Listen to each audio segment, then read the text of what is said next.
Simon & Schuster Audio presents You by Caroline Kepnes.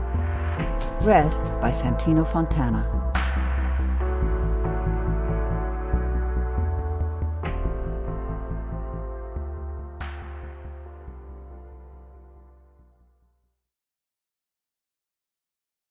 For you, Dad.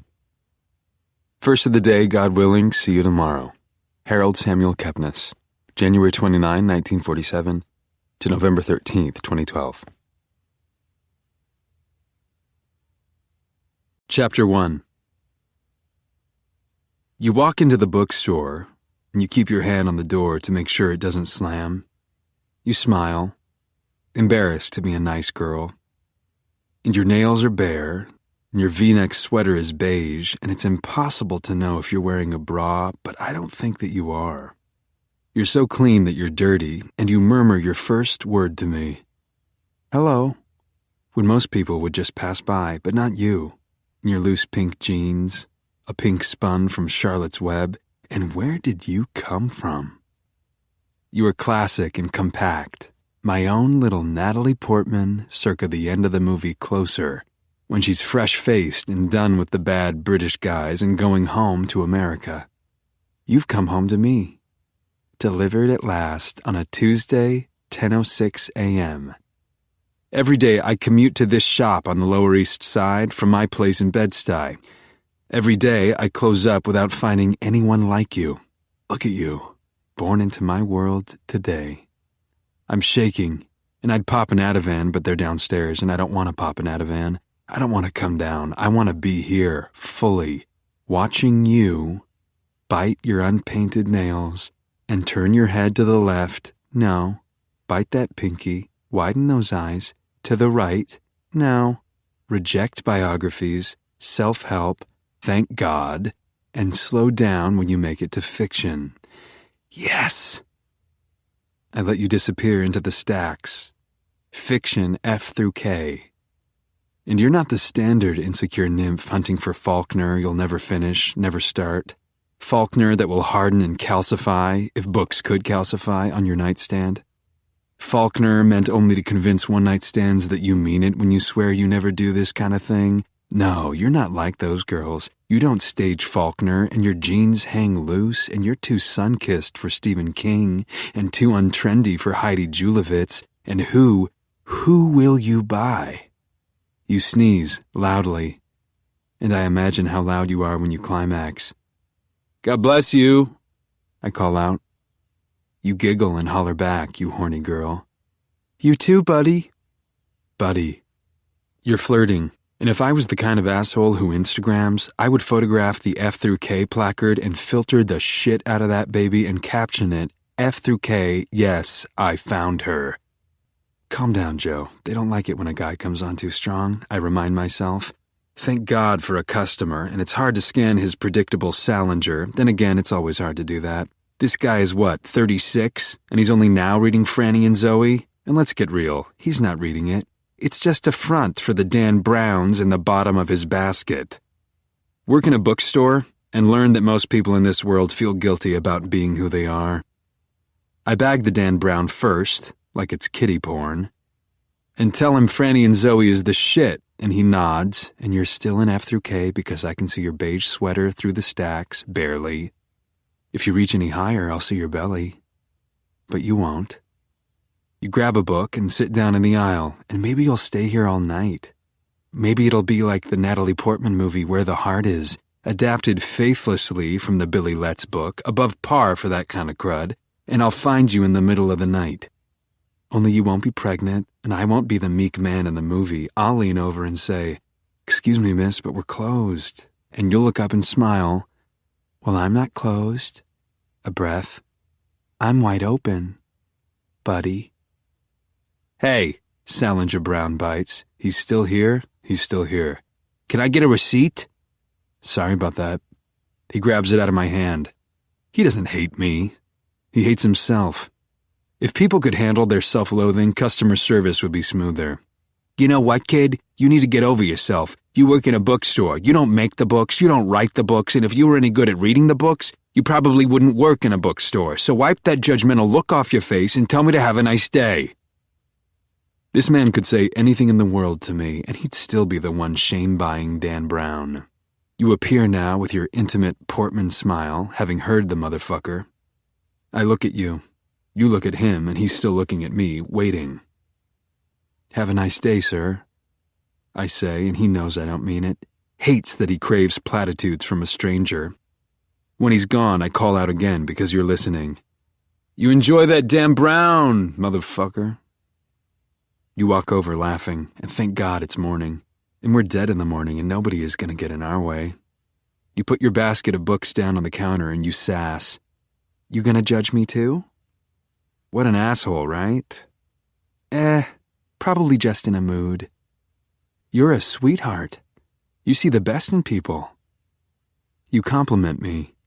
Well, I say, and I should shut up, and I want to shut up, but you make me want to talk. That guy is the reason the Blockbuster shouldn't have gone under. You look at me. You're curious, and I want to know about you, but I can't ask, so I just keep talking.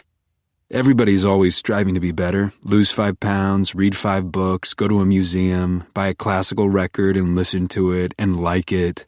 What they really want to do is eat donuts, read magazines, buy pop albums, and books? Fuck books, get a Kindle. You know why Kindles are so successful? You laugh and you shake your head and you're listening to me at the point when most people drift, go into their phone, and you're pretty, and you ask, why? I'll tell you why. The internet put porn in your home. I just said porn. What a dummy, but you're still listening. What a doll. And you didn't have to go out and get it. You didn't have to make eye contact with the guy at the store who now knows you like watching girls get spanked. Eye contact is what keeps us civilized. Your eyes are almonds, and I go on. Revealed. You don't wear a wedding ring, and I go on. Human.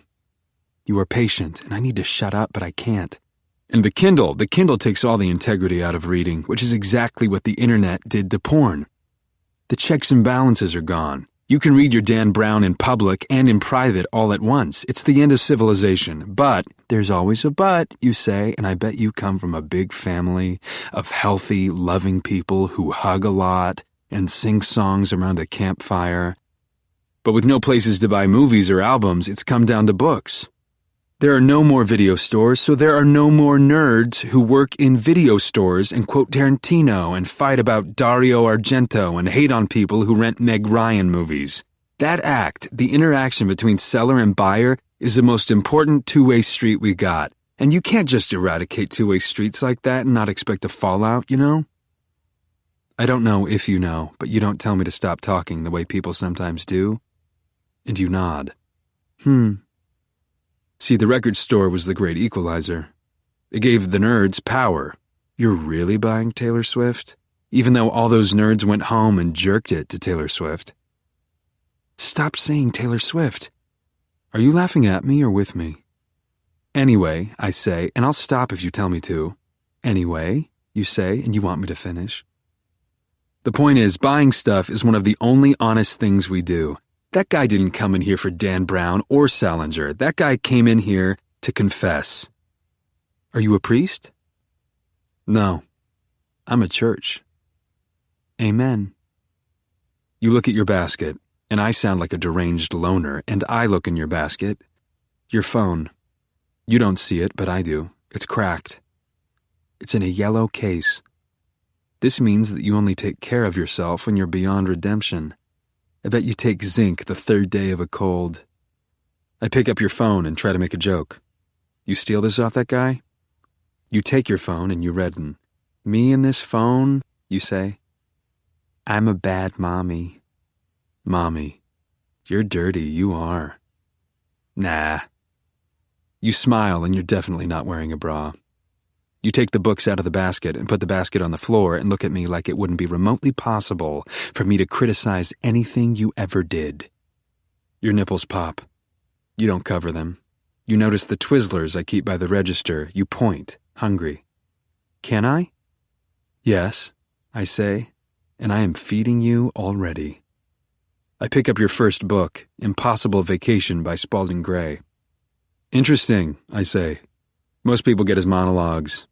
This is a great book, but it's not a book that people go around buying, particularly young women who don't appear to be contemplating suicide, given the fate of the author. Well, sometimes you just want to go where it's dark, you know? Yeah, I say. Yeah. If we were teenagers, I could kiss you. But I'm on a platform behind a counter wearing a name tag, and we're too old to be young. Night moves don't work in the morning, and the light pours in through the windows. Aren't bookstores supposed to be dark? Note to self, tell Mr. Mooney to get blinds, curtains, anything.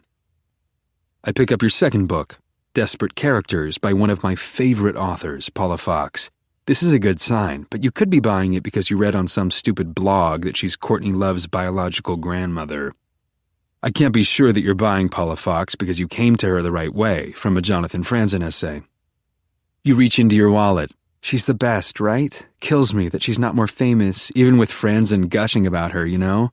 Thank God. I smile. The Western Coast. You look away. I haven't gone there yet. I look at you and you put your hands up, surrender. Don't shoot. You giggle and I wish your nipples were still hard.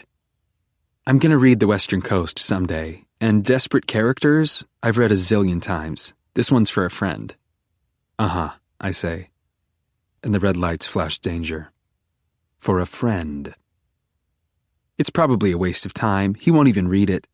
But at least she sells a book, right? True. Maybe he's your brother, or your dad, or a gay neighbor. But I know he's a friend, and I stab at the calculator. It's 31:51. Holy money! See, that's why Kindles rule, you say as you reach into your Zuckerman's pig-pink wallet and hand me your credit card even though you have enough cash in there to cover it. You want me to know your name. And I'm no nut job, and I swipe your card and the quiet between us is getting louder, and why didn't I put on music today, and I can't think of anything to say? Here we go, and I offer you the receipt. Thanks, you murmur. This is a great shop. You're signing. And you are Guinevere Beck. Your name is a poem, and your parents are assholes, probably, like most parents. Guinevere? Come on. Thank you, Guinevere. I really just go by Beck. Guinevere's kind of long and ridiculous, you know? Well, Beck, you look different in person. Also, Midnight Vultures is awesome. You take your bag of books and you don't break eye contact because you want me to see you seeing me. Right on, Goldberg. Nah, I just go by Joe. Goldberg is kind of long and ridiculous, you know? We're laughing, and you wanted to know my name as much as I wanted to know yours, or you wouldn't have read my name tag. Sure you don't want to grab the Western Coast while you're here? This will sound crazy, but I'm saving it. For my nursing home list. You mean bucket list? Oh no, that's totally different. A nursing home list is a list of things you plan on reading and watching in a nursing home. A bucket list is more like visit Nigeria, jump out of an airplane. A nursing home list is like read the Western Coast and watch Pulp Fiction and listen to the latest Daft Punk album. I can't picture you in a nursing home. You blush. You are Charlotte's Web, and I could love you. Aren't you going to tell me to have a nice day? Have a nice day, Beck. You smile. Thanks, Joe. You didn't walk in here for books, Beck. You didn't have to say my name. You didn't have to smile or listen or take me in. But you did. Your signature is on the receipt. This wasn't a cash transaction, and it wasn't a coded debit. This was real. I press my thumb into the wet ink on your receipt, and the ink of Guinevere Beck stains my skin. Chapter 2. I came to know E. E. Cummings the way most sensitive, intelligent men my age came to E. E. Cummings, via one of the most romantic scenes in one of the most romantic love stories of all time, Hannah and Her Sisters, wherein an intelligent, sophisticated, married New Yorker named Elliot, Michael Caine, falls in love with his sister-in-law, Barbara Hershey. He has to be careful. He can't casually make a move. He waits near her apartment and stages a run-in, brilliant, romantic. Love takes work. She's surprised to run into him, and she takes him to the Pageant bookstore. Are you catching a theme here? Where he buys a book of E. E. Cummings' poems for her and sends her to the poem on page 112. She sits alone in bed, reading the poem, and he, meanwhile, stands alone in his bathroom thinking of her as we hear her reading. My favorite part of the poem? Nobody, not even the rain, has such small hands. Except for you, Beck. These past few days, I've learned so much. You put your tiny hands to work on yourself when the mood strikes, which it does, often. Which reminds me of another joke in Hannah where Mia Farrow teases Woody Allen that he ruined himself with excessive masturbation. You're okay, I hope. The trouble with society is that if the average person knew about us, you, alone, orgasming 3 times a night, and me, across the street watching you orgasm alone, most people would say I'm the fuck up. Well, it's no secret that most people are fucking idiots. Most people like cheap mysteries, and most people have never heard of Paula Fox or Hannah, so honestly, Beck, fuck most people, right? Besides, I like that you take care of yourself instead of filling your home and your pussy with a string of inadequate men. You're the answer to every banal and reductive article about hookup culture. You have standards, and you are Guinevere, a love story waiting for the one, and I bet you capitalize the one when you dream of him. Of me. Everyone wants everything right now, but you are able to wait with such small hands. Your name was a glorious place to start. Lucky for us, there aren't a lot of Guinevere Becks in the world, just the one. The first thing I had to find was your home, and the internet was designed with love in mind. It gave me so much of you, Beck. Your Twitter profile, Guinevere Beck, @TheUnrealBeck.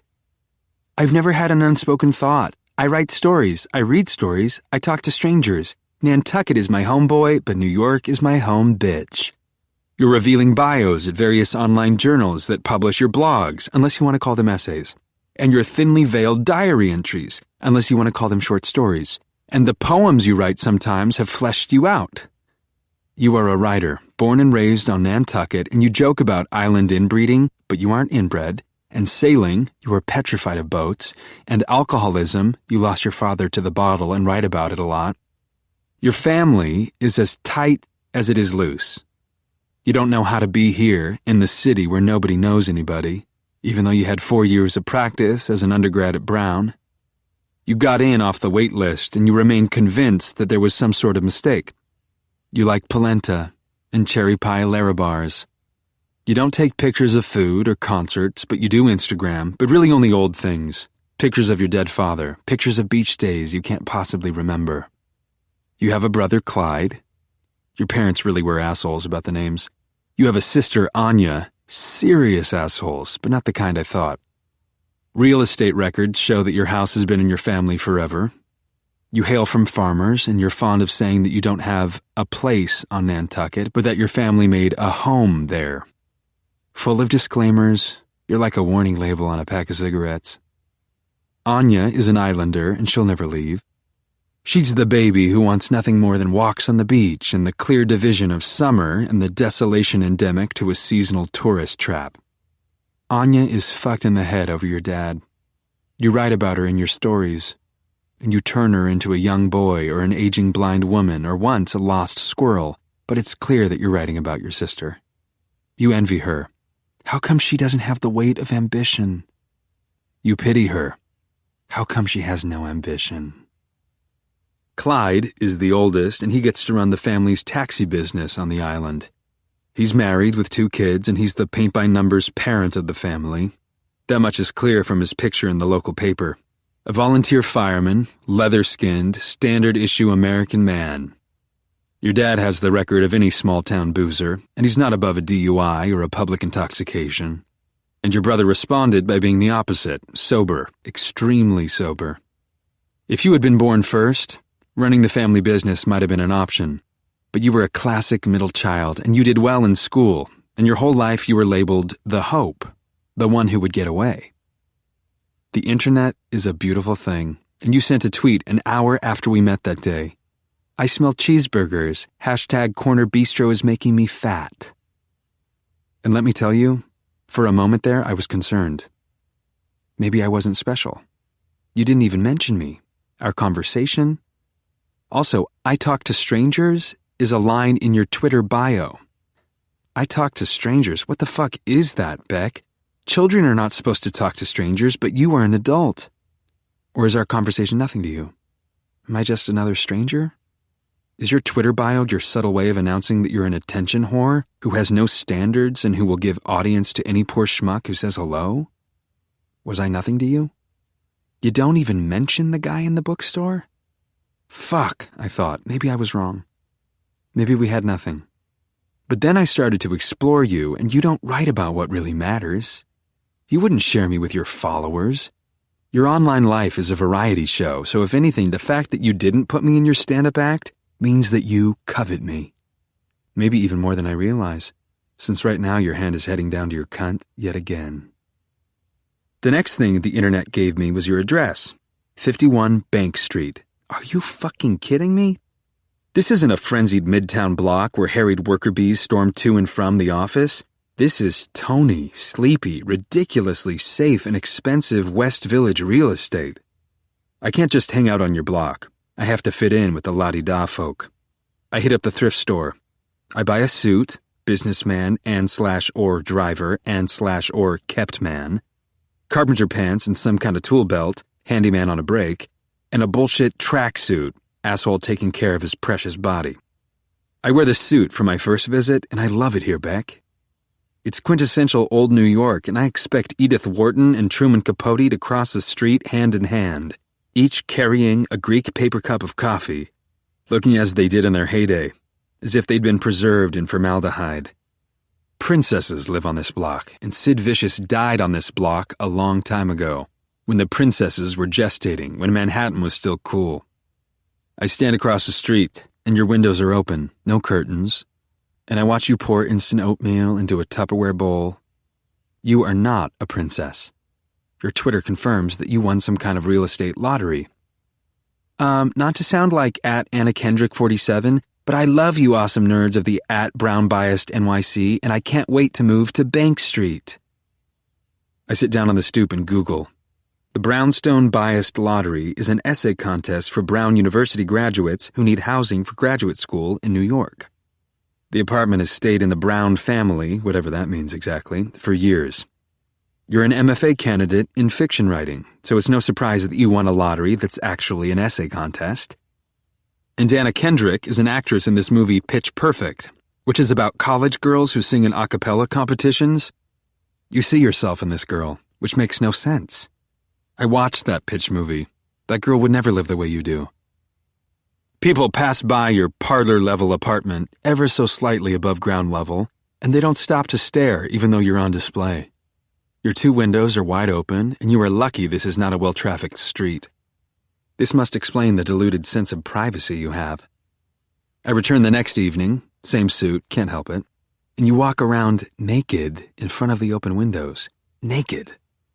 I hang out again across the street on the stoop, and you don't notice me, and nobody notices you or me, and is everyone here fucking blind? Days pass, and I grow anxious. You parade too much, and it's unsafe, and it only takes one weirdo to spot you inside and decide to go and get you.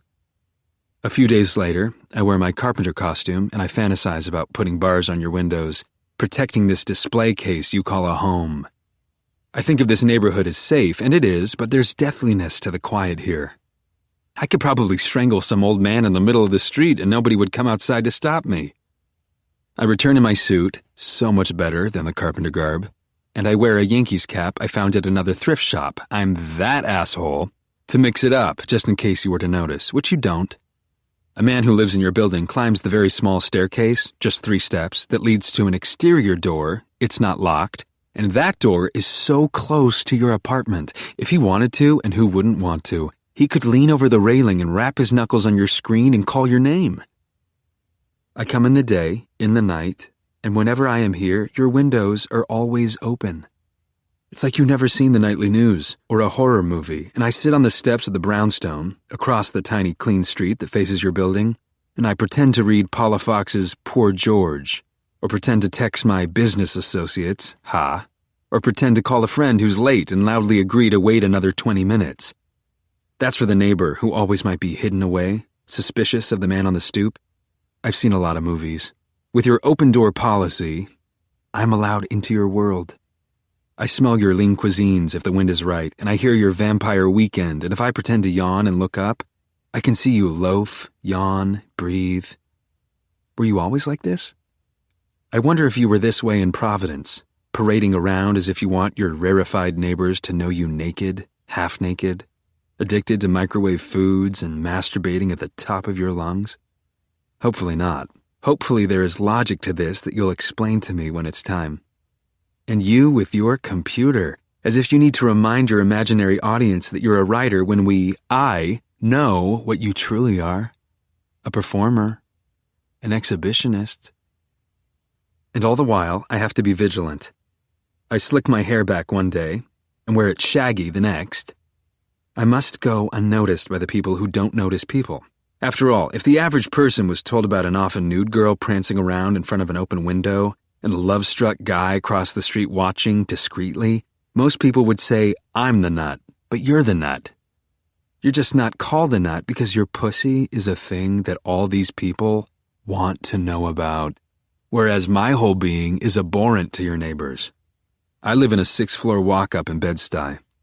I didn't allow my nutsack to be rated by the College Loan Society of bullshit. I get paid under the table and own a TV with an antenna. These people don't want to touch my dick with a 10-foot pole. Your pussy, on the other hand, is gold. I sip my coffee on the stoop across the street and grip my rolled-up Wall Street Journal, and I breathe and I look at you. I never wear the tracksuit because you make me want to dress up, Beck. 2 weeks pass, and a portly dowager emerges from her quarters. I stand, fucked, but a gentleman. Hello, madam, I say, and I offer my assistance. She accepts. It's about time you young men learned how to behave, she rasps. Couldn't agree more, I say, and the driver of her town car opens the door. He nods to me. Brothers. I could do this forever, and I settle back onto my stoop. Is this why people like reality TV? Your world is a wonder to me. Seeing where you lounge, in cotton panties bought in bulk online from Victoria's Secret, I saw you tear into the package the other day, and where you don't sleep, you sit on that couch and read crap online. You make me think. Maybe you're searching for that hot guy in the bookstore, maybe. This is where you write, sitting so erect with your hair in a bun and typing at bunny rabbit speed until you can't take it anymore and you grab that lime green pillow, the same pillow you prop your head against when you nap, and you mount that thing like an animal. Release. This is where you sleep, at last. Also, your apartment is small as hell. You were right when you tweeted, I live in a shoebox, which is okay because I don't blow Benjamins on Manolos. @BrownBiasedNYC #Rebel. My #Brown University mug is bigger than my apartment. @BrownBiasedNYC #RealEstate #NYC. There's no kitchen, just an area where appliances are shoved together like clearance floor samples at Bed Bath & Beyond. But there's truth buried in your tweet. You hate it here. You grew up in a big house with a backyard and a front yard. You like space. That's why you leave the windows open. You don't know how to be alone with yourself. And if you block out the world, there you'd be. Your neighbors go on like children. Town cars pick them up from their enormous nearby homes and redeposit them at day's end, while you fester in a space meant for a maid or a golden retriever with a sprained ankle. But I don't blame you for staying here. You and I share a love of the West Village, and if I could move into this place, I would too, even if it meant slowly going insane from claustrophobia. You made the right choice, Beck. Your mother was wrong. Mom says no lady should live in a shoebox. @BrownBiasedNYC #MomLogic #NotAlady. You tweet more often than you write, and this could be why you're getting your MFA from the new school and not from Columbia. Columbia rejected you. Rejection is a dish best served in a paper envelope because then at least you can tear it up or burn it. #not into Columbia. #life goes on. And you were right. Life did go on. Though the new school isn't as prestigious, the teachers and students like you well enough. A lot of their workshops are accessible online. A lot of college is accessible online, which is yet another strike against the increasingly irrelevant elitist system that they call college. Your writing is coming along, and if you spent a little less time tweeting and spanking the kitty... But honestly, Beck, if I were in your skin, I'd never even put clothes on. You like to name things, and I wonder what you'll name me. You were attempting to have a Twitter contest for the name of your apartment. How about hashtag box smaller than my box? Or hashtag pitch perfect watching pad? Or hashtag yoga mat closet mistaken for apartment? Or hashtag place where you look out the window and see the guy from the bookstore watching you and you smile and wave and a cabbie lays on his horn? Because some freshly showered asshole who crawled out of a Bret Easton Ellis rough draft that never saw the light of day is crossing the street without looking. He says sorry, but he doesn't mean it, and he's running his hand through his blonde hair. He has too much hair. And he's walking up those steps like he owns them, like they were built for him, and the door opens before he's there, and that's you opening the door, and now you're there, guiding him inside, and kissing him before the door slows to a close. And now your hands, such small hands, are in his hair. And I can't see either of you until you're in the living room, and he sits on the couch, and you tear off your tank top and climb on top of him, and you grind like a stripper. And this is all wrong, Beck. He tears off your cotton panties and he's spanking you, and you're yelping, and I cross the street and lean against your building door because I need to hear it. Sorry, Daddy, sorry. Say it again, little girl. I'm sorry, Daddy. You're a bad girl. I'm a bad girl. You want a spanking, don't you? Yes, Daddy, I want a spanking. He's in your mouth. He barks at you. He slaps at you. Once in a while, Truman Capote walks by and looks, reacts, then looks away. Nobody will report this to the police because nobody wants to admit to watching. This is Bank Street, for fuck's sake. And now you're fucking him, and I return to my side of the street where I see that he's not making love to you. You're grabbing his hair, too much hair, like it might save you in your stories. You deserve better, and it can't feel good the way he grips you, big, weak hands that never worked, the way he smacks your ass when he's done. You hop off and you lean against him, and he pushes you away, and you let him smoke in your apartment, and he ashes in your brown mug, bigger than your apartment, and you watch your pitch perfect while he smokes and texts and pushes you away when you lean into him. You look sad, and nobody in the world has such small hands. Except for you and me. Why am I so sure? 3 months ago, before you knew me, you wrote this tweet. Can we all be honest and admit we know hashtag E.E. Cummings because of hashtag Hannah and her sisters? Okay, phew. Hashtag no more BS. Hashtag end of pretension. See how you were talking to me before you even knew me? When he leaves, he isn't holding Desperate Characters by Paula Fox. He is a blonde misogynist popping his collar and blowing hair out of his eyes. He just used you, and he is not your friend. And I have to leave. You need a shower. Chapter 3. Before you, there was Candace. She was stubborn too, so I'm going to be patient with you the same way I was patient with her. I'm not going to hold it against you that in that old, bulky laptop computer of yours you write about every fucking thing in the world except me. I am no idiot, Beck. I know how to search a hard drive, and I know I'm not in there, and I know you don't even own anything resembling a notebook or a diary. One possible theory? You write about me in the notepad on your phone. Hope remains. But I'm not going to pull away from you. Sure, you are uniquely sexual. Case in point, you devour the casual encounters section on Craigslist, copying and pasting your favorite posts into a giant file on your computer. Why, Beck? Why? Fortunately, you don't participate in casual encounters. And I suppose that girls like to collect things, be it kale soup recipes or poorly worded grammatically offensive daddy fantasies composed by desperate loners. Hey, I'm still here. I accept you. And okay, so you do let this blonde creep do things to you that you read about in these Craigslist ads. But at least you have boundaries. That perv is not your boyfriend. You sent him into the street where he belongs as if you were disgusted with him, which you should be. And I have read all your recent emails, and it's official. You did not tell anyone that he was in your apartment, inside of you. He is not your boyfriend. That's all that matters.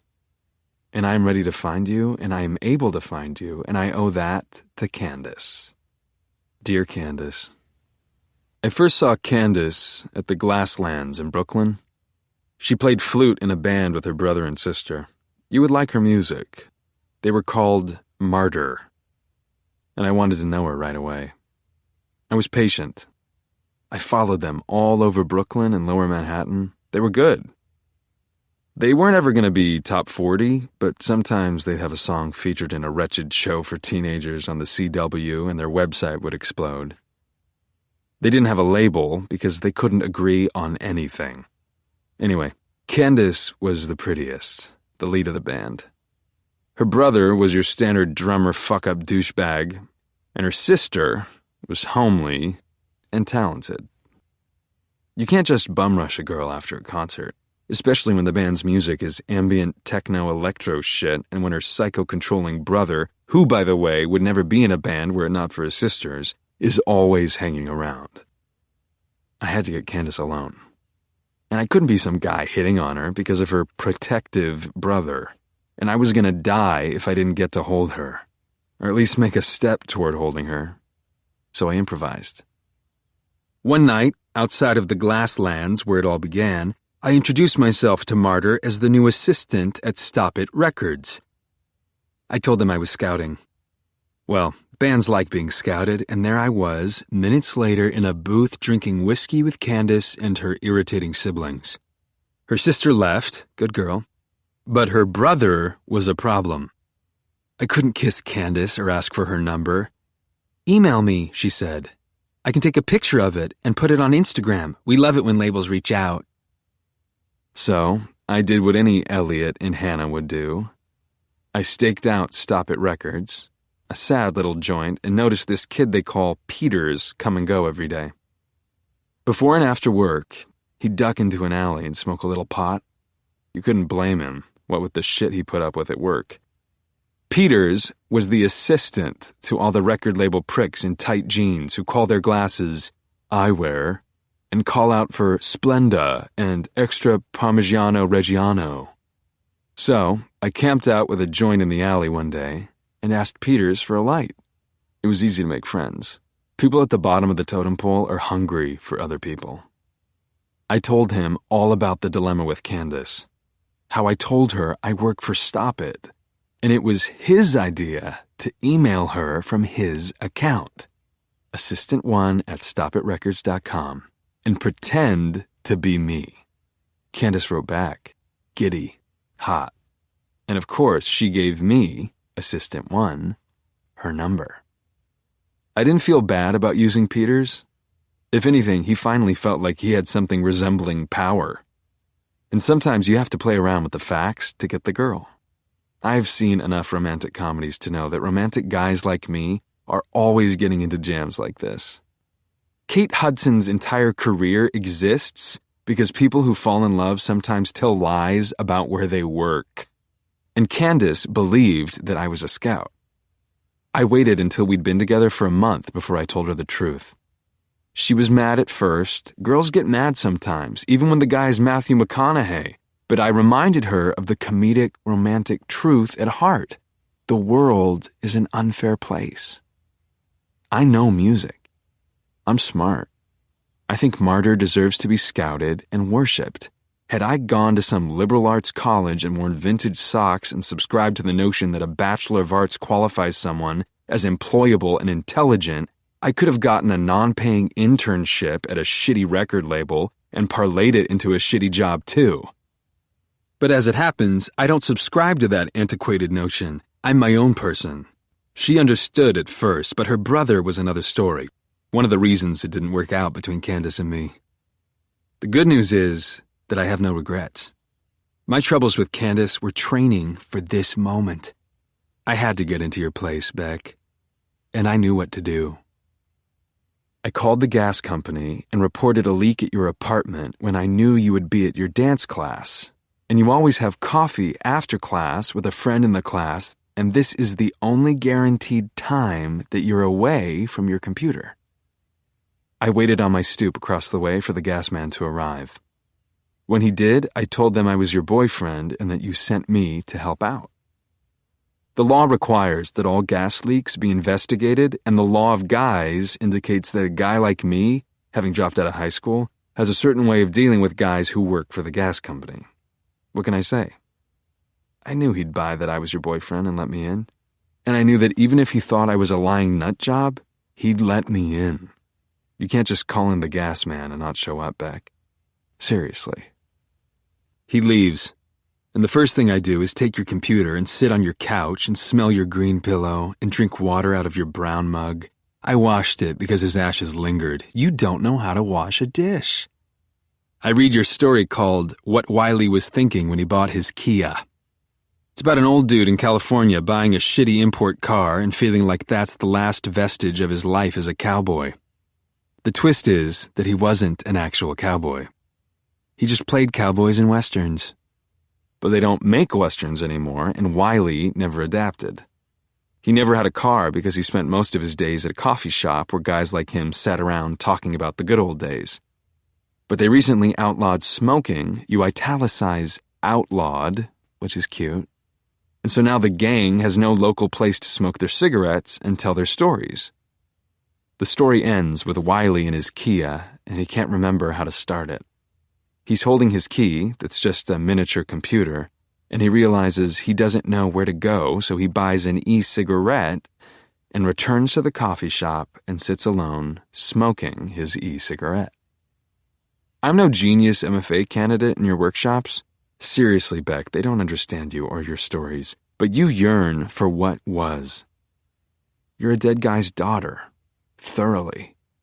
You understand Paula Fox, and you aspire to make sense of all things Old West, which makes your settling, even temporarily, in New York a self-destructive move. You're compassionate. You wrote about old actors because of the photography books in your apartment. So many pictures of places you can't go because they aren't there anymore. You're a romantic. Searching for a Coney Island minus the drug dealers and the gum wrappers and an innocent California where real cowboys and fake cowboys traded stories over tin cups of coffee they called Joe. You want to go places you can't go. In your bathroom, when the door's closed and you sit on the toilet, you stare at a photograph of Einstein. You like to look into his eyes while you struggle against your bowels. And believe me, Beck, when we're together, your stomach issues will be over because I won't allow you to live on frozen shit in cans of sodium water labeled soup. You like Einstein because he saw what nobody saw. Also, not a writer. He's not the competition, now or ever. I turn on the TV, and Pitch Perfect is your most watched thing. Which makes sense now that I can see your college life on your Facebook. I'm finally inside, studying the history of you in pictures. You did not sing a cappella, or find passion or true love. You and your best friends Hannah and Lynn got drunk a lot.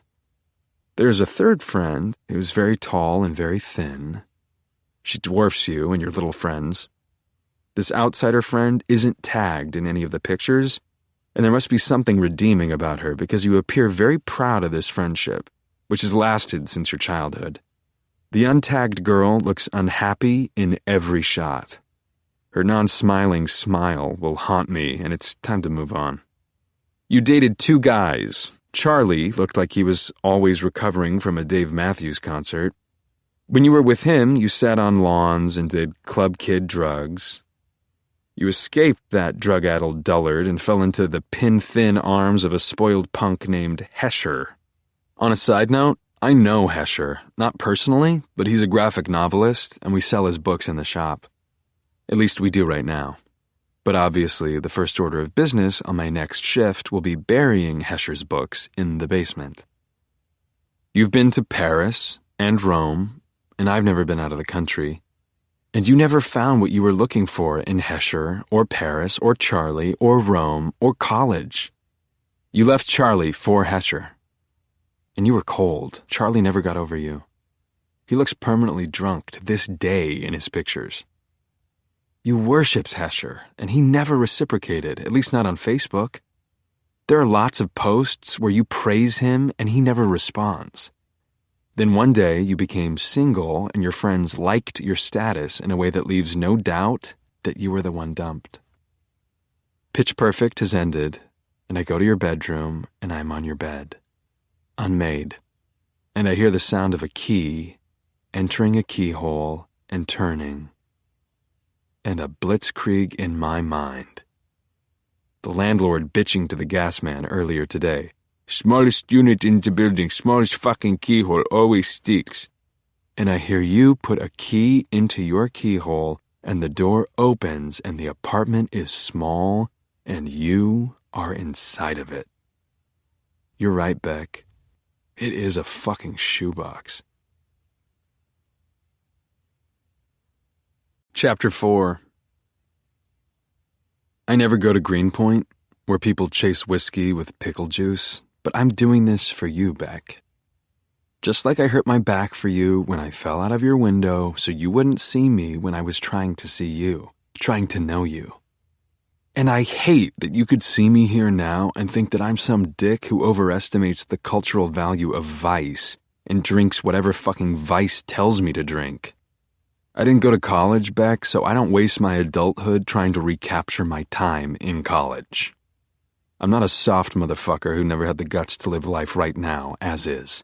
I live for living, and I'd order another vodka soda, but that would mean speaking to the bartender in the Bukowski t-shirt, and he'd ask me again what kind of club soda I want. I'm in a mood, and you're up there reading in yellow stockings, and there are holes in them, and you're trying too hard. You left Charlotte's Web, but I don't look so hot either.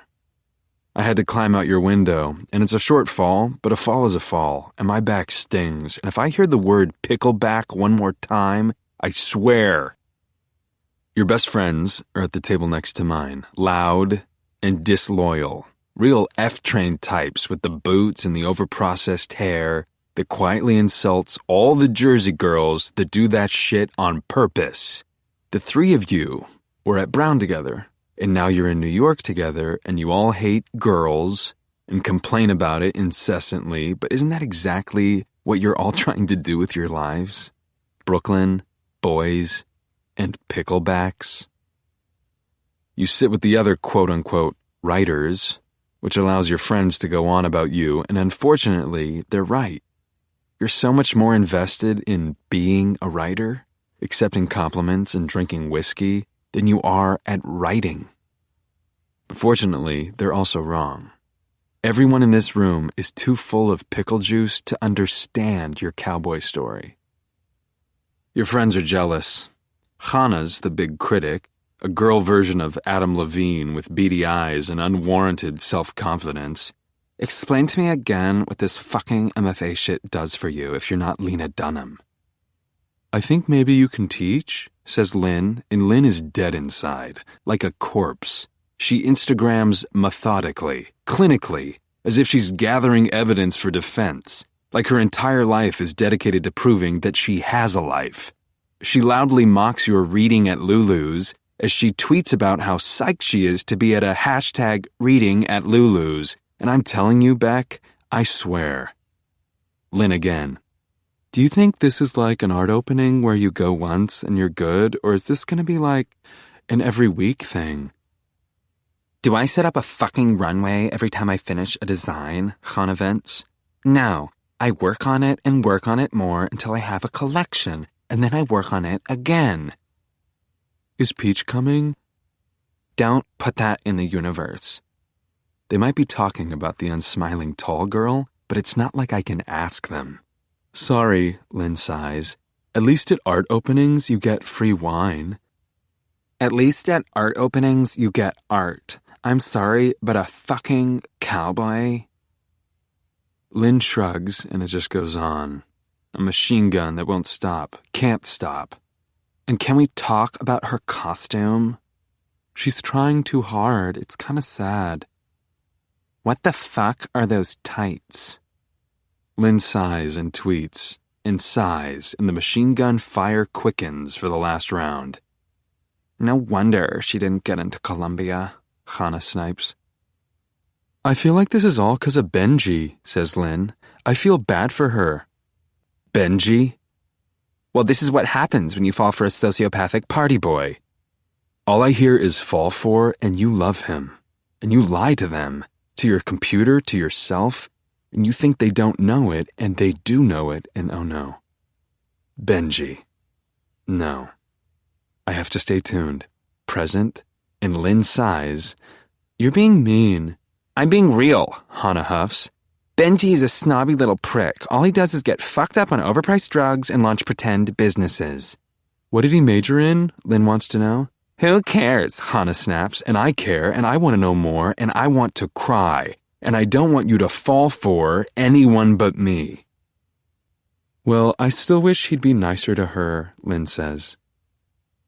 Hannah rolls her eyes and crunches on ice cubes and disagrees. You know what it is? Beck is full of herself. And Benji is full of himself. I don't feel bad for either one of them. She's got us here pretending she's a writer, and he's got the world pretending he's a freaking artisan. What a joke. They both just love themselves. We're not talking about overly sensitive, tortured souls writing poems about the bleakness of it all or whatever. Lynn is bored, and I am too. She tries to steer Hannah away from her diatribe. I feel so fat right now. Hannah grunts. Girls are mean. You see all this crap about his organic soda company? She asks. Brooklyn makes me want to move to LA and buy a case of Red Bull and rock out to Mariah Carey. You should tweet that, Lynn says, but not in a mean way. You were hugging the other writers, and this means you will come here next, and Lynn is relentlessly kind. She simpers. I feel bad for her. Hannah sniffs. I just feel bad for the cowboys. They deserve better. You are sauntering over to the table, which means they have to stop talking about you, and I am so happy when you finally arrive and hug your two-faced friends. They make golf claps and sing false praise, and you guzzle your whiskey as if you can drink yourself into a Pulitzer Prize. Ladies, please, you say, and you're tipsier than I realized. A girl can only tolerate so many compliments and cocktails. Hannah puts a hand on your arm. Honey, maybe no more cocktails? You pull your arm away. This is you postpartum. You birthed a story, and now what? I'm fine. Lynn motions to the waitress. Can we snag 3 picklebacks? This girl needs her liquid courage. I don't need any courage, Lynn. I just got up there and read a fucking story. Hannah kisses your forehead. And you read the shit out of that fucking story. You don't buy it and you push her away. Fuck both of you. It's good that I see this side of you, the nasty drunk. It's good to know all sides if you're gonna love someone. And I hate your friends a little less now. They exchange a look and you glance at the bar. Did Benji already leave? Sweetie, was he supposed to come? You sigh like you've been here before, like you don't have the patience now. And you pick up your cracked phone. Lynn grabs it. Beck? No. Give me my phone. Beck, says Hannah. You invited him and he didn't show. Leave it alone. Leave him alone. You guys hate Benji, you say. What if he got hurt? Lynn looks away and Hannah snorts. What if he's an asshole? You can tell Lynn never wants to talk about any of this ever again. Of the 3 girls, she is the one who will eventually leave New York for a smaller, more manageable city where there are no fiction readings, where girls drink wine, and Maroon 5 plays in the local jukebox on Saturday nights. She will photograph her eventual inevitable babies with the same gusto with which she photographs the shot glasses, the empty goblets, her shoes. But Hannah's a lifer, our third wheel for the long haul. Beck, listen to me. Benji is an asshole, okay? I want to scream, yes! But I sit, still. Benji. Listen, Beck, Hannah rails on. Some guys are assholes, and you have to accept that. You can buy him all the books in the world, and he's still going to be Benji. He'll never be Benjamin, or God forbid, Ben, because he doesn't have to, because he's a permanent man baby, okay? He and his club soda can fuck off, and so can his stupid-ass name. I mean, seriously, Benji? Is he kidding? And the way he says it, like he's Asian or French, Benji, dude, just fuck off. Lynn sighs. I never thought about it that much, Benji, Ben-G. Gee, Ben. There's a little laughter now, and I am learning things about Benji. I don't like it, but I have to accept it. Benji is real, and I get another vodka soda. Benji. You cross your arms, and the waitress returns with your picklebacks, and the mood is shifted. So you guys really like my story? Lynn is quick. I never knew you knew so much about cowboys. I don't, you say, and you are in a dark place. And you pick up your shot, and you knock it back, and the girls exchange another look. You need to never speak to that fucker ever again, Hannah says. Okay, you agree. Lynn picks up her shot. Hannah picks up her shot. You pick up your empty shot glass. Hannah makes a toast. To never speaking to that fucker and his bullshit club soda and his fucking haircut and his no-show ass ever again. You all clink glasses, but those girls have something to drink and your cup runneth empty. I go outside, so I'll know when you leave. Some asshole emerges, vomits. Pickle juice. I swear. Chapter 5. There are 3 of us waiting in the Greenpoint Avenue subway station at 2:45 in the morning, and I want to tie your shoelaces. They're undone, and you're too drunk to be standing so close to the tracks. You're leaning with your back against the green pole, with your legs extended so that your feet are planted on the yellow warning zone, the edge of the platform. The pole has 4 sides, but you have to stand on the side facing the tracks. Why? You've got me to protect you, and the only other person in this hellhole is a homeless dude, and he's on another planet, on a bench, singing, Engine number 9 on the New York Transit line. If my train runs off the tracks, pick it up, pick it up, pick it up. He sings that part of the song on a loop, loudly, and your head is buried in your phone, and you can't type and stand and listen to his musical assault all at the same time. You keep slipping. Your shoes are old, no tread, and I keep flinching, and it's starting to get old. We don't belong in this dump. It's a minefield of empty cans, wrappers, things nobody wanted, not even the homeless singing dude. The kids you run with live to ride the G train, like it proves they're down, real. But what your friends don't realize is that this line was better off without them and their cans of Miller High Life and their pickle-scented vomit. Your foot slips. Again. You drop your phone and it lands in the yellow zone, and you're lucky it didn't fall into the tracks, and I get goosebumps, and I wish I could grab you by the arm and escort you to the other side of that pole. You're too close to the tracks, Beck, and you're lucky I'm here, because if you fell, or if some sicko had followed you down, some derelict rapist, you wouldn't be able to do anything. You're too drunk. Your laces and your little sneakers are too long, too loose. And the attacker would press you down on the floor or against that pole, and he'd tear those already torn tights off and slash those cotton panties from Victoria's Secret and cover your pink mouth with his oily hand, and there'd be nothing you could do, and your life would never be the same. You would live in fear of subways, run back to Nantucket, avoid the casual encounters section of Craigslist, get tested for STDs on a monthly basis for a year, maybe 2. The homeless dude, meanwhile, doesn't stop singing, Engine, engine, and he's urinated twice, and he hasn't gotten up to do it either. He's sitting in his piss, and if some sicko followed you down here to finish what you started with those torn stockings, this dude would just keep singing and pissing and pissing and singing. You slip. Again. And you narrow your eyes at the homeless dude and growl, but he's on another planet, Beck, and it's not his fault you're wasted. Did I mention that you're lucky to have me? You are. I am a Bed-Stuy man by birth, sober, collected, and well aware of my whereabouts and yours, a protector. And the bullshit thing is, if someone saw the three of us, well, most people would think I'm the weird one just because I followed you here. And that's the problem with this world, with women. You see Elliot and Hannah scam his way to be near his sister-in-law, and you call that romantic. But if you knew what I went through to get into your home, that I messed up my back trying to know you, inside and out, you'd judge me for it. The world fell out of love with love at some point, and I know what you're doing with that phone.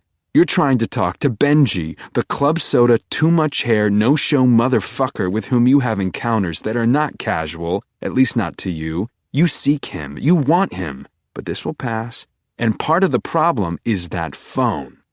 You have that function on that fucking phone that enables you to know when your texts are opened and ignored, and Benji, he ignores the fuck out of you. He is more passionate about blowing you off than he is about being inside of you. And this is what you want? You stab at your phone.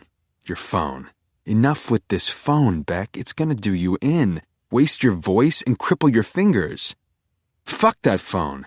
I'd like to throw it on the tracks and hold you as we wait for the train to run it down. There's a reason it's cracked, and there's a reason you left it in your basket at the bookshop that day. Deep down, you know you'd be better off without it. Nothing good comes from that phone, don't you see? You do see. Otherwise, you'd treat that phone well. You'd have put it in a case before it cracked. You wouldn't stand here fumbling with it and letting it dictate your life. I really do wish you'd throw it onto the tracks and go offline and turn your head and look over at me and say, "Don't I know you?" And I'd play along, and we'd talk, and our song would be, "Engine, engine, number 9 on the New York Transit line. If my train runs off the tracks, can you please stop singing?" You growl, but the dude can't even hear you over the singing and pissing and singing and pissing, and you whip your head around too fast, and damn it, you need to not lean back like that, but you do. It happens so fast. You reach out your arms, but you're wobbling. You drop your phone, and you lunge to grab it, and in the process, you misstep. Ah! And you slip and trip on that damn shoelace, and you fall splat, and somehow you land the wrong way, and you roll off the yellow danger zone and down into the actual danger zone. You scream. It's the fastest, slowest fall I've ever seen, and you're only a voice down on the tracks now.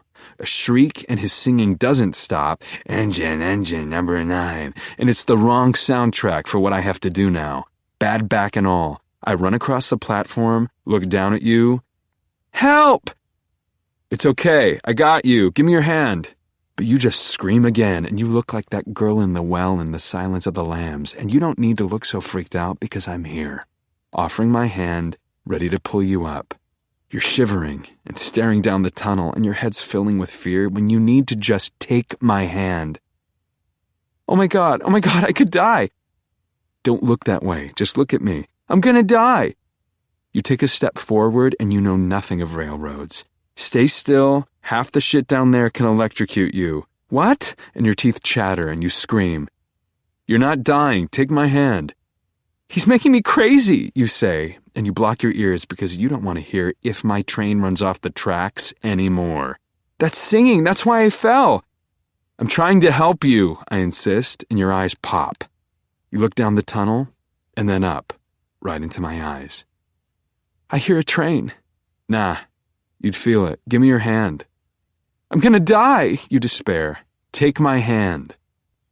The homeless dude croons as if we're a nuisance he's got to out-sing. Pick it up, pick it up, pick it up. And you cover your ears and scream. I'm getting impatient, and an engine will come on these tracks eventually, and why are you making this so hard? You want to get killed? Because if you stay down here, you will get run over. Take my hand. You look up, and now I see a part of you that's new to me, a part that does want to be killed. And I don't think you've ever been loved the right way. And you don't say anything, and I don't say anything, and we both know that you're testing me, testing the world. You didn't get off that stage tonight until the last person stopped clapping, and you didn't tie your shoelaces, and you blamed the world when you tripped. Pick it up, pick it up, pick it up, engine, engine, number 9. I nod. Okay. I reach down with my arms, palms up. Come on. I got you. You want to fight. You are not easily rescued, but I am patient, and when you are ready, you wrap your hands around my shoulders and allow me to save you.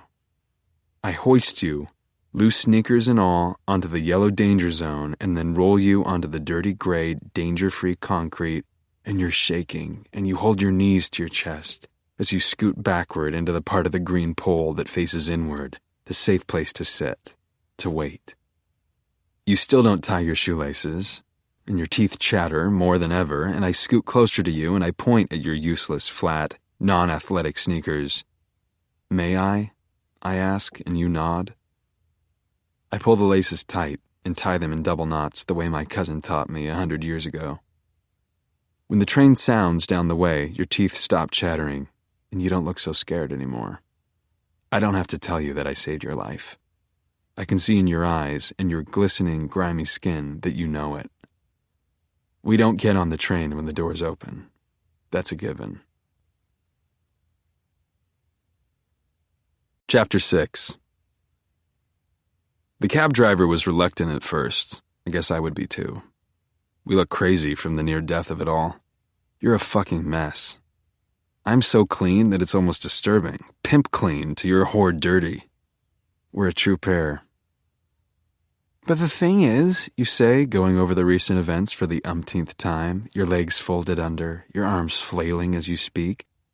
The thing is, at the end of the day, I couldn't live if that guy wasn't going to stop singing. I mean, I know I must have seemed crazy. Nuts. But I had a bad night, and at some point, you have to set rules, you know?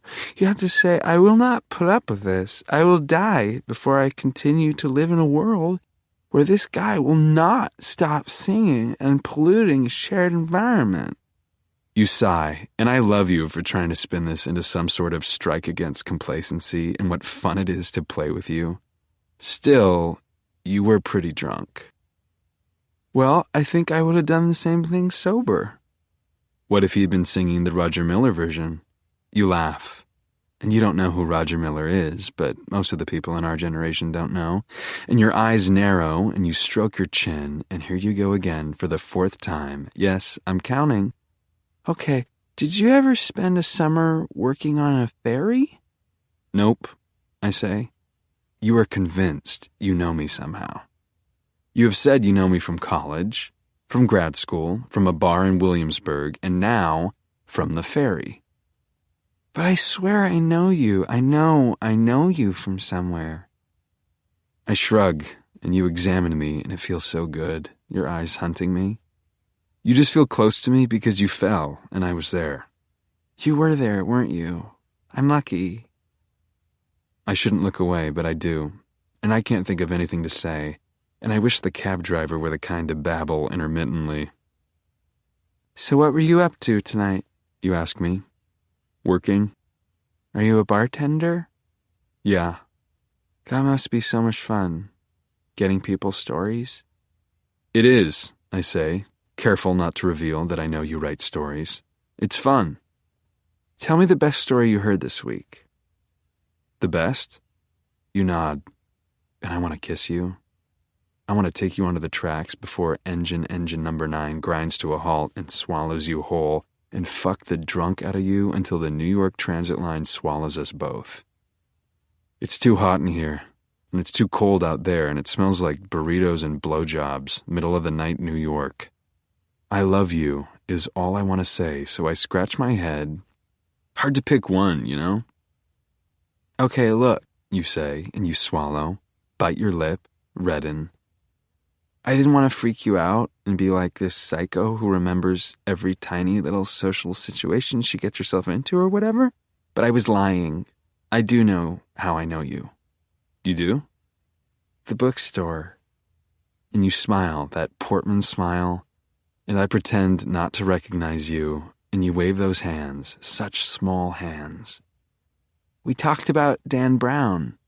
That's most days. Paula Fox, you say, and you nod, proud, and graze my arm with your hand. Ah, I say. Paula Fox and Spalding Gray. You clap, and you almost kiss me, but you don't, and you recover and sit back and cross your legs. You must think I'm a fucking lunatic, right? You must talk to like 50 girls a day. God, no. Thanks, you say. I talk to at least 70 girls a day. Ha!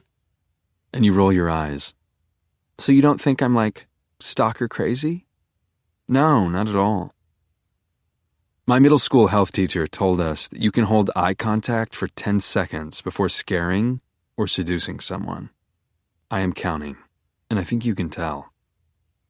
So true. Which bar do you work at down there? Maybe I'll come by for a drink.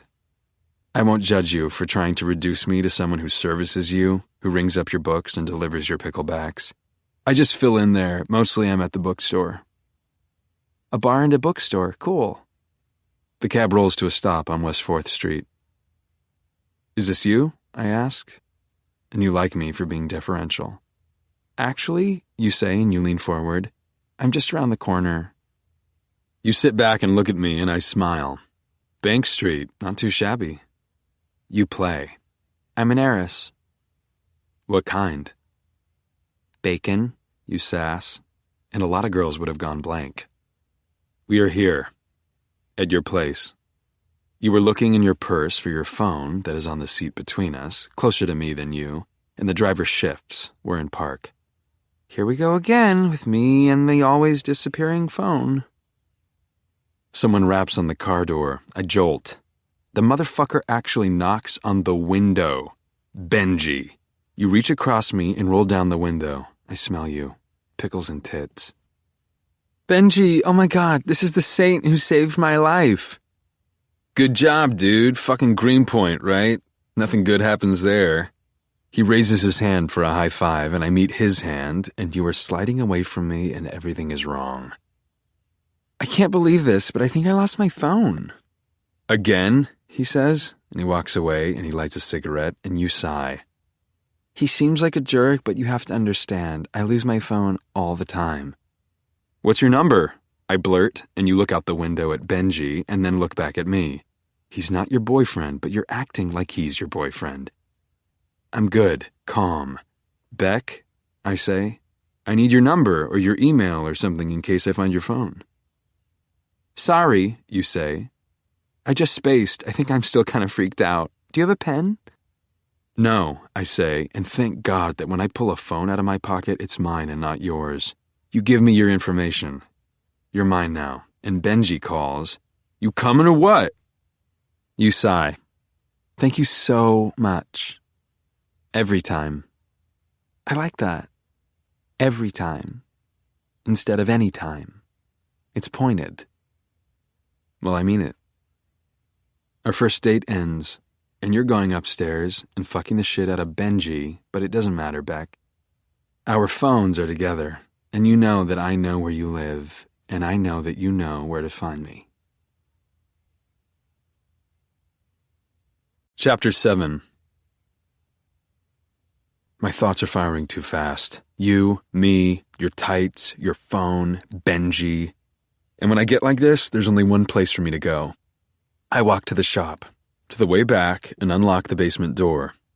I close it behind me and stand in the vestibule that looks to Curtis, to anyone, like a storage closet. I fish in my pocket for the true key, the key that unlocks the next door, the final barricade between the shop and the soundproof basement. I lock the door behind me, and by the time I reach the bottom of the stairs, I am smiling because there it is, our beautiful, enormous, beastly enclosure. The cage. Cage really isn't the right word, Beck. For one thing, it's huge, almost as big as the entire fiction section upstairs. It's not a clunky metal trap you'd find in a prison cell or a pet shop. It's more like a chapel than a cage, and I wouldn't be surprised if Frank Lloyd Wright had a hand in the design, what with the stark mahogany beams as smooth as they are heavy. The walls are genius acrylic, unbreakable, yet breathable. It's mystical, Beck, you'll see. Half the time, when collectors write fat checks for old books, I think they're under the spell of the cage. And it's practical, too.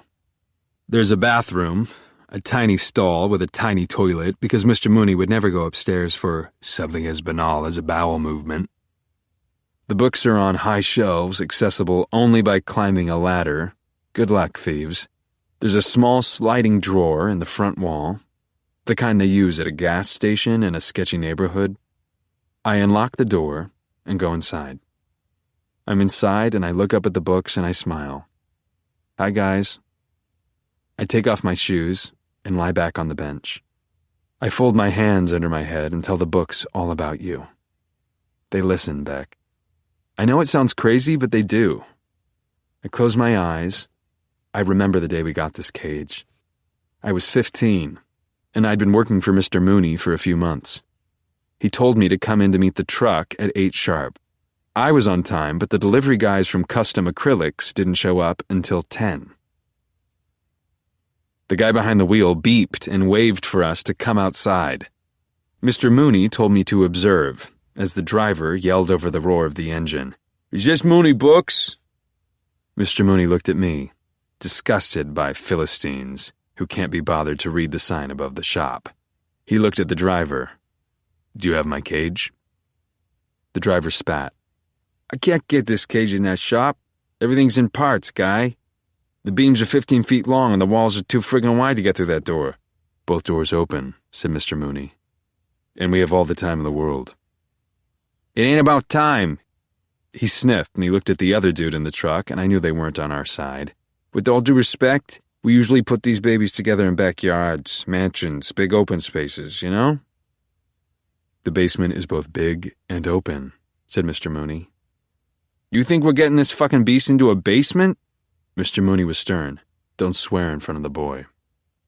The guys had to make at least 24 trips, lugging beams and walls out of the truck, through the shop, and down the stairs.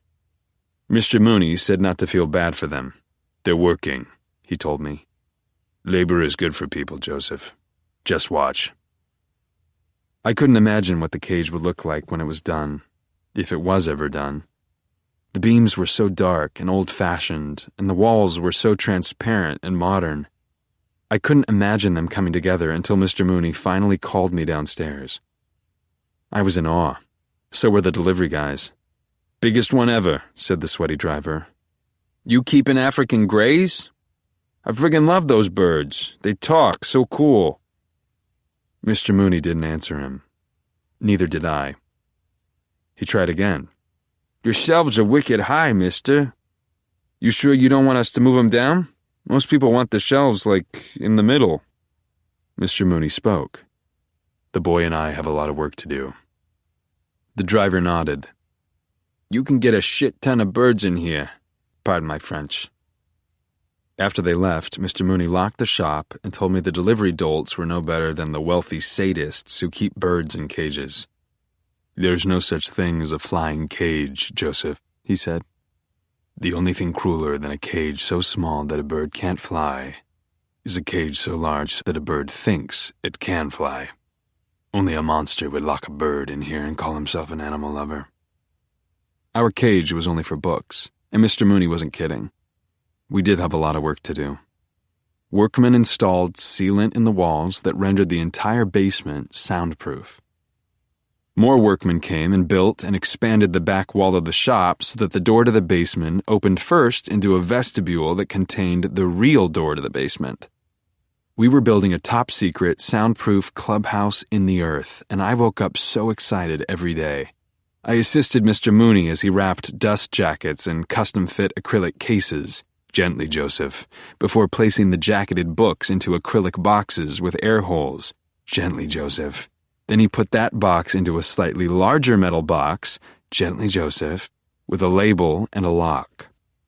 When we had 10 books or so, he would climb a ladder in the cage, and I would pass him the books one at a time, gently, Joseph, and he would set them on those wicked high shelves. I asked him why he had to go through so much trouble for books.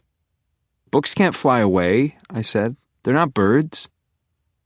The next day, he brought me a set of Russian nesting dolls. "Open," he said. "Gently, Joseph." I popped one doll in half and got another doll, and popped that doll in half and got another doll, and so on until the final doll that could not be popped in half, the only whole doll in the bunch. "Everything valuable must be hidden," he said. Or else. And now you pop into my head, and you're more beautiful than a doll, and you'll love it in here, Beck. You'll see it as a refuge for sacred books, the authors you love. You'll be in awe of me, the key master, and I'll show you my remote control that operates the air conditioners and humidifiers. You'll want to hold it, and I'll let you. And I'll explain that if I wanted to, I could jack up the heat and cook these books, and they'd turn to mold and dust and be gone forever. If there's any girl on earth who would appreciate my power, it's lovely, unpublished you in your little yellow stockings with your dream of writing something good enough to get you inside this cage. You drop your panties to get in here, to live in here forever. I drop my own drawers and come so hard that I go deaf. Fuck, you are good.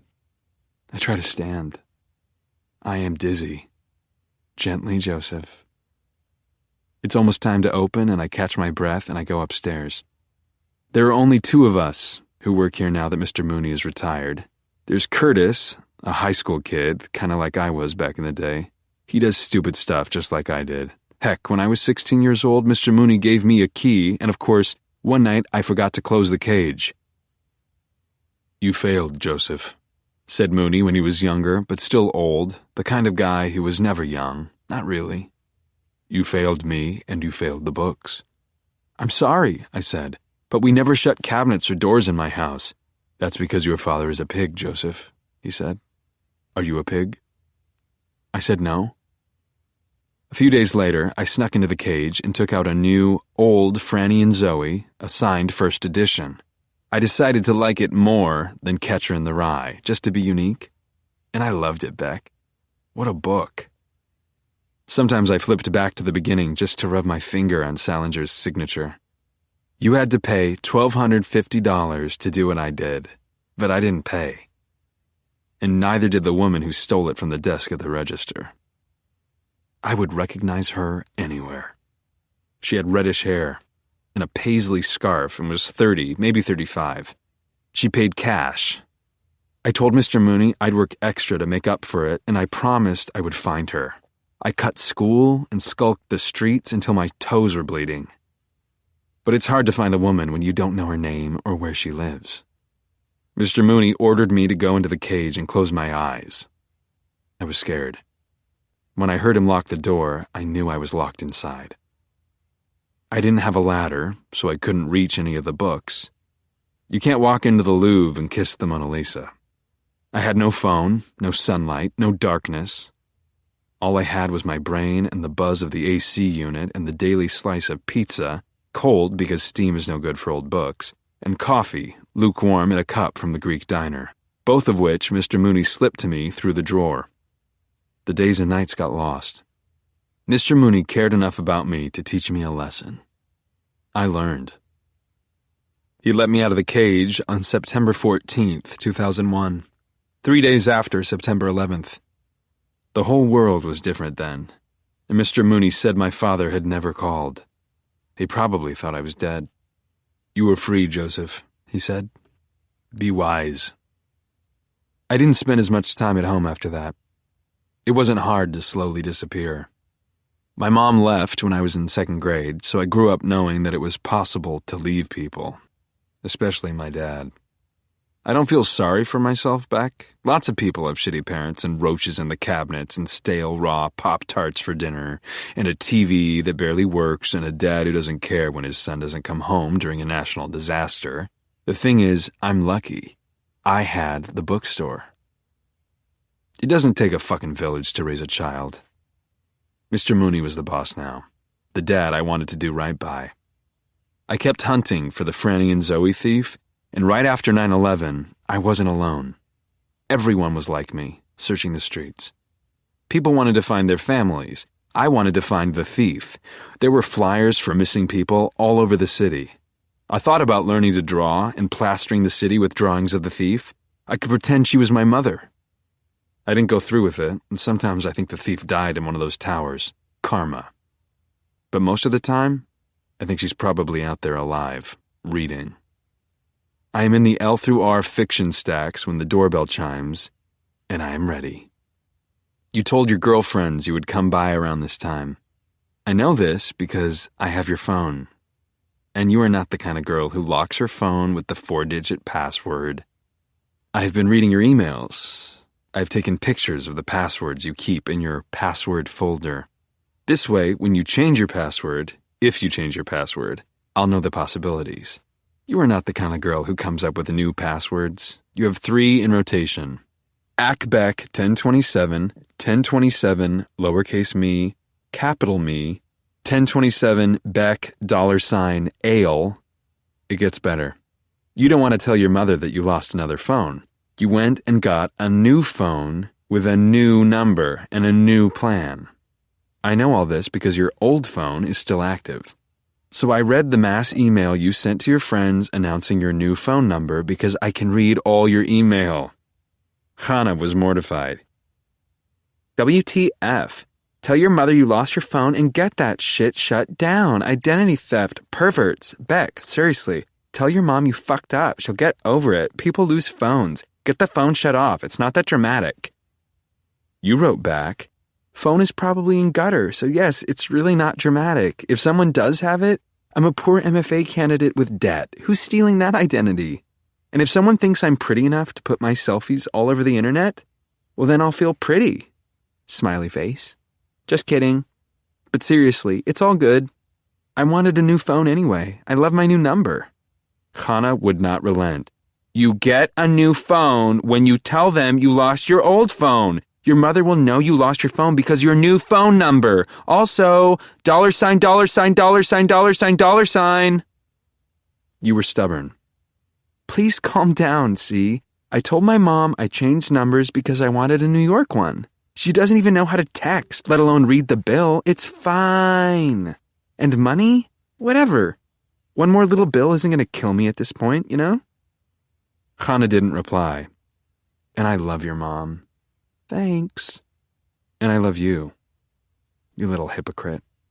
Your old, but still working, phone is an encyclopedia of your life, and it will be open to me as long as your mother pays the bill.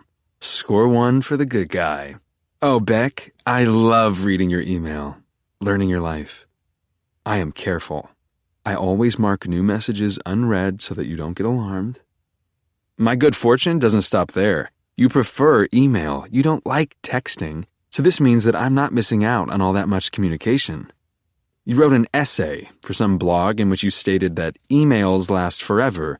You can search for any word at any time and see everything you ever said to anyone about that one word. Texts go away. I love you for wanting a record. I love your records for being so accessible, and I'm so full of you, your calendar of caloric intake and hookups and menstrual moments, your self-portraits you don't publish, your recipes and exercises. You will know me soon, too. I promise. Starting today. You're here. Hang on, I call out as if I don't know it's you up there, and I'm so full of shit. I trot up the stairs and into the stacks, and you're here, in a plaid jumper and knee socks, and you dressed up for me. I know you did, and you're holding a pink, reusable bag. Engine number 9, I say, and you laugh, and I am so good when I have time to prepare. What's up? I go in for the hug, and you let me hug you, and we fit well together. My arms take you. I could squeeze you to death and to life, and I pull away first because I know how you girls can be about this stuff. Your basic instincts ruined by magazines and TV. I brought you something, you coo. You didn't, you respond. I did. You didn't have to. Actually, I didn't die, you laugh, so I kinda did. We're walking up to the front, and I know why we're walking up there. You want me. You want me here. You know that if we stay in these stacks, I'm going to press you against the F through K placard and give you a present. And I'm behind the counter, and I sit as I planned, with my hands intertwined behind my head as I lean back and put my feet up, and my navy t-shirt lifts just enough so you can see my midsection. You need something to dream about. And I smile. Show me what you got, kid. You lay it on the counter, and I lower my legs and move forward, and I'm hunching over the counter. I could touch you, I'm so close, And I know you like my cologne because you and Hannah lust after a bartender who wears this cologne, which is why I bought it, and I open my present from you. It's the Da Vinci Code, in Italian. And you clap and you laugh, and I love your enthusiasm, and this is something that comes more naturally to you than writing, giving. You're a giver. Open it up, you say. But I don't speak Italian. The whole book's not in Italian. I flip through and you are wrong, and you grab the book and drop it on the counter. I know for a fact that the first page is in English. Open. I open. Ah. Yeah, you say. Read up.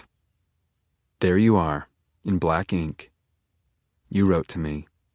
Engine number 9 on the New York Transit line. If some drunk girl falls on the tracks, pick her up, pick her up, pick her up. I read it out loud.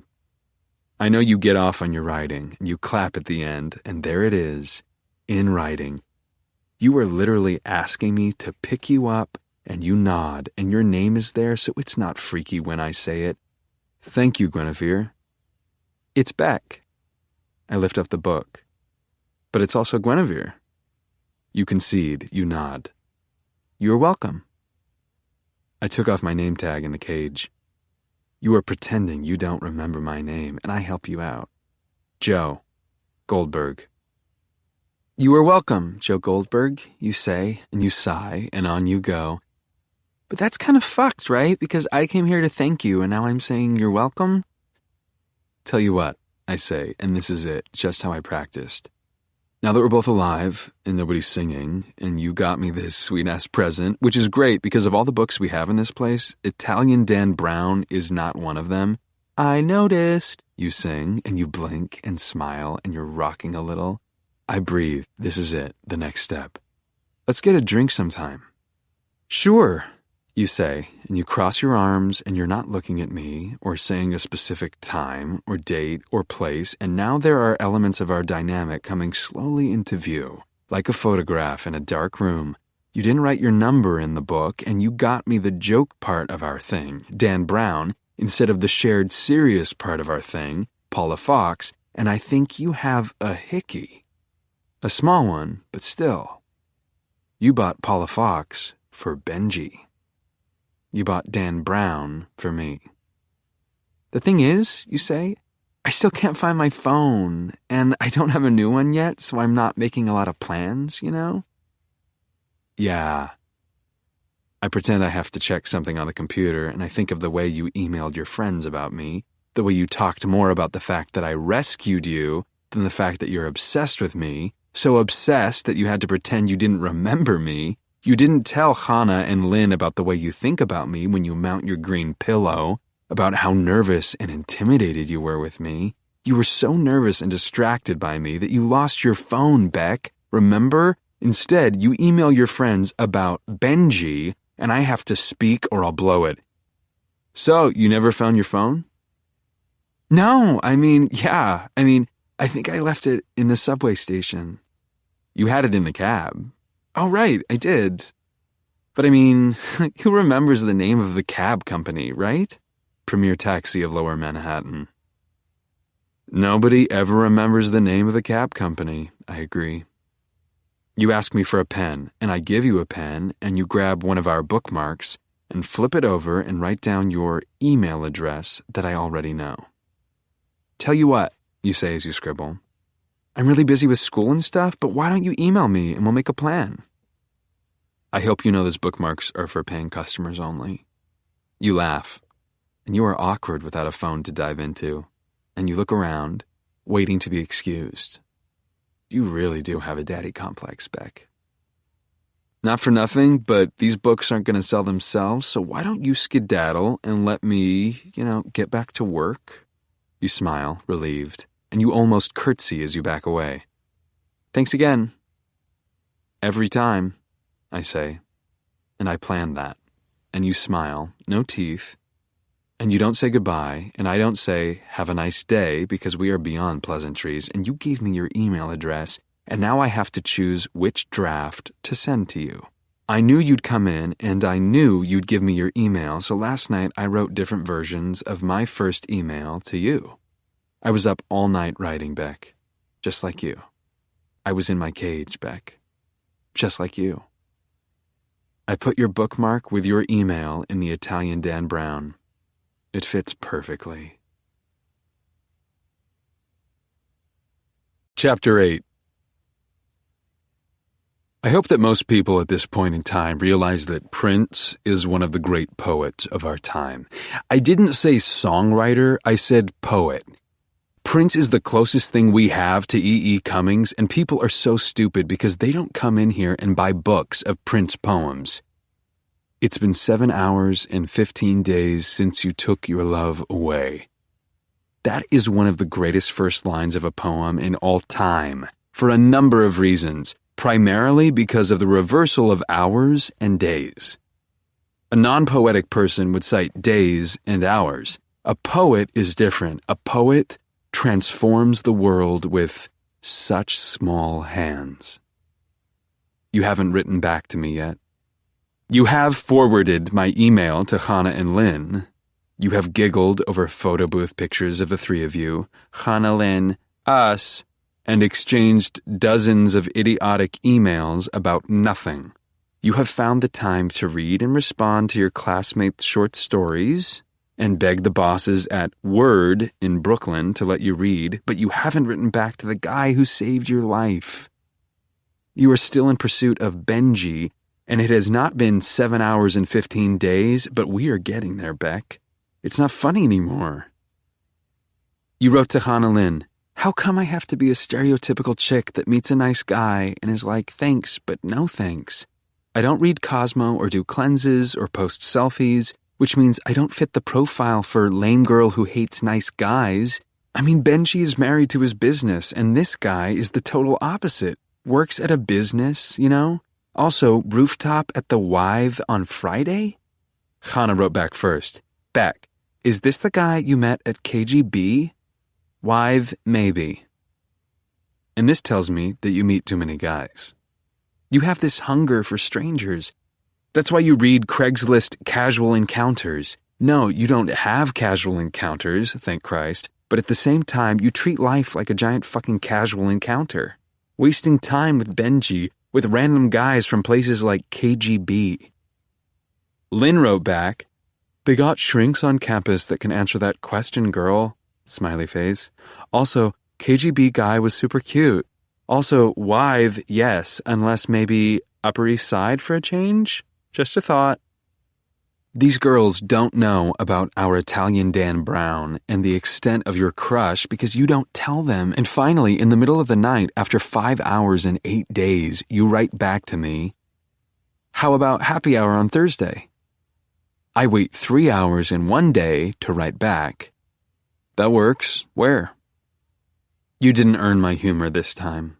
You don't write back right away. 4 minutes, 3 hours, and 2 days pass before this bullshit stinks up my inbox. Sorry, oh my God, one of those weeks. Whatever you do, do not go to grad school. Anyway, how about next week? Like Prince, I have a poetic nature, and I know how to shift my perspective. Driving you into my arms isn't working out, clearly. You are scattered, and you flirt, and you crack phones, and you don't delete anything, and you use your period to get extensions at school, and a lot of your emails have more creative vitality than your stories, and you're talking to like 9 dudes on 9 different sites. You flirt with everything. Do you realize how much crap you have in your shopping basket at anthropology.com? Christ, Beck, you need to learn some decision-making skills. In the meantime, I see that you are sick. Sick like your father was. You're hooked on Benji. And I can't get you off Benji until I know about Benji. Which takes all of about 35 seconds. Benjamin Benji Baird Keys III is a friggin' joke. He's been to rehab, which is a travesty. You can tell by his smug face that he's not capable of genuine addiction. He owns an organic club soda company that symbolizes everything bad about right now. His business is called Home Soda, a superior alternative to commonplace club soda because, while a club is exclusive, a home is the most exclusive place in the world. You can get into a club if you pay a cover. The same cannot be said of a home. Beck, you can't tell me you buy into this. Not really. Benji's little startup is a runaway underground Whole Foods-style success, and his pastel-laden website includes a diatribe on Monsanto, as if this kid's parents don't profit directly from Monsanto, as if this kid wasn't fucking raised on Monsanto. Literally, his dad worked for fucking Nestle when Benji was a kid, and yet Benji rants.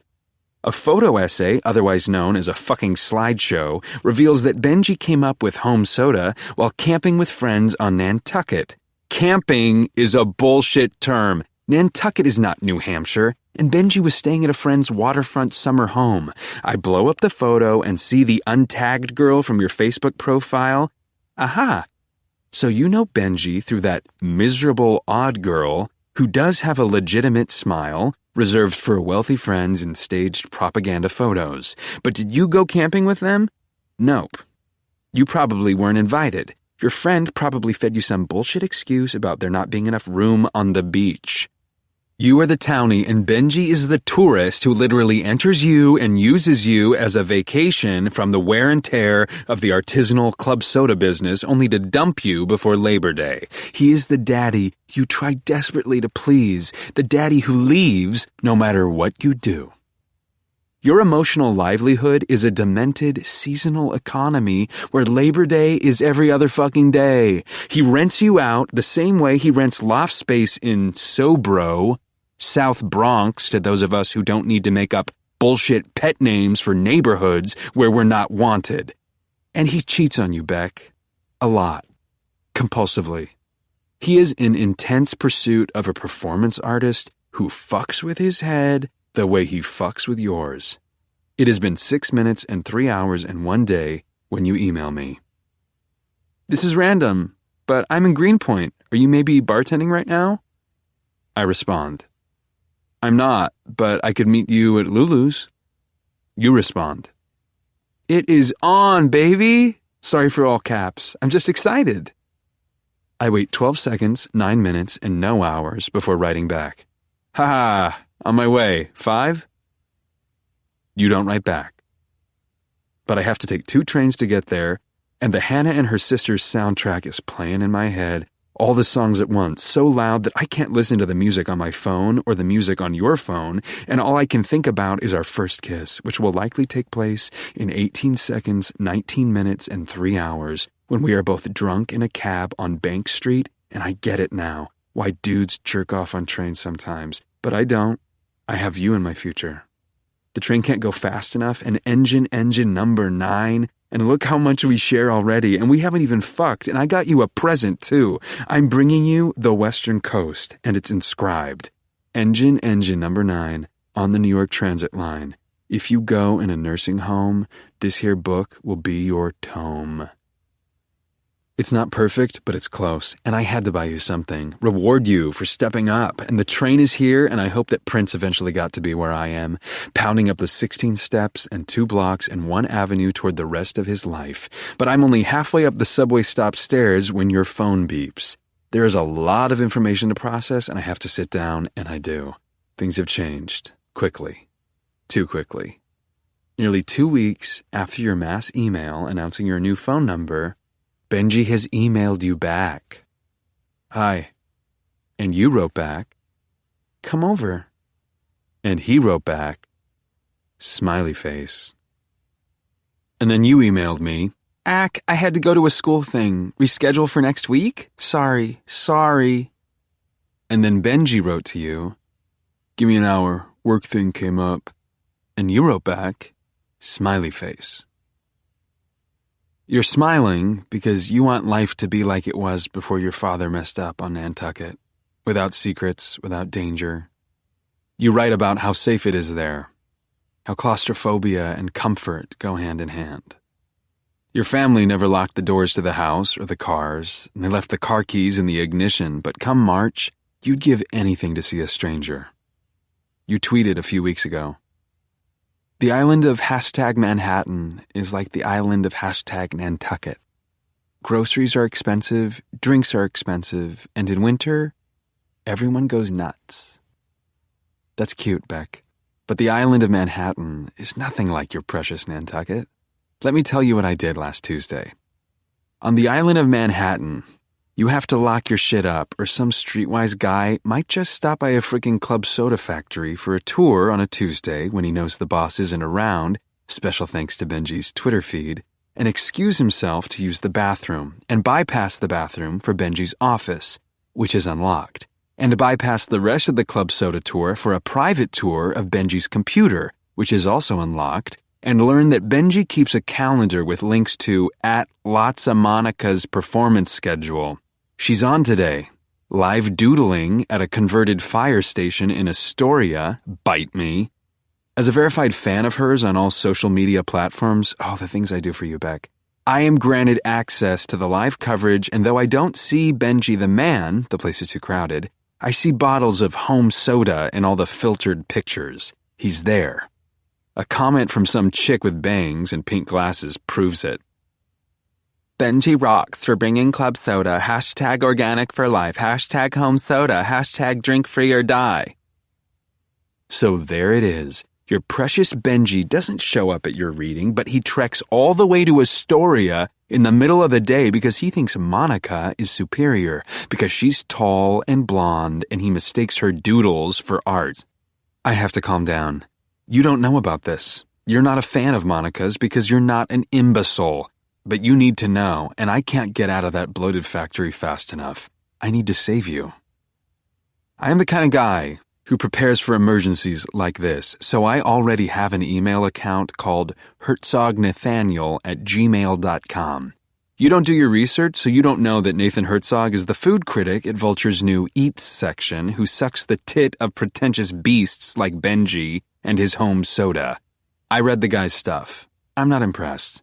But Benji kisses his ass, tweeting his reviews in a flagrant effort to get his own puff piece on the site. And over at the exhilarating news blog on homesoda.com, fans of Benji's pussy water grumble incessantly about why home soda has yet to be featured on Vulture. Until now. Obviously, I use my new email account to impersonate food fuckwad Nathan Herzog, and soon Benji will receive an email from Nathan Herzog, who just sipped the most fantastic club soda of his life and realizes he is late to the party but remains desperate to meet Benji. He writes, "Is there any way you could meet now? There's a bookstore on the Lower East Side, Mooney Rare and Used, and it's a great place to start. There's a cafe downstairs. Nobody knows about it. Sincerely, N." It takes Benji only nanoseconds to reply. "Absolutely, Nathan. I'm flattered, and I'm en route." I don't respond. What kind of an asshole says en route? I'm on the subway thinking about you when I realize that I fucked up. Something is missing. The Western Coast, with my signed inscription. I left it on the sidewalk when I took a minute to recover after realizing you blew me off and Mr. Mooney was right. I will never be fully capable of running the bookstore. I am not a multitasking businessman at heart. I am a poet, which is why I know that I am 4 stops, 1 transfer, 3 blocks, 2 avenues, and 1 flight of stairs away from stopping at my apartment to pick up some treats for Benji. I text Curtis, "No need to come in today. I got it covered." He writes back, "Sweet." Chapter 9. I round the corner and see Benji yanking on the door to the shop, and I caught him too. Even better. I smile broad. I own this fuck. "There he is," I call. "The home soda man." "Mr. Herzog, it is a true honor," he coos. That fucking kiss-ass in a Brooks Brothers blazer, and for what? "Sorry I'm late," I say, and I fake a fumble for the keys. Food critics who are part owners of cafe book hybrid places are, by nature, a clumsy folk. But it's worth the wait, I promise. I unlock the door, and we're in. And Benji is too nervous to notice that I locked the door behind me. "This place is a gem," he marvels. "They serve coffee here?" Now and then, I say, and I could work for New York Magazine's bullshit website. I watch Mad Men and know about Jay-Z and overpriced ramen. For now, though, would water do? Excellent, Nathan. Excellent, Nathan. So while Benji prattles nervously about how much he loves books and bookstores and people who read books, I am pouring a baggie of crushed Xanax into a glass of water. He'll gulp. He's nervous. He takes the water. He thanks me. He can't even say thank you without sounding like a phony. I let him go on and say I've just got to tend to something behind the counter, and he is all apologies. And that's perfect, Nathan, and I cleared my calendar for this, and I'm moving papers around and listening to the Xanax overtake him. Did I put enough in? He's woozy, and he wants to sit down. He almost wobbles toward the counter. Do you mind? Is there somewhere I could sit a minute? Punching him is gratuitous. But then he did use the word excellent a dozen times in 20 fucking minutes. He's out cold and on the ground, and I walk into the main floor and lift his feet. Here he goes, down the stairs. He doesn't wake up while I drag him into the cage, and I lock him in there and smile. Excellent. His Brooks Brothers blazer provides a wealth of goods. There's his drug purse, packets of heroin or coke or Ritalin or whatever the kids are doing these days, and a plastic key card. I leave that. There's his wallet. I take that. And then there's the grand prize that is his phone. I don't have to tell you that I take that. Benji is as fearless as you, Beck, and within seconds, I have access to his Twitter, his email, and the home soda blog on the website. Naturally, his phone is full of pictures of the Monica performance artist person. She is nauseating, splayed, always posing. I pick a sexy one and tweet it from Benji's account. 2 words accompany the photograph. Hashtag beautiful lovely, hashtag yes. You are meant to interpret this as Benji's way of calling you hashtag inadequate, hashtag no. And you do. Oh, Beck, it hurts to see you cry. Feel so rejected? Don't you know how much I'd like to go hug you and prop you against that green pillow and fill you with love and mass-produced club soda? I want all that, but I can't intervene. You need your space to detach from this asshole, and I wait for your sadness to turn into anger. And then it does, and you write like a snake. You slither. I am not your fucking plaything, Benji. I am not a no-hearted, phony piece of shit performance artist cum dumpster. I am a human being, a real human being, just like the song. And you do not blow me off. Do you hear me? This is not how my life goes. Treat me like you treat your soda. Or you know what? Better yet, fuck your soda. Give that a shot. Stick it right in there into that glass bottle and fuck your soda because that's what you love. You don't love me. You don't love anyone. Your emails are true and beautiful, but there's a problem. They all get stored in drafts. You don't have it in you to send them. You're still holding on to this towny fantasy that this shaggy-haired camping tourist will throw away his ideals for you. You want that. There's not a lot I can do. So I stand by. I read your emails. Chana is right. Honestly, Beck, it would be nice if Benji loved you, but he doesn't. So it's not surprising when he bails on you and cheats on you and pulls that weird daddy shit, you know? This will sound weird, but I am happy for you. Let this end already. Lynn chimes in.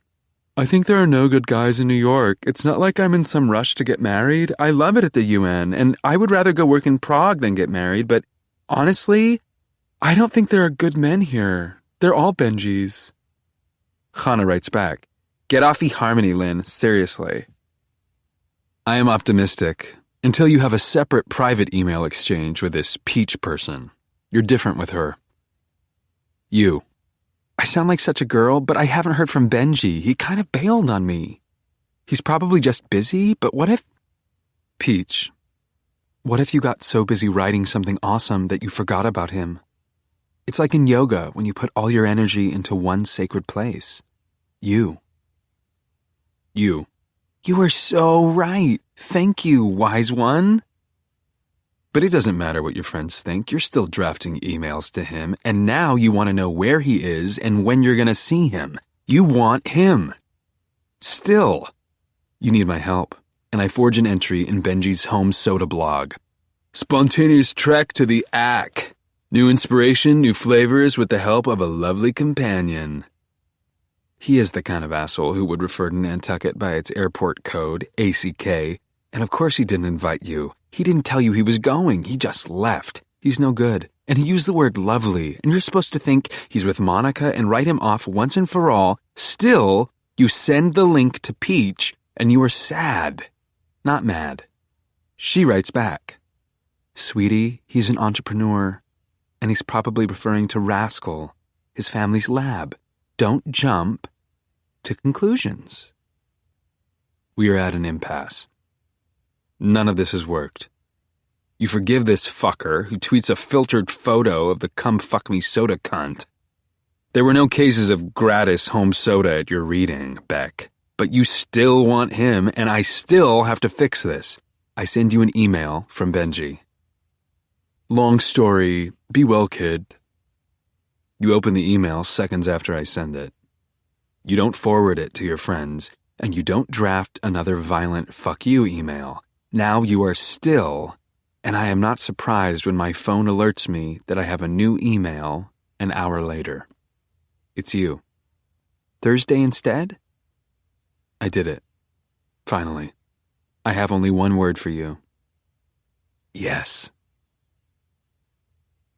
When the little pansy wakes up, I don't know how much time has passed, but he's yawning like it's been a century.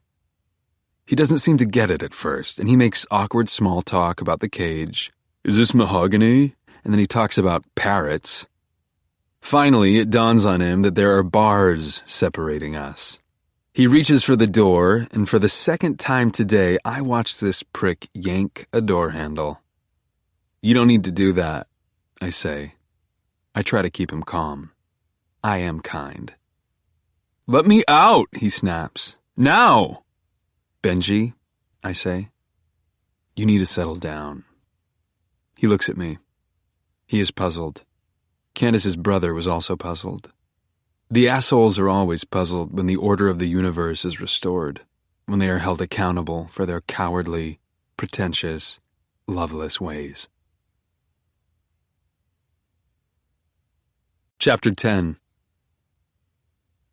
It's Thursday morning, and our date tonight is my reward for the past 3 days. Babysitting Benji is no joke, Beck. I don't even know how many times I've locked and unlocked and locked the basement doors as I've come up and down. Curtis knows he isn't allowed in the basement, and he doesn't have a key.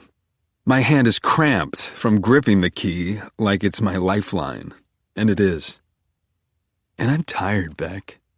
It took me a solid hour to pry up the false bottom floorboard where I keep my machete.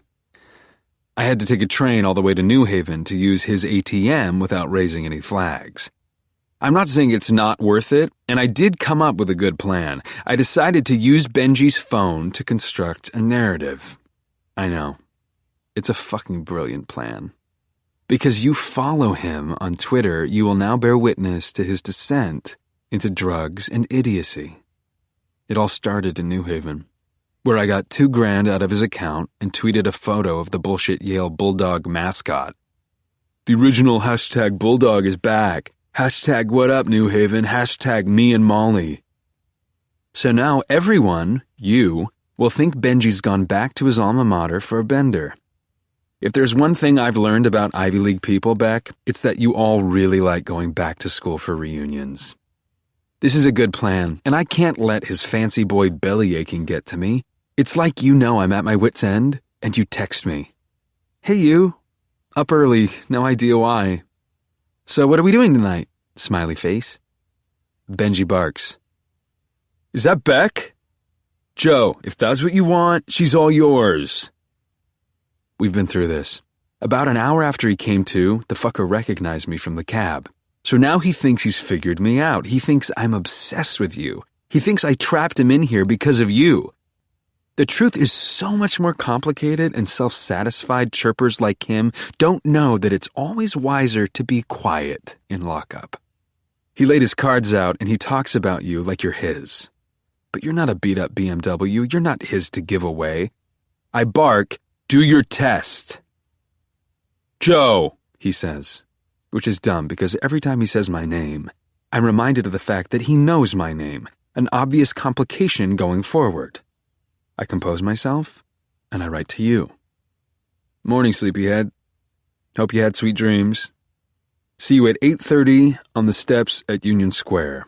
When it gets dark, we'll go somewhere else. I hit send, and I can't wait to see you. And I pick up the list of Benji's 5 favorite books because we've got work to do. Gravity's Rainbow by Thomas Pynchon. He's a pretentious fuck and a liar. Underworld by Don DeLillo. He's a snob. On the Road by Jack Kerouac. He's a spoiled passport-carrying fuck stunted in 8th grade. Brief Interviews with Hideous Men by David Foster Wallace. Enough already! The Red Badge of Courage by Stephen Crane. He's got Mayflowers in his blood. Benji has already failed tests on Gravity's Rainbow, and Underworld. He keeps saying he would have made a different list of books if he knew there was a test coming. That's how privileged people think. Lie unless you know that you can't get away with lying. You're nothing like him. And you write again. Smiley face. There's no fucking way I'm responding to a smiley face. And I can't anyway, because Princess Benji wants a soy latte and a New York Times and some Kiehl's and his fucking Avion and his Tom's toothpaste. I tell him to make do with what I gave him. Coffee from the Greek diner, a New York Post, a small tub of Vaseline, and a scoop of baking soda from the centuries-old box in our employee restroom. You write again. Where are we going to go after it gets dark? I can't be mad at you because you're obviously just hot for me. You wouldn't be mirroring my words if you weren't excited, and I write back to you. You'll know when you need to know. Wink, wink. The wink, wink might have been a mistake, and I feel sick. Look, Joe, I can't take a test on a book I haven't picked up since high school without being amply caffeinated. I make an executive decision because I can't listen to him anymore. Forget On the Road. Tear up the test. We're done today. He lifts his head up and looks at me like I'm God. Thank you, Joe. I never read On the Road, and, well, thank you. He's thanking me for making him admit to being a complete, total liar. Even while fighting for his life, he's lying. I want this kid to understand, and I try. You didn't read On the Road? Not exactly.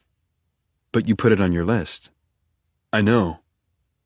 I told you to make a list of your favorite books. I know. Unbelievable. Don't you realize you're in the bottom of a bookstore?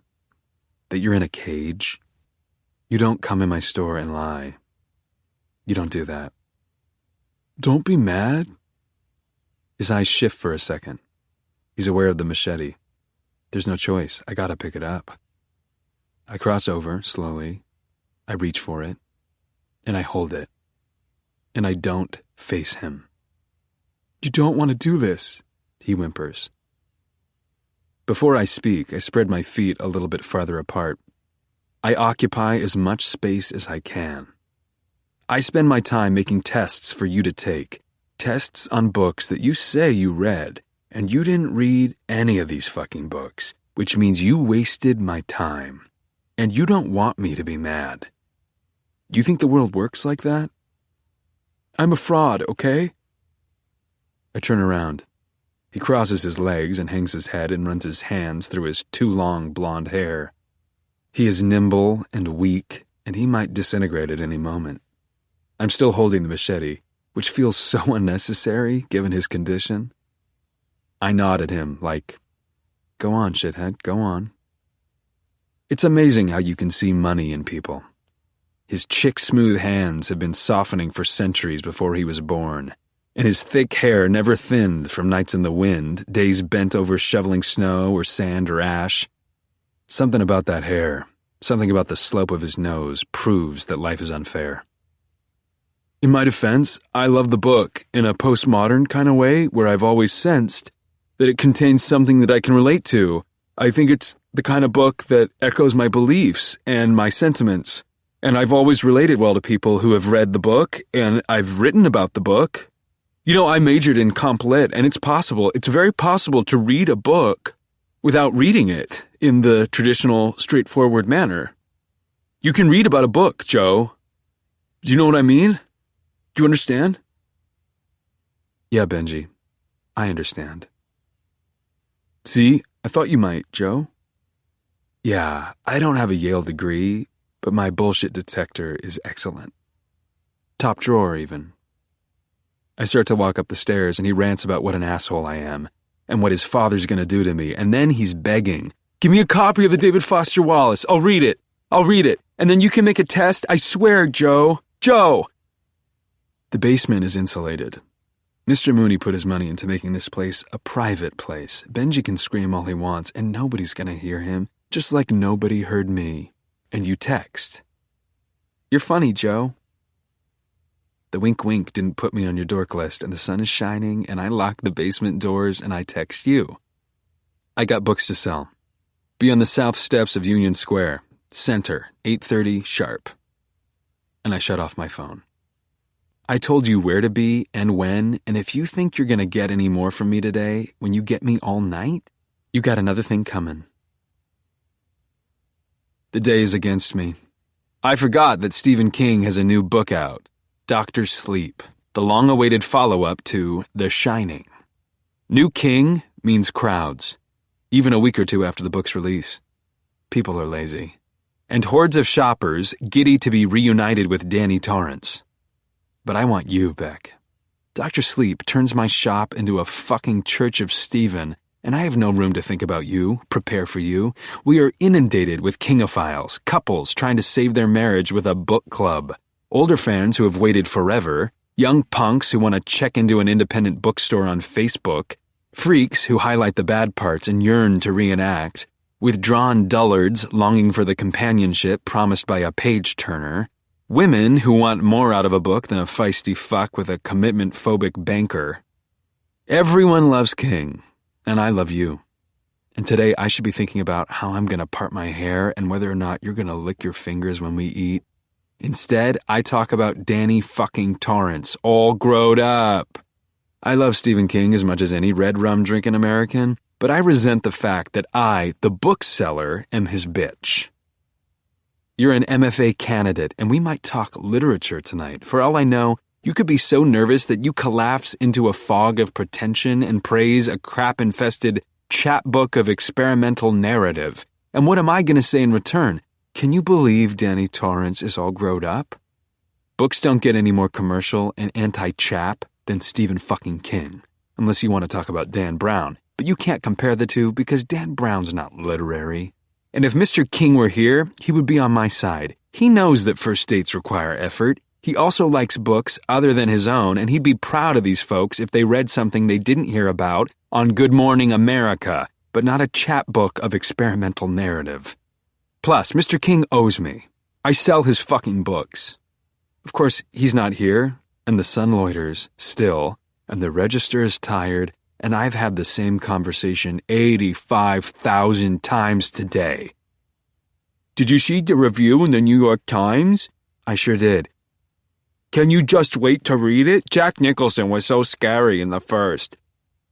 Philistines, and I smash the register when it gets stuck, again, and I hit it because time is moving too slowly. I miss you, and I want you, and finally here's a woman who's not buying Stephen King. She's buying Rachel Ray cookbooks, and she acts like I hit her, not the register.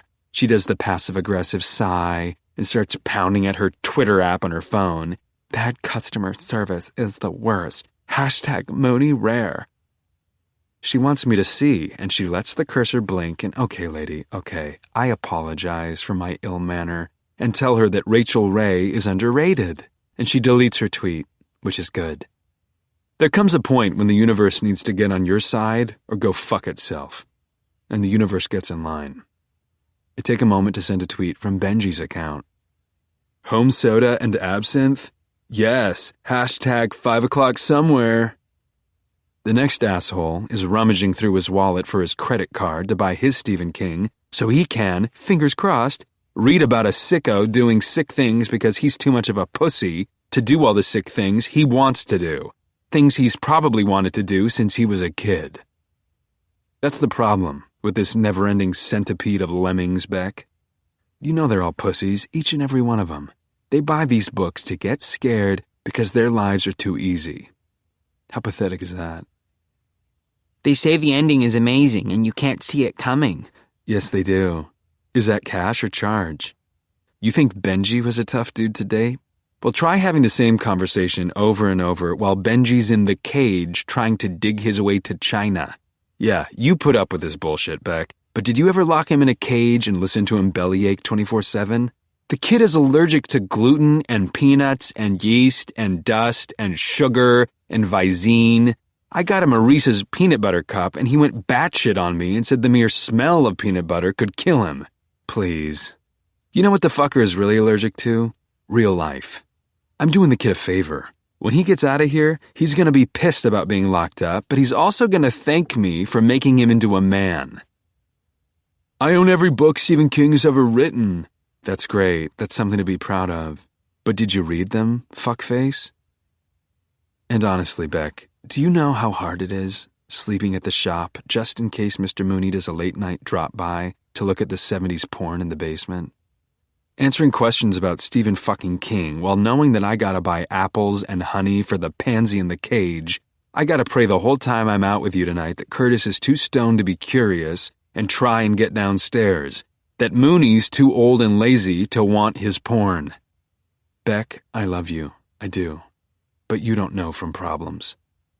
I gotta be aware of the distant possibility that I leave and Curtis takes over and one random old dude with bank decides that today is the day he coughs up $6,000 for a signed Hemingway and Curtis calls Mooney and Mooney limps over here and the three of them go downstairs and make the worst day of Benji's life into the best day.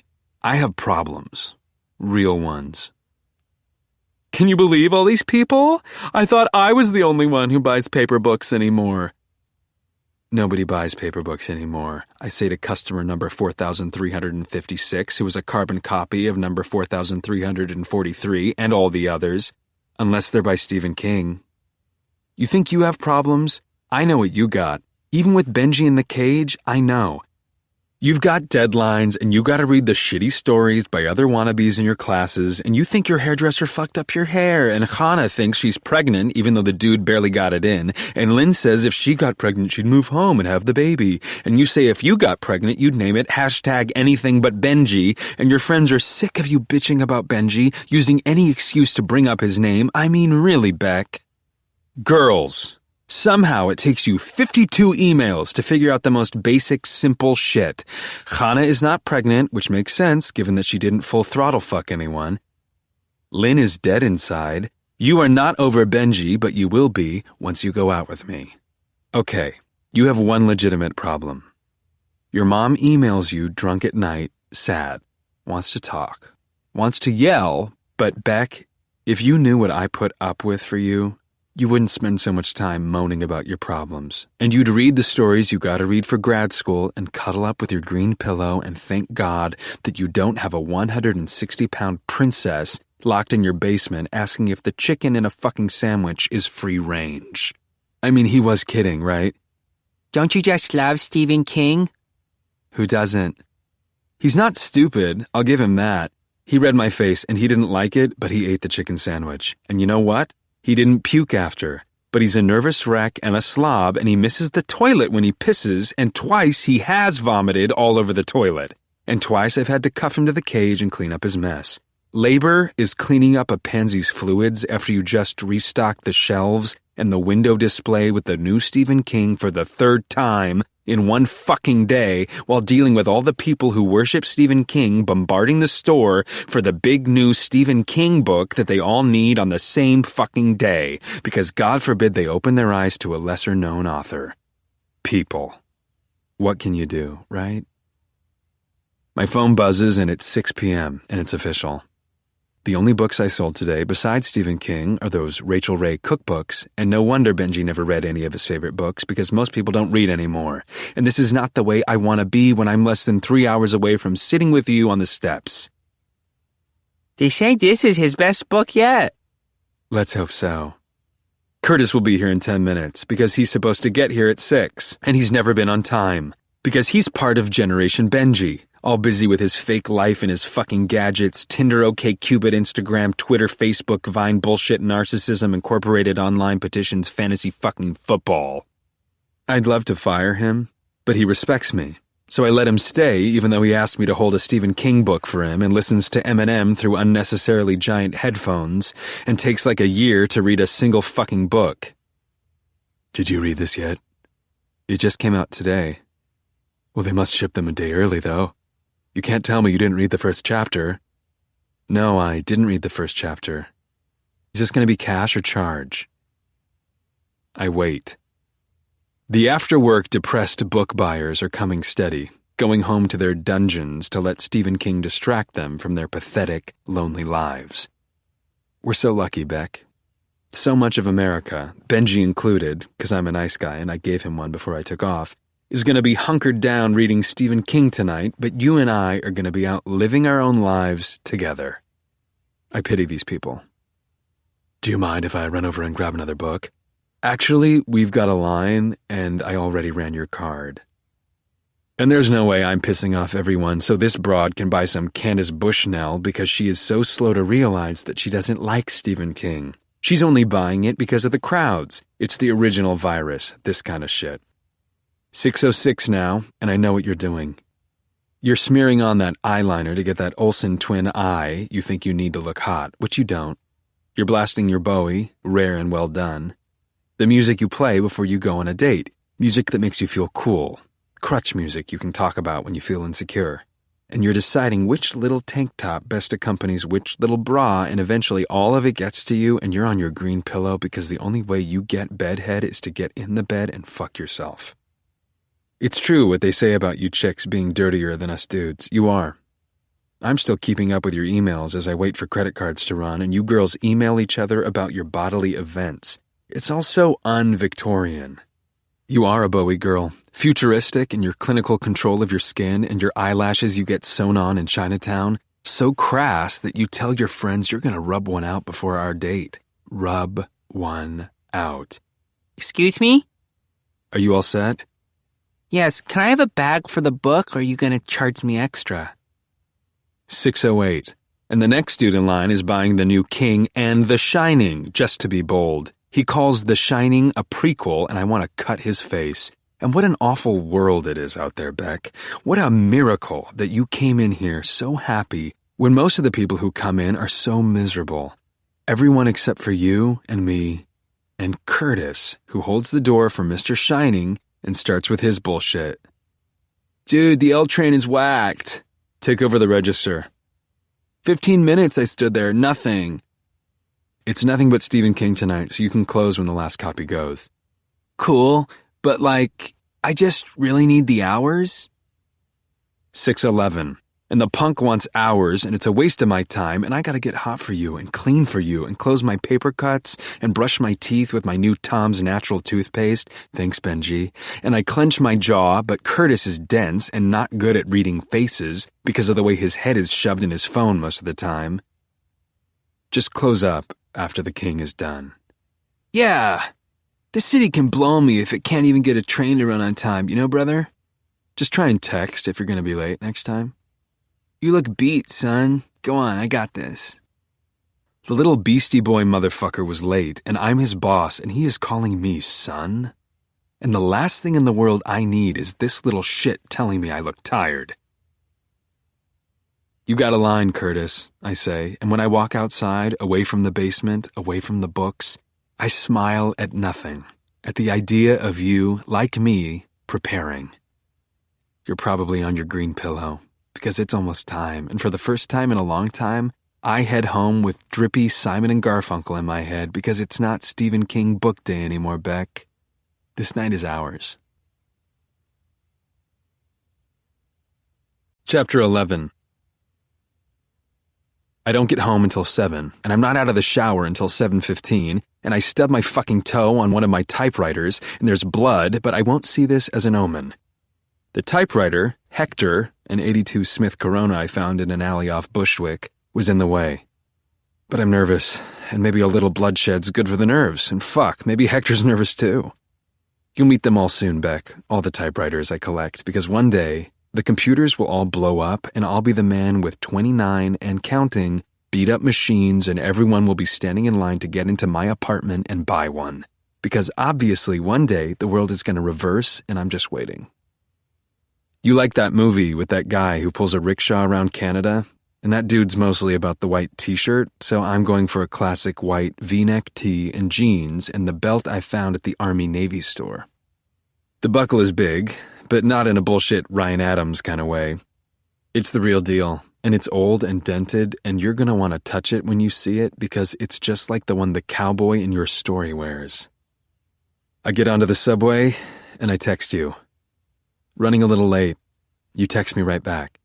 Me too. The road goes by in a slow flash because I'm not really on this train. I am so excited to see you that the world doesn't even exist right now. I get off the train and send a tweet from Benji. I'd fuck Miley Cyrus. For the record, #deep thoughts. And I'm done with my work, and the air is perfect, and when I arrive in Union Square, I hide behind a kiosk and watch you arrive at the steps and look around for me and sit down and wait for me.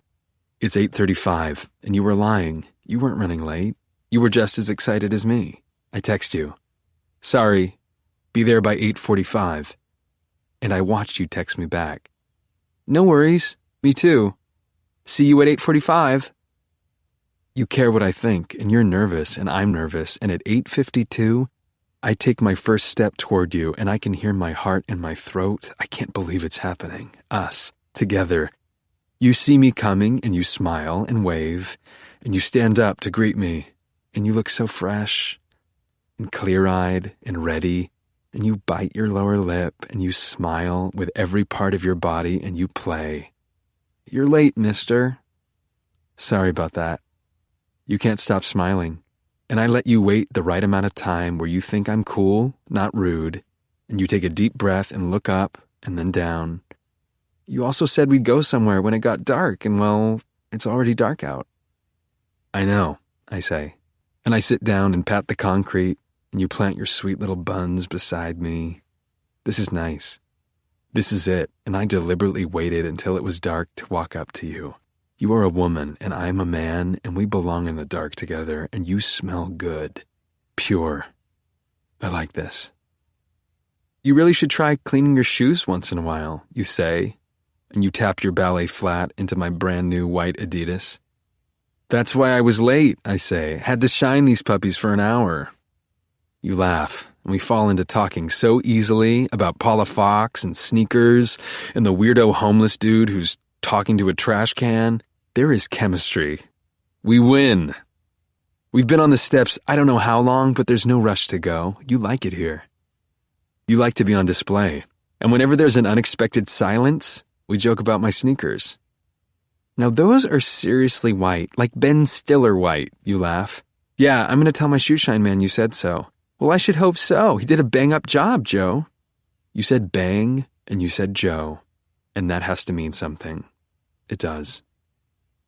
I tipped him, I say, and you start telling a story about accidentally stealing shoes from an outlet, and we've been on the steps for almost 20 minutes, and you're so nervous and excited that you keep talking about shoes as if you have to keep talking about shoes or you might jump me right here on the steps. I chose this spot because my whole fucking life I've walked by these steps and seen couples that make me feel alone, rejected. And now there are loners passing by you and me, jealous. And you're still talking, and fuck, it's hard to listen when I can smell your body wash. So I'm like, I didn't steal these, I accidentally kept them on. I mean, who steals from a shoe store on an island, right? A very brave and lovely lady who goes by the name Beck, apparently. I said lovely, and you smile, and it was just right. You think I get you, and all my reading was not for nothing. You must think I'm a psycho, you say. Why did I even tell you that story? Because it's a first date. Everybody has an anecdote they tell on a first date. It's always funny, and it's always based in truth, but it's always a half-truth. So I'm a lying bitch, you say, and then you smile, and you cross your legs, and even though you're in jeans, two motherfuckers check you out as if they can see through denim. New York. No, I say, you're a thieving lying bitch. You laugh, and you blush. And I laugh, and you stretch, and you're in your red bra and your white tank and your Thursday night jeans and your pink cotton panties teasing me as you reach for the sky and uncross your legs and lay back and rest your little head on the cement, and I want to mount you right here on these steps. at this inappropriate hour in front of the motherfuckers checking you out and the Rasta hawking hemp bracelets and the angry bitches going home to read Dr. Sleep on their iPads. I want you here now, and I can't get up when I'm this hard. You seem young, you say, and just like that I'm soft. Huh? No, don't get upset, Joe. That came out wrong. Good, because I just turned 17, and I'd hate to think I look 16, because then you'd look like a pedophile, and that's no good. You slap my leg, and you like me more all the time, and you hunch, you bite your lip the way you did at your reading when you're about to make a little revelation. I just mean that a lot of my friends are in a rush to be settled, you say. They seem old to me sometimes, like they lost that thing, that openness that makes a person seem young. How much weed did you smoke before you got here? I get what I wanted, another light slap, and I love to make you laugh. And I love you for giving me what I want without losing your focus. Like a laser beam, you go on. See, I started to feel old my junior year of college. I was going to go to Prague, and I backed out at the last minute, and a lot of my friends, they made me feel old, like I'd missed out on something I could never get back.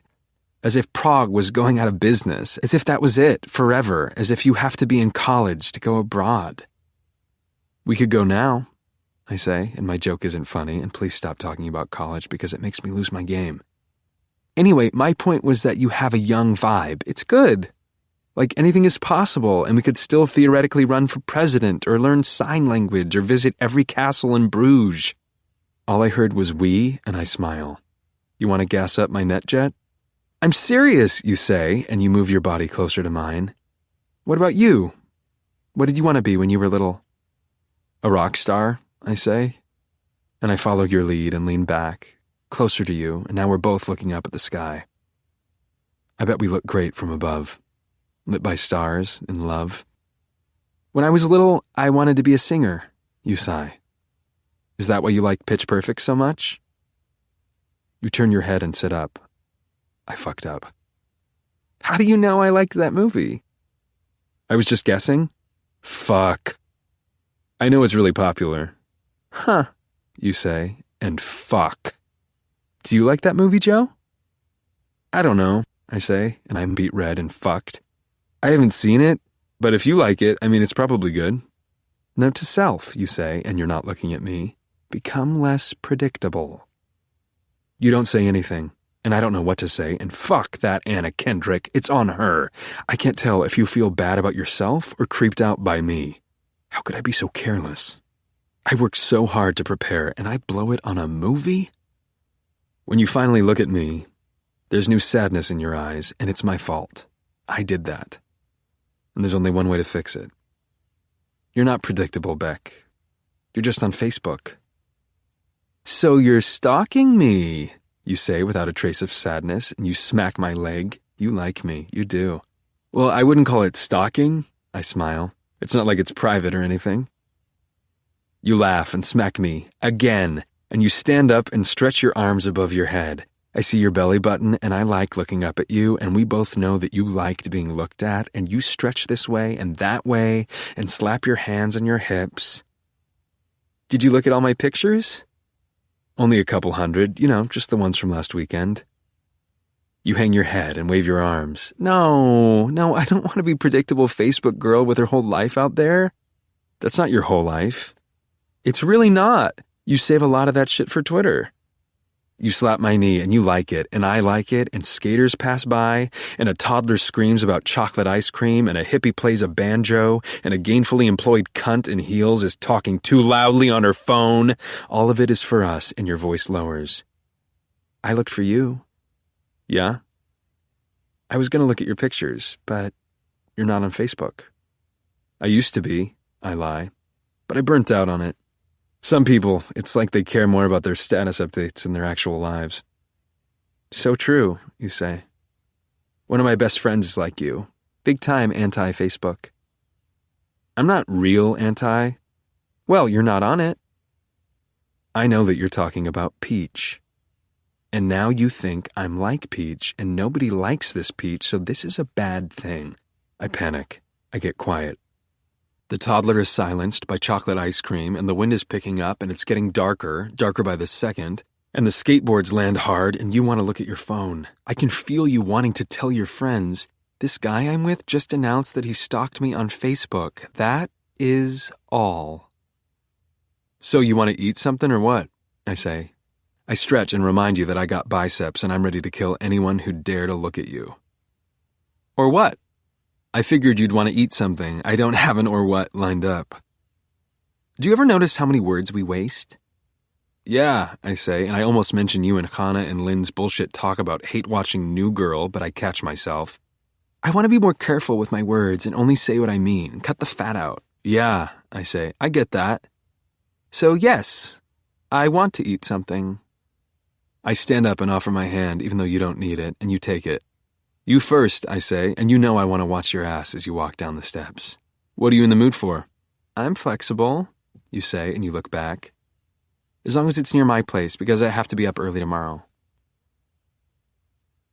We've had corner bistro burgers and fries and the vodka and the whiskey, and I let you steer the conversation. You did tell me about Benji. My druggy ex, I push him away, but he always comes back. But let's not talk about that. I agreed. I'm agreeable! And we moved on to your childhood, yours on Nantucket, mine in Bed-Stuy, your defensiveness about being a townie, my prepared knowledge of your island, which impresses you because I've never actually been there. You exclaim, Joe, you're so smart.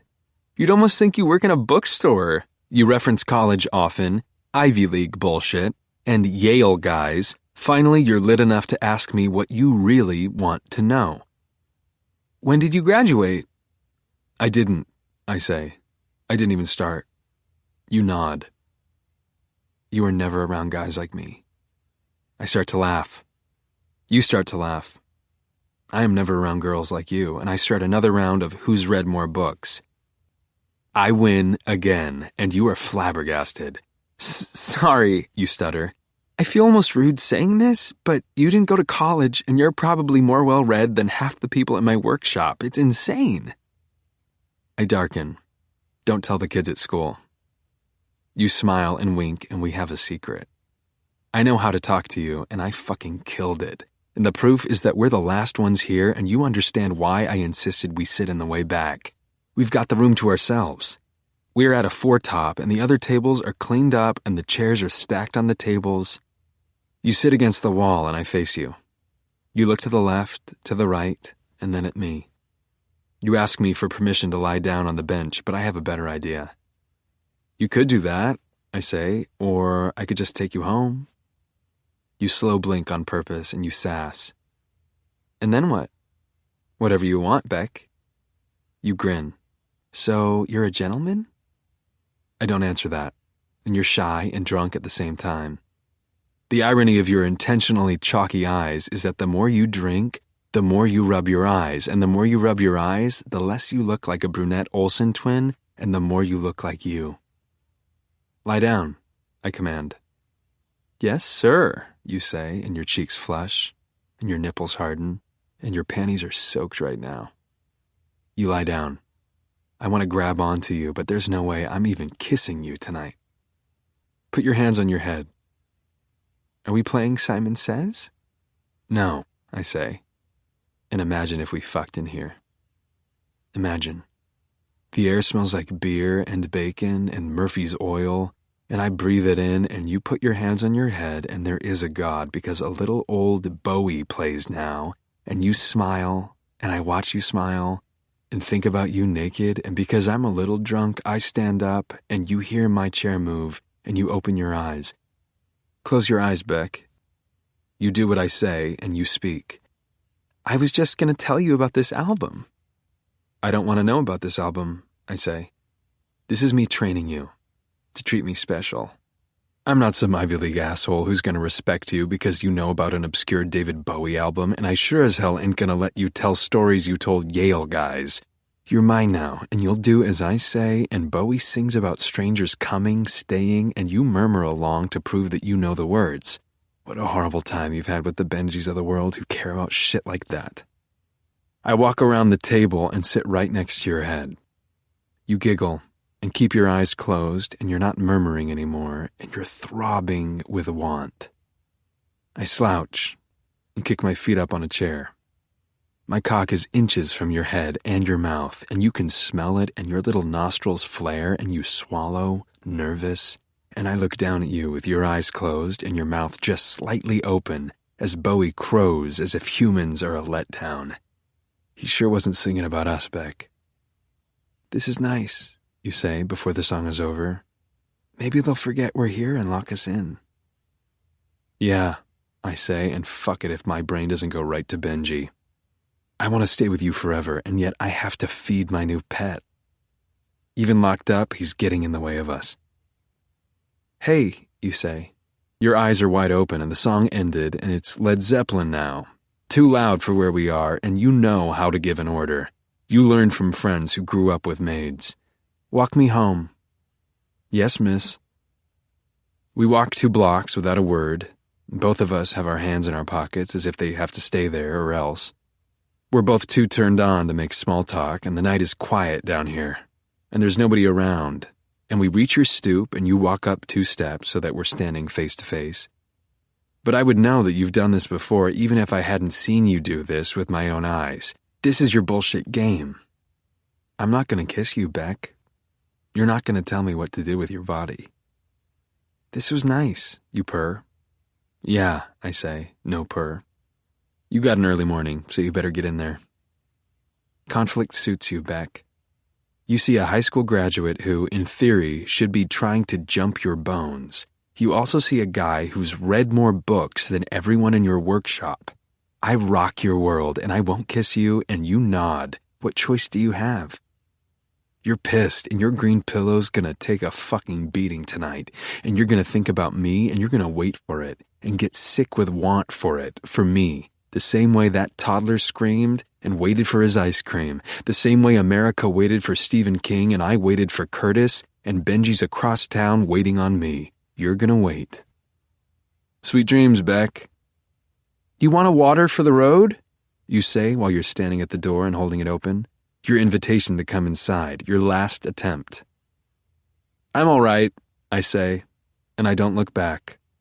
You are fucking obsessed with me, and honestly, I'm kind of relieved that I gotta deal with Benji and his organic apples and club soda right now, or I might follow you inside and wait for you to unlock the door and throw you onto the couch and give you what you want, what I want, but no.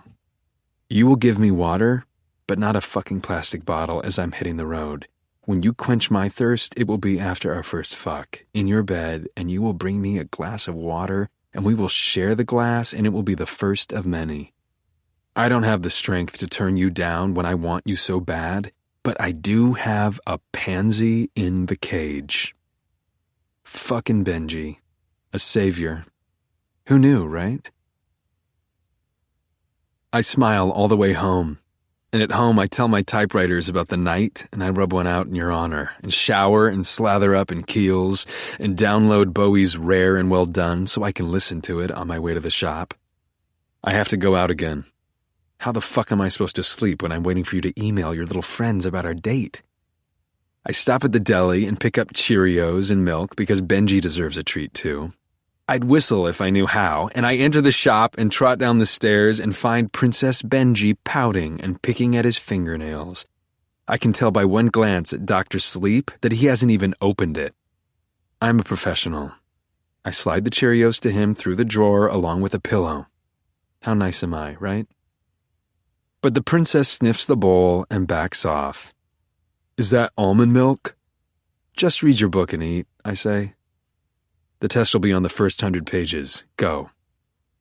I trot upstairs and sit down for a nice long Beck sesh, which consists of listening to Rare and Well Done, looking at pictures of you I stole from Facebook, watching scenes of Pitch Perfect on mute. I get so lost in you that it gets bright in the shop, and I should be tired given all the drinks, all the excitement, but I'm high on you, and I want to take you to the London that Bowie sings about in the album you love. But what I have to do right now is go back downstairs to see if Benji learned how to follow the directions. What a sight, Beck. He isn't just reading King, he's devouring the new book like a chubby kid with a candy bar. I start to applaud, and of course he drops it and fakes a yawn. I tell him it's time for a test, and he doesn't want a test, no duh, and I tell him it's time for a club soda test. But you said read The King. That's right, and you did. Congratulations. And now comes the sissy rant. He doesn't want a club soda test because he has a stomachache and a headache and he thinks he's allergic to something in the books and he needs a Band-Aid. Is this camp, asshole? And a B vitamin and a cream for his eczema, which is aggravated by the cheap coffee. Of course the milk is from a cow tit, Benji. And he's tired and he doesn't want to be tested anymore. It's time to get started, Benji. I need more time. I'm telling you, I'm intolerant of dairy. The cereal is like poison, he tells me. Club soda will settle your stomach. Please, he begs. You never read On the Road either, did you? He doesn't say anything, and I'm shaking my head, and I feel like calling Yale fucking University and telling them that their product is bullshit. I'm not a bad person, he says. Of course you're not. And you know, Beck, he's not an asshole. He's just so fucking insecure he has to drop the king he loves. I give him another shot. So how's that king? He says, and he still hasn't learned a thing. I line up 3 identical red Solo cups, each full of club fucking soda on a tray. You didn't read brief interviews, and every day there's a test. I have serious money, Joe. Family money. I have a car, a mint Alfa Romeo. Do you want a car? Because I can get you a car. I pull the drawer open and lift the cups off the tray and into the drawer. Gently, Joseph, one by one. All right, Benji, it's time to get started. Joe, wait, don't do this. He falls to his knees. I mean it. I have money. He really is an idiot and can't read a situation, and I almost feel sorry for him. And I motion for him to stand, and he stands. Good dog. Benji, I'm not drugging you. Thank God. This is a test. Each cup contains club soda, I explain. And you're going to take a sip from each cup, and then you're going to tell me which cup has home soda. We're going to see if you recognize your own product. He crosses his arms. I need something to cleanse my palate. I'm a step ahead, and I reach into my bag and pull out a stale bagel. Were all 3 bottles opened at the same time? Club soda changes as it's exposed to air. They were, Benji. I need glass cups because plastic interferes with the chemistry. Drink. I hand him the first cup, and he takes it and closes his eyes and gargles and swishes, and I want to smash his head into the cup. He spits it in the piss pot and stretches and walks around. You know, my father has access to a jet. I can get you anywhere in the world. I can get you anywhere, and then we can forget this ever happened. He'd never even know it was gone. He expects me to blow money. I mean, that wouldn't raise a red flag at all.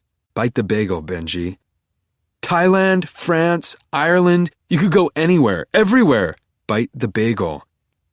He bites the bagel, and I pick up the second cup. Joe, please, think about what you want here. Take the cup.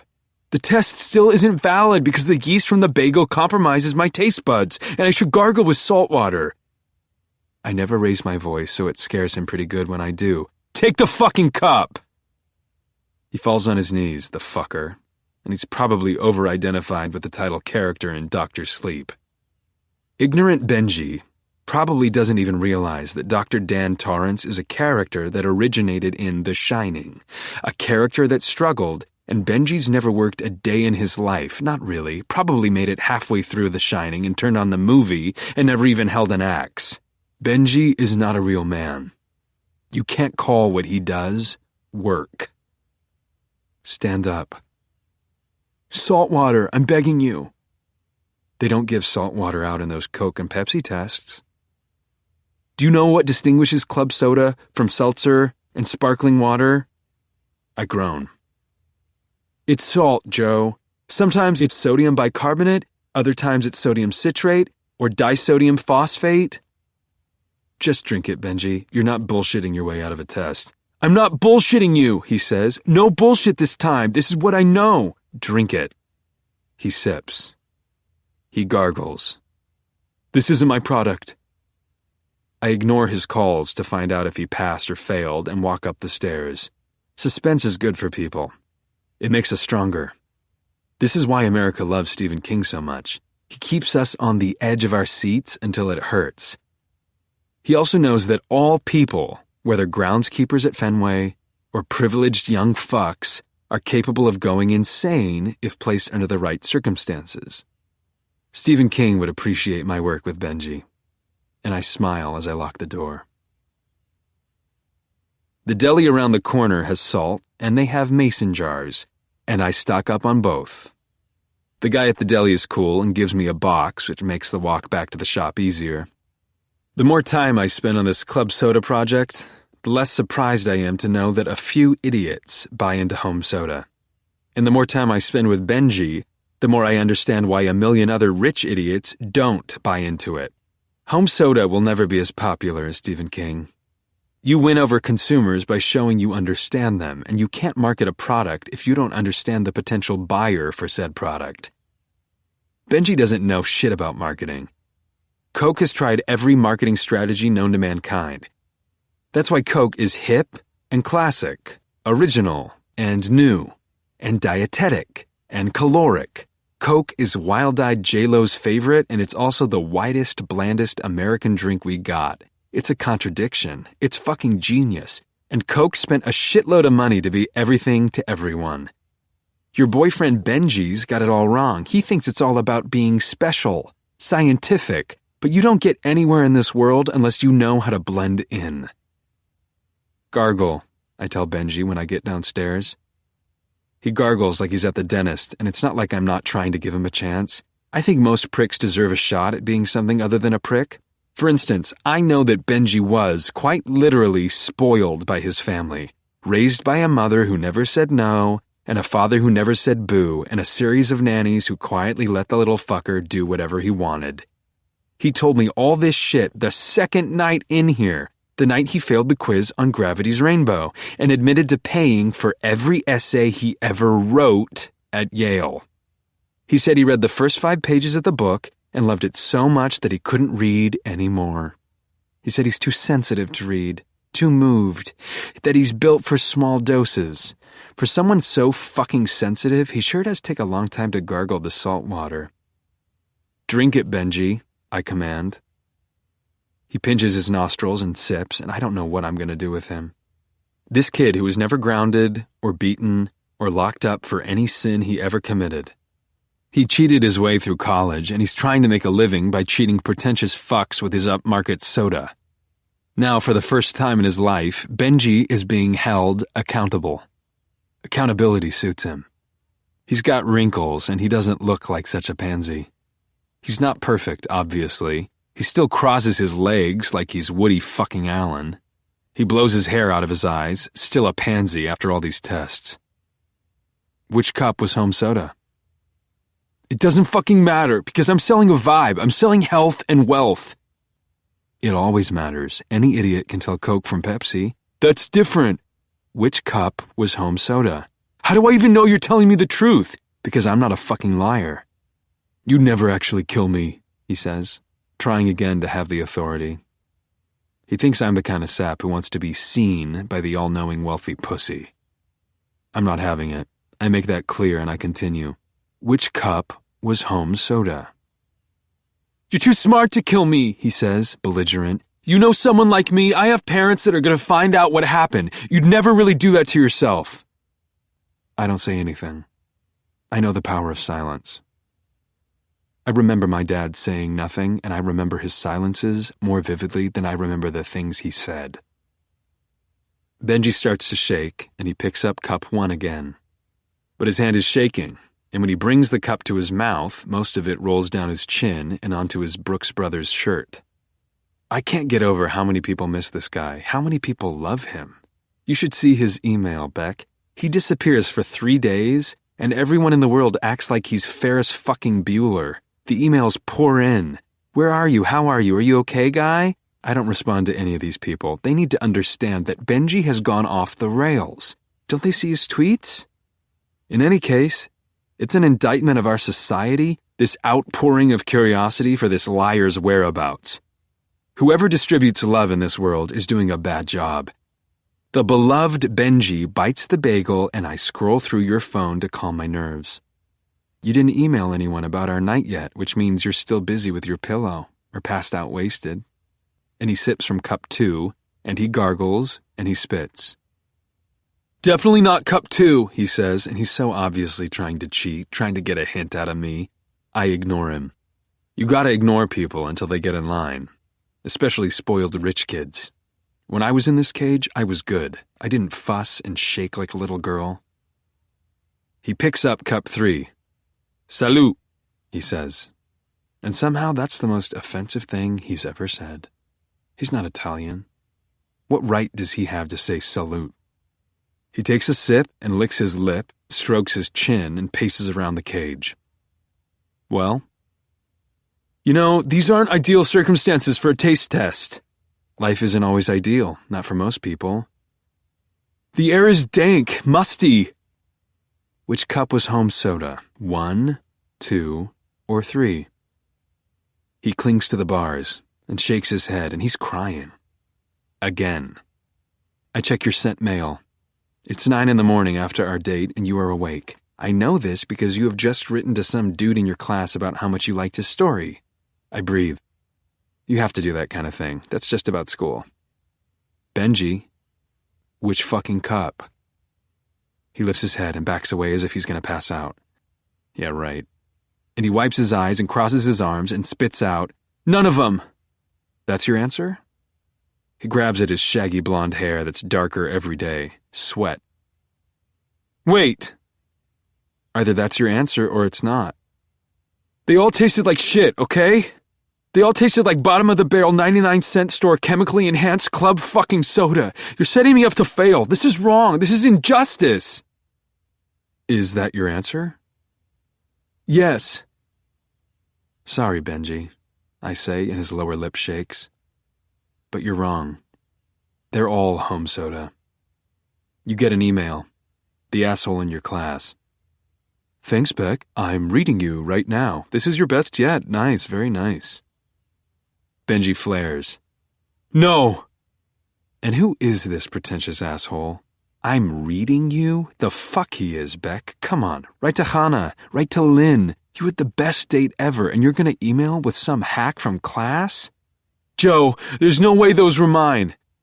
Well, they were, I say, and now Benji isn't just Benji. He's everyone bad, all the educated liars.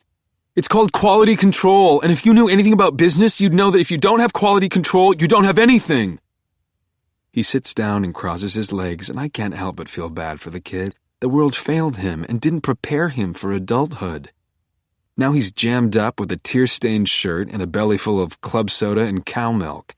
His blonde hair and his vocabulary have finally let him down. He speaks.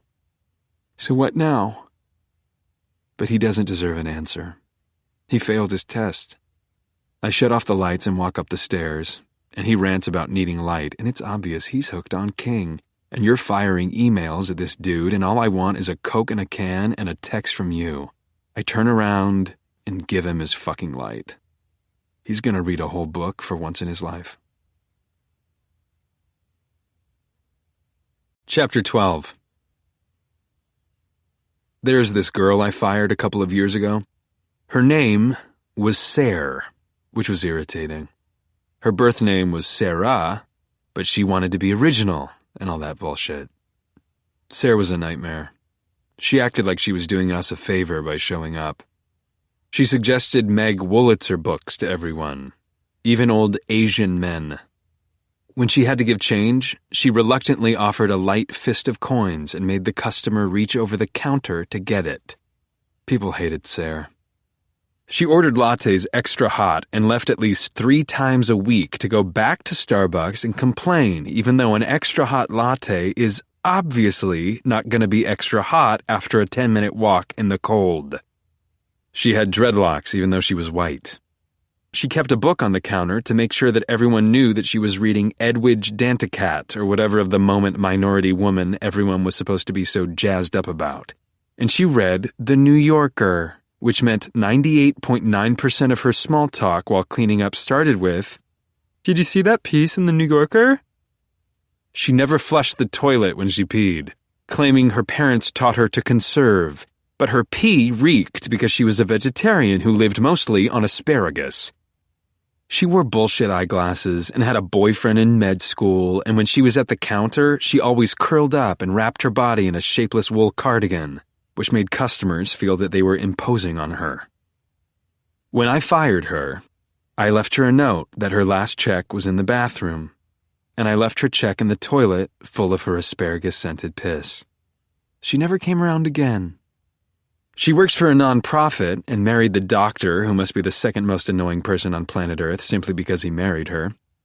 In terms of sheer annoyance, nobody I have ever known has compared to Sarah Worthington, saver of the environment, native of Portland, Maine, forever wishing that she were from Portland, Oregon. Bitch should have just moved there. But I envied her, I did. She was so cool, so unflappable. She was never impressed by anything. We'd get assigned James Joyce and she'd shrug. She made me too aware of myself. I hated that I wanted to impress her, and I hated that I was so easily impressed, sniffing the dead ink on the James Joyce. I'm impressed right now, in this cab with you. I couldn't believe it when you wanted to take me to a party at your friend's house. It feels early for friends, but you insisted. And I'd be nervous no matter what because I'm not a party person, but I'm doubly anxious because we're not just going to some random house. We're riding uptown to your friend Peach Salinger's house. The cab jostles us, and we're not used to cabbing together, and I'm trying to relax, but you're not the girl from the corner bistro. I'm also damn proud of my work with Benji. Mr. Mooney and Curtis have no idea, and I don't want to accidentally start bragging about what a good manager I am. So I gush like some starry-eyed loser. Salinger, that's something. Yeah, you say, too cool. She's related to him, it's like that. Sarah wouldn't be nervous about going to a Salinger party, but I'm rattled with nerves. I can't believe I'm about to meet one of J.D. Salinger's relatives, on our second date, no less. When I called you to set up a second date, I planned on whisking you uptown to the planetarium where we'd make out on the back row, but you cut me off. I have a party, you said. Want to come? I said yes. I'd go anywhere with you. But the closer we get, the more nervous I am. I'm scared everyone will hate me, and you are scared everyone will hate me. I can tell, Beck. You're fidgeting a lot, and when I'm nervous, I get nasty. It's a problem. So, is J.D. her uncle? Nobody calls him that, you say. When you are nervous, you get nasty too. So, how are they related? It's just a known thing, you sigh. We don't ask. He was so private. I breathe, and I have to remember how you described me in an email to Peach today. Different. Hot. You invited me to a party because I'm different. Hot. But what if I fuck it all up? I feel more insecure with every passing block. We are going to Woody Allen Land, where I've always wanted to live.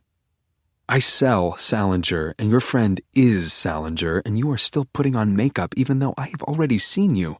You've been smearing black shit under your eyes since 14th Street, and I'm the one who should be gearing up for a battle. I have a tough time with college people, let alone brown people. You scowl at the driver. I said Upper West Side, not Upper East Side.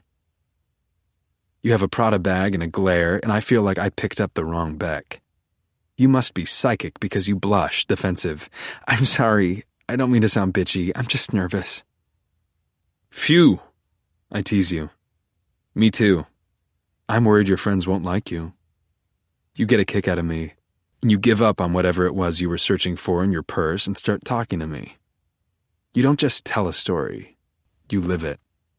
When you tell me about your favorite birthday party ever, which was when your dad let you and two friends take the ferry to the mainland to see Love Actually and you met a guy, I learned that I am capable of envying a 13-year-old boy. Talking to you is like traveling through time, and you sigh. He meant a lot to me. You still know him? You smile at me. I was referring to Hugh Grant. I'll fucking kill Hugh Grant. Ah. You know, Joe, Hugh Grant works in a bookstore in one of his movies. No shit, I say. And I won't kill Hugh Grant. We're about to kiss. I can feel it. But your phone buzzes with a text. It's Peach, you say. If I don't respond right away, she freaks out. Is she as crazy as Uncle J.D.? You don't laugh at my joke. And Peach better know how lucky she is to have you. Now she's calling, as if you had to respond to her text. We're almost there, you tell her, and then I hear her scream into the phone. You are not a we, Beck. You get off the phone and our vibe is off. You don't laugh when I say that JD's niece seems like a piece of work. No, Joe, she's not his niece. I don't like the way you say my name. And I should shut up, but I don't. My instinctive hatred of Peach is winning. I just don't get it. You're such good friends, and she doesn't tell you how she's related to one of the most famous writers in the world? It's a boundaries thing. You're pushing me away on our second date, even though I'm different, hot. You're afraid of love, and it's sad, and I don't want to walk into a room full of strangers. But we are here, and I am your escort. The doorman opens the cab door, and you let him help you out. I wanted to do that. Come on, you say. I don't want to be late. If Peach hadn't called, you would have said we don't want to be late. The elevator is like a reset button, and we agree that it smells like lavender. The walls are papered with flowers, violets, I think. It's an old elevator, and there's a small bench, and we stand side by side and watch the buttons light up as we pass each floor. Penthouse, huh? Yeah, you say, and you shift your Prada to your right shoulder between us. I'm so happy I remembered to switch bags. Peach gave me this bag for my birthday last year. I would have felt terrible if I forgot to bring it. There is no way we are going to talk about purses before we have sex, so I pretend to be curious. Did Peaches go to Brown, too? It's Peach, you say, and you lick your finger and smudge your eyeliner. You're nervous, and the elevator is slow, and why can't we just hit the red button and stay? It's never Peaches, you say in a tone so serious you'd think we were talking about politics.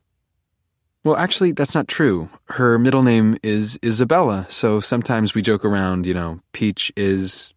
You get it? Is being short for Isabella? I look at you because I know that you think I'm different, hot. I don't ask permission to touch you, but I raise my hand to your cheek and rub off a speck of makeup with my thumb. You swallow. You smile. Your pupils are fat with desire. I look away first. I got you. Anyway, you say, she's an old friend. Her family summered on Nantucket, and we met when we were kids. She's a genius. That's cool. She prepped with Hannah at Nightingale, and she knew me from Summers, and Lynn was her freshman roommate. She's like the connector. I laugh, and you blush. What? You just used prepped as a verb. Fuck off. That's a demerit, young lady. And what happens when I get another? You say, and I'm this close to throwing you against the wall, and you're this close to grabbing me. The closer we get to the party, the more you want to slap the red emergency button and go at it right here, right now. I should kiss you, but we're almost to the floor marked P for penthouse. You move your purse to your other shoulder. You want me. I graze the palm of my left hand over the small of your back, and you almost whinny. Your fingertips brush my leg as the elevator shimmies. I lower my hand slowly. You anticipate. You dangle your fingers, ready. And when my hand finally nears yours, you gasp, lightly, as you open your fingers and latch onto mine. We are holding hands, and your sweat is mixing into mine. Wow. It's time to kiss, and I want to kiss. But the doors open up, and we're here. And I'm speechless. Are we on the set of Hannah and Her Sisters? Desire for you is mixed up with jealousy of all this, and people know your name, but not mine. Your world is bigger than my world, and you hug brown people, and some of them have instruments. Are you kidding with a fucking drum circle like it's 1995? They're covering Jane Says and singing as if they know about lust and weakness. You squeeze my hand. Joe, you say, this is Peach. Yes, it is. She's even taller than I expected, with enormous frizzy hair swept into a tornado above her head.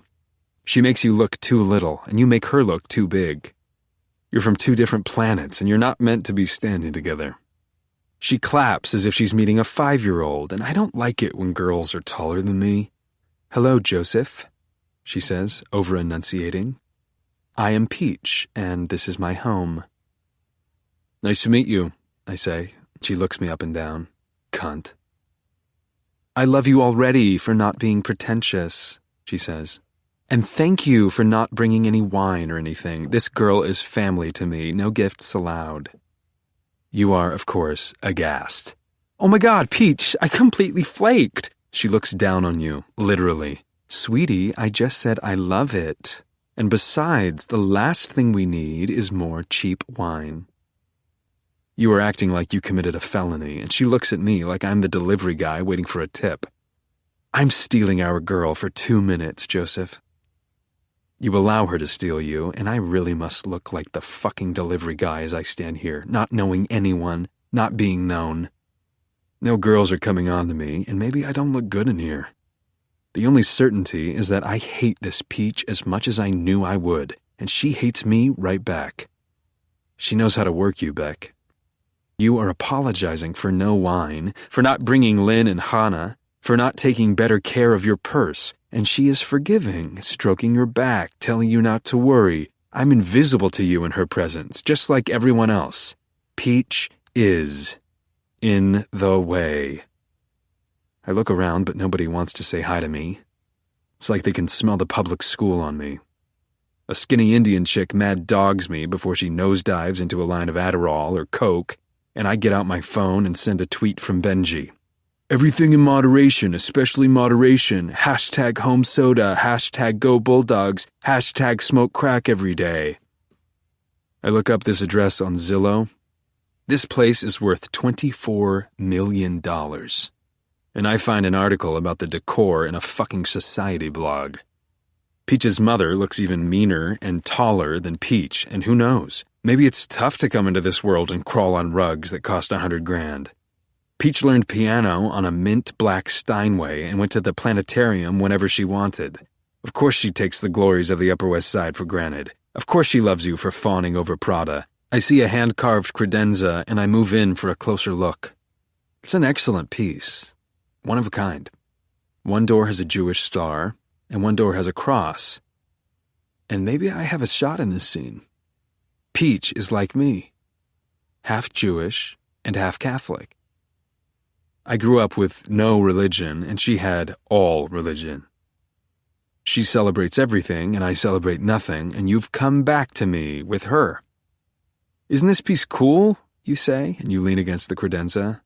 It's great, I agree. You know, Peach, I'm also Jewish and Catholic. Oh, Joseph. She's correcting me, I can feel it. I'm not Catholic. I'm Methodist, but you're sweet.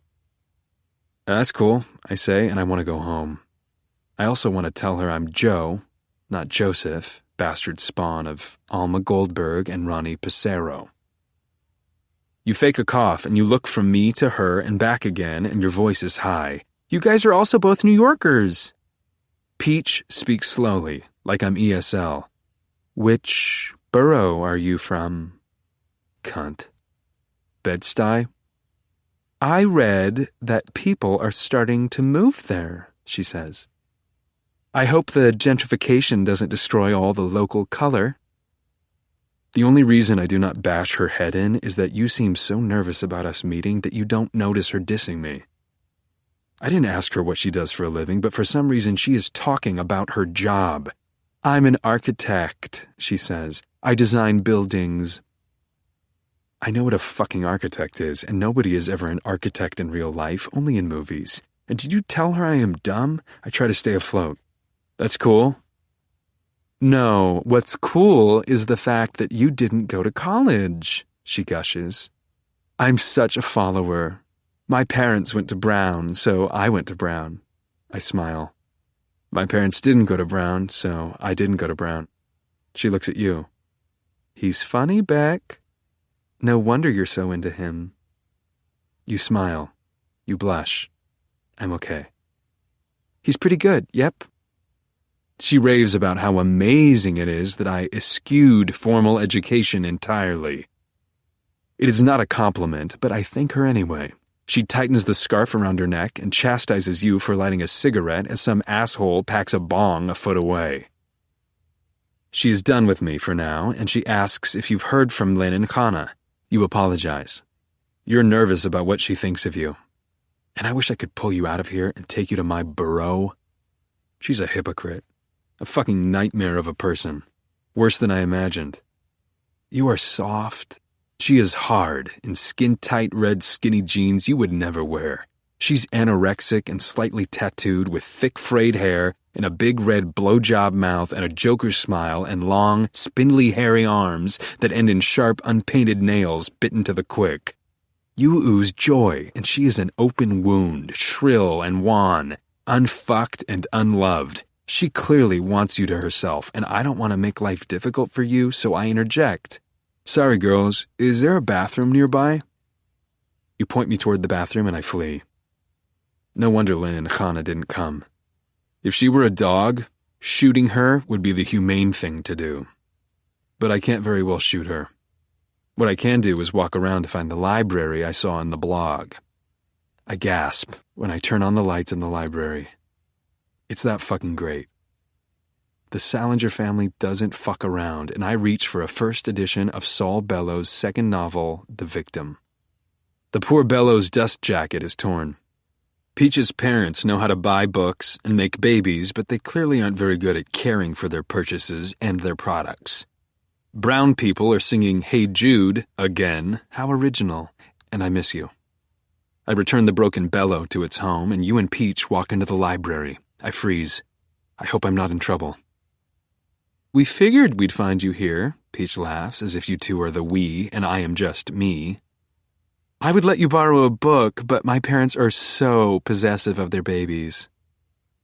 I'm all right, I say, and I never asked to borrow a fucking book. But thanks. You link your arm through mine, and it feels good, and you sigh. Isn't this amazing, Joe? Yeah, I say. You could spend a year in here. Peach again. Sometimes I feel like college ruined reading for me, you know? I do know, you say, and your arm is not linked through mine anymore. Joe, I bet you've read more books in this room than me. Peach approves. A good salesman has to know his product, right? I hate Peach more than Sarah. She called me a salesman, and in the living room, the brown people applaud themselves for knowing the words to Hey Jude, as if it's not one of the most famous songs in the world. Peach sneezes and pulls a handkerchief out of her pocket. She's probably allergic to me, and you leave me and run to her lovingly. Do you have a cold? I bet you're reacting to the dust in here, I say. You're probably not used to it. Good point, you say, and Peach is silenced, temporarily, as you lead us back to the party. I've never needed a drink so badly in my life, and we pass the brown people as they maul Sweet Virginia. You get a text from Hannah. She's not coming. Peach huffs. You know, if I were Hannah, I might be embarrassed to show my face here too. Is there any guy in this house that she didn't sleep with at school? Pardon my crassness, Joseph. I hate that I am so grateful to be acknowledged, and you smile at me. Hooray! And Peach pulls us both into the dining room to greet some guests. It's more high ceilings and high brown people holding court and kicking back at the longest table I've ever seen in my life. They're blowing lines off mismatched candy-colored plates, and the booze, there's tons of it. What's your poison, Joe? Peach wants to know. Beer? Vodka, I answer, and I smile, but she doesn't. Rocks? If they're little ones, I say. She looks at me, and then at you, and then at me, and she guffaws. Excuse me? Crushed ice does better with vodka than cubes. I learned that from Benji. And Peach crosses her arms, and you're fumbling in your purse for something to say for a tunnel away from me, and I gotta fix this and get rid of her, and I try. Whatever ice you got will work. That's awfully kind of you, Joseph. Sweetness, what do you want? Vodka soda? Nice and easy, says Peach, and she's gone. Some dude appears with a bag of Coke, and there's clapping as more brown people flood the dining room. I feel like Ben Stiller in Greenberg. Misplaced in the bad way. Too many guys have slept with you. I know, because they look past you. You're a restaurant that's easy to get into, and all of these people talk, constantly. Remember that spring break in Turks? You have to listen to Tom Waits when you're sober. Remember spring weekend when you got locked out of Pembroke? You have to listen to Tom Waits when you're stoned. Remember that class we took, that graveyard class, and we took that field trip and we had those mushrooms? You have to come to Turks with us. Everyone is going. I don't speak the language, and it's a relief to get a drink. Peach simpers.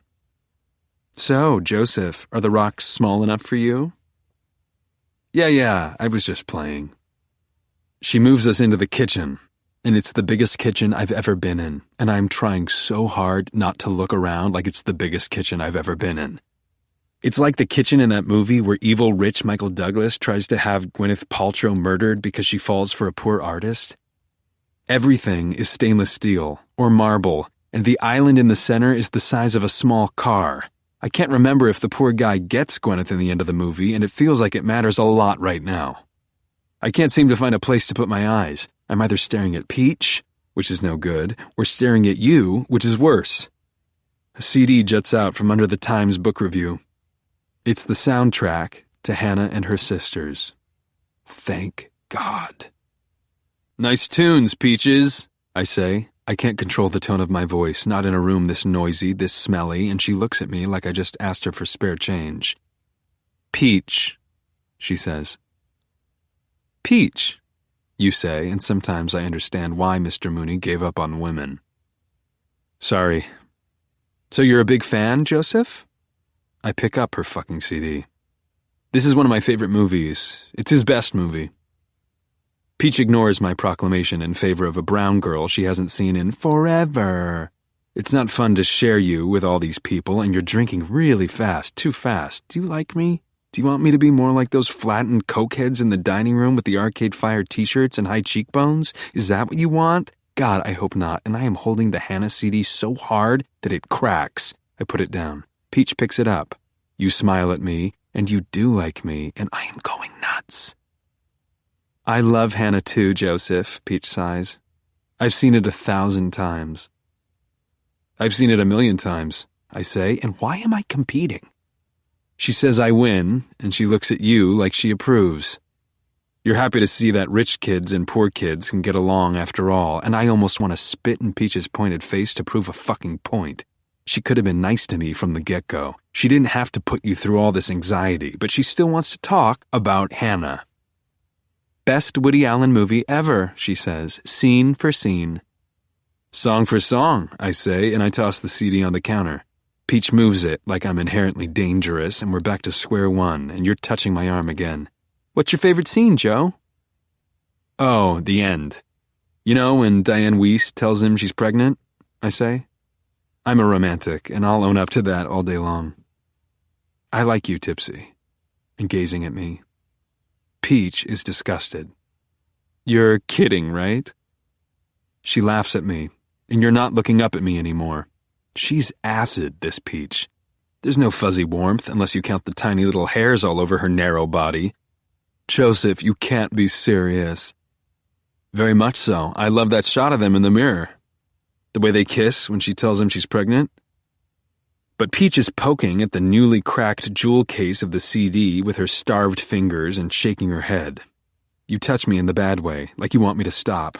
And the Brown singers know the words to My Sweet Lord, and someone found a fucking tambourine, and somewhere in my head, I remember that George Harrison's son went to Brown, and I hate knowing that at this particular moment. Well, Joseph, it's funny you mention that scene, because, you know, that's the one scene that Woody didn't want in, she lectures. Woody. There's no way that's true. Actually, it is true. It's the truth. No offense, but I kinda doubt it. I think they let him do his thing, you know? My grandfather worked at the studio, and he told Woody he wanted a happier ending. And Woody, being Woody, objected, but my grandfather, well, he was the guy, you know? The guy. So your grandfather's not J.D. Salinger, I say, because fuck her.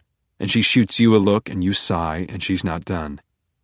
Anyway, she says, it's funny that your favorite scene in the movie is the one scene that he didn't want.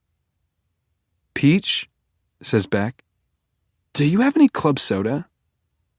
There's a case of Home in the fridge, she says, smirking, eyeing me, knowing exactly what the fuck she's doing. I raise my glass. To your grandfather. She doesn't raise her glass. The Hollywood monster who slapped sappy happy endings on every movie you ever saw and avoided his children like the plague and single-handedly ruined the tone of some of the most iconic pictures in America? No, Joseph. You don't want to toast that man.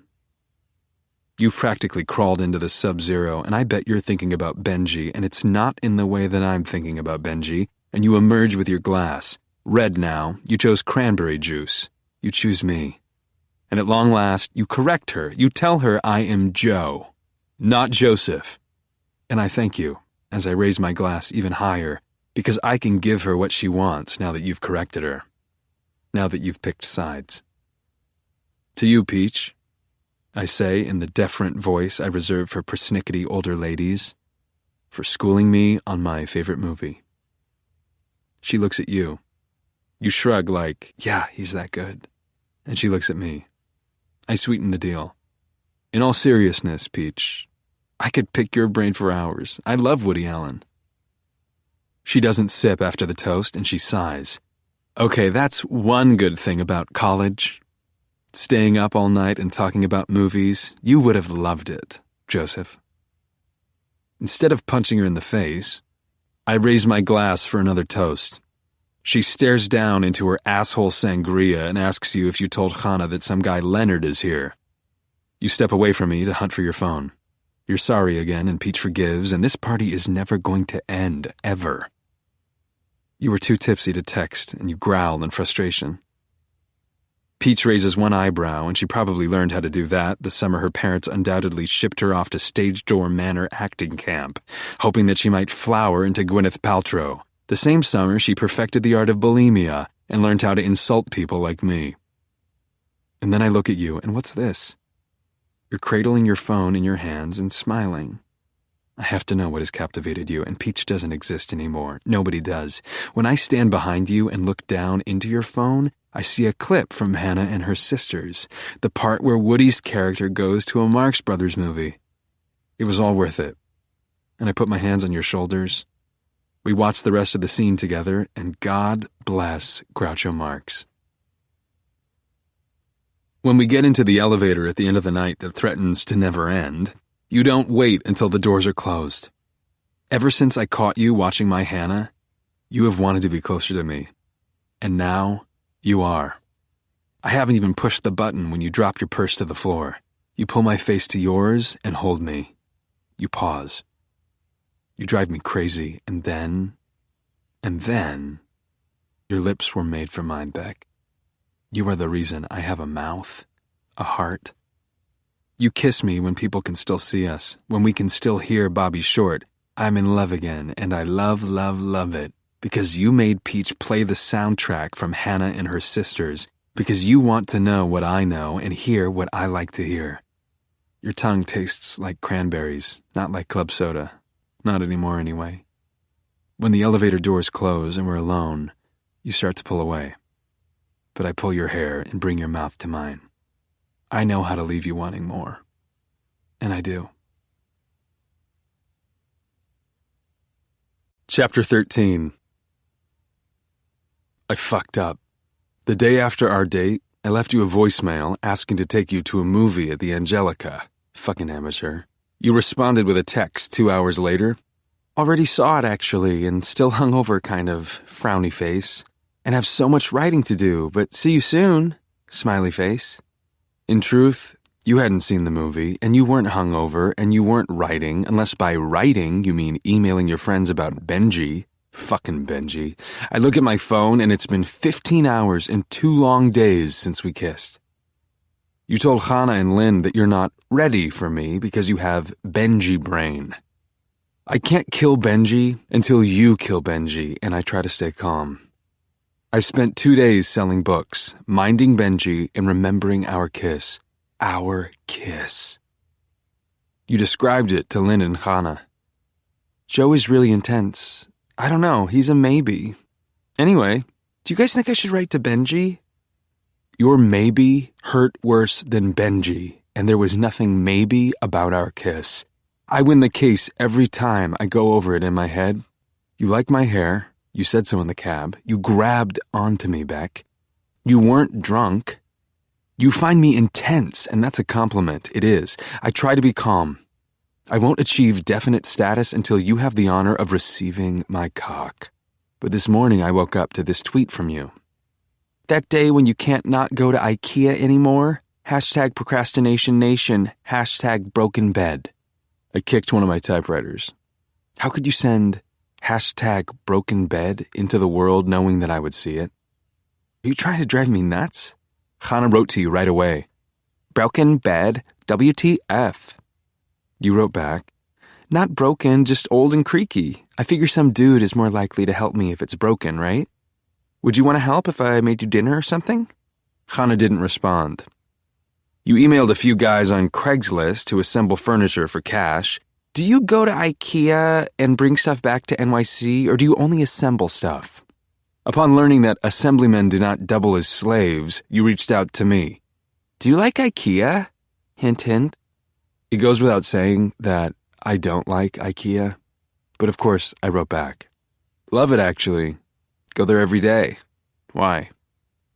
It's not romantic and it's a daylight date, but I understand that your attraction to me is so intense that you need to keep a safe distance. That's why you wrote back, want to get on the boat with me? There will be meatballs, smiley face. Meatballs is a sexless word, and the boat is actually a ferry that goes to IKEA. Furniture shopping is a thankless task, but you murmured, I like you about 1,000 times in the cab after Peach's party, and those murmurings trump whatever bullshit you spew to your friends on Twitter. I wrote back, no meatballs required, but I'll get on a boat with you. So this afternoon, you and I will go to IKEA, where there will be no chance of us having sex. I know how you girls operate, and I know the 3-date rule and all that shit, but I also know for a fact that we have a bigger obstacle between us. Benji. After you invited me to IKEA, you emailed Lynn and Hannah and told them to look at Benji's Twitter. Scary, right? I'm worried about him, frowny face. I'm obviously not doing a good job with the Benji tweets. They're supposed to turn you off, but you still care, and Lynn and Hannah tell you to stop. Lynn. Beck, it's okay to get dumped. It happens. Hannah.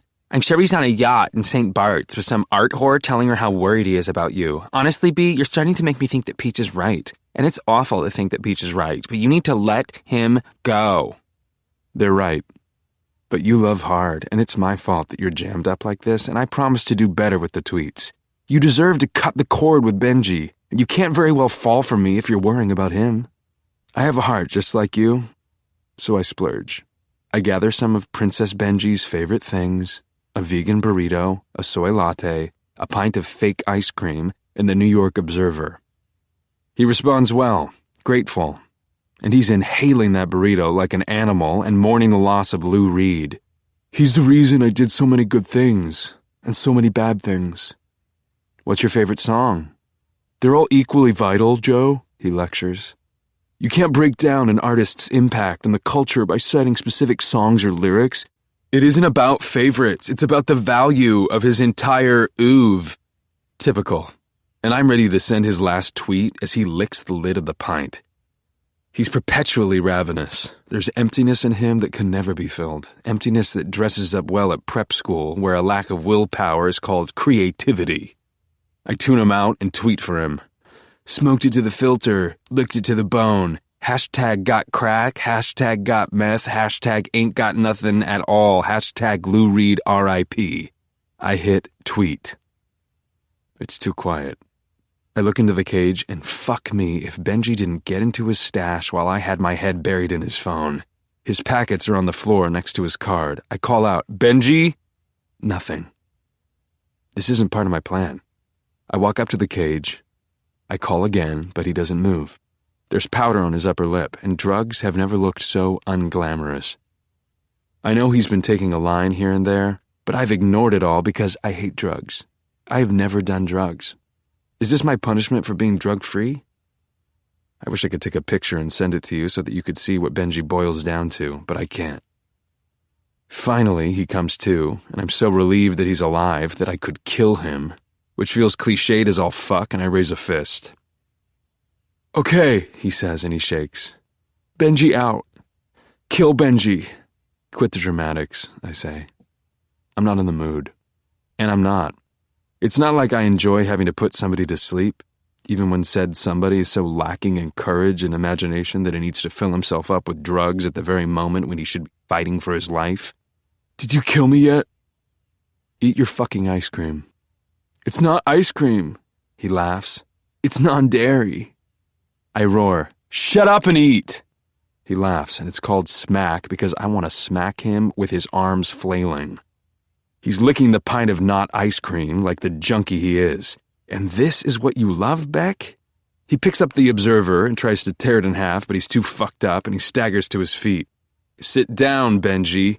Did you kill me yet? He is a zombie and a cripple, and he is talking again. Joe, my man, come on.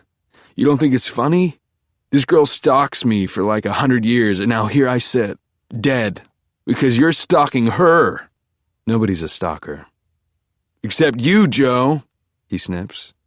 You know, I have nothing to do in here but think, and I get it. You didn't happen upon her in the subway that night, and honestly, if you want her that bad, if you really, really don't want to believe me when I tell you that she's crazy, fine. Fine, he groans again, and it's typical of a guy like Benji to accuse you of being a stalker. I hear pinheads all over the city bragging about being stalked by girls, and what a joke, right, Beck? Like any man could ever be troubled by your interests, let alone threatened. Stalker? What bullshit. What infantilism. I turn to go, but he calls out, wait! He crawls to the cage and drops his plastic keycard from his drug kit. Take it? Why? Storage locker, he says.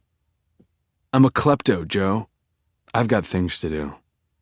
That key opens the locker, he says, desperate. The address is on the back, and nobody knows about it. I'm Stephen Crane. You're not Stephen Crane. I am to the guy who rented me the locker, he smiles. Fucking heroin. The Red Badge of Courage. That's the one book on that list that I read. Of course that's the only book you read.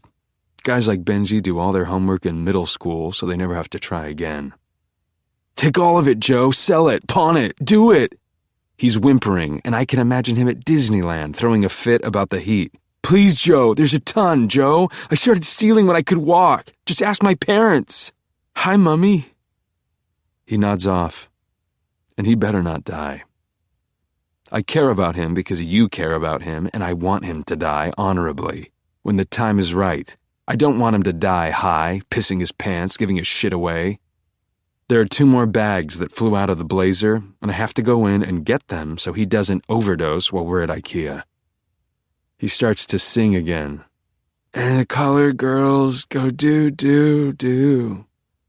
I hit the cage with my machete. Stop. Jojo mad. He drools, and his words are melted butter, like his brain. You text. You ready soon? I don't know what to say to you, and he is eyeing me, amused. She's not worth it. I text you. I need an hour. Work is tough. He pulls an electronic cigarette from that fucking blazer and whistles, and somehow I'm the one caged. She's crazy, Joe. I tell him he's high, but my voice is weak.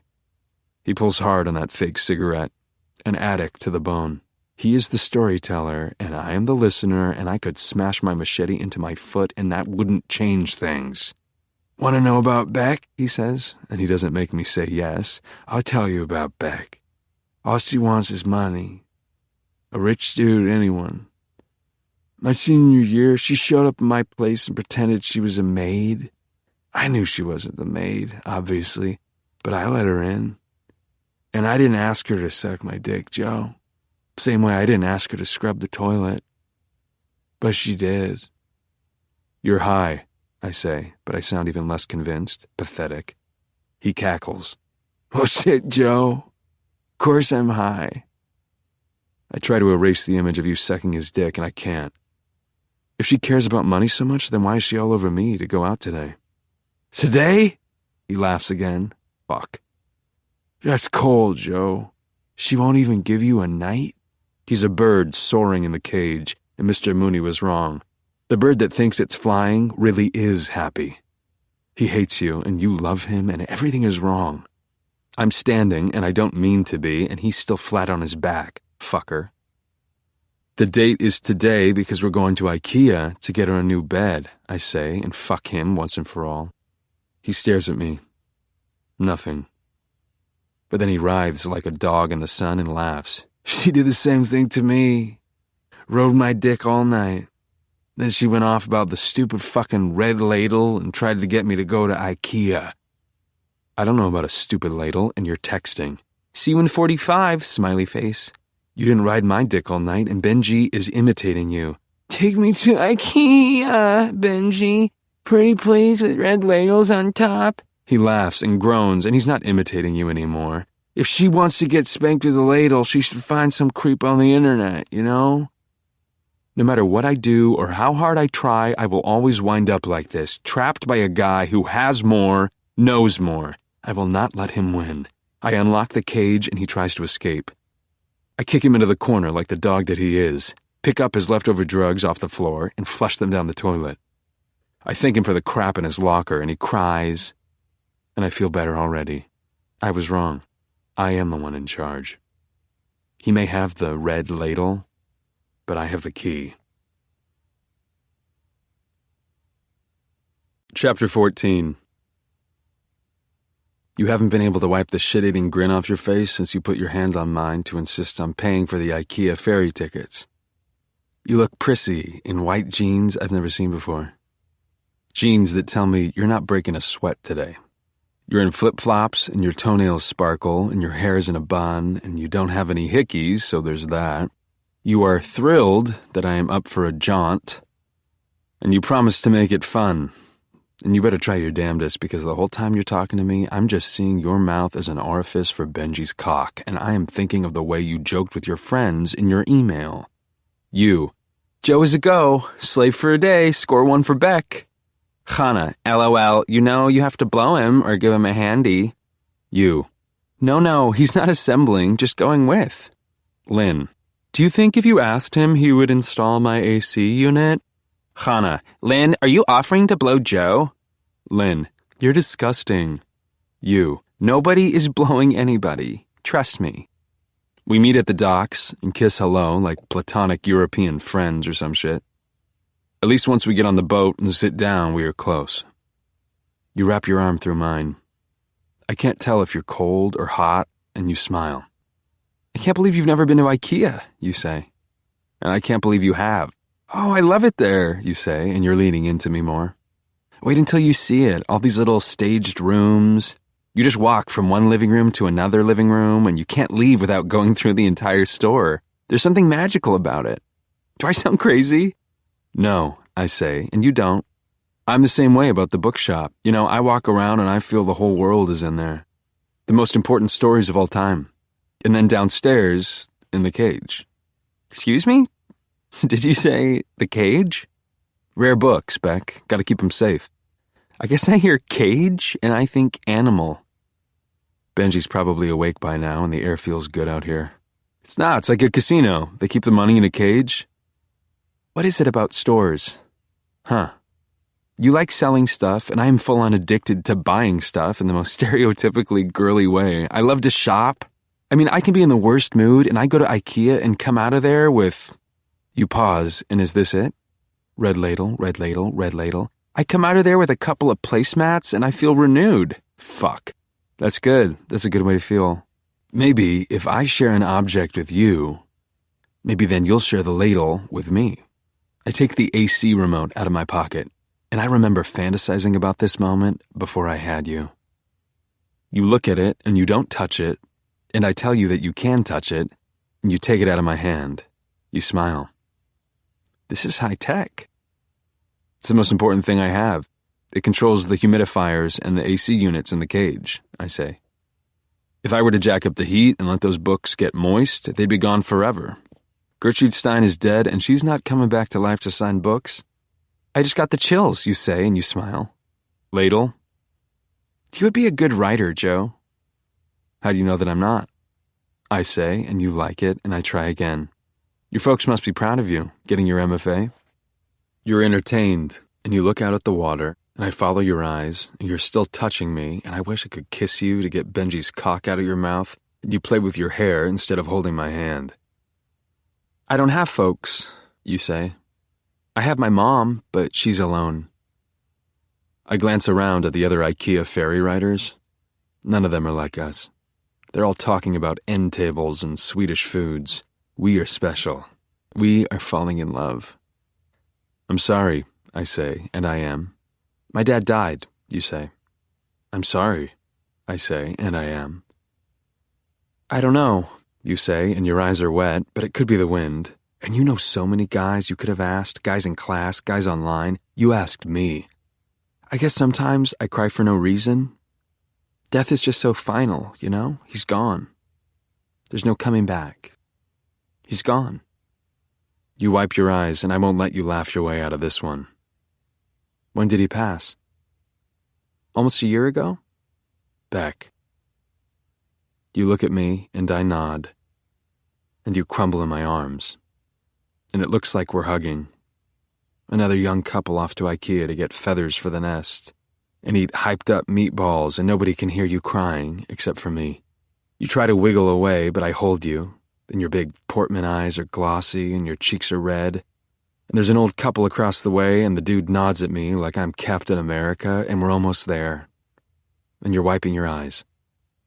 I want more. I try. So, what was he like? Your dad. You shrug, and I wish there were a way for me to ask about a red ladle, but it's not a normal question, and you sigh. He loved to cook. That was one good thing. I like to cook too, I say, and I will learn how to cook. Red ladle, red ladle, red ladle. Good to know, you say, and you cross your legs.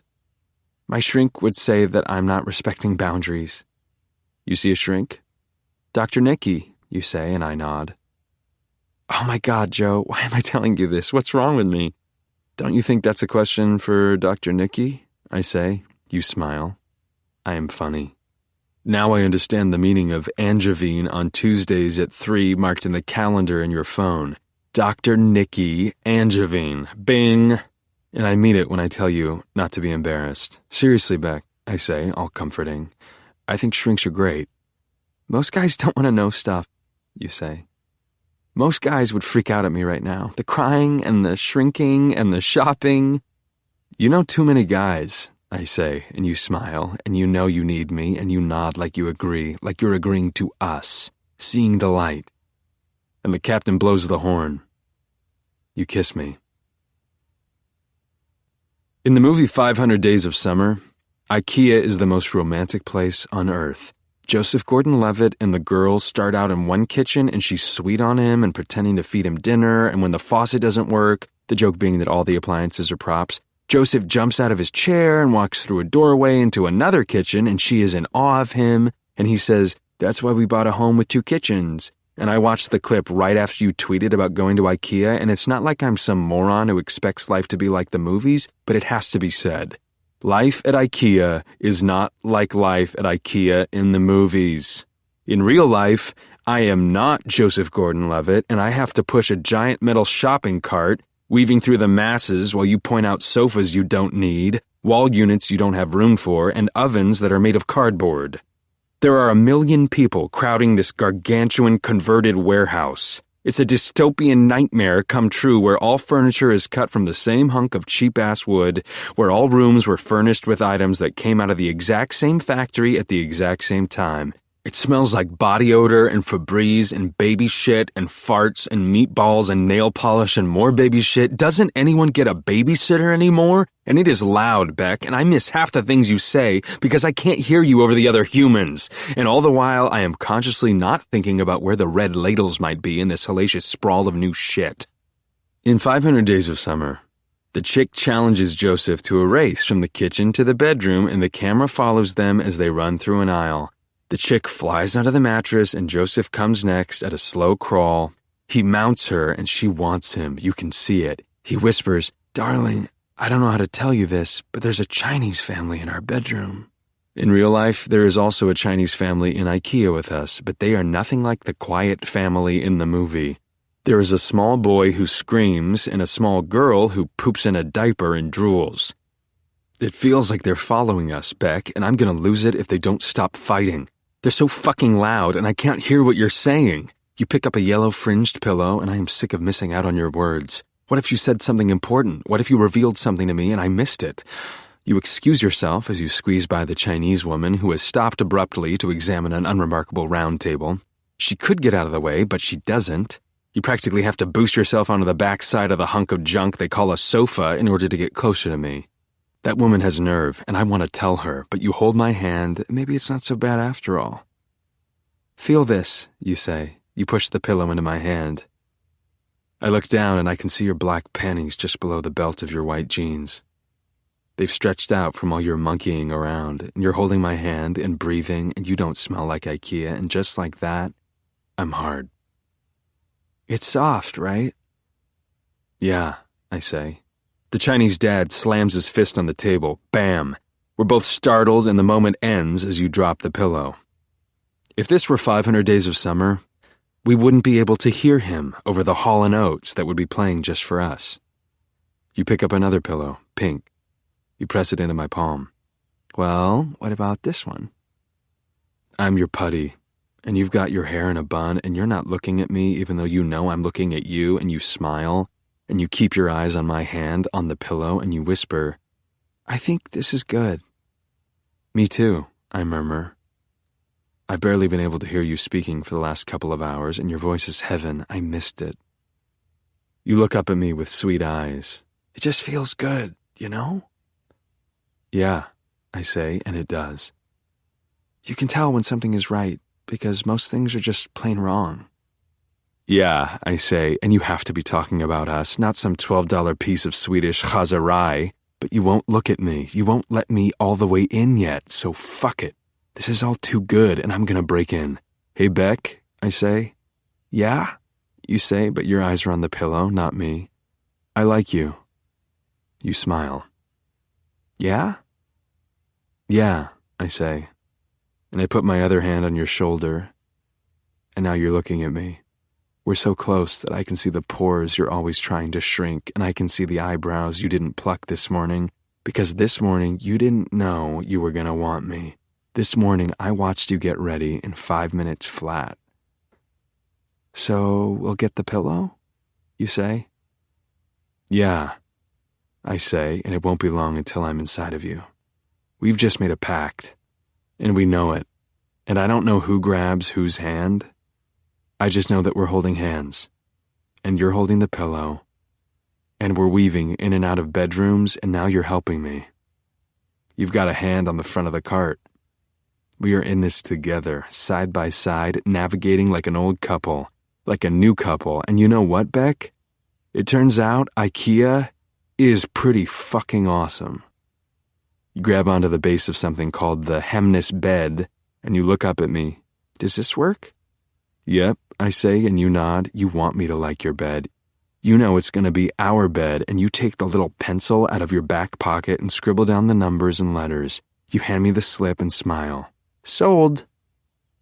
Some girls would take all day and go back and forth, but you are gloriously decisive, and I am crazy about you. You peck me on the cheek and tell me to have a seat on my new bed, and you skip off to the ladies' room, and maybe you pee, and maybe you don't, but you do send an email to the guy you hired off Craigslist to assemble your new shit. Hey, Brian, this is Beck from the ad. I'm so sorry, but I have to cancel today. My boyfriend got the day off, so he can do it. Sorry, Beck. Boyfriend.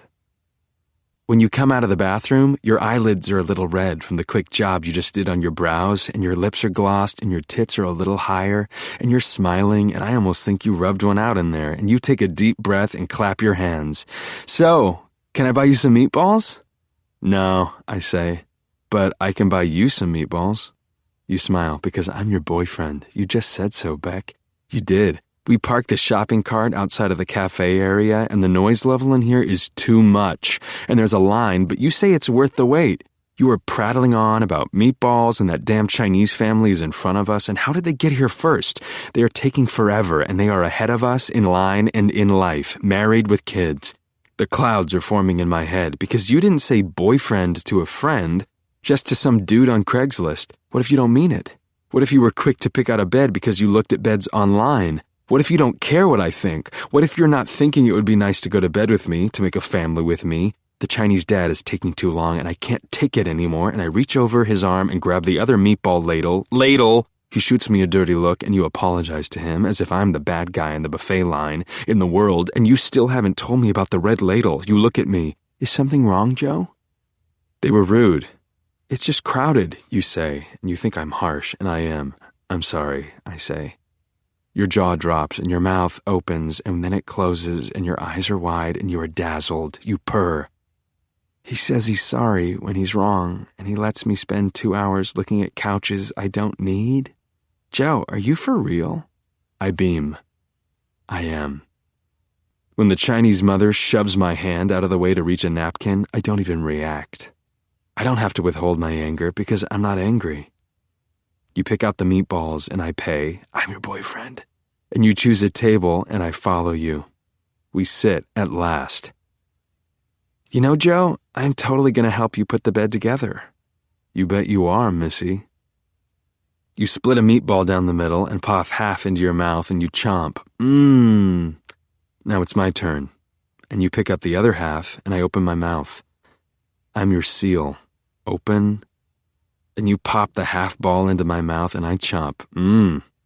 The Chinese family interrupts again when the boy rams a spatula into the white table, which reminds me that you still haven't told me about the red ladle, and suddenly these meatballs taste like shit. You told Benji about the ladle, why not me? Are you okay, Joe? Yeah, I lie. Just realized I gotta take care of some online orders at the shop. Well, that's actually good, you say. I can shower and clean up and you can come over when you're done. Everything about what you just said is ideal, but you still haven't mentioned the red ladle, and for all I know, you never will. I take charge. I just gotta pick up something. Really? You say like it's so hard to believe. What do you need? I can't say ladle. A spatula? A spatula for Joe, you say. Sounds like a kid's book or something. The Chinese family sails past us, hightailing it to their next destination in this plastic zoo. You look longingly at them and their full cart, and we're on the move again. I search the signs for cooking utensils, and you sigh. I'm beat. Just gotta get the spatula, and then we're out of here. You're done, lazy. I can stay here with the cart. Do you mind coming? I say. The last one I got was a piece of shit. You follow me into cooking utensils, and I walk slowly and hope that the spatulas will be right next to the ladles. I see red ladles, and my heart leaps. You don't react to them. You need a push. I pick one up. Maybe I'll get all red things, I say. Is that lame? You look at the red ladle. This is really weird. What? And now, at last, you pet the red ladle in my hand and tell me the story of your red ladle. You were a little girl in a little bed, and the smell of pancakes woke you up on Sunday mornings. Your dad used a special red ladle on Sundays, just Sundays. He would sing along to the top 40 countdown, screw up the lyrics and make you and your brother and your sister laugh, winter, spring, summer, fall, and you couldn't fall asleep Saturday nights. You were so excited for Sunday mornings. And then he started hitting the bottle, and the Sundays went away. And the red ladle stayed in a drawer, and your mother's pancakes were greasy and burnt or wet and undercooked, and your father was gone. But the ladle was still there, and bad pancakes smell like good pancakes, and he's dead now, so there will never be pancakes again. There's nothing dirty about your sweet, sad story, and fuck Benji for making you feel bad. That ladle is still in our house to this day, as if he's coming, you say. Life is mean. I put my hands on your shoulders and you look at me, expectant. I speak. I'm getting this for you. Joe. No ifs, ands, or buts. The world stops and your eyes gloss over. The Benjis of the world don't understand what you want, someone to make you pancakes. You don't care about money. You don't want to be spanked. You want love. Your father had a red ladle, and now I have a red ladle, and I will make you the pancakes you want so badly, the pancakes you haven't tasted since he died. Your mouth waters, and you submit softly. Okay, Joe. You pick up a silver ladle. Fresh start. you say, and you are right. I am your boyfriend. Chapter 15. I cross 7th Avenue and smile at every single person who passes by. I am happy. I don't even think I'm walking right now. It's just a dream, and if I started to sing and dance, I wouldn't be surprised if all the strangers got in line and followed along. What a magical day with you, and now to think of you in your place, showering and shaving those legs so they're nice and smooth from me, brushing the meatball gristle out of your fine little teeth.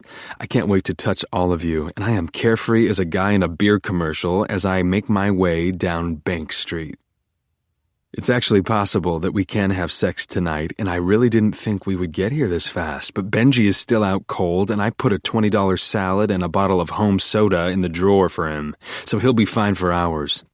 I am free, and I am literally walking up the stairs to your stoop and pressing the buzzer and waiting for you to come jogging to the door, which you do. Entrez-vous, you giggle, and I walk into your lobby, and it's happening. We're gonna fuck. Your hair is damp and your pores are gone and there's no bra under that tank top and there are no panties under those low-slung threadbare sweatpants and you're not wearing any socks. I'm kind of a slob, you say as you open the door, and I want to tell you that I know, but I don't. That isn't so bad, I say, and I'm not sure where to go. It's an awkward space with you in it, and it's so small that it really is meant for one. You stand in front of me, with your hands on your hips, looking around at all the girl stuff strewn about, magazines and matchbooks, empty vitamin water bottles and coupons and receipts, brand new books, unread, mixed with beloved books, torn and frayed. It's a minefield of shit, and maybe that's why you're just staring at all of it. There's a galley kitchen ahead to the left, and there's a new toaster and the box from the new toaster on the floor, and you really do like new things. The bathroom door is to the direct left, and the light is on, and the fan is blowing, and I reach in and turn off the switch. It was a strange thing to do, and I know it, and you were freaked out, but thank God you like me, so you make a joke of it and laugh. Well, yes, joke, go ahead and make yourself at home, you say, and you make your way across the minefield, past the TV, and into the bedroom. I take off my jacket and hang it on the standing coat rack. You turn around and scrunch your pretty little nose at me. Get in here, you say. Yes, miss, I say, and I step on a fucking hanger and it snaps, but I just keep going. Your room. There's a bottle of vodka on the floor, 2 brand new glasses, not IKEA, and a paper cup of ice that you pick up and show to me. Pretty ghetto, right? You laugh. Nah, ghetto would be if it was in a paper towel. You giggle and pour ice and vodka into both cups and sit down on the floor by the box of bed. There is music on, the Bowie from our date. And you pat the floor, and I sit down across from you. Someday, I'll be the kind of girl who always has mixers in the fridge, you say. Good to have goals. You smile at me, and get on your knees, and move closer to me, and I lean forward to meet you, and when I take my glass, I very deliberately feel your hand against mine. Thanks. No problem, you murmur, and somehow, like a ballerina, like a pretzel, your legs relax and spread, and you are sitting like a yogi with your bare feet pressed together. You sip your vodka and look up at the ceiling. I hate all those marks. No, Beck, this is an old building. Those marks are the history. When I was a kid, I wanted glass box walls. You know those frosted glass boxes, like from the 80s? You like new things, I say. You were quick to come back. You like old things, Joe. I like it here, I say, and I look around the room. It's smaller than I remember, or maybe it's just hot. I want you. You think your new bed is going to fit in here? I had a queen before. You're wrong, because your old bed was a double and it barely fit, but I can't correct you. You lick your lips. So, can I be your assistant? No, I say, but you can be my apprentice. I always say the right thing to you. And it was like that right off the bat. You like words, and I know words, and we toast for no reason and throw back our drinks, and I stand first. I offer a hand to help you up, and I'm holding one of your hands, and now both of your hands. This time you're not letting go, and I'm getting hard, and you've got me with my back against your window, and I can hear leaves rustle on trees, cars swish up West 4th right through my gut. My senses, Beck, you turn me on, literally, and the wind nips at my back through the screen on the window. You take my hands and you slide them onto your hips, guiding. You maneuver my fingers, one by one, beneath the elastic waist of your threadbare sweatpants, and anyone outside walking by could see us. And you bring my hands lower. Your butt is soft and yet hard and round, and I'm cupping your ass, and you let go of my hands and reach up and wrap them around my head, and it's on. You leap up and straddle me, and I could walk from here to China with you wrapped around me, and I walk across the tiny room, and I have you against the wall, and I'm kissing you and owning your ass, and I like your heels and my back, and your bed in a box, and there's a horrible sound at the door, metal on metal, and a whistle, and your legs drop to the floor, and you straighten my hair, and there's someone at the door. Is your mom here? I say, and you lick your hand and tame my eyebrow. Nope, you say. It's Peach. So it's like that. And you slide away. This is all wrong, and this was our time. And you run to the door and let Peach inside, and I can't hear you, but I sure can hear her. What is wrong with your hair? You say something. She balks. You're not fucking the assemblyman from Craigslist. You say something again. She groans. Beck, dessert is supposed to come after dinner. What are you thinking when he hasn't even built your bed? Now you are loud and clear. Joe! I come when I am called, and I nod hello to Peach, and she fakes a smile. Hi, Joseph, she says. Sorry to crash your party, but our little friend here had originally hired someone to make her bed, and as her best friend, it was my duty to join just in case the worker was a lunatic. Well, surprise, I exclaim, and you laugh, but Peach doesn't, and man, that vodka was strong. She looks at you. Can I pee? Of course, you say. Are you having a flare? I am, she says, and she kicks off her sneakers, and the smell of her self-indulgent, sweaty feet overwhelms the apartment, and now she pulls her hot pink fleece over her birdy little head and throws it on the floor, not on the coat rack. She looks at me. Joseph, she says, I know this is more than you want to know, but I have a rare condition with my bladder called interstitial cystitis, and when I have to pee, I have to pee. Be my guest, I say. And she stomps into the tiny bathroom and she doesn't turn on the light. She knows your place. She knows that if she turns on the light, the fan will come on and she won't be able to hear us. She doesn't trust us, but she probably doesn't trust anyone. I crack up a little, but you shh me and motion for me to follow you into the bedroom, and you are different now. I'm so sorry, Joseph. You slip. Joe. That's okay. Is she all right? Have you ever heard of IC? I what? Interstitial cystitis, you say, and you are all best friend business now, tying your hair back with an elastic band and opening a scissor and tearing into the box. I take the scissor and finish the job, and you pour more vodka for you, not me, and we're not having sex, and you're not my apprentice anymore. Instead, I am hauling the bed frame and the bolts and the Allen wrench and all the little pieces out of the box, and you are leaning against the window and smoking a cigarette the way you do sometimes. You're telling me more than I ever wanted to know about interstitial cystitis, and this is not how this was supposed to go down. So it's awful for her, you say. She can't drink regular water, only Evian water. Almost all foods irritate her bladder, and it's impossible to predict when or what or why or how. She can't eat any fast food, and if she drinks alcohol, it has to be high pH like Kettle One or Goose, and ideally pear because pears are soothing to the bladder. Anyway, the poor girl suffers. People think she's uppity, but if she eats cheap stuff, her bladder can literally, break. She was doing shots of Jaeger at her party, I say. Joe, don't be like that. I'm sorry, I'm just confused. It's a complicated disease, you say, and I apologize again, and you forgive me, and you come over and rub my head and kiss my head, but then you go back to the windowsill, and I didn't sign up to assemble this bed alone. I miss you. My hands were down your pants, and now you don't even look at me when you talk. Sometimes, if she takes this special pill and she pads her bladder with a lot of goat cheese or milk or pressed pear juice, she can eat other things like Jaeger or wheat. Sucks to be her, I say, and the instructions for the bed are in pictures. The only word in this whole 8-page brochure is IKEA. I am not a visual learner, and your cigarette is making me sick. It really does, you say. And I love Lynn and Hannah, but they can be so rude with her. I mean, they always want to go to pizza or whiskey places, and they know Peach can't eat that stuff, but they still make these plans. It's not very nice. She can't eat anything at a pizza place, I say, and I never would have had that vodka if I knew I was going to be handling a wrench. I thought I'd put this bed together in the morning after I woke up with you naked in my arms on the couch in your living room. Beck, Peach calls, and she's crying, and it's bullshit, and I'm sure of it, but you stub out your cigarette, and you don't put it out completely. I have to finish the job, and you run away without so much as saying goodbye.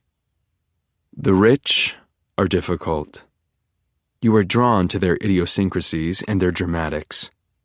I assemble your bed slowly and sing along quietly to your Bowie, and it takes a long time, a long, lonely time, and you're out there with her, and I can't hear the two of you talking, and I have never felt more alone in my life than I do when I tighten the last bolt on your bed. It is way too big for this room, and I was right. I take the mattress, leaning against the wall, and drop it onto the new bed frame instead of sliding it on. I want you to come out here and clap and admire my work, but instead you text me from the bathroom.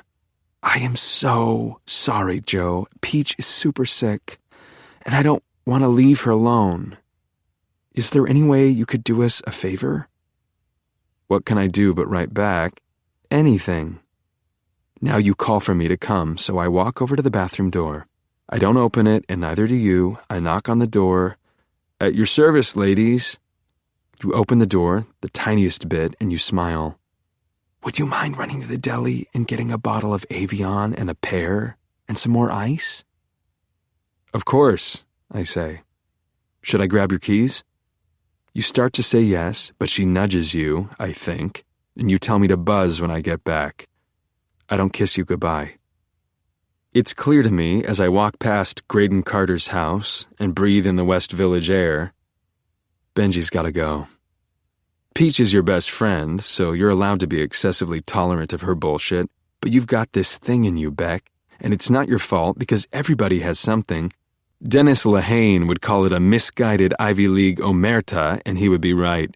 You will always choose the Peaches and Benjis of the world over me because you're loyal to the gentry. I pick up the smallest bottle of Avion, and the worst pear in the bucket, and a $2 bag of ice, and a pair of rubber gloves I'm gonna need. I haul my sweaty, sore-ass back to your place, and you don't buzz me in. You come to the door and take the plastic bag. She's really not up for company, you say. I get it, I say. You okay? Oh, I'm fine, and so is my bed. You smile and peck me on the lips.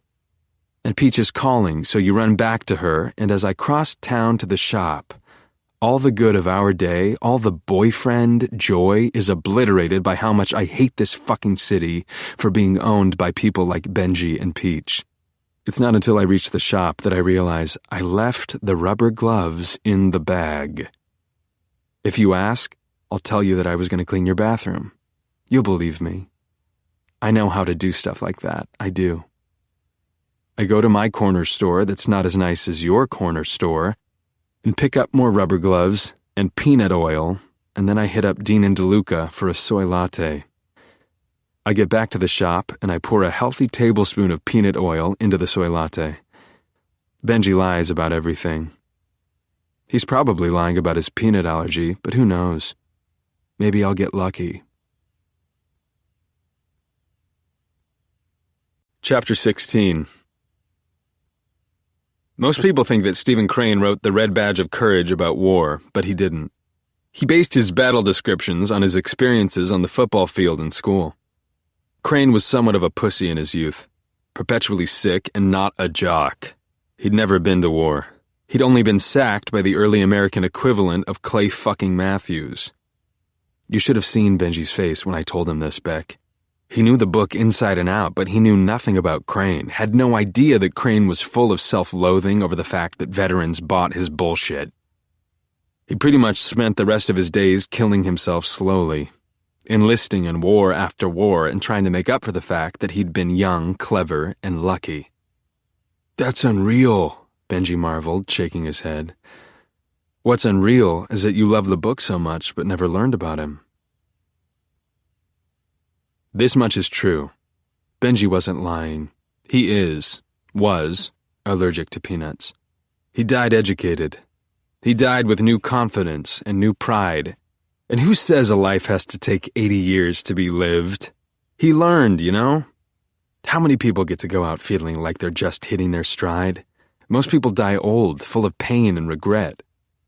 Or young and full of drugs and self-indulgence, or sheer bad luck. But Benji had the ultimate privilege. He died with an opening heart, an improving mind. Benji wasn't any good at being Benji, Beck. You know that, above all people.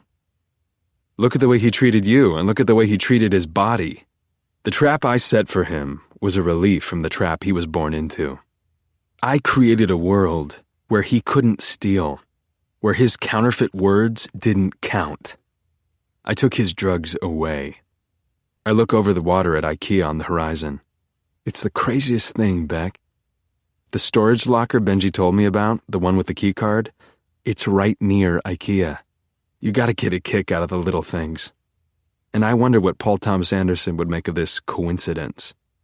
It's easier to make sense of things at sea, in a river that could kick your ass if it wanted to. You remember that we really are nothing compared to the elements, ashes to ashes, Beck, dust to dust. Benji's ashes are in an IKEA box, one left over from our trip. I tell a deckhand that there were parts missing, that the product looks nothing like the picture. In truth, this box contains Benji's ashes. And you wouldn't believe what I had to go through. A person doesn't just disintegrate to dust. 2 days ago, you started stressing about Halloween. You were going to be Princess Leia. You really are a flirt. And you were taking pictures of yourself and your friends and getting drunk a lot. You did not ask me to be Luke Skywalker, and going forward, we are going to have some fun fights about how to celebrate Halloween. And 2 days ago, I started stressing about what to do with Benji's body. I had to get Curtis to work crazy hours during Halloween, and I had to learn to cremate a corpse. Curtis was amenable. Potheads need to buy pot and respond well to overtime. And I figured out what to do with Benji thanks to the instructions on fiscally practical backyard cremation readily available online. It wasn't something I could do in the city, so I took Mr. Mooney's car out by Jones Beach and found a good hiding spot. Cremation takes time. You have to keep that fire going for ages, and it's not a perfect job. Benji's ashes are definitely bony, so you wouldn't want to go pouring them into a colander. A proper cremation requires time and chemicals, but I think I did well, given the circumstances. And I care enough to box him up and bring him home. And most people in my position would leave him out on the island. I crack a smile, because when you think about it, you're not really Princess Leia. Your buns are much smaller. And I'm not really an undertaker. There's a symmetry of some kind, and I like it. "How much was it?" says the friendly deckhand. $80, if you can believe that. He shakes his head and hoists the box of Benji into the hold. "They rip people off, but the girls love it." "That's how I got into this mess," I quip, and we laugh, and I tip him $10, and he is genuinely happy to get that kind of a tip, and you know nobody ever tips him. We're easing into the slip, and he's got a cigarette tucked behind his ear, and he's holding the line and gathering it and preparing to toss it, and he tells me he'll help me lug the Benji box to IKEA, but I tell him I got it. "Enjoy your smoke, guy," I say. "You only go around once." "Or back and forth 6 times a day," he laughs. The key card works. Benji was right. The storage locker is where he said it would be, and there was no trouble getting in because nobody wants to employ humans anymore. Back in the day, there would have been a security guard and a pit bull, and there would have been questions. "Who are you? What's in the box? Who authorized your access to this locker? Where's your authorization? Can you get Mr. Crane on the phone? Can you get him to come down here?" And my answers wouldn't have been good enough, and I wouldn't have known what to do with the box of Benji. But he was generous toward the end of his time on Earth. He knew I'd get in here no problem, and I think he wanted to rest here. I think he wanted to be reunited with the stolen Rolexes and suits and silver. the stuff he was trained to respect and the stuff that he didn't have the balls to break away from. He was always going to be an unhappy materialist. I spared him years of pain. I pop open 2 bottles of home soda, one for me and one for Benji, and I set his bottle by the box. Tell you this, Beck, the shit tastes like heaven once in a while, if you catch the right batch. I glove up and clean up and listen to the carbonation fade. I notice a Mount Gay Rum Fagawi sailing hat from 2006 with the name Spencer Hewitt stitched under the lid. Rich kids have their names stitched into their clothes because of rooming with klepto brats like Benji, and nannies who need help remembering names. I try on the hat. It fits, and I decide to keep it. I need it, Beck. It's Nantucket red, faded to a dusty rose hue, sensitive to the elements, regal somehow in spite of being damaged. Just like you. Chapter 17.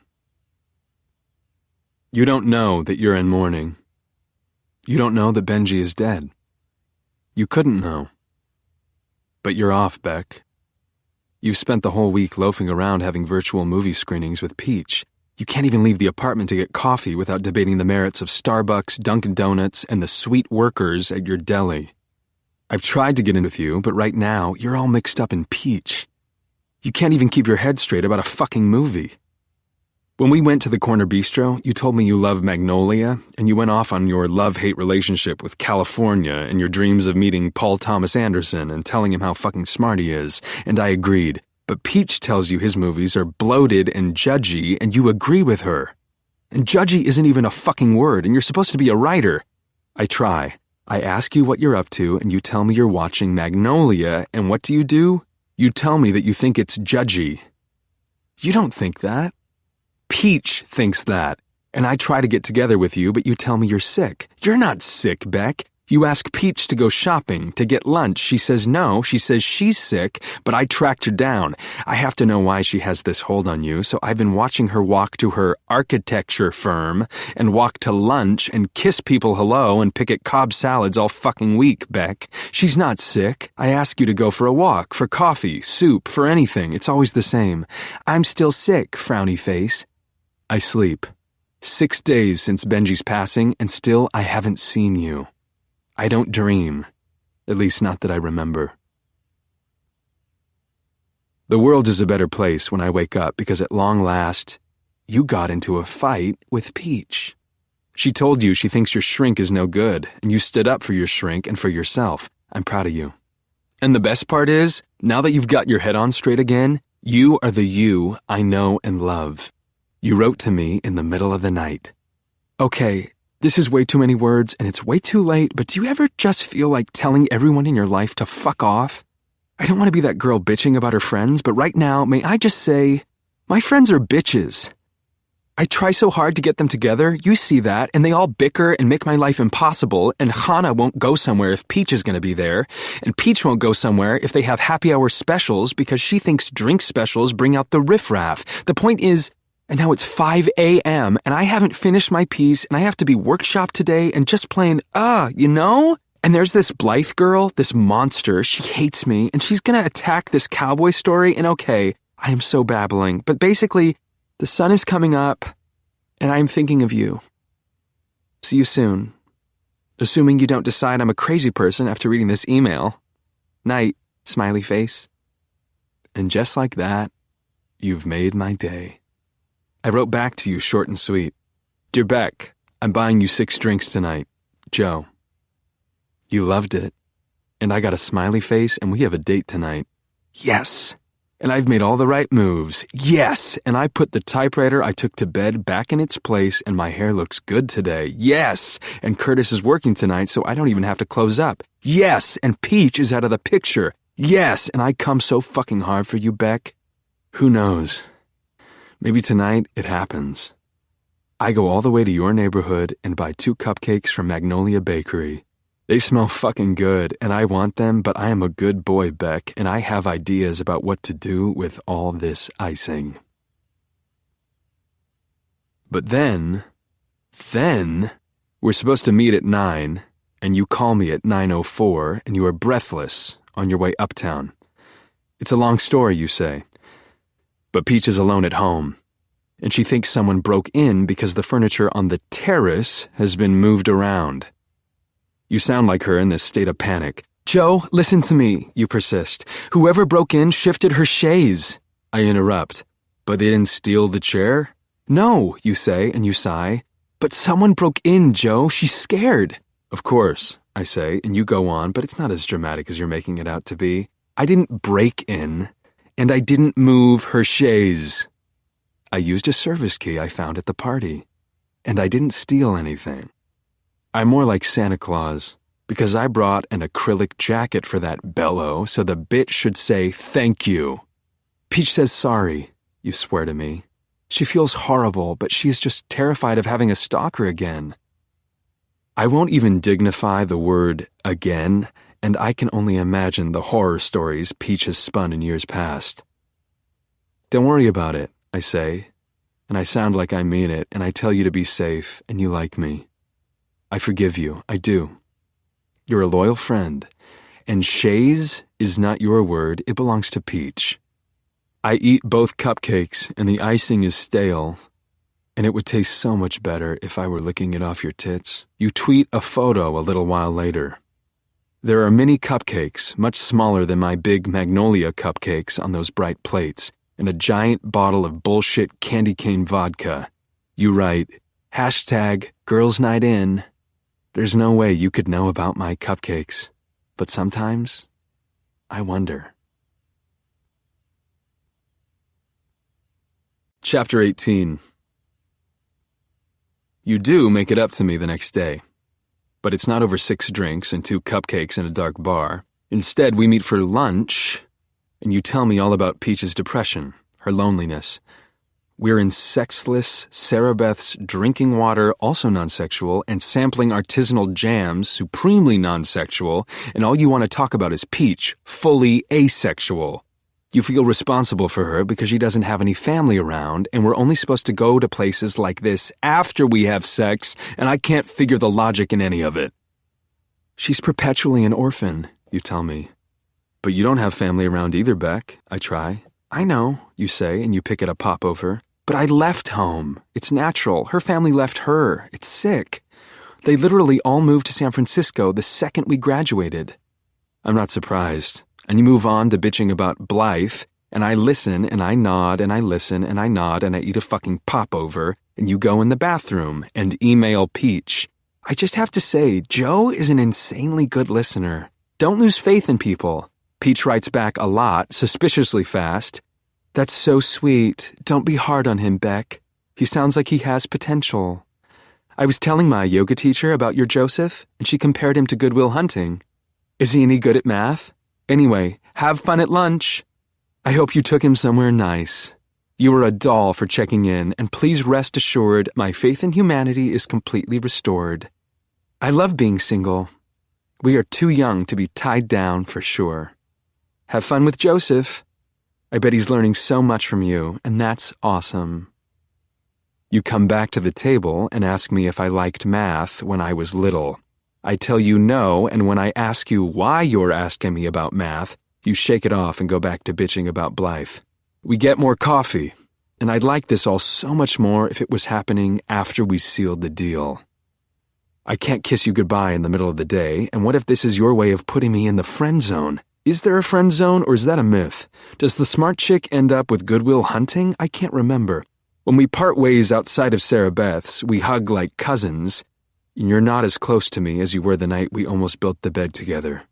This was fun, you say. What are you up to later? Girls' night? But you had cupcakes with the girls last night. You caught me and you're cute. Joe, have you been stalking my Twitter? A little, I say, and maybe I could kiss you. It is kind of cloudy, like fall in Hannah. Well, the thing is, last night was peach night and tonight is Lynn and Hannah night. Maybe tomorrow night, I say, and begging you is the opposite of kissing you. I should have let it go. I really have to write tomorrow night, but we could get together earlier. Lunch? I agree to lunch, and you're gone. and it's a long walk to the shop. And I'd like to hate Tucker Max and Maxim Magazine and Tom Cruise's character in Magnolia and think that women aren't as simple as they'd all have you believe. But right now, I almost have to steal a move from the Frank T.J. Mackey playbook, Seduce and Destroy, because I am screwing up. Not fucking you that night I built your bed, not at the very least trying to fuck you was clearly a mistake. I am screwing this up, and it's the greatest mistake of my adult life. I didn't even kiss you after I listened to you overanalyze your life for 5 hours. I suck royally, and you might think I'm putting you in the friend zone. And it's the worst kind of domino effect because we do have lunch the next day at some new place you say is supposed to be as yummy as Sarah Beth's. Again, I don't kiss you afterward, and what do you want the day after that? You want brunch. What's the only thing more sexless than lunch? Brunch. A meal invented by rich white chicks to rationalize day drinking and binging on French toast. And you don't even drink when we get brunch, and pretty soon we're going to places where they don't even have waiters. You're into this fucking deli where you stand in line with 9-to-5ers who read Stephen King on their iPads while they wait for their turn to order their sexless green salads, fucking beans and dressings and scallions and onions, red or white, grilled or raw. For fuck's sake, people, it's a salad. Stop overthinking it. You're not on the outs with Peach, but you're not under her spell the way you were, and I get it now that you like her because she's obsessed with you. Lynn and Hannah love you, but they don't think your shit smells like roses. You like to be rocked, and lullabied, and sedated, and our conversations about your short stories and your classmates always end with me telling you how special you are, how talented, how jealous they all are, how clearly better than them you are, and you get taller as the clear disposable plastic salad bowl gets emptier, and I mean it when I say it, and you're lucky that what you want to hear is what I actually think. Beck, you're really talented. If you weren't, they'd all just shrug. Sometimes the best writers get hated before they get loved. Look at Nabokov. I'm not competing with you, so I'm comfortable telling you, I think you got it. And you do. When I lie on my couch, listening to you go on about Blythe, I feel like I'm living inside of you, through you. I know what it's like to be you, and you're right. Blythe does hate you. But hate suits you, inspires you. You rage. She's a little ball of anger and antidepressants who doesn't speak to her mother, her sister, her father, his wife, or her roommate, or her fucking cat, or any of the many guys she fucked last week. You break, you breathe. I mean, Blythe calls herself a performance artist. A prostitute is what we call that in the real world. She has a webcam service that she calls art. In other words, she's a hoe. Thank you, Joe. You're welcome, Beck. You go on. And she hates me for being from Nantucket and liking poetry. So fuck her then. I try to help you move on, but you don't know why she hates you, and it's all you want to talk about. Every fucking night. And it would be easier if these talks were happening on a park bench or your stoop or your sofa or your bed that I assembled, but they're happening over the phone. And I can't smell you over the phone, and I feel like a 1-900-build-me-up hotline you call to feel good about yourself. You don't treat me like I'm your guy. You go to drinks with people from school and call me after the drinks, and you don't act like there's anything weird about the fact that you didn't invite me to go along. I'm your phone bitch, and I don't like it. You don't want to know about my day. You always ask me in the polite, obligatory way, so how was the shop? You know, the shop's the shop. It was okay. Yeah? Yeah. And then I wait for you to want to know more about me and my day, but I always cave and say, so how about you? How was school? But I can't do it anymore. It's time to save us, and it's my job to keep us afloat. Hey, Beck? Yeah? Let's go out. Oh, I'm in my pajamas and I have class. No. Let me take you out next week. There's a pause. And you forgot how much you want to fuck me, and you're trying to live by peach laws. No guys, just stories, but you do want me, or you would have made an excuse by now. Well, when did you want to get together? Friday night, I say. No parties. I want to take you out. I can hear you smiling somehow. And you say yes, and then you say yes again. And it's okay for me to tell you that I read your story, Dust Bunnies, about the summer you worked as a maid. It's okay for me to tell you my favorite parts. Of course, I liked it when the daddy of the house tried to get with you in the laundry room. Oh, that's not me in the story. But you told me you worked as a maid one summer. True, but I didn't throw myself at the men in the house, you say, and no wonder Blythe resents you. You are not a stalker, and Benji will always be wrong, but you do covet, innocently, only because you're not comfortable in your skin, not yet, but I'm going to help you. You continue, Joe, I can't say it enough, the level to which I would never have gotten myself into that situation. It's fiction. I know. I don't know. I'm not some towny whore. It's a made-up story. I know. I don't go after married rich guys. I know. So, where are you going to take me, Joe? You're happy I refuse to tell you because it's not often in life that you get all dressed up and have someplace to go without knowing what that place is exactly. You're in a long, pale pink skirt with 2 giant slits and you're wearing high-heeled brown boots, new for me. The slits are so high I can almost see your panties, and you have on a loose brown sweater that will be so easy for me to peel off of you. Your body is an offering, a payment for all those hands-off phone calls, those lunches. Your bra is pink, hot pink, so that I don't forget about your tits under your sweater, not for 1 second.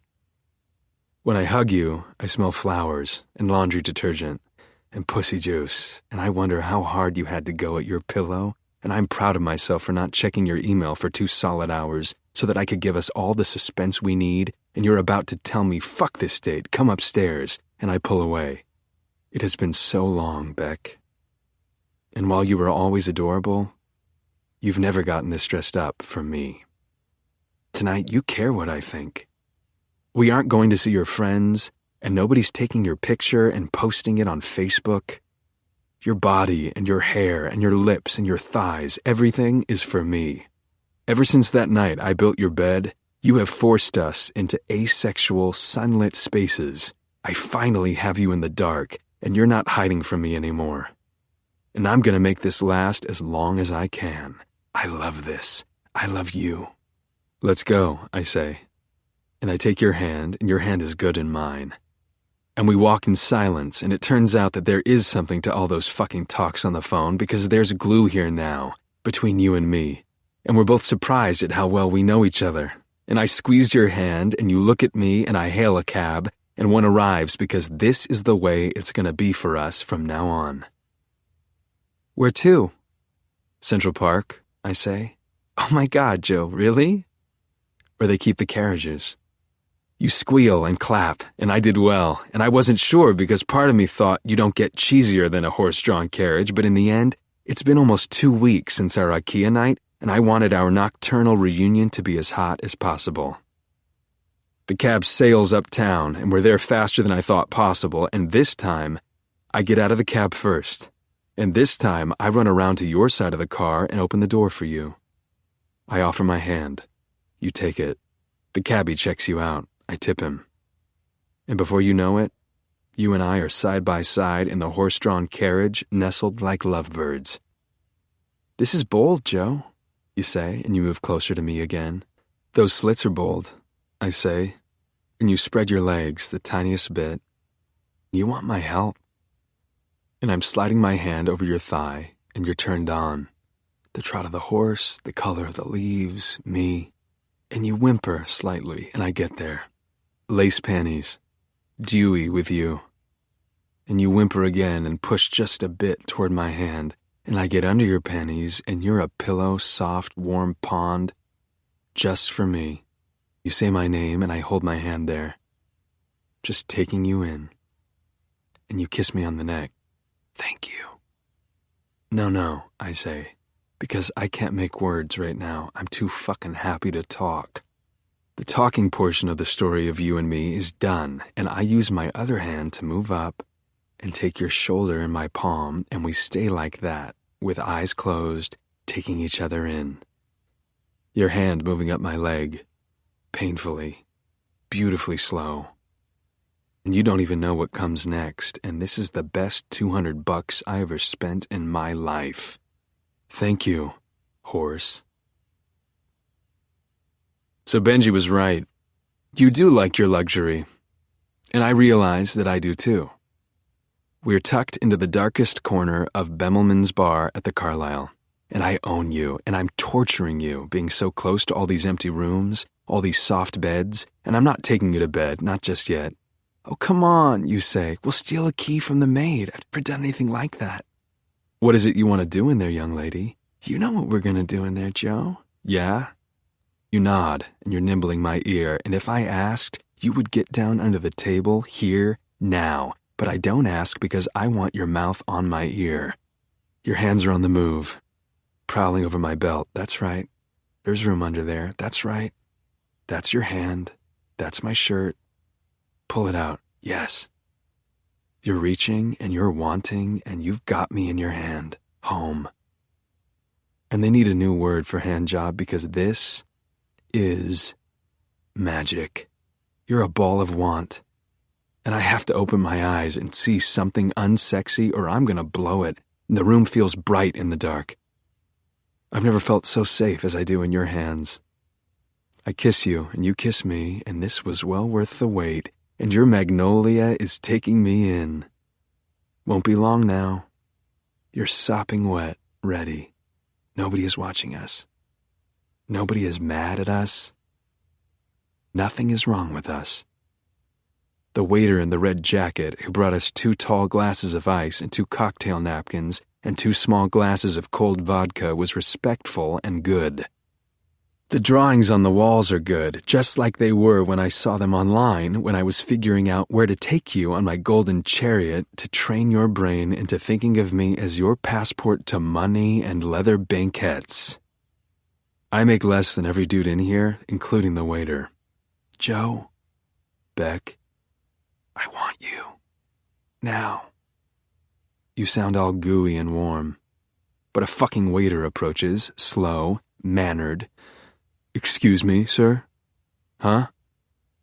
You pull away and cross your legs and bite your lip. Are we getting busted for PDA? He bows slightly. Miss, are you Miss Beck? I'm Beck, you say, and the waiter is confused. Yes, I'm Miss Beck. What's wrong? Everything. I'm so sorry to interrupt, but you've received a rather urgent phone call from Miss Peach. Oh, God. You cover your throat, and it's over. You're not safe anymore. He looks at me, and I nod. He goes, and you're tearing into your purse, and all that we just did is melting faster than the leftover ice cubes. That's weird, I say, and you're still rummaging. You carry too much shit around. I can't find my phone. How did she know you were here? You blush. I may have tweeted. Beck, this was supposed to be our night alone. I did this for you. Those slits were for me, and that bra was for me, and your panties were for me. How was this going to work if you can't get through a few hours without looking for an audience? There's a pact you make when you slide into a booth and shove your hand down a man's pants, Beck. There's no tweeting when you're fucking, and what am I going to do with you? I want to scream and get more ice, but I have to breathe and drink and say nothing. Joe, you're not mad, right? No. I've never been here. When you were in the bathroom, I don't know. You say, and you got your phone, and you use it to tap me on the arm, and I turn to you. Joe, I'm so happy to be here. I've always wanted to go here, and I was just excited. It's fine. I should call Peach. Okay, Miss Beck. You go call Peach. Every guy in here watches you slip out. 2 dudes look at you like they have a shot with you, and I would like nothing more than to kick some ass. We were supposed to walk out of this bar together. You're not meant to glide alone in your slutty pink skirt all wrinkled. You unnecessarily lay a hand on the doorman's arm asking what I do not know, and that skirt is a little too see-through, if you want to know the truth. It's going to be hard to break you. This hungry public part of you that wants to be noticed and observed. You need an escort, Beck, especially if you want to dress like a fucking whore. The fuck you looking at? I say to the primary offender, a shithead at the bar who's still staring at the door you walked out of like he's planning on which part of your little whore body he's gonna fuck first. He's about 100 years old, not scared, but I'll put the fear in him if he doesn't get in line. You call from the lobby. Joe! We have to go. We have to go now. The old guy laughs at me, and you shiver, impatient. I'll get a cab. I gotta pay. I grabbed the waiter on the way in, you say, all newly dismissive. It's fine. That horse taxi thingy must have cost a fortune. And just like that, you turned all my good work at making you feel like a princess into shit. You paid, and I'm not the man, and Tucker Max is somewhere laughing at me with the geezer at the bar, and the cartoons are laughing at me, and the waiter who makes more than me is laughing at me, and you open the door to the cab, you strip all the man out of me piece by piece, and I'm your phone bitch, and your skirt is a mess, and it can't get worse, but it does. Where you headed? 71st and Central Park West?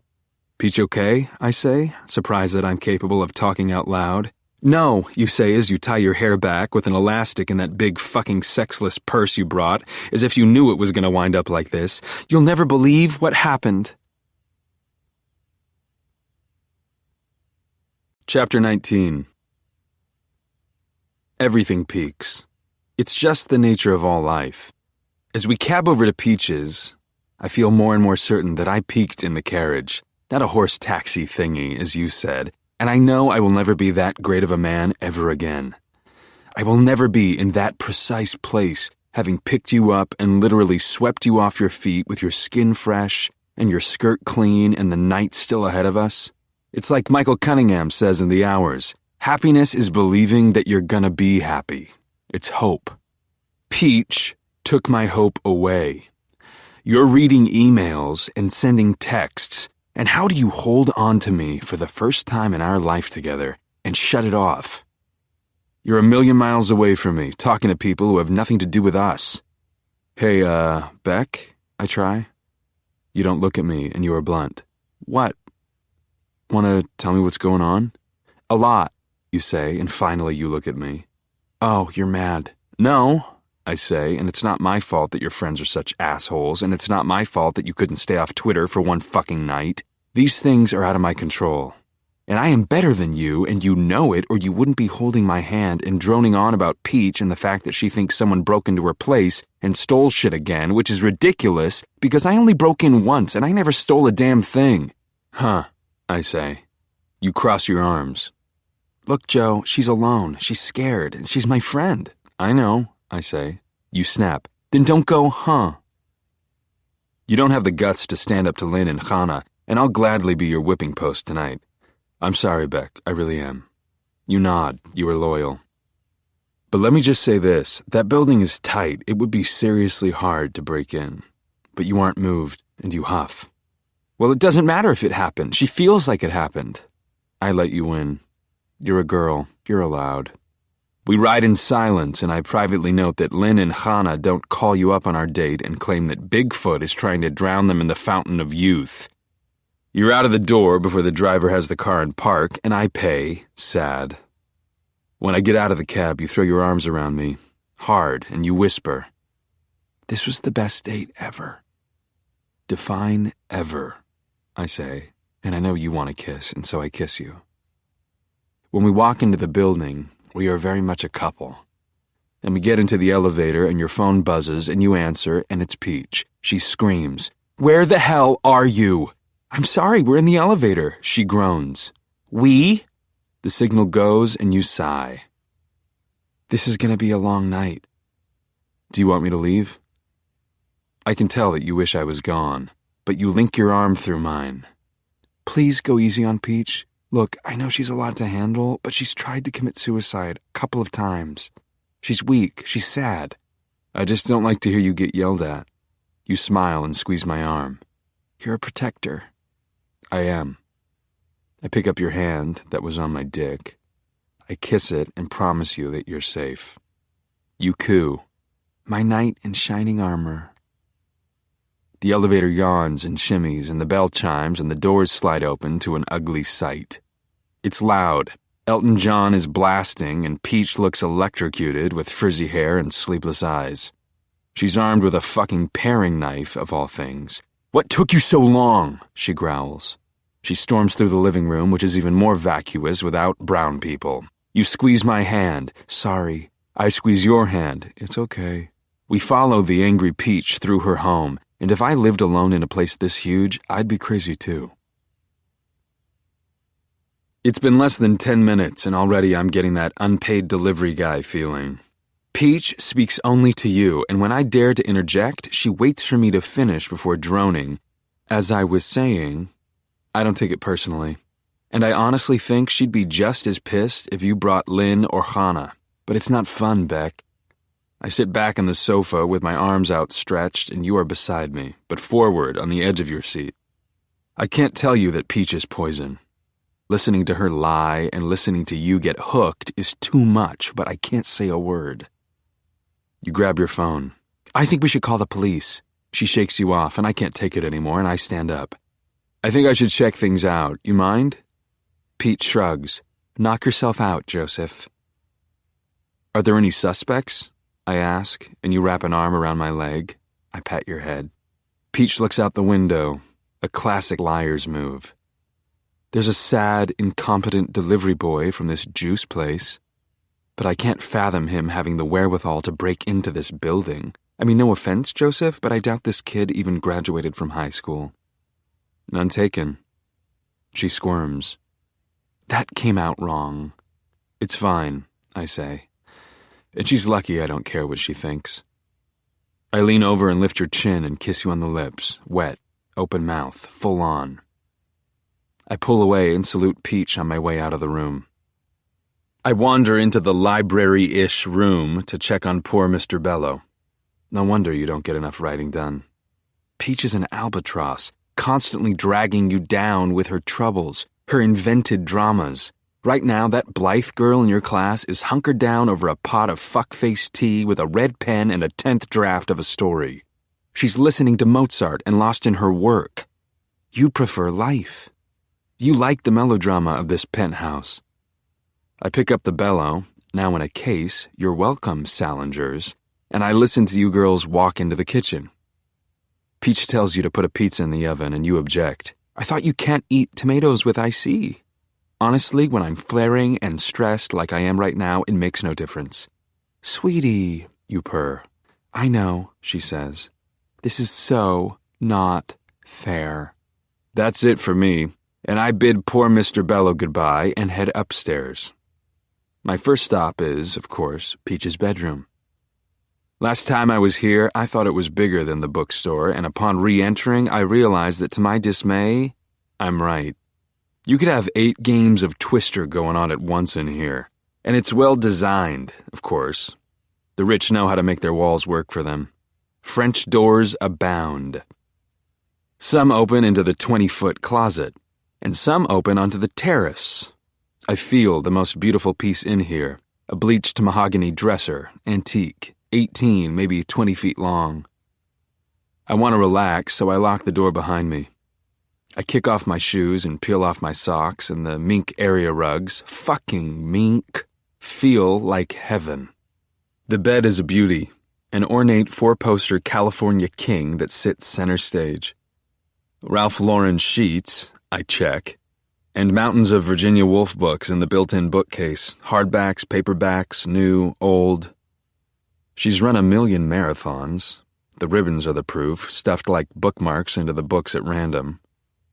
I run my hand over the bleached mahogany dresser, and this is good stuff. What a shame. You can barely see the top because of the plastic forest of hair products. There's a giant TV, but that's a given in a joint like this. I want to go out on the terrace, but the door jams. I yank it. Come on, you bitch, open up. It does.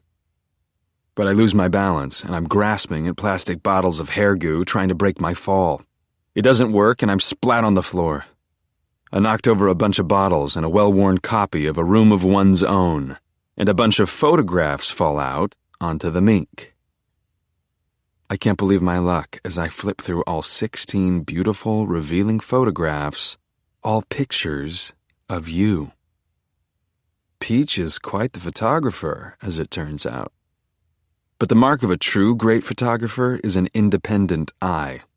A great photographer can photograph a gutter and find the right angle and turn that gutter into a steel prism. These pictures are lovely, but these pictures are not art, Beck. No, these pictures are fucking porn. And I have to sit down because this is a lot to take in, to know. Peach loves you. Peach wants you. My senses are riled. An enemy lives here. And now I realize that these pictures are smeared, loved, and sticky. Some of them have fingerprints. She doesn't just love you, Beck. She's fucking deranged with obsession. I look closely and see streaky layers of lady juice, and that's why they all have this filter look. She touches herself, and then you. Herself, and then you. It's been eons, and no wonder the girl is so angry, so pent. The pictures offer the history of your body, thank you, Peach, and I see you at 18, maybe 17. In a loose tank top, no panties, asleep on your back, in a bed. Light pours in from the beach in the background, and you are an angel, eyes shut, legs spread. I see you in a bikini dipping one toe into the water. Your ass is, ironically, a ripe, delicious peach. I see you on a beach at night, mounting some dude naked. Peach has a good camera because I can see into your eyes and your nipples pop like buttons. I have to get onto the California King. These photos, Beck. These fucking photos.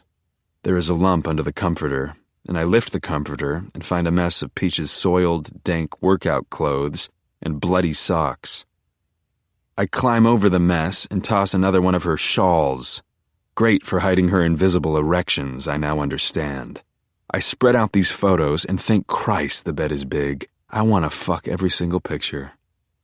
The one of you in high school with bangs, and the one of you in college with hips, and the one of you mid-fuck. The black and white version of you riding some guy. That's not me in that picture, but it will be me, and I'll grab your neck the way you like, and you'll cry for me and moan, Joe. I spew a tank load of hot cum into the nearest fucking thing I can find. A musty sports bra. Peach won't miss it, and I have no choice but to shove it down my pants and tuck it into my boxers.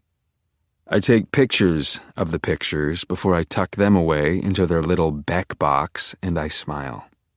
When I calm down and clean up, I head downstairs and find you both on the terrace. Everything looks different now, and it's a problem. Peach is in love with you, and you're mine, and life is never going to be easy with her playing sick, playing victim, playing taken, playing anything to get your attention. And I'm different too now. Afraid to look at you with the picture so fresh in my mind. Peach is drunk and babbling about being stalked. I sit down on the arm of a chair the way a detective might sit and hold my chin in my hand. If I may, Peach, I notice that you've run a lot of marathons. Do you run every day? Why, she snipes. She wishes I were dead. It's not because I didn't go to college. It's because of the way you look at me. Well, I begin, if you run every day, it's very easy for some creep to figure that out and stalk you. You wave your hands and the shawl falls onto your lap.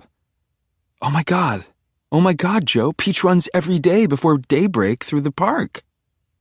Not every day, Peach corrects you, but she lowers the volume on Elton, all the better to hear you sing her praise. Yes, you do, Peach. You're amazing, fearless. I mean, you run in the woods. Peach shrugs, but you can see her committing those words to memory. Amazing, fearless. That's not safe, I say. Well, I live outside of the box, Joseph, says Peach. That's just who I am. You pick up the list of men you girls have been working on, and I can't listen because of the slideshow in my head of you and you and you and you. Peach, you say. Can you think of anyone else? Some guy you dated? She shrugs. Maybe that Jasper guy? We had lunch the other day, and I could see that I dented his heart. Who knows? Maybe I broke it and didn't realize. It's a fucking lie, but I have to be strong. This Jasper guy, did he lose his shit? If I said the sky were navy blue, Peach would correct me and call it midnight blue, so of course she objects. In my experience, men like Jasper handle rejection quite well, actually. Men like Jasper have such rich lives that they don't tend to be overly emotional about their personal lives. So, you have a lot of ex-boyfriends? I say, and I know I should step off. We're all still friends, she snaps. We're not 7th graders. There's no drama. Good for you, I say, and I want to choke her. I'm not friends with any of my exes. Too much passion. I can't just toss that passion aside and go out to lunch. She doesn't have a comeback, and I lean over to kiss you. Be safe, I say. Oh, Joe, you say, and you don't need to be so dramatic. Thank you for understanding. I do need to stay here. Look at all the love in your heart. You are loyal, sweet, and you rise up to walk me to the door and thank me again for being so understanding. We kiss goodnight as Elton John sings louder, sitting like a princess perched in her electric chair. I tell you to go back to your friend. You do. Chapter 20. A 2008 study in Germany did pretty much prove that a runner's high is an actual medical condition. Unfortunately for me, I must be only part human because I have been tracking Peach for 8 days now, and I have yet to experience the runner's high that she talks about incessantly. It's been almost 2 weeks with you staying at her house, just in case the boogeyman stalker returns. Ha! I've only seen you twice. The first time, 7 days ago. You invited me over because you'd gone back to your apartment to gather your things. You packed and asked me about my Thanksgiving plans. I told you I eat with Mr. Mooney and his family, and you believed me. You said you were staying with Peach's family because Peach gets depressed when they're around.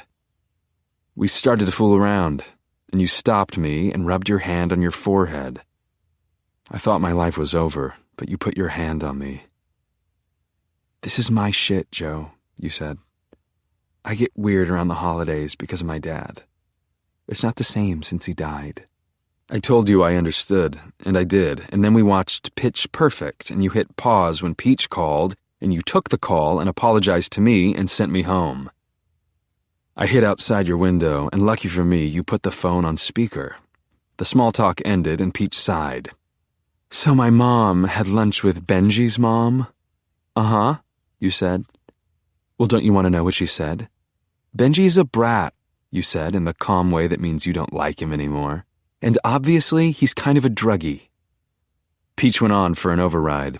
Well, a lot of artists are weak that way, Beck.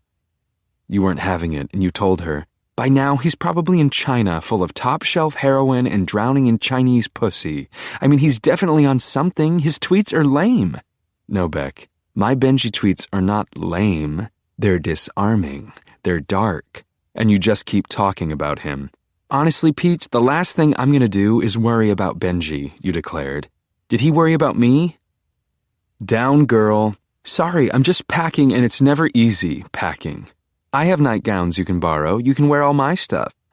Man, she wants you, and you said you had to go, and then you wrote to me to apologize for the abrupt ending, and I wrote back to you and told you not to worry, and then you went to town on one of your pillows, and I listened. And I liked it. Then again, 3 days ago, you and me and Peach met at Serendipity because their chocolate is the only chocolate she can eat, and she really needed chocolate with all the drama over the stalker. We sat at a table meant for children, or people who have children, and I watched Peach inhale an oversized bowl of frozen hot chocolate, and I know from reading about interstitial cystitis that you can't do that if you have that condition. Not disease, Peach, condition. And she talked more than both of us combined, and when I tried to hold your hand under the table, you patted my leg, no. Then afterward, we kissed goodbye on the street, and your lips were pursed so tight they were puckered. It has not been a happy Thanksgiving. The holiday comes like it always does. Peach's family comes home, and you are busy with them, and I am not your boyfriend right now, and you do not invite me to eat turkey with her family. Curtis wants extra days off, and I work all the time. The first time I run, it's because I might fucking kill Peach. I go for walks when everyone else is busy with their family, and I find myself drawn to her building because you're there. I run because Peach comes smashing out the door and almost sees me. And if she saw me hanging around her building, she'd go all nuts and start thinking that I'm a stalker. So yes, for a second there, I ran as fast as I could into the woods after her. Because I was going to grab her by the neck and make her stop running once and for all. And I kept running the next day, and the day after that, because I was disgusted by the fact that I couldn't fucking keep up with her.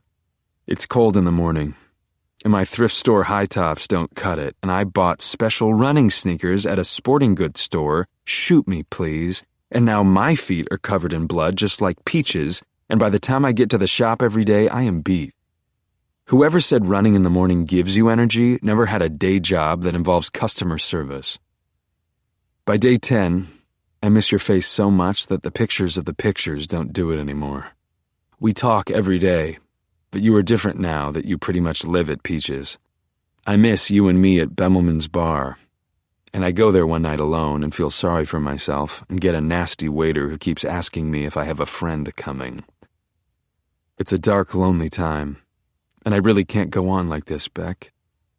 On day 11, I look like a real runner in my new sweats and kicks. I even have a freaking sweatband wrapped around my head. Peach gets a late start because you girls did some drinking last night, as I saw on your Twitter. Vodka or gin?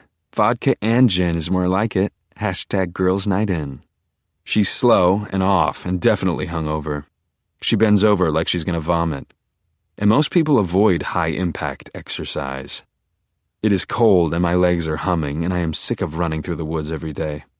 But one thing about running that I will agree to, it is fucking addictive.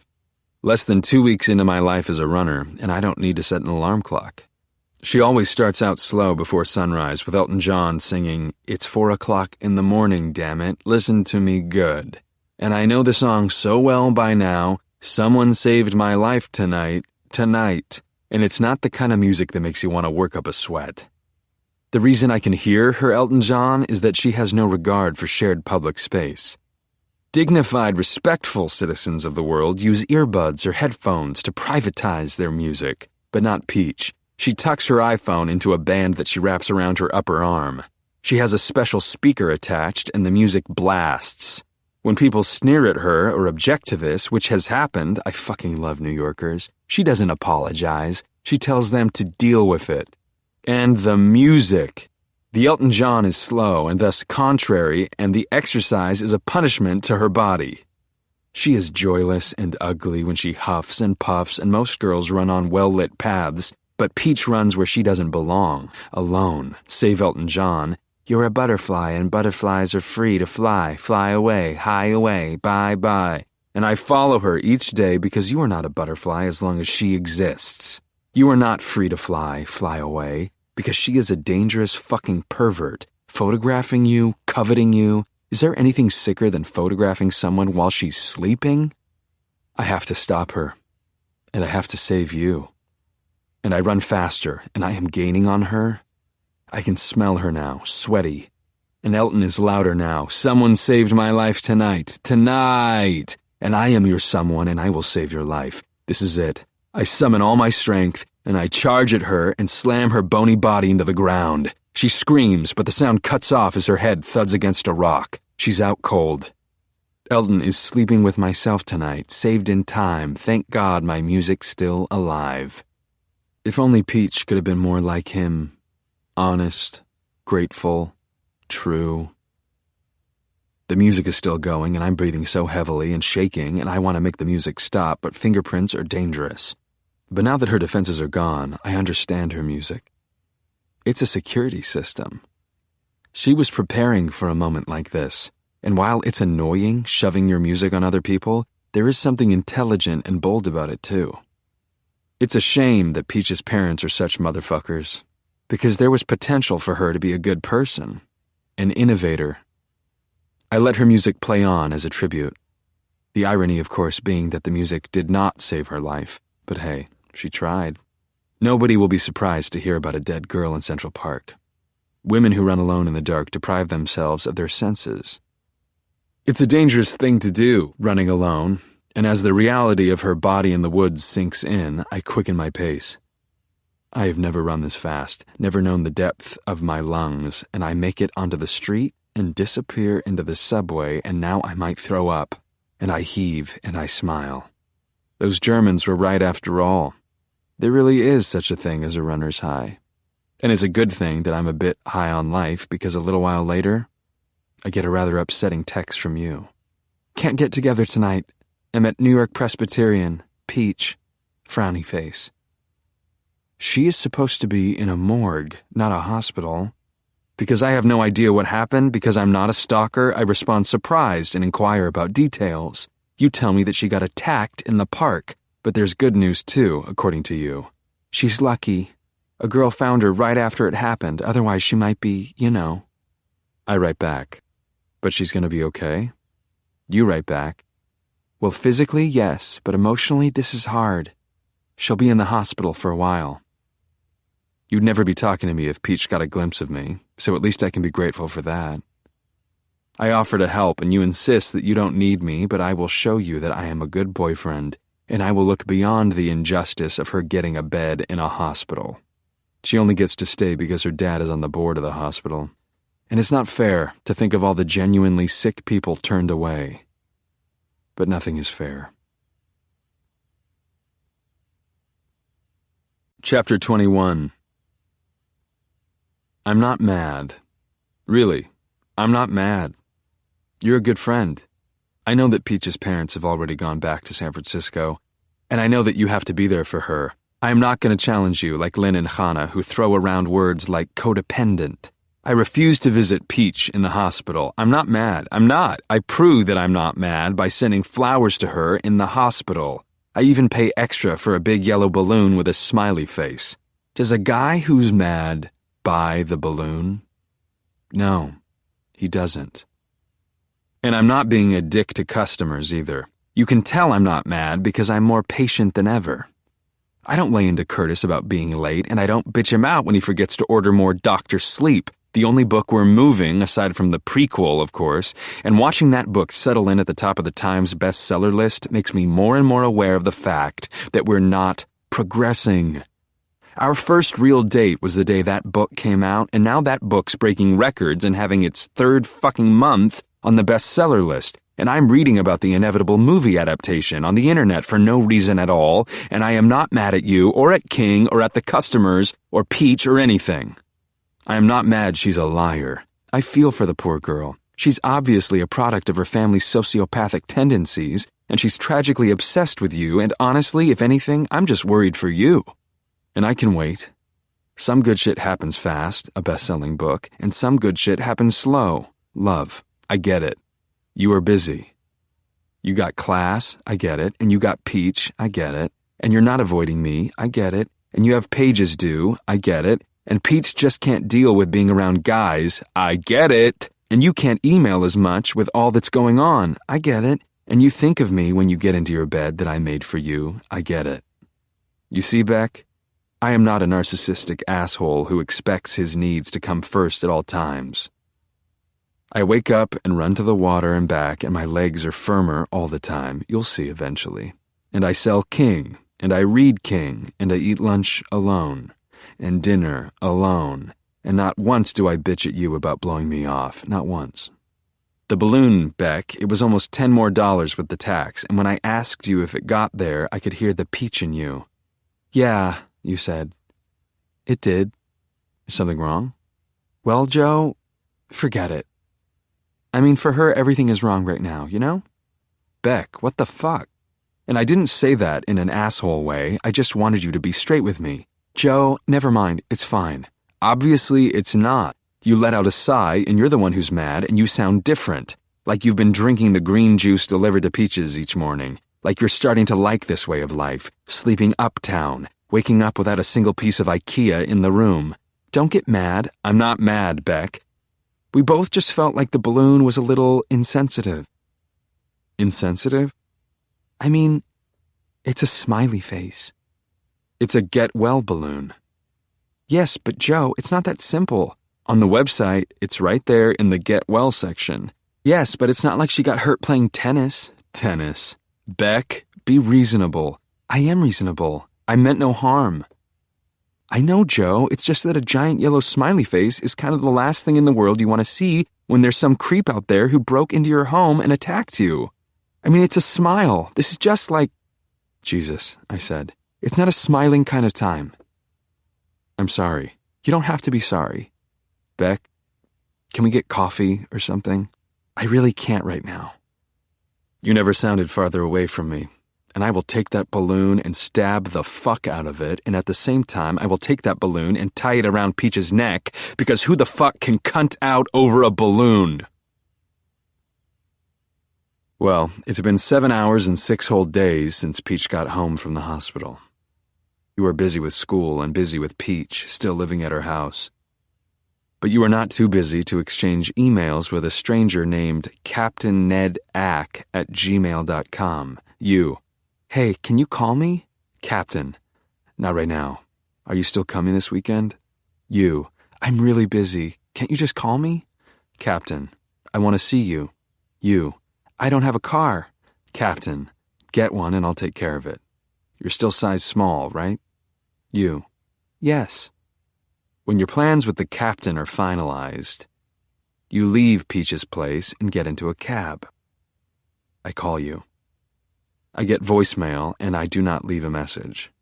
I am not the captain, and you ignore Peach's call and she emails you, all caps, "Where are you?"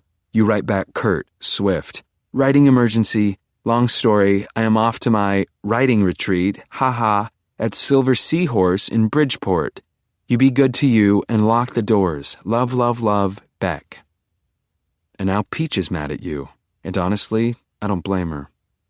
It is a bitch to drive to Bridgeport. You rent a car because, as we all know, the captain is paying. I am stuck in Mr. Mooney's enormous old Buick. I do a lot for you, Beck. You'd think I'd be the captain by now, and I don't listen to any music for the entire drive to Bridgeport. I'm too sad for music. Too sad for Elton John, and my head aches. Oh, Captain, my Captain. I cry.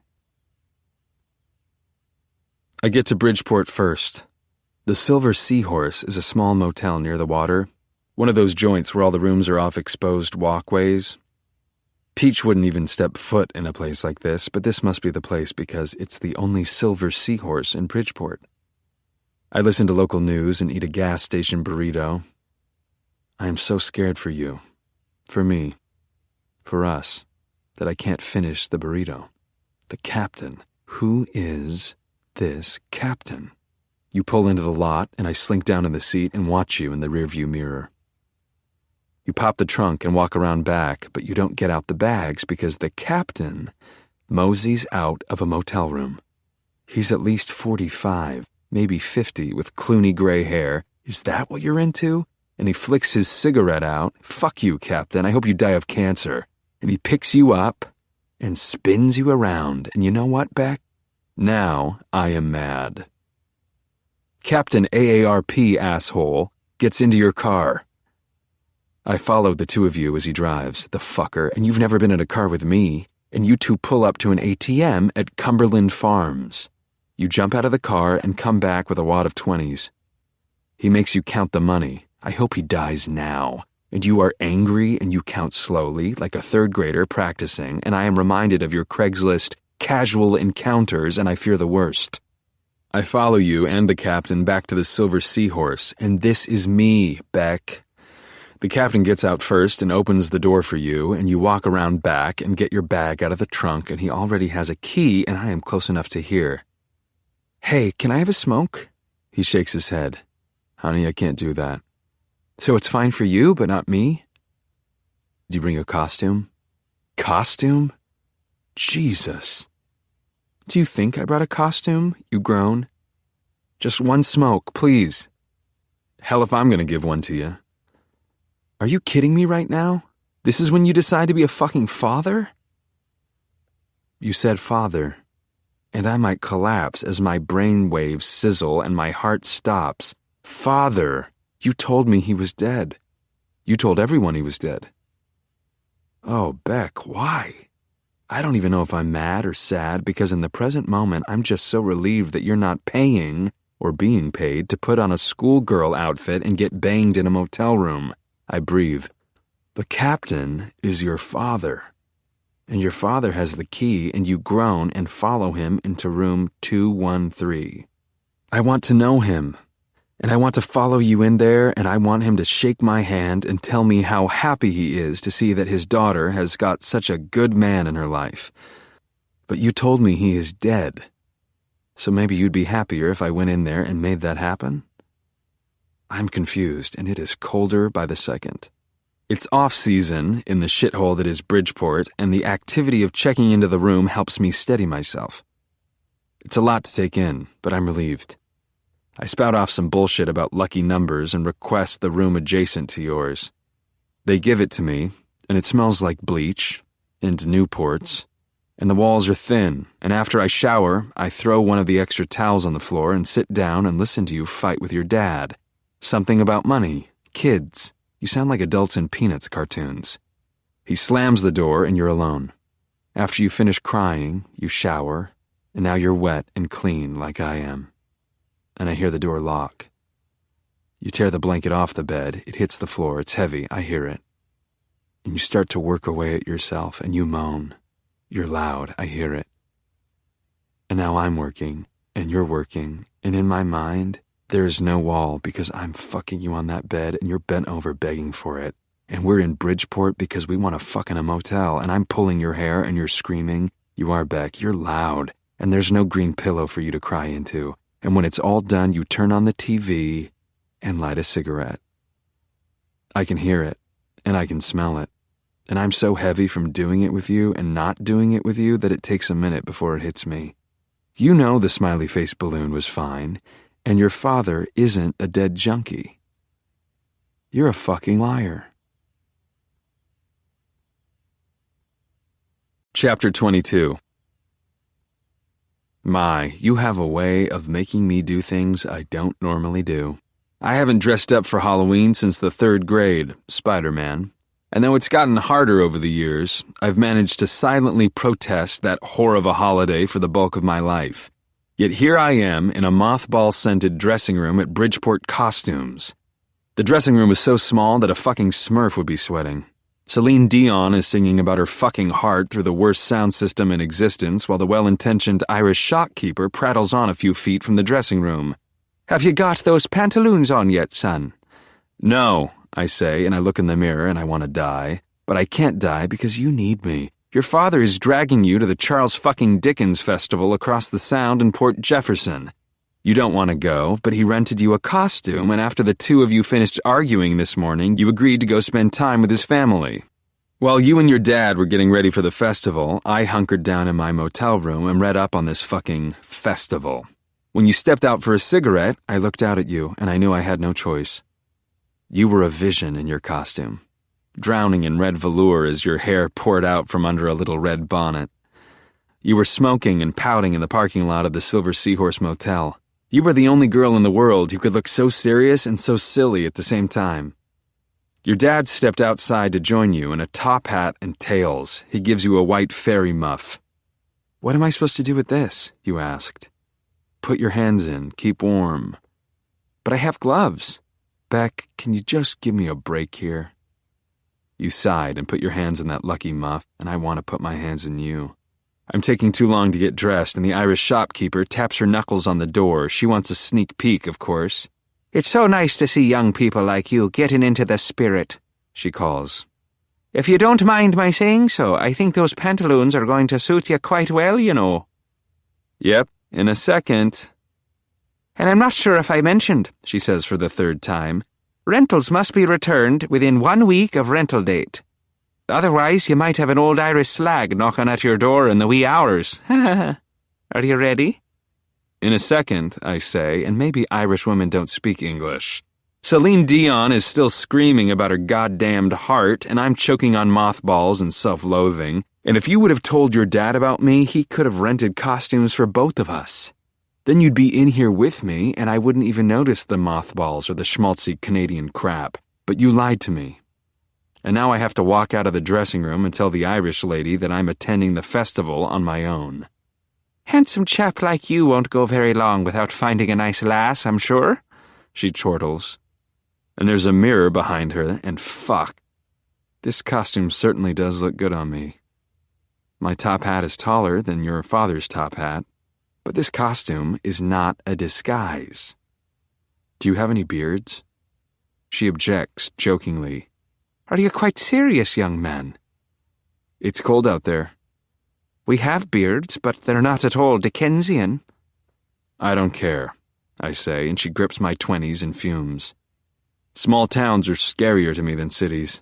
This woman, who seemed all kindly and obsequious a minute ago, is melting down because I want a beard. I'm kind of in a rush, I say, the slightest bit of an Irish affect.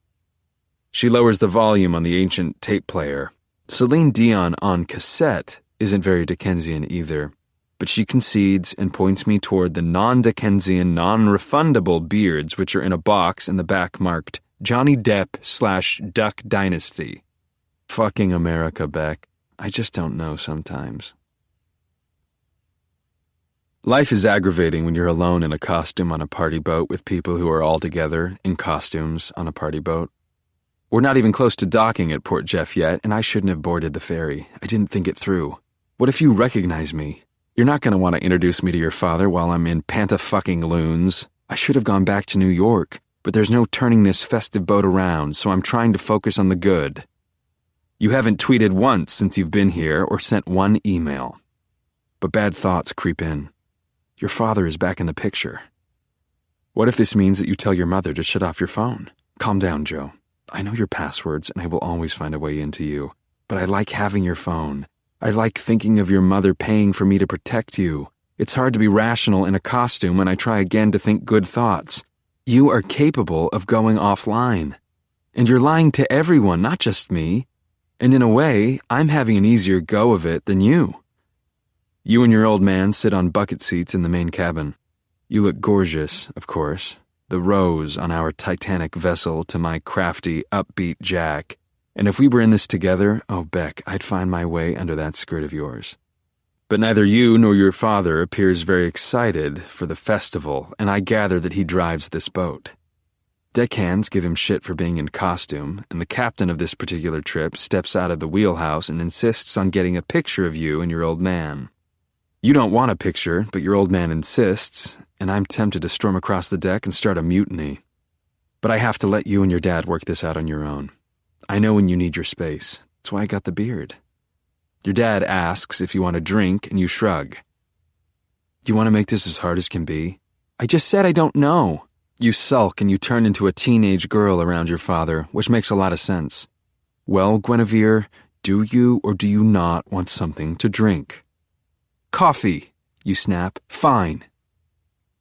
He called you Guinevere, and a group of semi-drunk Chuck Dickens fans are starting to sing Christmas carols, and some fat guy in a Ben Franklin getup, oh, America, is trying to pass by and loses half of his beer on me. And the air is thick with mothballs and salt water and Coors, and I do not like it here one bit. Because you ran away to see your dad who is alive, and because I want to be there in case you need me, I'm gonna have to sell a fucking Dickens on eBay to cover the expenses of the motel, the costume, and the psychotherapy I'll no doubt need when I realize I am permanently fucked up from that day I froze my ass off in pantaloons and stood on a deck with a bunch of quarter-wits. The half-wits are at home watching Great Expectations, the movie. The only thing worse than the boat trip to the festival is the festival itself. The public rape of Charles Dickens is an atrocity, Beck. Who knew such crap existed? You knew.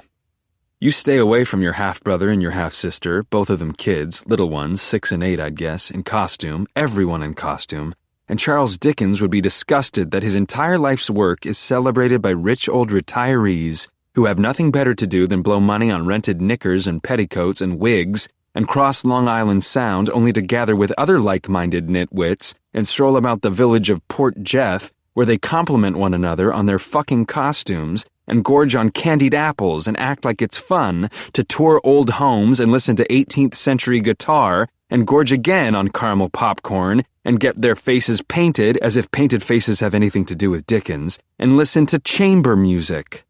Honestly, Beck, of all these white motherfuckers on this boat right now, seriously, no black person would ever do this. How many do you think could pass a test on Oliver Twist? How many do you think read his lesser-known works? But there was no way for me to not follow you into this town. And it's a good thing I'm always here, the Kevin Costner to your Whitney Houston, because people get weird in costumes, even old white dullards from Connecticut. They're slightly soused on beers. Day drinking is allowed when you're celebrating Dickens. And more than a couple of dudes have gotten a little too cheerful with you, and I've got a list in my head of everyone who needs a beatdown. I'd never hit a woman, but your stepmother doesn't like you, and she's jealous of the attention you get, and her kids aren't all that, and our kids will be cuter, and how does my anger with you always soften into love? Guinevere, your stepmother says. Your dad calls her Ronnie, and she's fighting 40 with Botox and bronzing powder and Spanx. You'll embrace your age, and you'll be beautiful, unlike Ronnie, who barks, "Did you give me change from that vendor with the candy apples?" You gave me a 20. Your father looks like he's going to explode, and he turns his attention to the shitty little kids, as if they need him right now, which they don't. You pout. The candy apples were like $5 a pop. Now your dad gives a fuck, and he chastises you. Guinevere, honey, come on. Fine, you say, so brittle you might break. You pull both your hands out of your muff, and the muff hits the pavement, and you start fishing around in that giant Prada bag, and your stepmother picks up one of her unimpressive children and lodges the kid on her hip. Prada, she says. Did you get that on eBay? It was a gift, you say, and sometimes you do tell the truth. You hand her $2, and she takes it, and you look up at your dad. Can we go? The Dramamine I bought in the gift shop isn't working, and the ride back is worse than the ride out. I've spent the bulk of it in this tin can of a bathroom, and the colonial kinetic cunts are all banging down the door because they're all sick from too much food and fun. And this beard itches, and this boat rocks, and this toilet won't flush. I jiggle the handle. Some asshole fists the door. Some of us got colons too, buddy.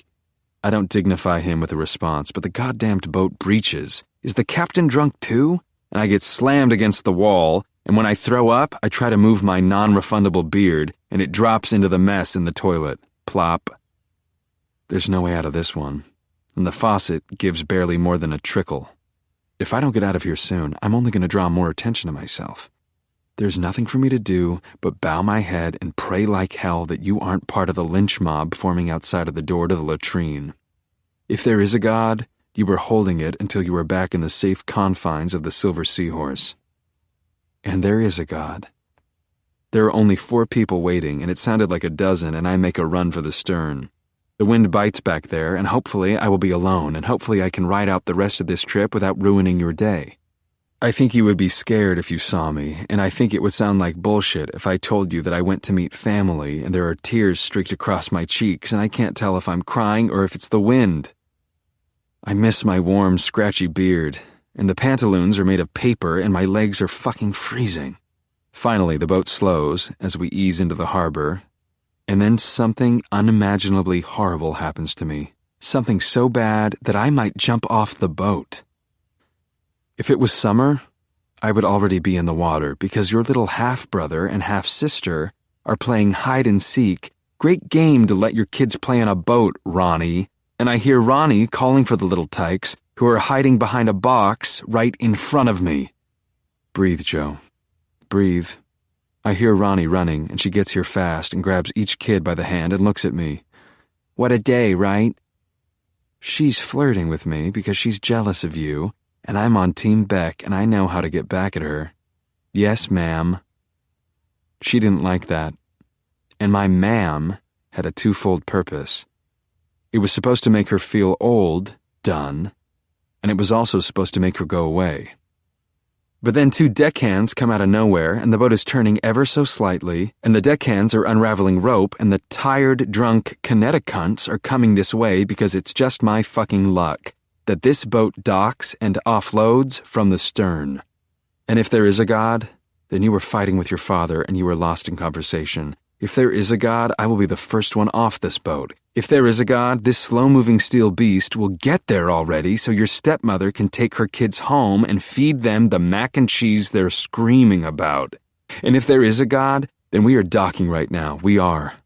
And there is a kid on land hoisting a ramp. There is. We are getting there, and I will be 3rd, maybe 4th off this boat, and people are starting to get pushy. And if there is a God, that is not you I hear behind me. And if there is a God, Ronnie will not ask me, to move out of the way. My husband is trying to get through, she says, and she knows how to exact her revenge as well. Your father squeezes by me and apologizes for the close quarters. He turns his head and whistles for you. just as the boat finally settles and the deckhand releases the ramp that connects the boat to the land. "Coming," you say. Jesus Christ, people, this isn't Ellis fucking Island. And I love your sense of humor and disgust. And I love you, and that's why, like a flower to the sun, I turn my head a millimeter, just enough to see your beautiful face and long enough for you to see mine, before the deckhand slaps the ramp down and locks it into place, and I shove my way through that crowd and get off that fucking boat. Chapter 23. Every time I approach an exit, I want to pull off and find a gas station and change out of this musty costume. But I don't. I am paralyzed behind the wheel.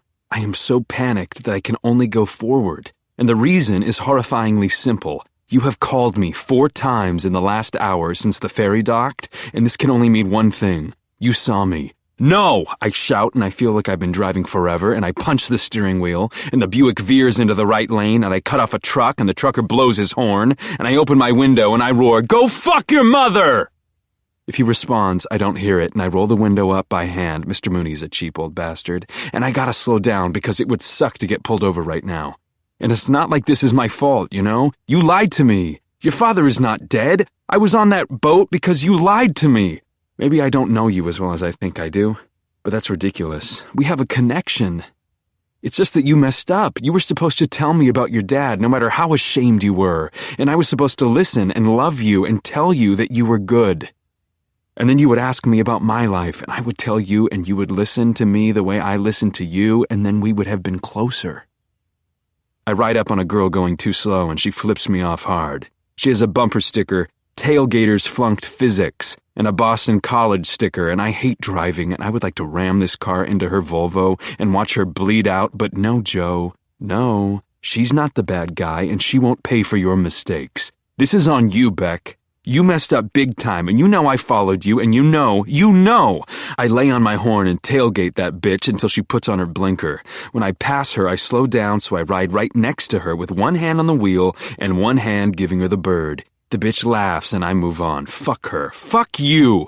You will never forgive me, and I need to never see you again, and I need this family in the Land Rover to fuck off with their skis and the brand new tires, and I ride up on them too, hard, and my phone rings. You.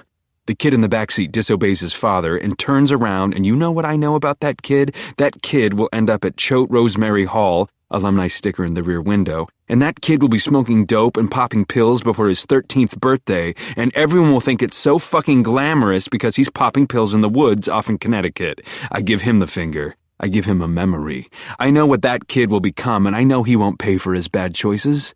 He'll get sympathy and respect, and I veer around them and jump in front and slam on my brakes, and the father beeps, pissed now, alive now, and I rev up and I'm out of there. Fuck them and their skis and their snow boots. The heat in this car is broken, and I'll never get over the cold from the ferry. I'll never be able to look at Dickens without going back to this day, and I pull over to a rest stop and I shut off the engine. It's so fucking quiet. It's so December. And it's so over. My phone rings again, loud. You. I ignore. Again. And I delete the message because I can't bear the idea of you screaming in fear at me and accusing me of being a stalker. No. This is all wrong, and I punch the wheel again, and my knuckles are bruised, and the bruises will heal, but you will never forget the time that guy followed you to Connecticut and put on a costume, and stalked you at a festival. I am probably already an anecdote in the hopper in your head. Fodder for a story, a thing of the past, just another suitor. I cry. You call. I shut off my phone. I shut off your phone before your mommy shuts it off, which she probably will eventually. It is a dark day. Literally. I drop off Mr. Mooney's keys, and he's got his oxygen tank and his Bowie knife, and someday I'll have an oxygen tank and a Bowie knife because you're never speaking to me again, and I know it. He means so well, and he's such a stand-up guy, a veteran in overalls, and here I am, and I can't look him in the eye right now because it's so hard to admit that much as I admire him, respect him, well, I don't want to be like him. I'm a terrible person, and he's a good man. He's holding the door open, and old people are painfully lonely when they're alone. It breaks my heart how obviously, badly he wants me to come in and have a Pabst with him. A good guy would go in. But we all know I'm a fucking tool. He tries to joke around. What's with the outfit, Joseph? I forgot about my costume, and I think, I went to a costume party. He doesn't want to know about the party. Shop's good? Yeah, real good, Mr. Mooney, real good. I offer him the keys, but he shakes me off. He's still holding the door open. He's not the kind of man who would ever verbalize the fact that he wants company, but he gets it. The way I tuck the keys into my pocket and step back. He retreats into his dank molding home. You hang on to those keys, he tells me. I never use the car anyway. You sure, Mr. Mooney? Where am I going? Well, I can take you there if you need. He waves me off, and he won't need to go anywhere. There's a dude from church who takes him to the doctor, and at this point in his life, there is nowhere else to go. I should go inside, but I just can't right now. He turns around. I'll bump into you, kid. Thanks, Mr. Mooney. The door shuts quietly, and I walk, aimlessly, but somehow I reach my place. One of my typewriters is laughing at me, I swear, because of my costume. I pick it up and I throw it at the wall. Fuck it. It's not like the landlord's ever fixing anything anyway. I strip out of my costume and I want to burn it, but I put it in a shoebox and tape it up. I don't want to look at it anymore. And I write the address, and when I have to put Bridgeport, I lose my grip on the pen. I throw on my worst comfort clothes, a raggedy Nirvana t-shirt that my mother left behind, and nasty fleece pants from a rummage sale on Houston 100 years ago. I want to look as miserable as I feel, and I tear into the Twizzlers I bought at the Korean deli by Mr. Mooney's place. The new hole in my wall says it all. There are 2 Twizzlers left, and I've lost time like I sometimes do in here, and I am listening to Eric Carmen's Make Me Lose Control on repeat, self-destructing, cutting myself with sappy lyrics about a time in history that I'm too old to remember, about summer love and convertibles with huge back seats. There is a knock at the door, and there is never a knock at the door, or a hole in the wall, and there is another knock. I stop the music. There is another knock. Chapter 24. When I open the door, I die. You are here, in my building, in powder blue corduroys and a little furry jacket. You want to come inside, and this is dangerous. All the pieces of you that I've collected are here with me, and you are not meant to see them. You still smell like you, like heaven. And you look like you've been crying. You move toward me, and I clench the doorknob. Beck. You sigh. I get it, okay? You don't hear from me for a while, and then I call you 50 times and show up at your doorstep like some fucking crazy stalker. And now I know. It's safe to let go of the doorknob. You didn't see me on the ferry. You are soft in your eyes and safe. You want to come in.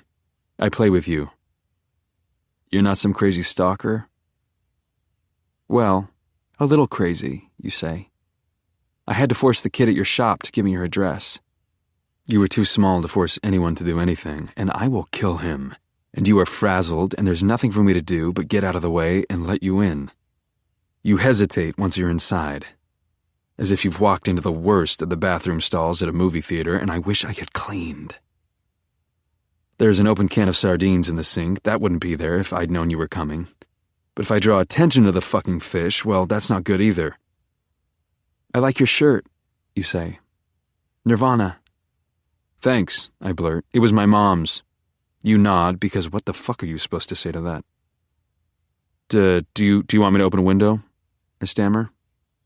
No, you say. I'll get used to it. Fucking Curtis. And I scan the living room for bras or panties or emails. Nothing. Miracle.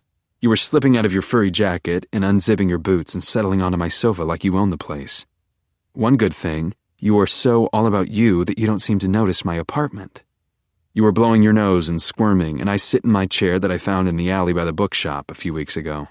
When I dragged that chair home on the subway, I assumed nobody would ever see it again, that it was like the chair's last day of being seen. So, I know it's been a while, you say. But I needed someone, and I thought of you, and you didn't answer my calls. I'm sorry, I say. And I should have given you a chance. If I were a brave man, this conversation would be happening in your apartment. You hug your knees and rock. Anyway, I just don't even know right now. I'm a mess. Are you okay? You shake your head no. Did someone hurt you? Your eyes well up and you look at me like you've been protecting someone for so long. Like you've always said no when the answer is yes, and you squeak out an answer. Yes. And you're bawling. I go to you and let you cry, and you don't say anything for a while. I scoop you into my arms and let you cry. Your tears soak my t-shirt, and I feel like some stalker who will never wash his clothes again. And your whole body is shaking from unhappiness, and I will make you rattle with joy soon, soon. You pat me on the back. Okay, I'm okay.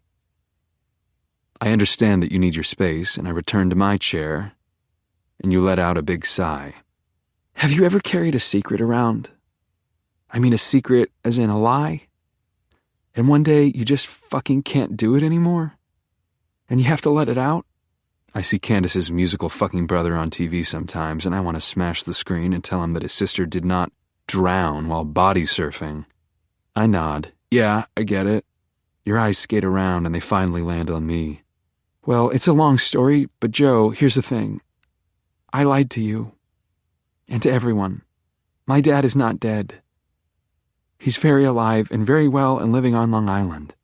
Whoa, I say. You chose me. I couldn't hold it in anymore, you say. I had to tell someone or else. I get it, I say, and I do. And I think that you didn't choose someone, you chose me. And that means something, Beck. You hunted me down, me. And you know how girls are, you say.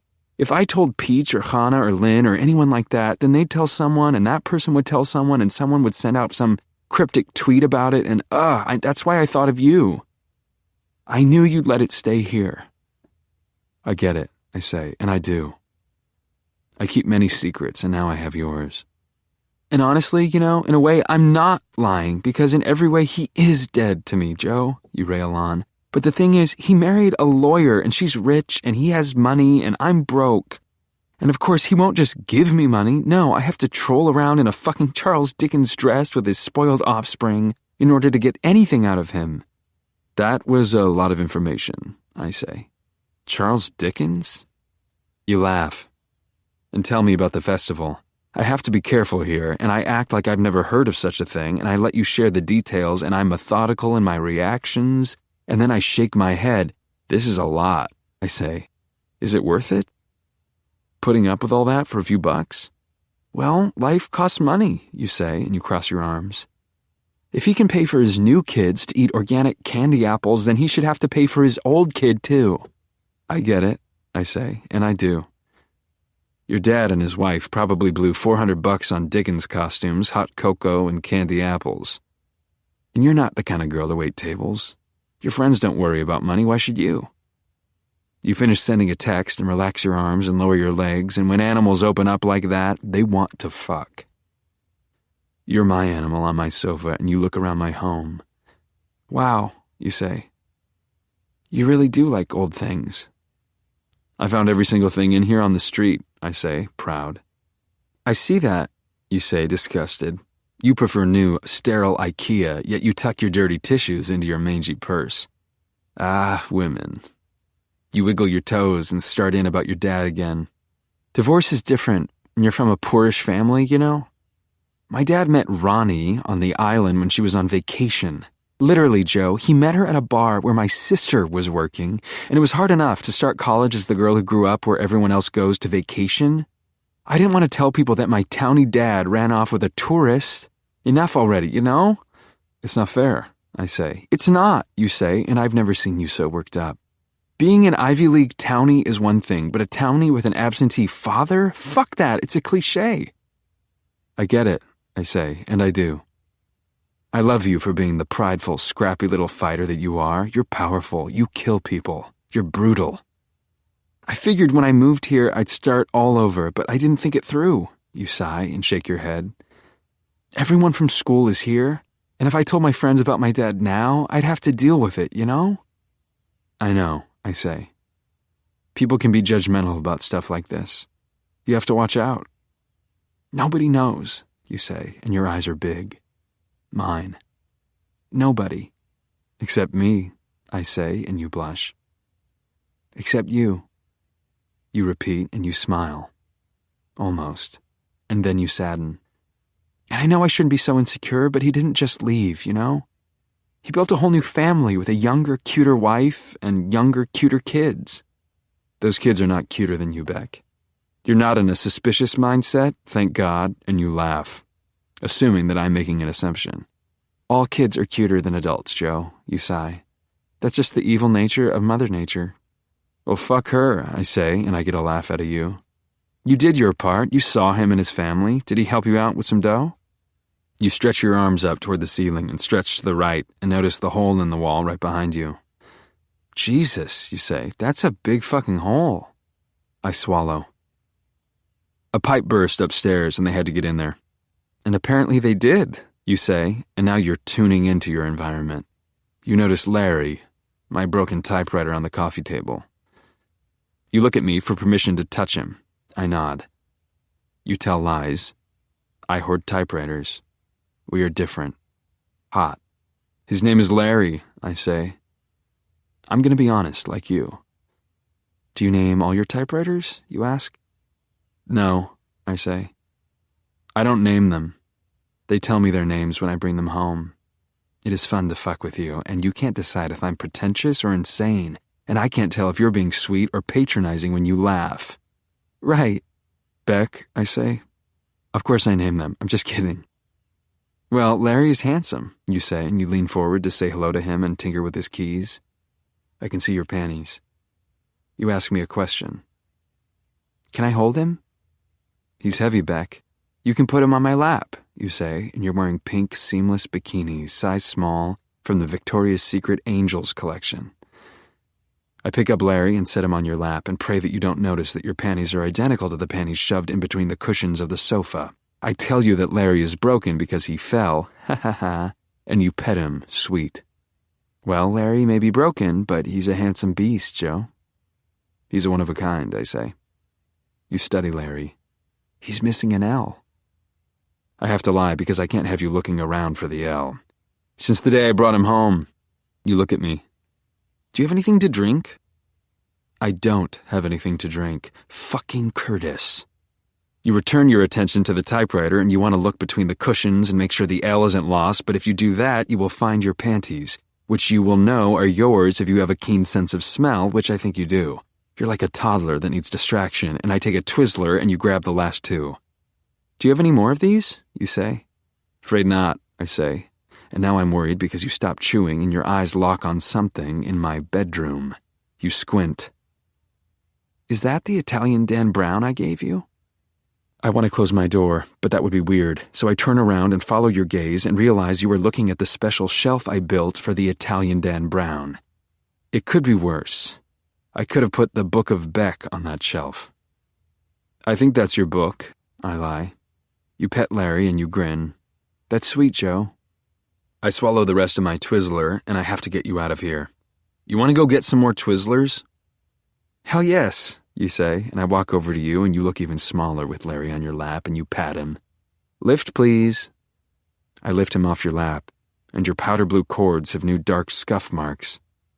And I put him in his normal spot on the floor, and you step back into your boots and slip into your little furry jacket, and walk across the room away from the evidence of my affection, your panties and your bras. What a relief to open the door and lead you out of my home. And it's a whole new world with you in it. You pause in the stairwell and point to a smudge on the wall. Blood? You whisper, alive and jocular, my furry nymph. And I nod in affirmation, and you raise your eyebrows. Larry's blood? I smack your ass, and you like it. And you hop down my stairs, and I'm the only one who knows about your dad, and soon it will be time for the red ladle. You push open the doors that I've been pushing open for almost 15 years. We walk to the bodega, and you're practically skipping. Is this the part they're trying to make into a historical district, you ask? I read about that somewhere. No, I say, this is the other part of Bed-Stuy. My section reminds you of Sesame Street and Jennifer Lopez songs, and every guy in the shop wants to bang you, but you're with me. You like the attention. You tell me you feel like a celebrity in here, and you giggle. I pay for the Twizzlers and the Avion, and you shove the Twizzlers in your back pocket, as if you need to draw more attention to your ass. So this is what it would be like if you lived here with me. It would be good, warm. Before you know it, we are back on my stoop. We sit close and tear into the Twizzlers and share the Avion. A couple of teenage girls from the block pass by and mad dog you with your Avion, and you get sweet, defensive, and assure me that you only drink Avion because Peach says it's alkaline, and you're not wearing a bra, the way you weren't wearing a bra the first day in the shop, and it really does feel like a new beginning. You scruff my hair with your cold little hand. You want to go back up? Yeah, I say, and I wish I could have prepared for you, hidden your things and showered and put on matching socks. But you are here now, walking up my stairs, slowly, teasing me with every deliberate, soft step. It's a blur from then on. My shitty sofa transforms into a hammock on a desert island in a Corona commercial minus the beer. We don't need beer. We don't need anything. We have us now. I keep my arms around you and you hold me in a way that would please Eric Carmen. We suck face until we can't, and then we just tell each other things. You tell me all about the Dickens Festival, the fight with your father over cigarettes, your step-monster and the shitty motel, the bratty step-siblings, the overpriced candy apples. You want to know about me, and I tell you I like you. A lot. We go back to sucking face. It goes on like that for a while, and you're all worn out and cozy. When you finally fall asleep, your little body is limp. I don't know if I will ever be able to sleep with you this close to me. You can't tell lies in your sleep, and you smile slightly, I think, every so often, and move closer to me. The only reason I know that I am able to sleep in such close proximity to you is that the next morning the sound of the shower turning on wakes me up. And you are no longer in my arms, and you are naked, wet. There. Chapter 25. If you live alone, you'd be a fucking masochistic freak to buy an opaque shower curtain. I started thinking about this in the Silver Seahorse, where the shower curtain was white, save a few spots of mold on the bottom. It's like they were trying to make the rooms feel like Psycho. I thought buying a shower curtain would be the easiest fucking thing in the world, but you go to Bed Bath & Beyond and they have like 600 opaque shower curtains that are obviously not an option. And then you go online and there are thousands to choose from. I didn't buy a totally clear one because you need something to look at while you're on the can. But when you think about it, this shower curtain is something you are going to look at every fucking day. So I started going through hundreds of options online. Most of the designs are bullshit you could never stomach every day. A map of the world, go fuck yourself. Fish, a map of Brooklyn, really go fuck yourself. Snowmen, the Eiffel Tower, nautical signs. I mean, I'm not some fucker who buys scarves at Urban Outfitters and rates movies on IMDb. I just wanted something funny and classic. I finally settled on a clear shower curtain with yellow police tape marked "Police Line Do Not Cross" slapped across. And when I bought this shower curtain, I never imagined that you would be on the other side of the police tape, those damn yellow stripes blocking my view of you. Next time, I'm going for an all-clear, Beck. Lesson learned. And really, it's all for the best because I don't have time to watch you shower. I have to take this opportunity to hide all the Beck mobilia and hope that you didn't do any snooping when you woke up. I retrace your steps. You left the bathroom closet door open, typical woman, after you got a towel. Fortunately, you took the towel on top and you didn't find your bras stashed under the bottom towel.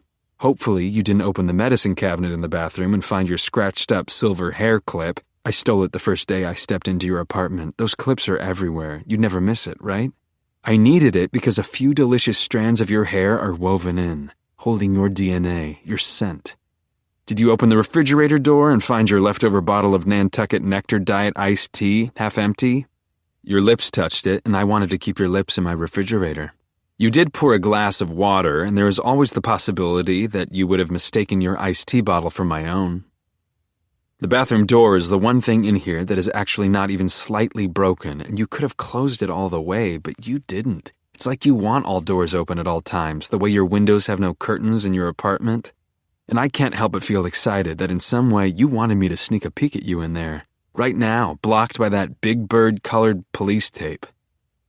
You arch your back and let the water hit one tit and then another tit, and then you turn around and you like it here, in my shower, in my home, and you let the water go at your neck and drip down your back, and you take the bar of ivory soap, my soap, and hold it between your breasts, and move it down and let it fall, and then you rub the suds on your belly, lower, until your hands are down there.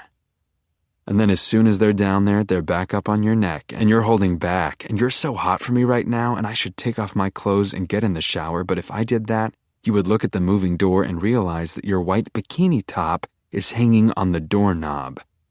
I know you didn't notice it yet, and there's a chance you will never notice it since you didn't close the door all the way. I can grab the bikini and pray that you're so wrapped up in your sopping wet double entendre baby self and don't notice, or I can leave it there and assume that when you do finish, cleaning, not fucking, that you will be so preoccupied with drying off and blinded by the steam that you won't notice your own bikini top. Who am I kidding? I have to get that bikini top. I close my eyes. I pray. My hand is shaking when I reach around to the interior side of the door and pull it off the doorknob. You don't notice and everything is safe again, and I really need you to get the fuck out of my apartment. I put your bikini behind the frozen Stouffer's things I buy but never eat, and then you are out of the shower, out of the bathroom, and you call out, "Hey Joe, where you going with that gun in your hand?" For a second I panic. You know, and the bikini is a gun, and I am fucked. You are in a towel, dripping, and I look like a fucking lunatic against the fridge. "I'm just kidding," you say. "I know it's a bad joke, but it's not that bad. Chill out." "I guess you found the towels?" "I hope it's okay," you murmur. And my home is no place for bare feet, and you keep moving around because the floors are sticky and dirty. And you're looking down at my typewriters and asking too many questions, and you're picking up my taxidermy miniature alligator head that I would have hidden if I knew you were coming, and this is wrong. All wrong. This is not right in the morning light, and you got to sleep here and shower and soap up without making love to me, and in what universe can that possibly be a good thing? Your clean hands are too clinical right now, and you're examining this place like it's a crime scene. Maybe that yellow tape put you on guard. You were asking when I started collecting typewriters and dead animals and jokingly asking if I'm a serial killer and pointing at the hole in the wall and saying, "Joseph, tell me again about the hole?" And yeah, you're laughing, and you don't mean for me to defend it all, but this is not good for us, and you're too clean, and I have sleep in my eyes and morning wood and no coffee and no eggs to make for you. The faucet drips. You didn't shut it off all the way, but I can't shut it off because you can't be alone in my living room. You excuse yourself to the bathroom and you wash your hands with a lot of soap, taxidermy, and typewriters. When you get out of my bathroom with your freshly scrubbed hands, you're all done with me. Talking about school, kissing me goodbye, no tongue. When you leave, I sit in the wet tub and breathe you in. All of you. Dude, don't you think that's a little harsh? Curtis is pleading his case and turning red, and the little shit has never been fired before, and suddenly he loves it here at Mooney's, and suddenly he gives a shit, and suddenly my pothead minion is never getting stoned again. Curtis, the right thing to do now is just say, "Okay, boss."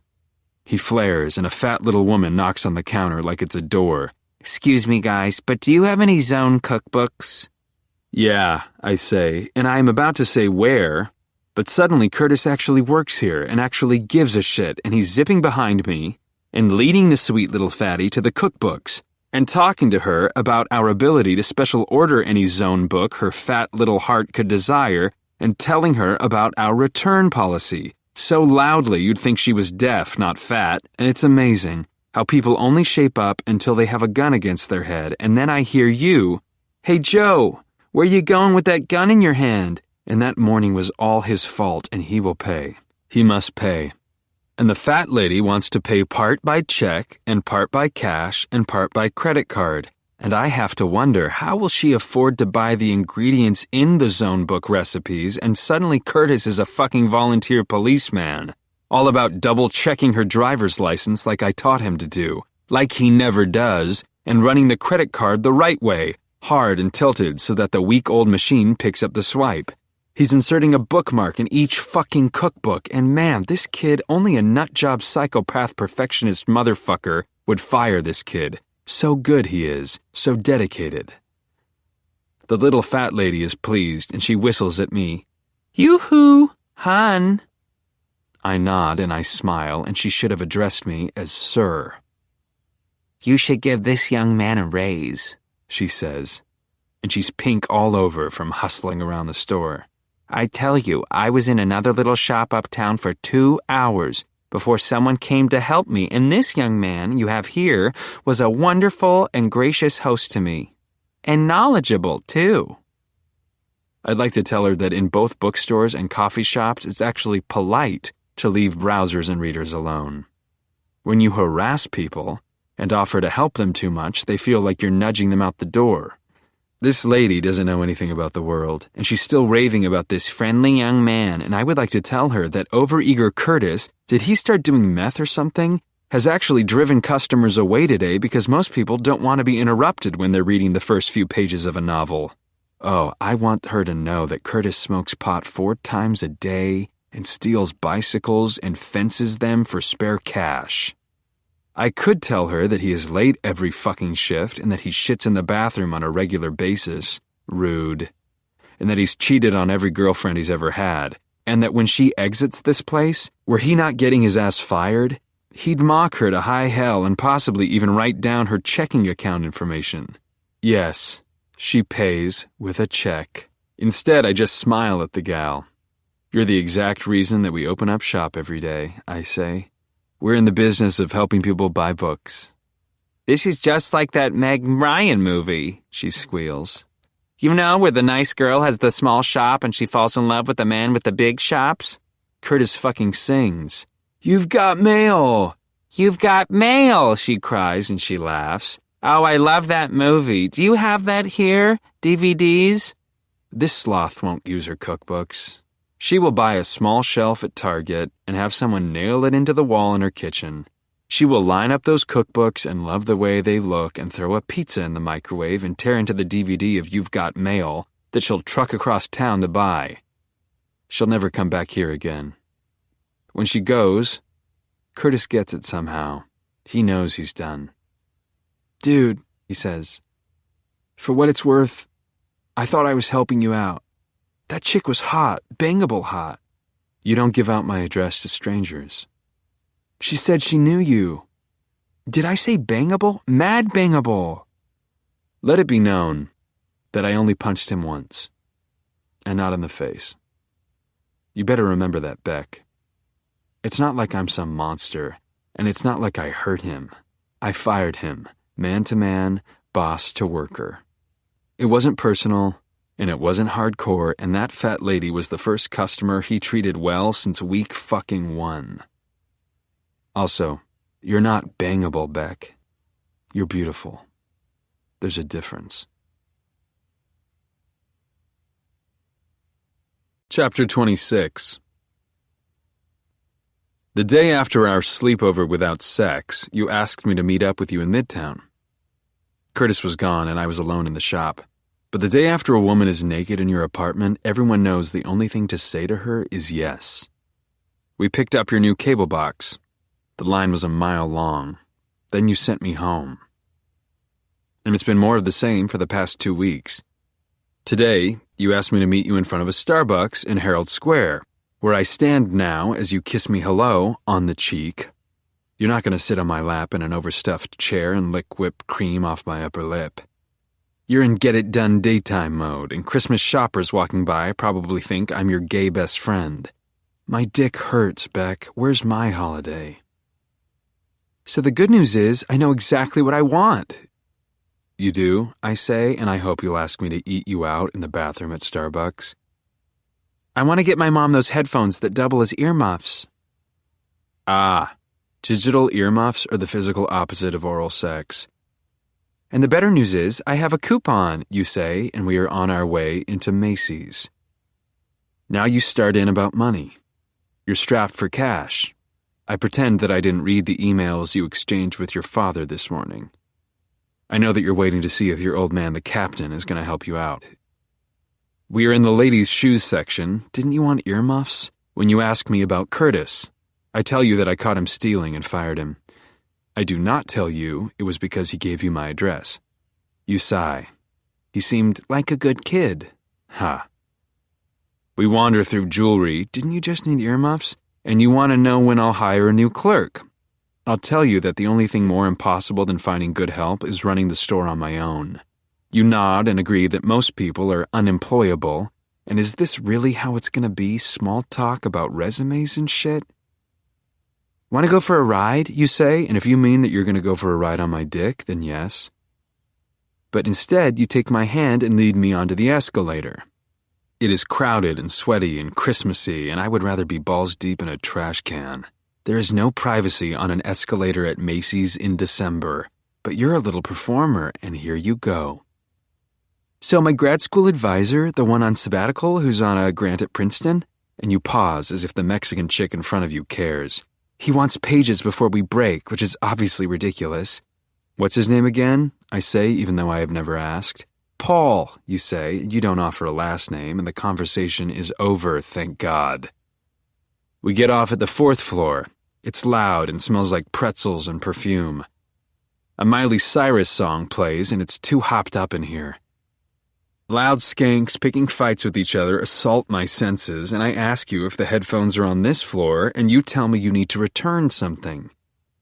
Fortunately, the line at the young sluts department isn't that long because most young sluts can't afford to buy shit. As it turns out, you weren't telling me the whole story, and when it's our turn, you pull out leggings and a wrinkled receipt out of your bag, and the poor girl behind the counter has never done a return, and of course, we have to wait. Is there a reason this is taking so long? You snip. Well, you bought these more than 100 days ago. So? And holy shit, you really are broke, because why else would you be digging up pants from 3 months past? You grab the pants and the receipt and you shove them in your bag. I'll just come back when there's a manager. Fine by me. You are stung now. You were depending on that refund. You take it out on everyone in the young sluts, plowing through rayon and neon without saying excuse me. A couple of bitches say they want to kick your ass, but they won't. They're in high school. They are happy just to call you a biatch. I tell you to slow down, and you don't listen, and I almost love what a cunt you can be, because one of these days you're going to tie me to a bed and slap me and lord over me the way you lord over all the people who get in your way. You're so revved up, and I want to play with you, and I do. Beck? What? Look, I don't know shit about girls' clothes, but those pants that you were trying to return, they look good. They don't look good on me. Can I see? You fight a smile, but you lose. Here? Yeah, I say, and you're walking more slowly now. And there's nobody monitoring the dressing room because it really is Christmas, and Santa knows I'm a good boy. We walk down the corridor of dressing rooms toward the handicap one on the end. You don't tell me why you're pushing that door open, and you don't invite me into the room, but I follow. I sit down on the bench, and you stand in front of the 3-panel mirror. You pull the pants out of your bag, and what is wrong with you that you're still thinking about pants? You sigh. See, what I really want are jeggings. But what you really need is an orgasm, and I tell you to try them on. You are blushing, naughty, and a door slams, and someone's muttering, "Get a room!" And we did get a room. We have this room, and your furry boots are off, and you're unzipping your jeans, and they're so snug that when you pull them down, your panties start to go with them. Come here. Joe, shh. I motion for you to come here. Because you are shy at heart, you pull your pants up and even start to zip them as you walk over to me. I look up at you and you look down on me, and you start to crouch down and reach for my belt buckle, but no. I grab your hand, firm. Stand up. You do. And when I start to unzip your pants, you step closer and wiggle and help me get you out of those pants, and I get you all the way out of them and throw them at the mirror, and finally, at long last, in the young sluts department of Macy's in Herald Square, Christmas comes early. I taste you. I lick you. And when you come at the top of your lungs.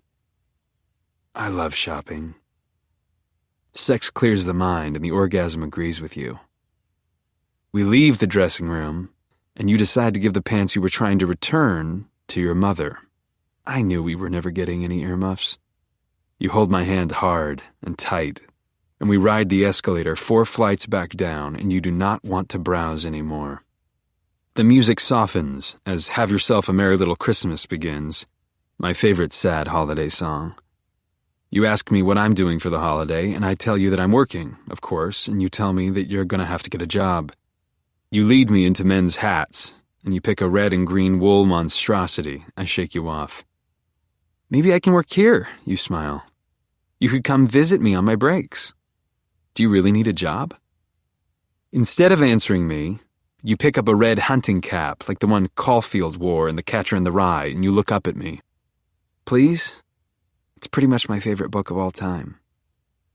I can't say no, and I love you for not mentioning the book by name. I put the hat on and you bite your lip. Adorable. It's hard to get you to take me seriously while wearing this ridiculous hat, but I try. Seriously, Beck, do you need a job? You are too hot, you squeal, and you take out your phone. One picture, Joe. You have to let me get that for you. I better not see that on Facebook. You're not on Facebook, silly, you say. Smile. You take my picture and I give you the hat, and you dig in your bag for your credit card. Beck, I say, you don't need to buy me a hat I'm never going to wear. Seriously, do you need a job? I know I don't need to buy it, you say. I want to.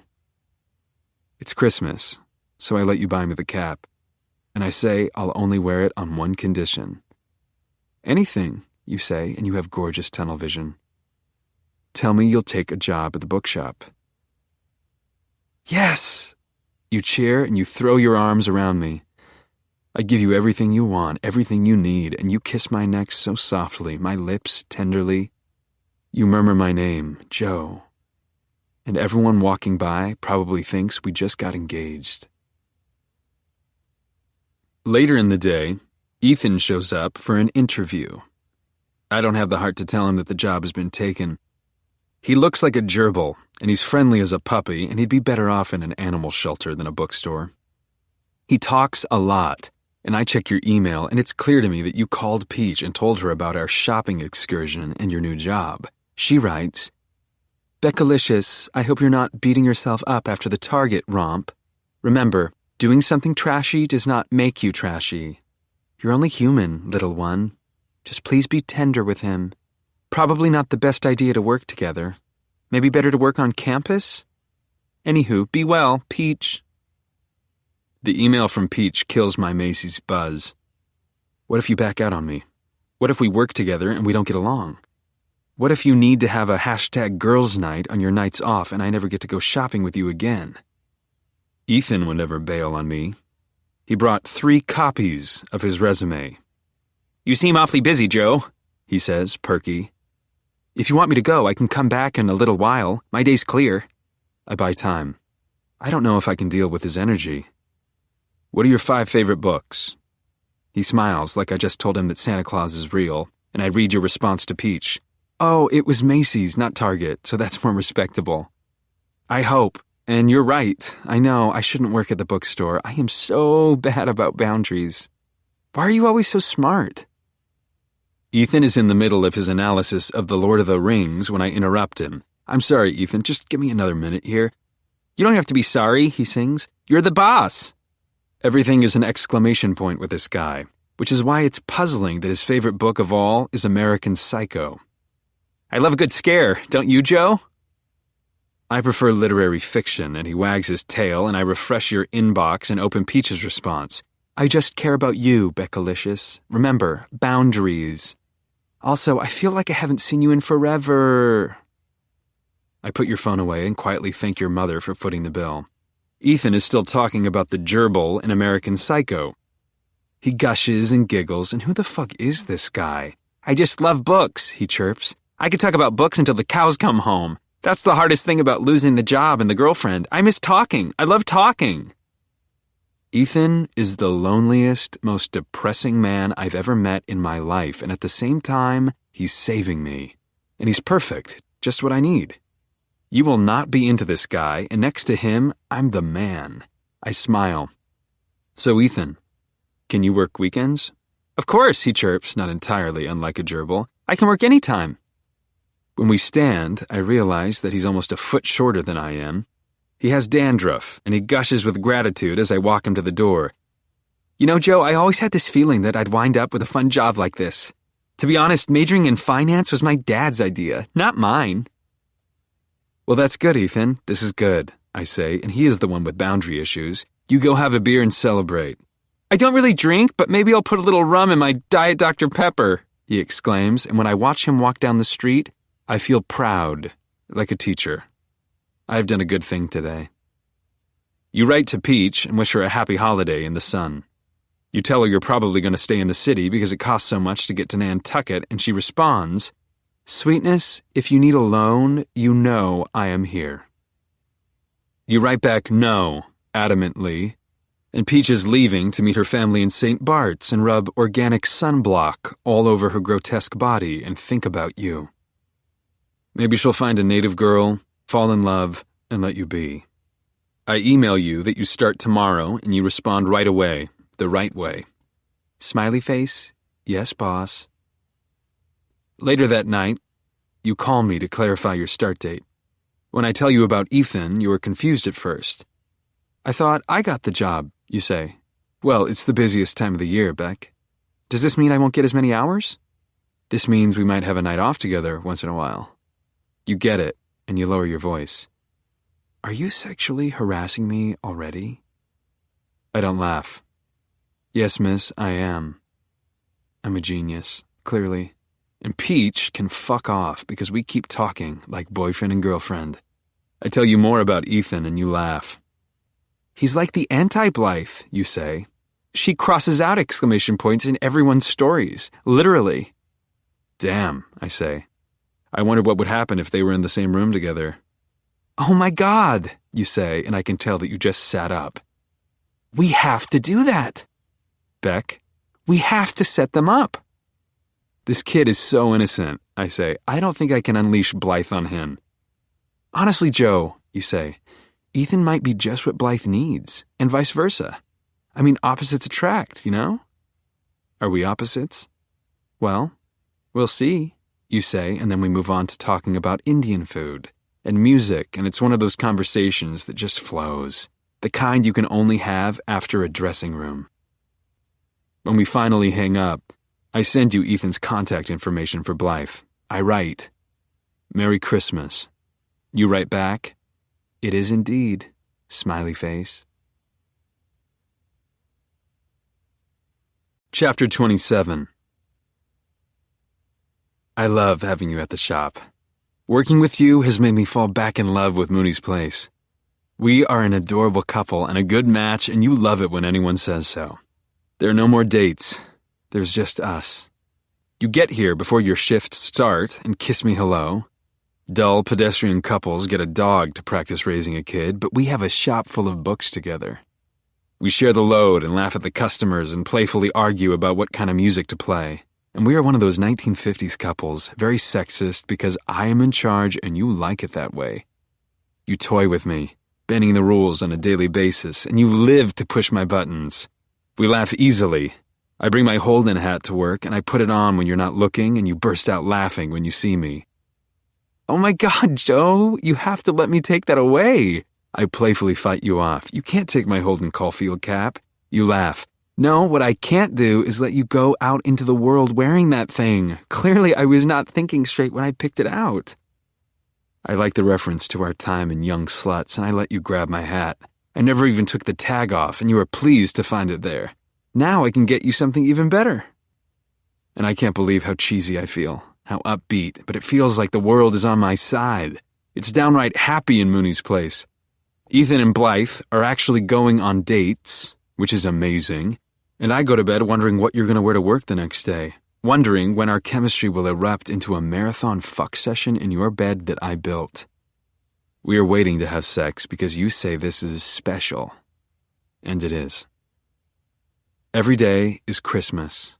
And today you arrive in a slutty gray slouchy sweater that hangs off your shoulder and transforms your collarbone into a boner-inducing porno shot. You're chomping on baby carrots. I tell you to go home and change. You talk with your mouth full. You never said it was a dress code? It's implied. By what? You sass.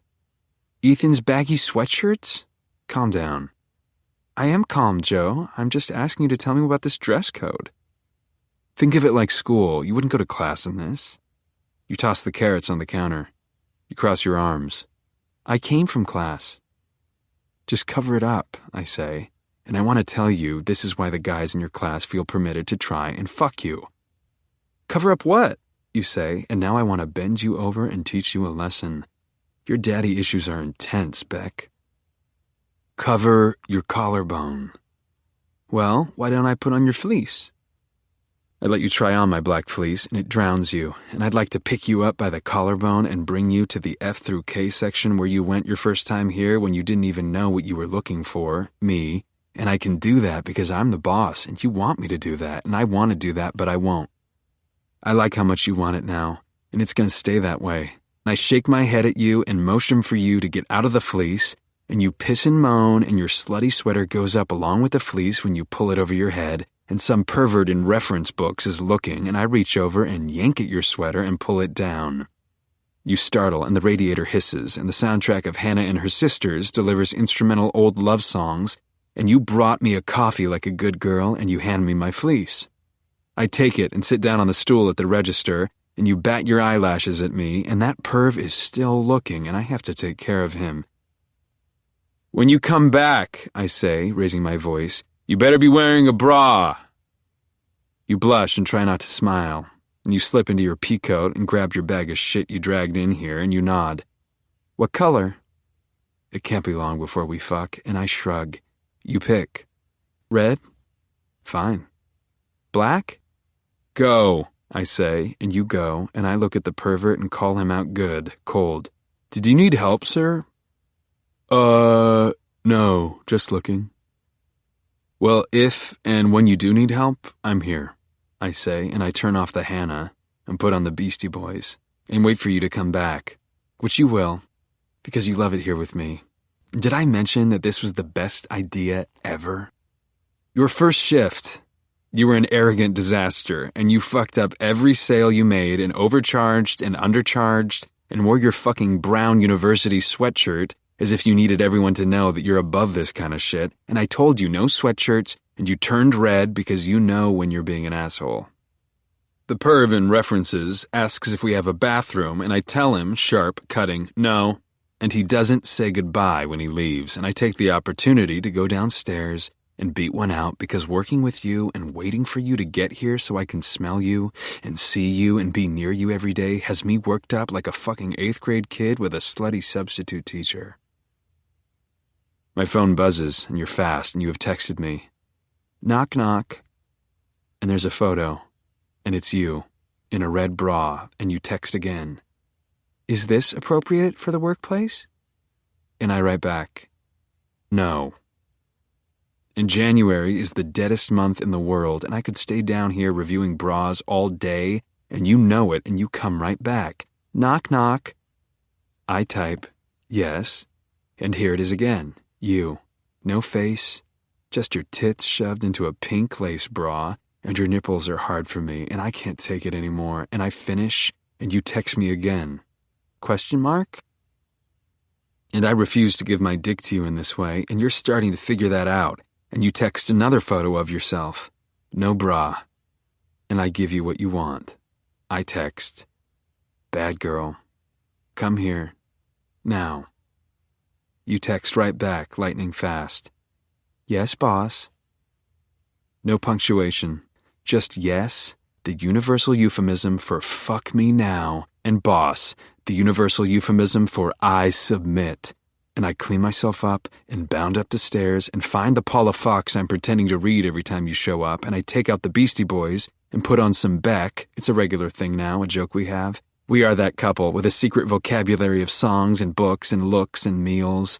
And by the time you get here, it's almost time to close, and I haven't even checked your email in days. That's how into me you are. And you slip out of your peacoat, and you're in a fucking lace, see-through tank top, and you smile at me.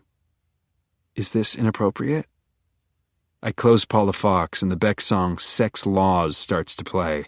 An ode to handcuffs and illogically great fucking. You and I will make our own fucking song, and I adjust so I'm facing you and the door is not locked, and the sign says open, and the streets are emptying out a Monday in January, and the Hannah was foreplay, and the texts were first base, and you moved toward me slightly, and I spread my legs slightly, and you were standing on your peacoat in your fuck me boots, and I can't take it anymore, and I break. You're late. We're about to close. Sorry, boss. When do we close, boss? Now. Uh-oh. Yeah, I say, and I'm a rock, and you're not wearing any panties under that skirt, you whore. And you tilt your little head and twirl your little hair. And it's amazing how the most generic shit in the world can be so hot. Half-naked girl in a bookstore, reaching for a Twizzler, chewing on it slowly, begging for it, silently.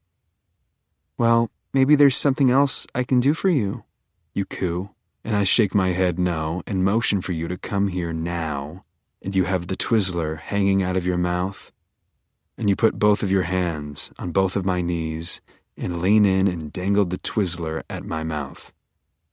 I bite it, finally. Chapter 28. I have just fucked you for the first time in our lives, and it was not good. And it did not go on forever, and you did not scream. Where was that Macy's heat when I was inside you?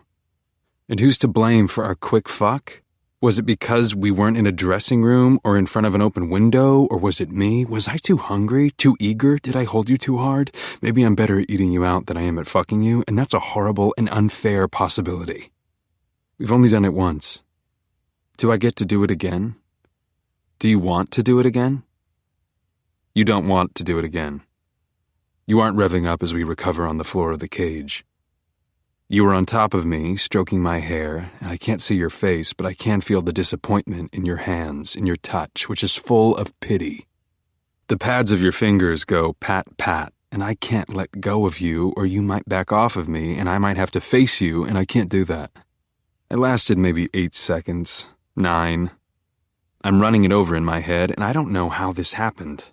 Maybe I jerked off too much, and maybe you teased me too much, and maybe I should have locked the door. No, you said. It's so hot with the door open and the open sign up, right?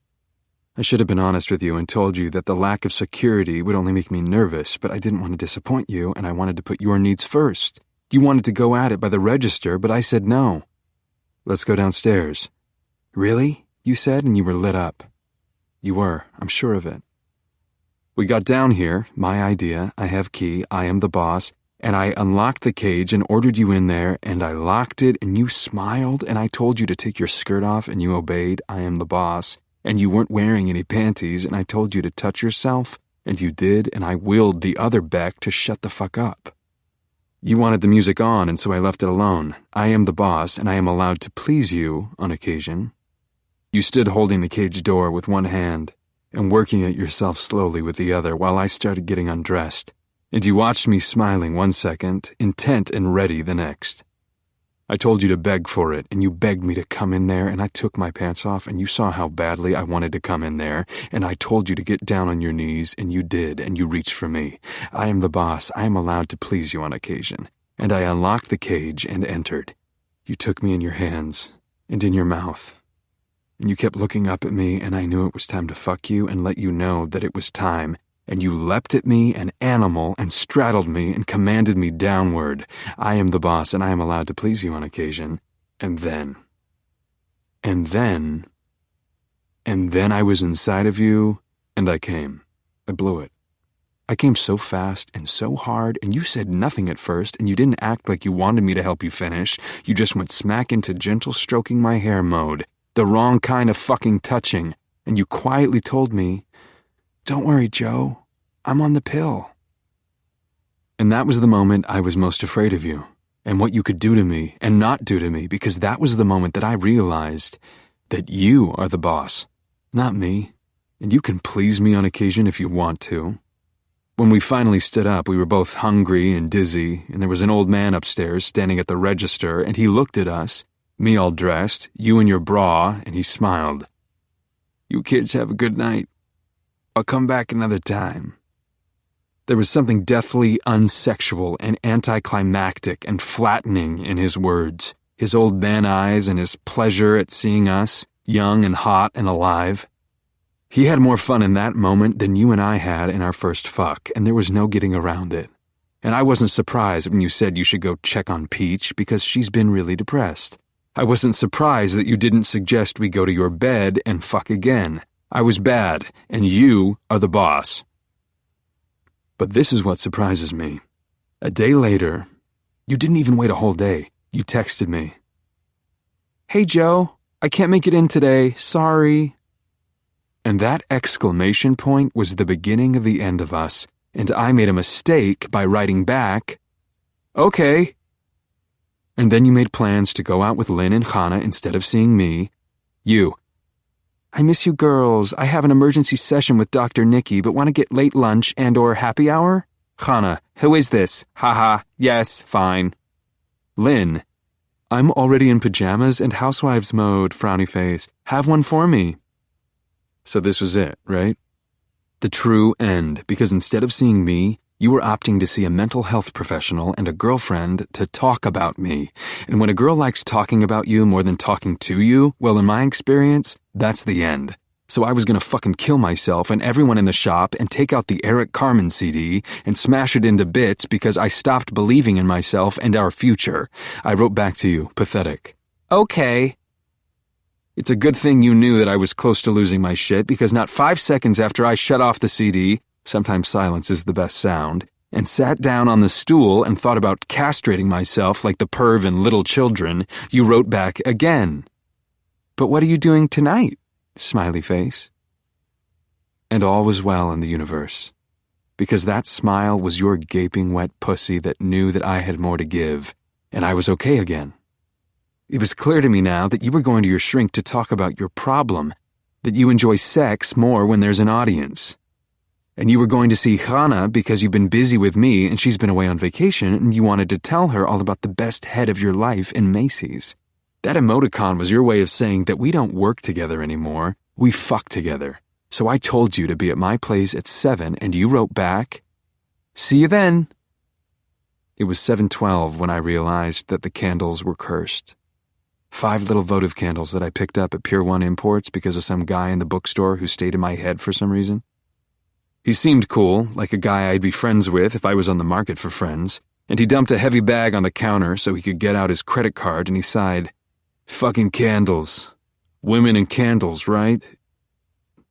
Right, I said, and I didn't realize it, but an imprint was made then, and I would never have a woman over without candles lit because of some pussy-whipped husband buying Tom Clancy for himself and candles for his sex-withholding wife. What makes us become us? What fucks us up and why? I have no idea, but I know that at 7:12 I started to resent those candles and the little pathetic scented fires in each of them. The pizza was cold and the wine I bought, I hate wine, was getting shittier by the second. You can't let wine breathe for that long, and I knew you weren't coming and that it was a matter of time before you flaked out on me, and sure enough, at 7:14, when I was sitting at the table I dragged home and up the stairs for this very moment, when you texted, don't hate me, but I have to bail, frowny face. And that smiley face is your body, closed, and your eyes averted, and your resignation from all things me, from all things us, and I don't need to read your email to know that I can't fully blame this on Peach, because she's not the spazzing dick, that's me, and I put Twizzlers in a vase for you, Beck. I pick up the vase and I throw it at the wall, at the tapestry I bought from an old lady down the street to cover the hole in the wall to make you feel more at ease in my place. The vase doesn't crack. It just bounces onto the couch, and I must be the limpest limp dick in the world. I can't even break a vase. And I lunge at the candles, but I don't want to set this place on fire. You were in this place, and you still fucked me. I cannot hold this place responsible, and I cannot blame the vase or the Twizzlers or the do not cross police tape on the shower curtains, and I lower my hand onto a candle, and the fire is hot, and my skin aches, and I'd set my dick on fire if I could, but we know that I'm a limp dick pussy. I don't have the balls to do that. The smell of burnt flesh overwhelms the cold pizza, and it's a good thing I didn't waste any money on flowers. Chapter 29. I'll tell you something about suicide, Beck. If I were going to off myself with a handgun or a noose or a permanent swim, which I'm not, now would be the time to do it. You have dismissed me, and it's been 5 hours and 11 days since you took your love away, and all of our songs sound bad because they will never see us standing from such great heights. And no, you will not still love me tomorrow because you never loved me at all. I'm not Bobby Short, or the real Beck, and you don't want to defy the logic of all sex laws with me, and you are not in love again, and you do not love it. I made it inside of you, and you don't want me back. Nothing is fun anymore. Not even coming up with tweaked-out Benji tweets. Coke. Because I'll sleep when I'm dead. Hashtag Coca-Cola. Hashtag ha ha ha. Excuse me, but can you stop with your phone and look at me? An uppity old broad squawks. I hit tweet and offer my assistance. The bitch barks. I said I don't need a bag. I brought my own. Good for you. I snap and crumple the paper bag and throw it in the trash just to let her know who's boss. And Ethan sighs and apologizes to her and pulls the bag out of the trash, and this is what my life has come to. Me, Ethan, and a bunch of book-buying assholes. I spend day after day with Ethan, and getting to know him is no easy thing, especially now that I don't get to tell you about him. You complained about the loud fan in the employee restroom and pushed me to replace it, as anyone would. Ethan calls it a sound machine and claims it doesn't bother him. He's almost like a hermaphrodite, this kid, in a CK1 asexual cologne 1992 sort of way. Without asking, I can tell you that he knows all the words to Gonna Make You Sweat, and he'd be at home on a dance floor sidestepping, clapping, and counting, out loud. He's aggressive in all the wrong ways, and he was born too late, and he looks tired at 41 from years of hunting for a color-blocked, Rick Dees narrated way of life. You can either feel bad for the guy, or jump him and steal his wallet. He's a litmus test of a person, and half the customers meet his smile, and the other half glare at him, and I tell him all the time that he should work in an old folks' home, and I mean it. He could DJ dance parties for people in wheelchairs, on life support. People with crooked, chamomile-scented dicks and lazy, warped vaginas would spark to his total, complete, and tragically inherent want for a time long gone. Have a good one, ma'am. Ethan, you don't have to call everybody ma'am, I say. Some people you just wave, or leave it at you're welcome. He won't listen, or learn, or bend, and I'm losing patience with him, with life, with humans. I have nothing left to crave and dream about anymore. I feel queasy when I look at him because he's so fucking nice that he doesn't mention you at all. He doesn't lord his relationship over me, and he says as little as possible about Blythe, which makes me like a pity case. All I have is a shitty memory of our quick sexual congress. Your 8 seconds as a monkey locked to my dick. Every day, the hotness in Macy's seems cooler, and the sex memories are like all memories, doomed to tarnish and weaken with time. You told Hannah, I just got too deep, too fast, again. The again hurt, and it's all perpetually downhill. My days begin with stale frosted flakes and newly ripped jeans I forgot to wash, won't wash. You were on them. I ride the train to work, and I don't care about the books because you're not touching them. I check your email ferociously. You go on with your life, and you don't write to me. I pick at the scab on my burnt finger. I don't want it to heal, and I want this pain, and I tear at my finger that you liked so much that night in the horse-drawn carriage. My finger oozes pus and blood and pain like everything else in my life. If Ethan tells me one more fucking time that I ought to go get my finger checked out and sue the maker of the coffee pot, I had to think fast. You can't tell the new kid on the register that you lit up your finger when you got dumped. Well, if Ethan doesn't shut his face, he's going to get hit in the face, pus and all. And even though you only worked here a short while, you were a permanent marker on this place. And somehow it feels vicious that Ethan now stands in your place. He likes new things. Crisp Gap merch. What a great sale, he exclaims as if I want to know the story of how he got his discount denim and his button-down shirts. On Tuesdays, everything in the clearance section at the Gap is an additional 40% off, he informs me, as if to mark my calendar, as if I asked. And every day he's in a good fucking mood and clean-shaven and tragically, pathetically hopeful that more good things are going to happen for him. Having Blythe has made him feel like a winner, and he plays the lottery now. Hey, Joe, maybe we can go in on a ticket together. You know, like you read about in the paper, those guys that work together and win together. Every day he raves about his coffee, as if this is something that needs to be pointed out, that coffee tastes like coffee. And when it's January, the most universally reviled month of the year, and it's sleeting and the sky looks like acid-washed jeans, and the store has to be mopped 3 times a day because of slobs in their boots and slobs with their umbrellas, and he's got to fucking sing out, "Don't you love a gray day?" And when the sun does shine to mock us because it's 32 degrees, he's got to sing out again, "Nothing like a winter sun, am I right?" And the worst part is that he won't hate me, Beck. I can ignore him and bark at him, and he's my dog, smiling every time I walk into the shop. He'd never kill himself either, even if he missed a 75% off sale at the Gap. He's too mild.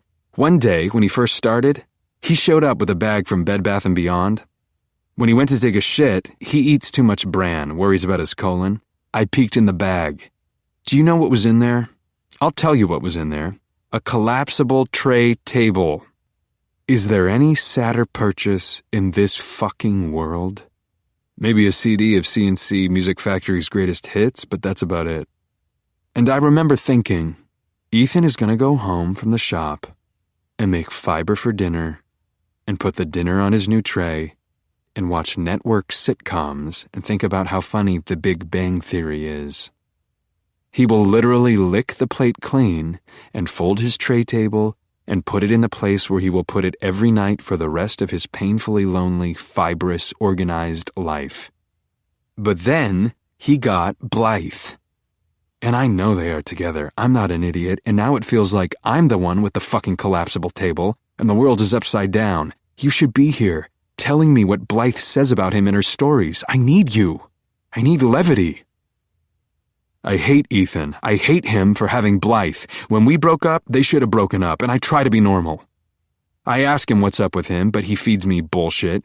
We don't want to rush into anything, and we both value our independence, so we're taking it nice and slow, you know? No, I don't know, because I don't value my independence. I value your pussy. If I were in his Reeboks, divorced, coupon-hoarding, slow, I would have put a bullet in my head. These are the darkest days in the history of the world, and I'm losing it. And as if that's not enough, he is trying to learn Spanish from listening to Enrique Iglesias songs, and he asks if he can put some on right now. Sure, I say. I don't care anymore. I am so dead that I'm deaf. I don't have to listen to it right now, he panders.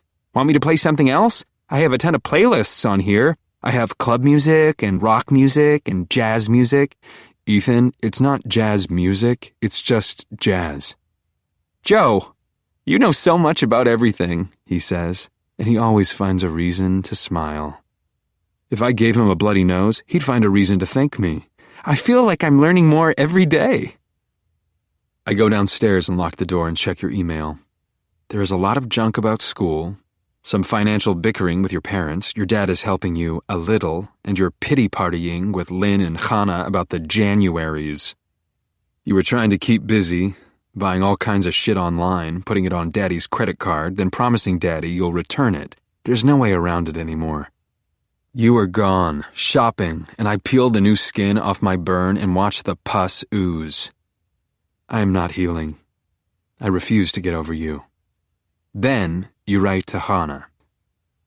I'm so sorry, but I am not going to be able to go to that show with you next week. It's just, well, I miss Joe.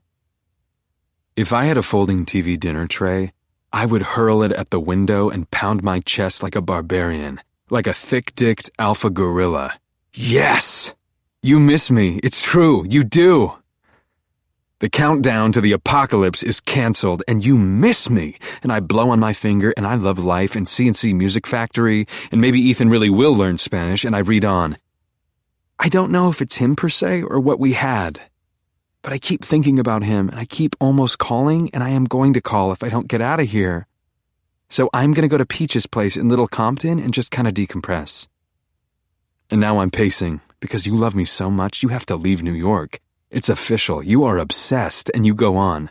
So again, so sorry to bail, but Peach says you are welcome to join if you want. Hannah's response is epic, and I love her, and I love the world. She is succinct. Question mark, okay, Beck, You missed Joe, so you're running off to a deserted beach house in the dead of winter with Peach? You. I need space. Hannah. Well, no offense, but I don't think of a peach pit as space. See you when you're back. You miss me, and there's an email from Peach. Beckalicious, you rule. I know you were on the verge of calling Joseph last night, and I am so proud of you for not caving. You are so talented, and you're in school. Of course that has to come first, and Joseph above anyone would want you to do what's best for you.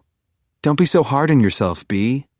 Anywho, we're going to have a blast in LC. Oh, before I forget, it turns out that most of the bedrooms are mid-renovation. I hate to do this, but can you actually not invite C and L? Thanks.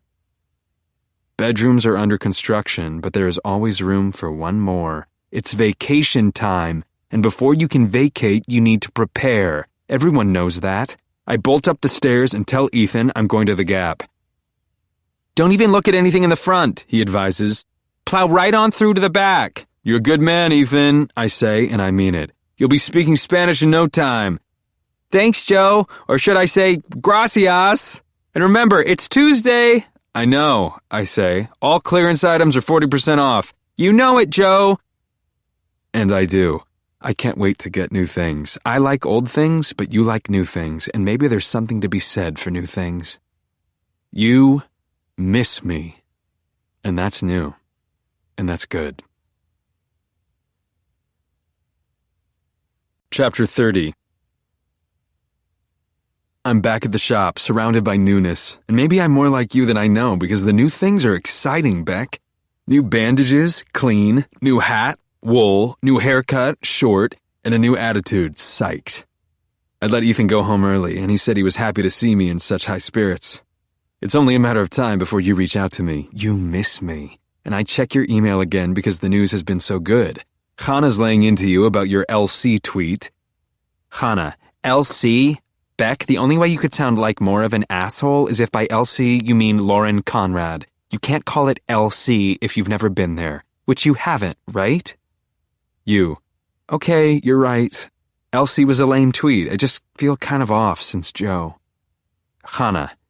If you feel off, then you should be a grown-up and call him up and see him again. Running away with Princess Peach is literally the worst thing to do. You. I know, it's like in Sex and the City when Carrie is in Paris with the Russian and she says she can't help but wonder what it would be like if she were there with Mr. Big. Hannah. Except that's a bullshit TV show where they have to drag things out. This is real life. Stop being a drama queen and call him up. Who knows, maybe he'll even go to Rhode Island for a night. Oh, Beck, I'm gonna be there every night. This is it. Our new beginning. You write back. You. That actually sounds kind of nice.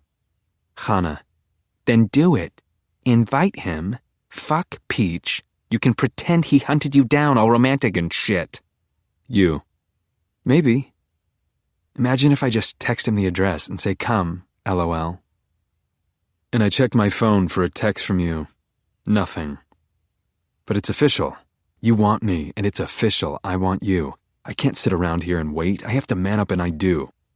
First things first, I find Peach's family address online through a combination of an old article in Architectural Digest and Google Maps. Now I call Mr. Mooney and ask if it's okay to go on a road trip and close up for a few days. Joe, you're the boss over there now. And you know how I feel about January. It's a waste. Take a vacation. You've earned it. And I have. All the while, you've been emailing with Hannah and Lynn, who is also on Team Joe, naturally. Lynn, so why don't you run away with him instead of Peach?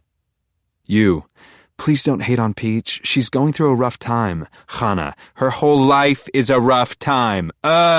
Next. Lynn, you know everything in that part of Rhode Island is closed, Beck.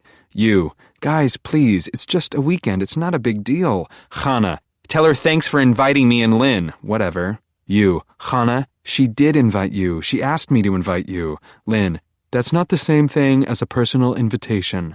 You, guys, she's depressed. You know she has a stalker, right? Lynn, LOLOLOLOL. Hannah, how much is she paying him? Lynn, LOLOLOLOL. You, guys, she means well. Hannah, of course, $she does, Lynn, hashtag well done, Hannah. You, frowny face. I love your friends for being on my side. It means a lot to me, and one day at our wedding, I'll thank them for it. I would like to say the same for Peach, but she's not on Team Joe. She's on Team Beck, and she doesn't understand that Team Beck and Team Joe are the same team. You've also been yapping with her.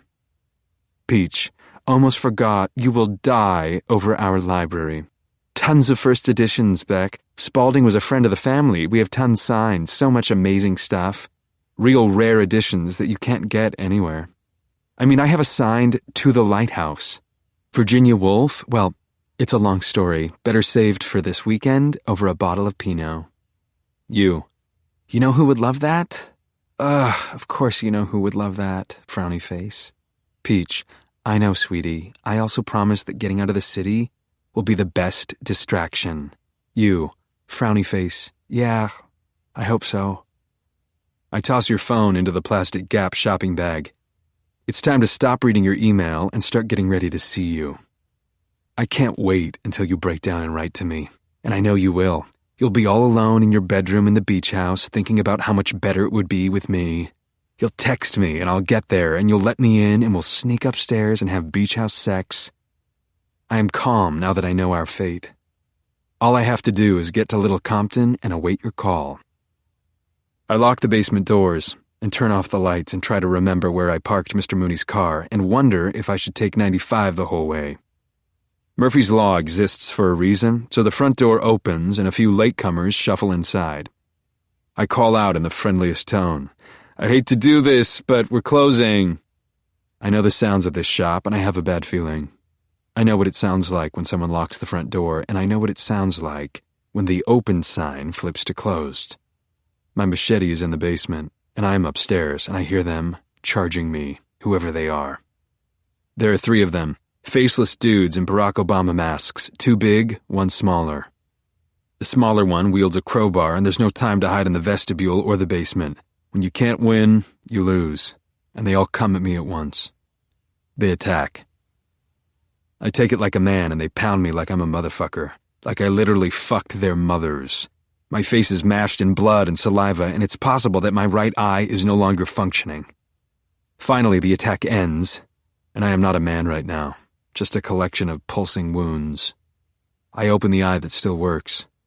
The smallest Obama swipes my new Gap hat off the counter and pumps his fist. And, holy fuck. I recognize those sneakers because I've asked Curtis to keep his dirty feet off the counter at least 100 times. So this is him, his revenge. Curtis and the other Obamas scramble for the door, and I remain on the ground, throbbing. I will not feel sorry for myself. I did have this coming. There are things I have done, bold things. I remember Benji's red badge of courage. Of course, at some point, I would have to suffer. You miss me, and I'm about to have you at last, and this is the turning point in my life, so of course there is a time for atonement. I bleed and I swell. My left eye flutters, and I have atoned, and the closed sign is accurate. There is closure. Finally, I am free. Chapter 31. It's a long, cold drive to Little Compton. The heat in Mooney's Buick is still broken. My wool hat is gone, so I'm wearing Benji's Fagawi hat, or rather, the hat Benji stole from Spencer Hewitt, but it's canvas, not wool. At times like this, it would be nice to be rich, to have a new wool hat and a brand new SUV, and I wonder what I was thinking, leaving the keycard to Benji's stolen goods in the locker. All that bounty is gonna rot until some scavenger buys the locker on a reality show. My tendency is always to sink, and this is why I need music. But I forgot my music because I have other things on my mind, like the fact that I might be fucking blind in one eye over someone as commonplace as Curtis. I'd sooner have my left nut chopped off in honor of exclamation point Ethan. I'm stuck with the radio, and there's nothing but Taylor Swift on every fucking station. She's like a famous version of you, Beck. Dates too much, falls too hard, fucks too fast, flees too hard. And I keep switching stations, but apparently Taylor Swift owns a mansion not far from LC, nowhere as far from anywhere in a state this small, and she may as well be the queen and the mayor and the princess of Rhode Island because they play her on the rock stations. You know, I'd like to see the Foo Fighters cover some of Miss Swift's early stuff, or maybe Arcade Fire, and they play it on the country stations. Let's check out the latest single from Rhode Island's newest treasure. Y'all know who that is, right? And they play it on the pop stations. We're never too old to feel 22, Rhode Island. Well, fuck you, Taylor Swift. Because I never felt further away from 22 in my entire adult life. And why haven't they invented a solvent to stop highways from freezing? I'm skidding all over the fucking place. I stop for gas and check your Twitter. You just tweeted from Mystic, Connecticut. Because you're a girl, you included a photo of Mystic Pizza. Limo ride to Mystic for Mystic Pizza on the way to Little C for winter cottage retreat. Hashtag done and done. Hashtag pepperoni. Hashtag better than sex. Hashtag beach house. My associations with Mystic, Connecticut have nothing to do with the fucking Julia Roberts movie. Mystic is a bad place for me. I went there once, with my 4th grade class on a field trip. At the time, I had a crush on a gruff, odd misfit named Maureen Grady. Mo for short. Most kids are assholes, just like most adults, so yes, a lot of people called her Ho Mo. We were with our class touring the deck of a tall ship and it was boring, so Mo and I ditched the tour and broke into the off-limits hall. In the dark, Mo told me she was going to steal my virginity. I tried to run and she pinned me down. I punched her, escaped, and told the teachers. Mo told the story too, and she was good at crying. Who do you think got sent to the fucking psychologist? To the dean's office? To the counselor with the fucking show me who touched you where doll? Not Mo Grady. But I don't dwell on the past. Mo's the fuck up now. Twice divorced paralegal with a profile on OkCupid and a Pomeranian named Gosling. Obviously, she'll be alone forever. I prefer to live in the moment, which is why I erase all thoughts of Mo and log on to Benji's Twitter and tweet, "There's nothing sweeter than towny pussy, hashtag winter in Nantucket." You officially unfollow Benji, and you send him a direct message. You are dead to me. Dead. I smile. I pat myself on the back because Benji's off in heaven now, and I'm dealing with a busted defroster and wet icy snow.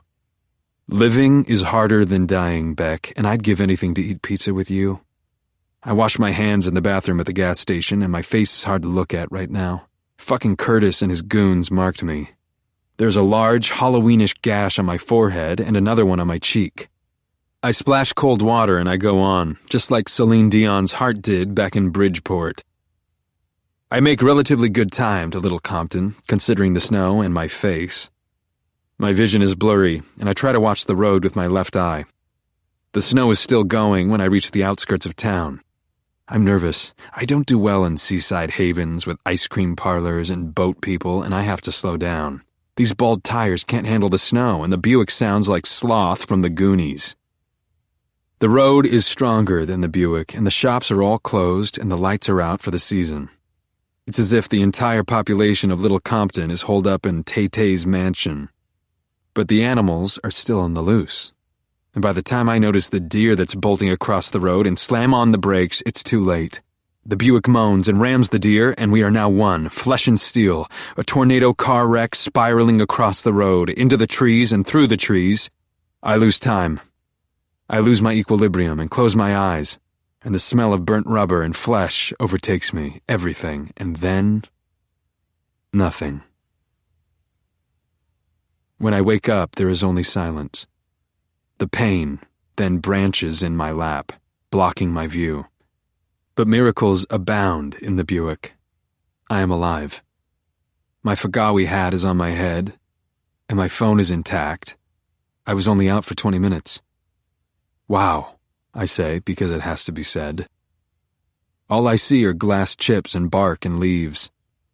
It's as if a tree ate the Buick, and for a second I fear there is no escape. I bleed into my warm clothes, but that is nothing new.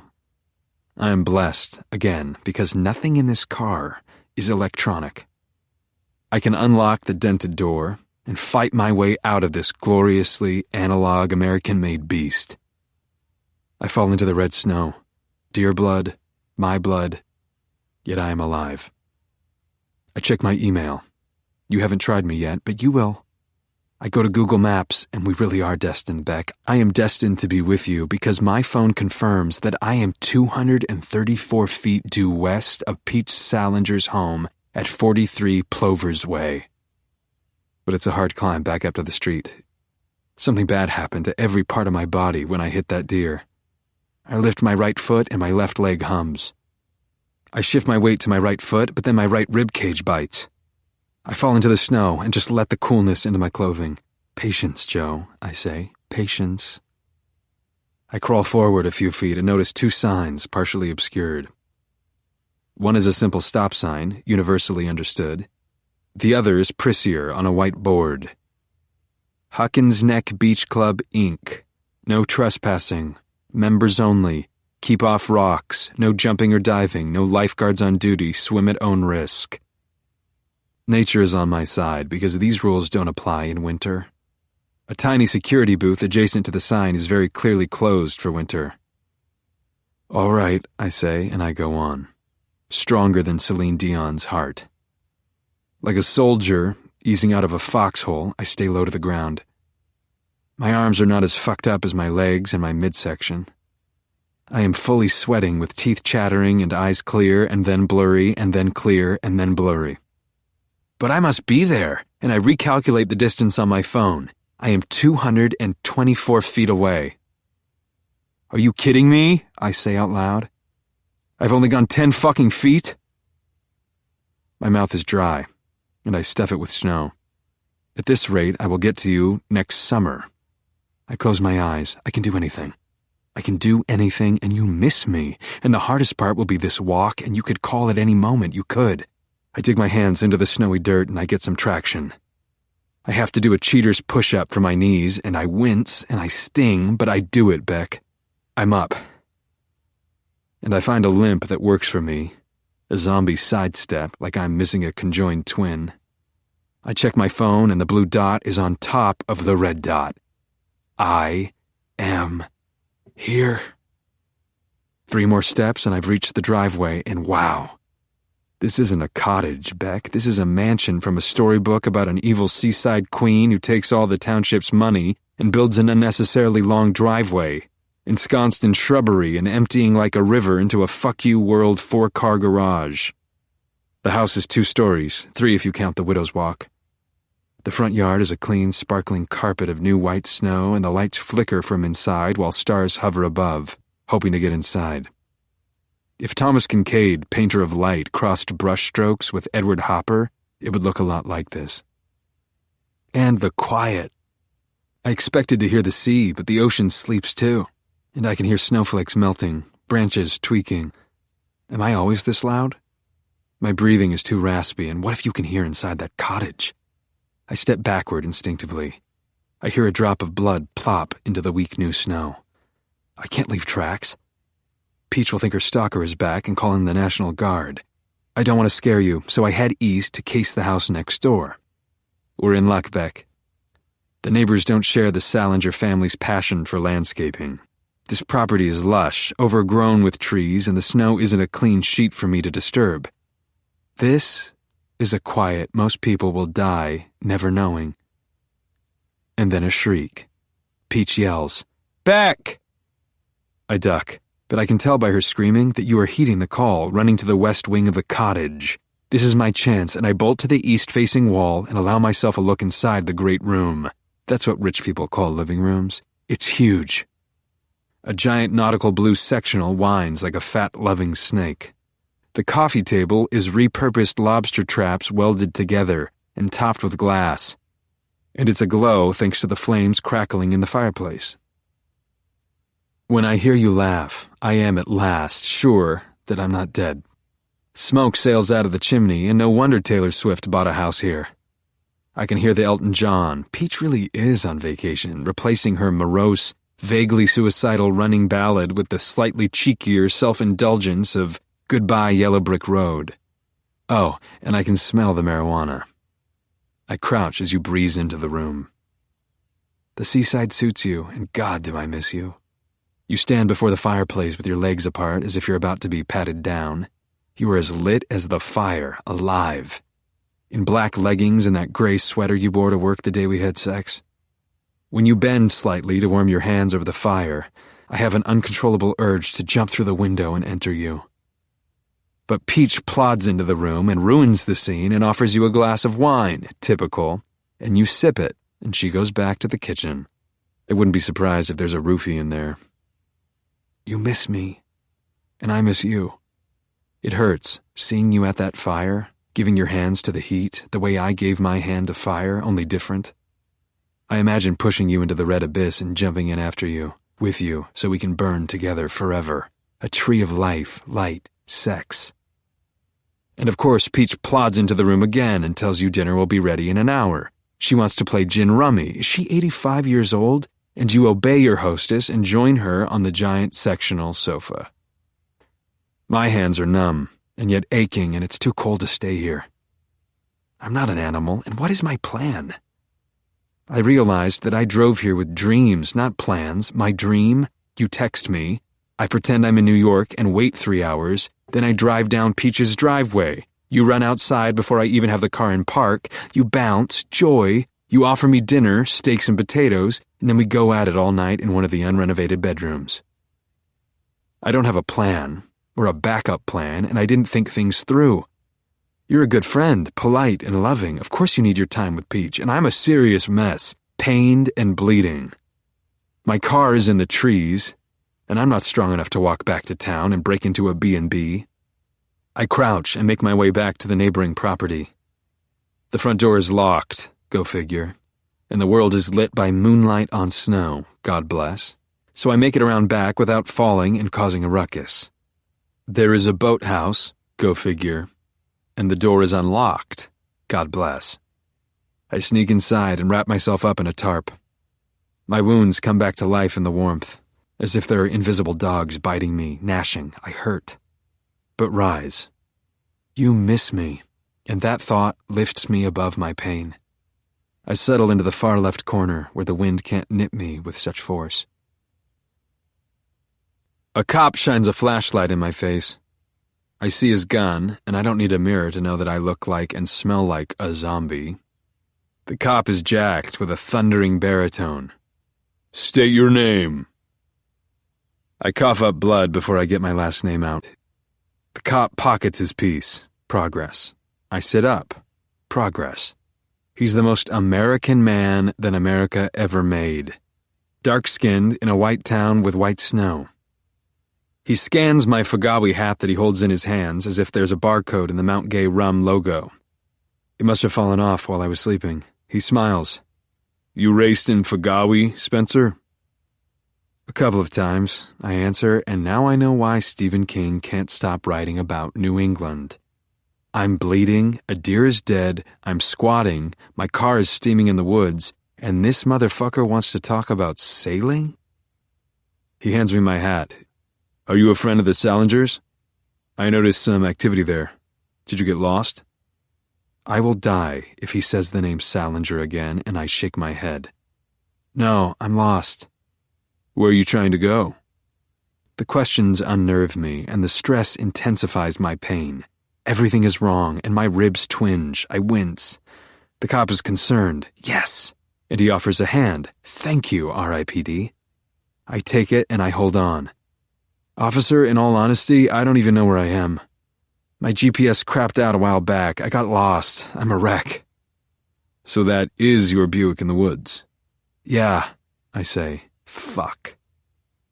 Spencer, did you have anything to drink tonight?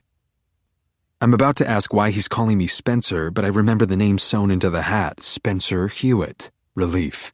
No, sir. Did you have anything to smoke?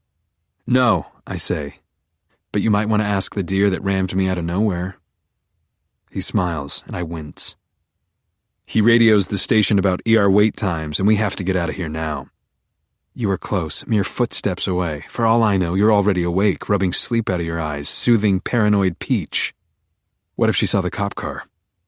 What if the cop used his lights? What if he called for backup? What if you were out there right now giving a statement to the police? I vomit all over the tarp. Let it out, Spence. He has a comforting way. We'll get you an ambulance soon. But ambulances are bright and loud. I have to be strong for your sake, and I manage to get up. Not necessary, officer. Fine, he says. But I'm taking you to the hospital. I'll go anywhere to get away from you, and he helps me hobble outside and toward the car. The trees obscure the view of Peach's house, so even if you were standing at the great room window, you couldn't see me. Officer Nico, cool name, didn't leave his lights on. Cool dude.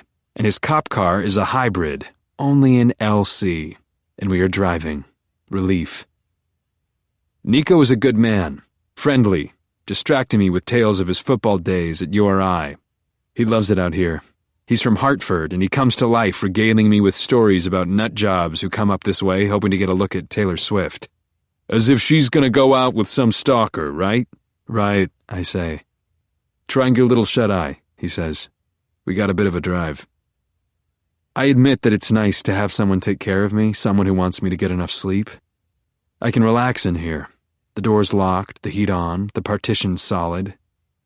Soon, I am out cold, dreaming of you in an old, billowy Dickensian dress. You. Charlton Memorial Hospital is in Fall River, Massachusetts, only 20 miles away. But 20 miles may as well be 20 light years because this place is depraved, loud, and smelly, the anti-LC. When Nico opens the car door, a wall of cigarette smoke consumes me. A dozen degenerate junkies hang around trying to score oxy. I'm tempted to ask Officer Nico why he didn't take me to the hospital where the summer people go, but what's the point? We're here. The guy ahead of us has a bloody knife protruding from his back pocket, and he's trying to tell the nurse he had an accident with a car door. A fourth grader would know that he was lying, yet he begs, "Just one oxy'll do, Sue." But Sue is tough. Get a coffee, go to a meeting, and fuck off. I'm no junkie lowlife, and Nico is pull, so we're ushered into a room right away. It turns out Nico used to work in this town, but he left because it's been chewed up, swallowed, and spit out by heroin and oxycodone. He shakes his head, and I must be glaring at the desperados in the waiting room because Sue grins at me. "What's the matter, kid?" she sneers. "Too much glamour for ya?" She cackles, and her accent is so thick that I feel bad for the words coming out of her mouth. Nico chuckles. "The kid's not from around here." Sue doesn't laugh anymore. "No shit, Sherlock. You got a license I can give up to the gals up front?" "No," I lie. "I got mugged." "In the parking lot?" "In Manhattan," I answer in my most Whit Stillman-esque voice. Sue rolls her eyes, and I'm relieved when the doctor pulls the curtain across, then back again. Exit Sue, and my physician extends a hand. "I'm Dr. Kazakarnowski," he says. "You can call me Dr. K." I nod, bobbing my head like a guy who sailed in Fugawi would do. "Excellent," I reply. "I'm Spencer." Dr. K prods my wounds and asks me who did this to me. "Well," I begin. "It's been a wild 24 hours. I got jumped in Manhattan. I was leaving Lincoln Center and walking, and the next thing you know, bam!" I'd forgotten Nico was here, and then he speaks. "Who was playing at Lincoln Center?" I shrug. "We were just passing through," I say, and I wince to remind everyone that I am the patient. Anyhow, then I left the city and hit that storm. I had an accident, a deer, and well, here we are. "That's one old Buick you got," says Nico. "What year is it?"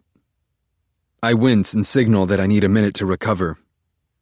Fortunately, Nico and Dr. K fall into conversation about old cars, about the warm front moving in. Gonna be like Indian summer, according to Sue, who's in and out, and they do all this instead of asking what an uppity sailor like me is doing in an ancient brown beast. Dr. K tears off his gloves and tosses them in the trash. He says my ribs aren't cracked and my body wounds will heal, but my face is another story. "Have you ever had stitches?" he wants to know. I shake my head no. A pregnant nurse with heavy eye makeup shuffles in with 2 coffees and 2 Danishes. I can't believe my good fortune. I'm starving. "Helen, you didn't have to do that," says Officer Nico as he takes the loot.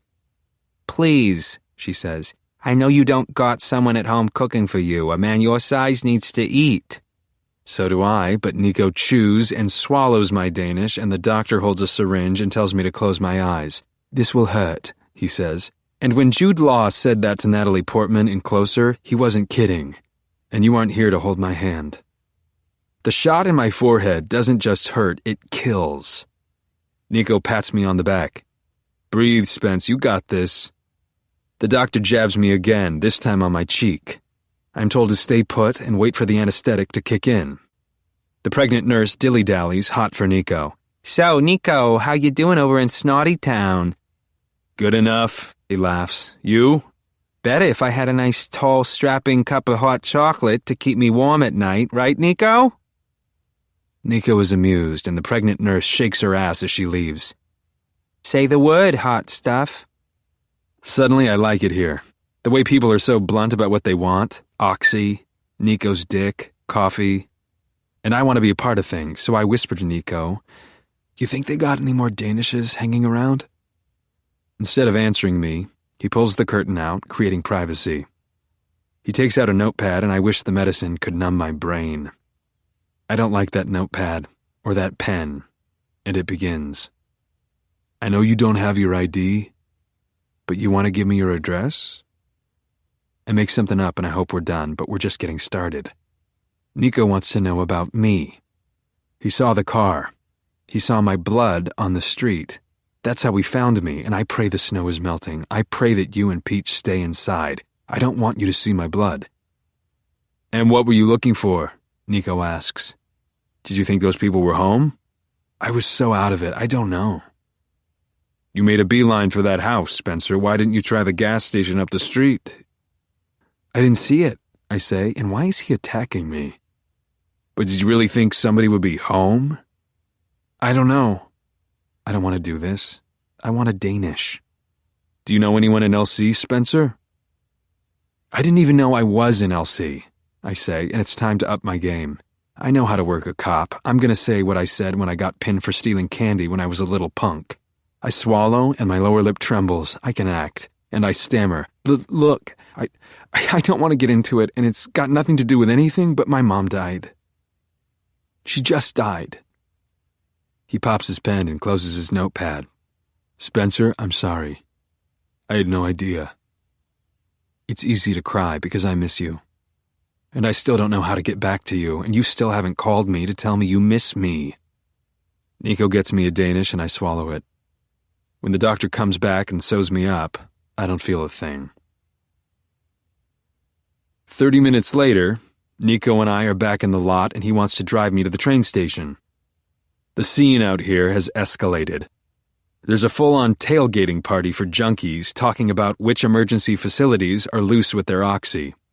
A guy in a tattered North Face jacket tries to break into a Mazda with a crowbar. Nico bellows, Hey Teddy, a little respect? Teddy salutes Officer Nico, and I accept my fate. Are you sure you don't mind? No, he says. But wait, how are you going to pay for the train? Good question, officer. I pat my lower leg. Emergency credit card stashed. That's good thinking, Spence. Always be prepared. I bob my head. Always. Nico assures me that Leroy will tow my Buick and get her back up and running. And he won't upcharge you either. You're the best, Officer Nico. And I shake his hand, firm. He drops me off at the train station, which is almost as bad as the hospital. He helps me out of his ride, and the loitering junkies scatter like roaches. I go into the station and sit. When he's gone, I walk outside. I unzip my interior jacket pocket and pull out my wallet. I can't believe they all believed my bullshit about my wallet being stolen. But then I take another look at the poor doomed souls. Of course they believed me. Look what they're up against. I walk outside and hail a cab. LC, please. The driver huffs and sneers at my Fagawi hat. You mean Little Compton? New England. All of the bitterness, most of the boating, none of the bullshit. Chapter 32. I wake up in a different boathouse, a good half-mile down the beach from Peach's home. Nico and Sue and the doctor were right about the warm front. We're in a new world now, and that storm feels like it must have been a mirage, an aberration. It really is like summer. It's amazing how good 50 and sunny feels after you've been bleeding in 12 with a wind chill of go fuck yourself. And then, even more important, nobody found me this time. I think Mother Nature is atoning for my accident, and I walk out of the boathouse, and what a relief to not be hit with icy wind. I hunker down in the tall grass in the dunes. You and Peach are just dots on the horizon. You're both stretching. You'll go running because you're a good house guest. My phone is dead, which is a problem because if you wrote to me in the middle of the night begging for me to come, I wouldn't even know. I watch you girls take off down the sand, and I run through the dunes so I can duck just in case. When I get to Peach's house, the cut on my face is throbbing again, fucking Curtis, but the back door is open, as I hoped. You're not afraid here, which is good news for me. Everything in the Salinger house is nice, and everything in my family's home back in the day was scuzzy, and this isn't even the house they live in. This is an extra. There is a whole drawer full of iPhone chargers, and I plug in my phone. I make a cup of coffee in the Keurig, and I promptly burn my tongue. I've tracked wet sludge all over the floor, and ain't that the way? It's like the house knows I'm working class and wants me to pick up a fucking mop. I use a dish rag because, of course, they don't have paper towels. I'm sure they're saving the world. I get down and scrub, and I hate Peach. She's dominant and clingy. She was rude to disinvite Lynn and Hannah. I unplug my phone, 10% charged, but still no text from you. I pocket the charger and go upstairs and find that all 6 bedrooms are in mint, clean, guest-ready condition. Peach is a seriously pathological sicko, and I'm nothing like Peach. I always give you space. Elton John hisses low everywhere because of the state-of-the-art sound system, and I can picture Peach pleading with him in a court of fandom. She begs to be his #1 fan, but Sir Elton slams the gavel and sends a collections officer to seize all his music from that prissy cunt, and she has to go to work as a greeter at Walmart. But I have to say, the bedding is fucking rock star. You slept in here last night, and it smells like you, and I pick up the leggings you tossed on the floor and take in your scent. My face has calmed down in the warmth, thank God, and I wrap your leggings around my neck, tight. And I'm hard for you, and I come easily with you wrapped around me tight. There are only 70,000 Ralph Lauren towels up in this joint, so surely the Salingers won't miss the one I use to clean up. And my coffee is still hot, and I kick back because it's comforting in here, and I deserve this. I rummage around in your duffel bag and line up your panties and bras, and I have lost myself in you, and now I am in trouble. You and Peach are back in the house. Downstairs in the kitchen, kicking off your sneakers, laughing or crying, I can't tell. I can't go down the back stairs and flee because the floorboards creak under my feet.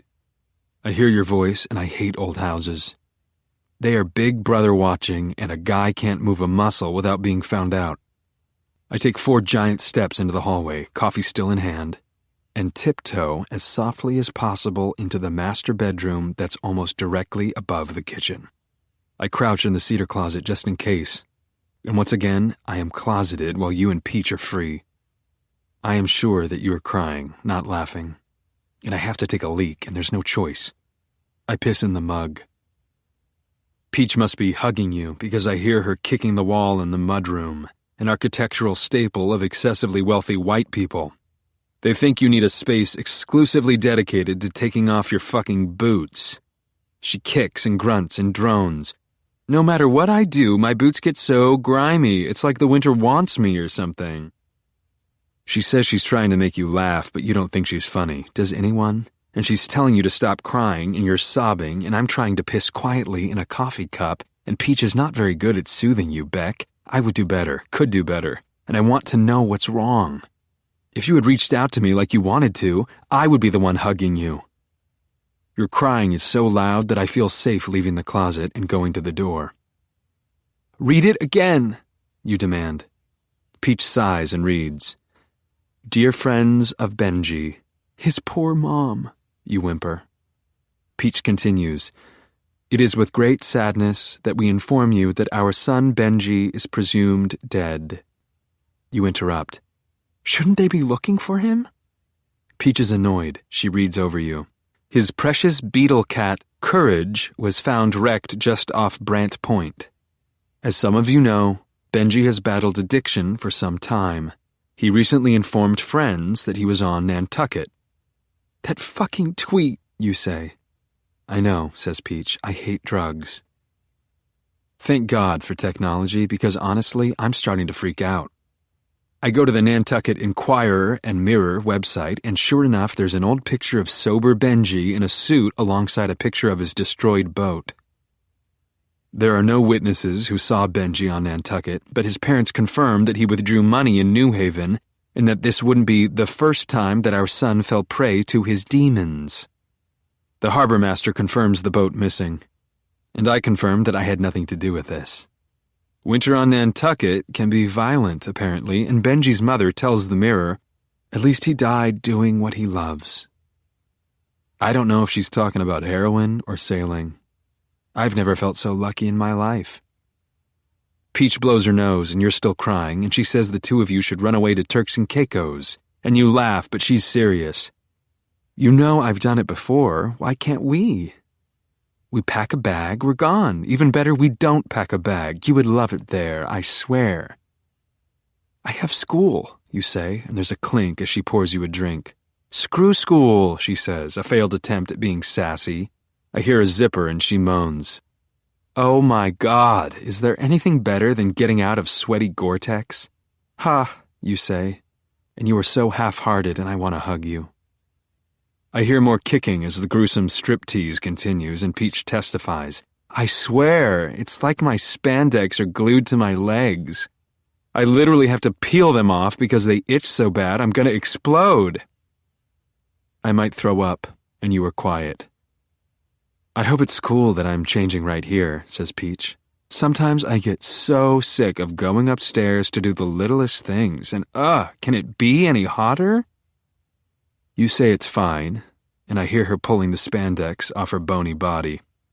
She walks out of the room and returns, and you like what you see because you say, wow. My dad is obsessed with robes, she says, and thank God you were referring to the robes. The Ritz makes the best ones. We have a zillion in every house. You want? You want, and you take. And you opt to change in the bathroom. When you return, she gushes. How good is it in that robe? It's amazing, you say, and you are not one of those girls who call everything amazing. Peach announces that she is making kale smoothies, and she would lock you up in here and throw away the key if she could, and you don't even realize it, do you? The loud blender is my savior, and like a ninja, I fly down the hall, down the back stairwell, just for servants, that leads to the hallway between the kitchen and the great room. Fortunately, there are saloon-style doors that block this stairway, because who the hell wants to look at a servant, right? I can see it all from here. You girls are in matching giant robes, and you flop onto the couch and put a glass of scotch and the smoothie on the lobster trap coffee table. She nudges your tiny foot with her big one. Don't be sad. I shouldn't be sad, you say. He treated me like shit. Oh, Beckalicious, it's not your fault. Boys can't help it. They're intimidated by girls like us. I don't think he was ever intimidated, you say. And Peach sweeps her feet off the table and plants them on the floor. She rubs her hands together, generating some heat. You, my sweet, need a massage. You laugh, but she's serious. And she moves onto the floor and kneels and rubs your pretty little feet, and you moan. You like it. And you tell her she is good at this, and she smiles. She likes that you like it, and she continues up your legs to your calves, and I can't tell if she pulls your legs apart or if you pull your legs apart, but I know that your legs are apart, and she is working on your lower thighs, and you relax your head back, you exhale, and your arms flop to your sides. And she is getting in there, up there, moving up your thighs. You are moaning, you are. She sits up and somehow gets herself between your legs. She parts your bathrobe and your body is naked under there and your nipples are popped, and she rubs your hips, and you say no, but she tells you to be quiet, and you are quiet, and she kisses your left breast and holds your other breast firm, hard. You protest, but she quiets you, and you obey, and she is kissing your neck and moving one of her hands down you, and you aren't fighting her, and you aren't doing anything. You are taking it. And she is wrong. You are tipsy. Whatever she gave you hits you harder in the daylight after running.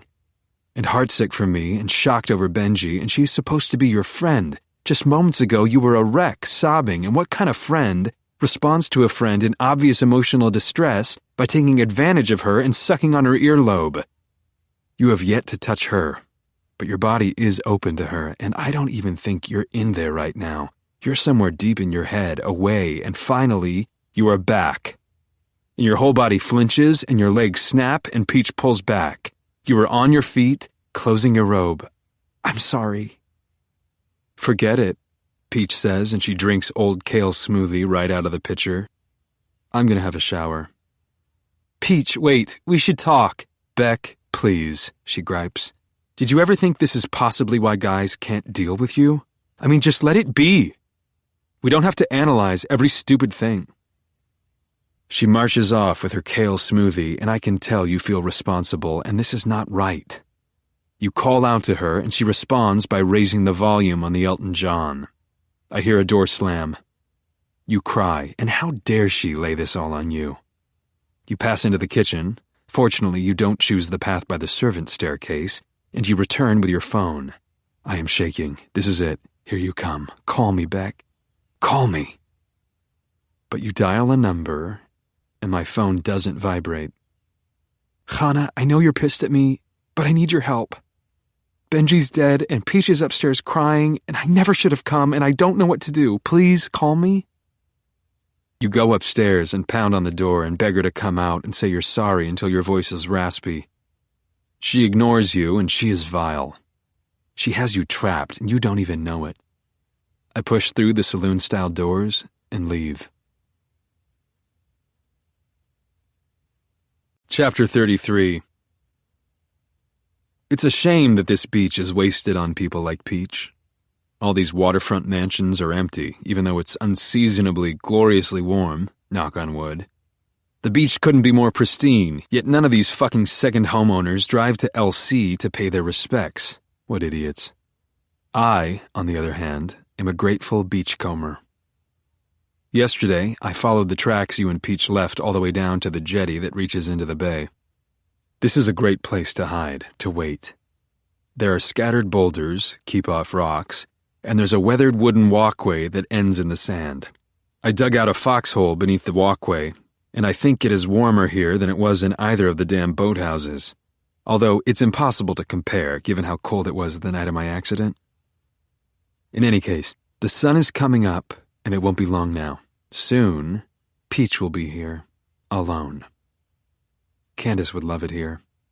The last time I saw the sunrise on a beach, I was with her. This is no time to be thinking of Candace, but how can I not? We saw the sunrise on Brighton Beach, and as it got brighter, she tried harder and harder to break up with me. I asked her to walk down to the water with me. She did. She was cruel in that way. A nicer girl would have said no and left me to cry on my own, but she wanted to see me at my worst, so she stuck around. I am leaving you, she said. Then go, bitch, go. It wasn't my fault that Candace followed me down to the water's edge. And it wasn't my fault that I picked her up and held her down in the water and watched her pass on to the great beyond. She wanted to be there, or she wouldn't have gone down there with me. She knew she was killing me, and she knew that I was not the type to go down without a fight. I don't blame Peach for being so miserable, the same way I don't blame Candace for wanting to escape her family. What a shame to be so angered by what you don't have that you treat what you do have like it's nothing. She's not grateful to have an extra home in a place where the biggest danger is Taylor fucking Swift. She's a lot like Candace, who wasn't grateful for her voice, her talent. I have a little time, so I walk a few feet down to the shore. I like the way the water comes and erases my step. I think of that fucking poem from middle school where the dude walking on the beach isn't alone because Jesus is carrying him on his shoulders, and I smile. For years, I thought it was the other way around. That the guy in the poem was carrying Jesus, you know, the way a Hare Krishna carries his tambourine, the way a Jewish boy carries a Torah at his bar mitzvah. I didn't think of Jesus Christ as being this guy giving piggyback rides to fuck-ups, and I don't even leave one set of footprints, so take that, middle school poem. I admit, I am kind of grumpy. The last food I ate was that Danish. I cross over the walkway, built by some family with something against walking on white sand, and return to my foxhole and wait.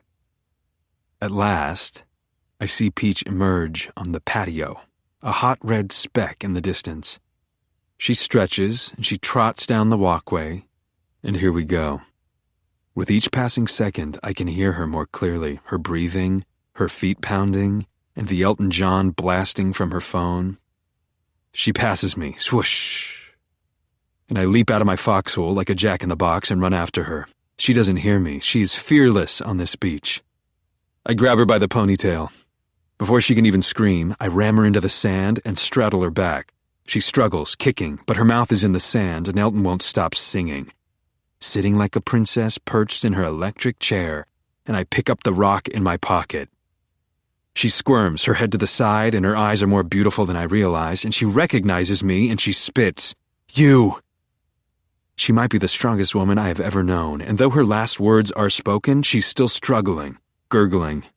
Her skin flares, Nantucket red, and all the exercise instilled her with a superhuman strength, a lung capacity that boggles my mind. I don't blame her for fighting. Because she was raised by bigoted, hateful monsters, she never celebrated her life, and I think this is why she musters the strength, those legs still quiver, to maximize her last moments on Earth. Her fingertips reach for my arm. It's too late, Peach. Her eyeballs sail north, toward the top of her head. And we can all learn something from an untimely, tragic death. What a danger, blaming other people for your problems. What a waste of a life. Had she disowned her cunty family and moved to one of her sunny foreign havens and been a bartender or a Pilates instructor, anything, doesn't matter, she could have settled down with a nice, like-minded girl and paid respects for all her blessings, health, brains, muscles, by being true to herself. Nonetheless, fuck her parents. Don't make a baby if you're not capable of unconditional love. She is fading, and Elton is louder than the waves. And I don't hear you anymore. We've all gone crazy lately, my friends out there rolling around the basement floor. And I owe her a little help. I hit her head with the rock, and she is quiet at last. I flip her over, and I'm shaking. She's gone, at peace. But what about me?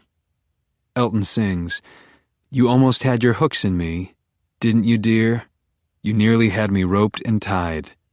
And I feel roped and tied out here. Alone with dead, heavy Peach." Elton seems louder, or is that just because Peach is quieter? I try to focus on moving her, but then I hear a slip noose in my darkest dreams, and I pause.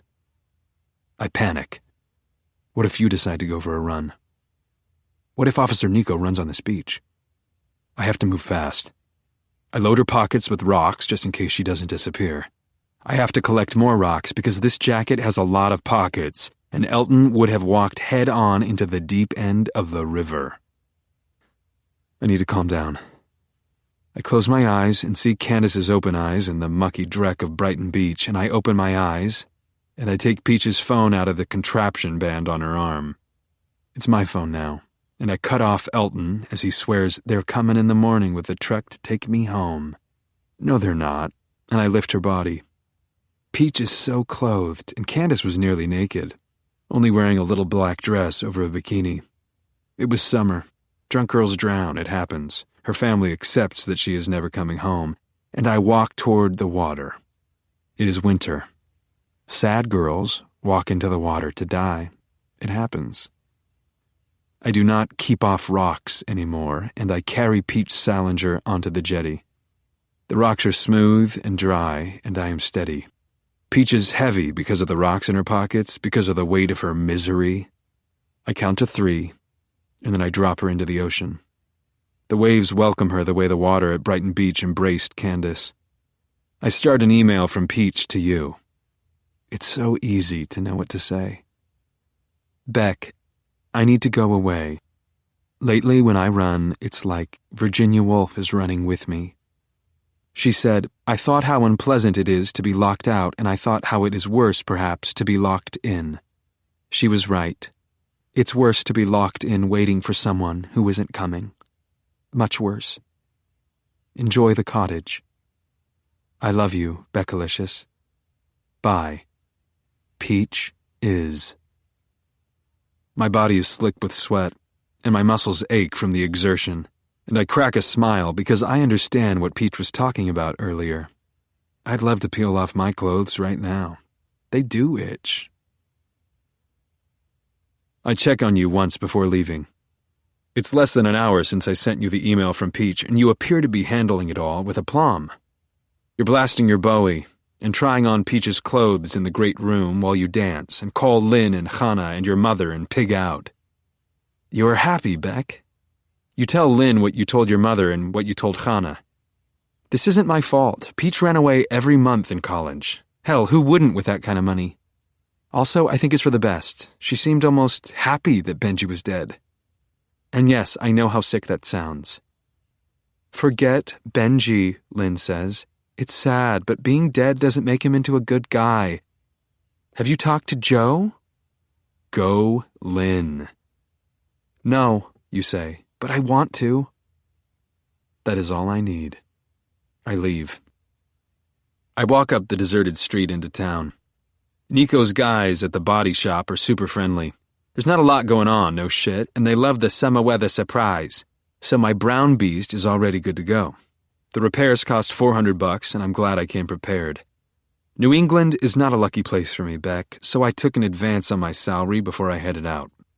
The roads are clear, and Peach's phone has a lot of good music. Maybe my luck in New England is changing. I'm almost home when I remember the mug of my DNA in the cottage. I hit the brakes hard, but I don't have to worry. People with second homes get off on giving out keys to maids, carpenters, and interior designers. I'm not going to worry about a mug of dried-up piss. Not after all the good I just did. Besides, this is about you, and your Twitter confirms that you're already on the way back to Bank Street. I know it will take time for you to open slowly, petal by petal, as spring opens. But you will open. Peach can't drag you down anymore. You're free. She was never going to loosen her grip on you, and you're going to be a whole new person without that pressure. She can rest now. You can relax. And when that first whiff of spring hits the air, you will pass a bookstore or a horse-drawn carriage and find yourself blushing, ripe with want. And you'll reach out to me, Joe. Chapter 34.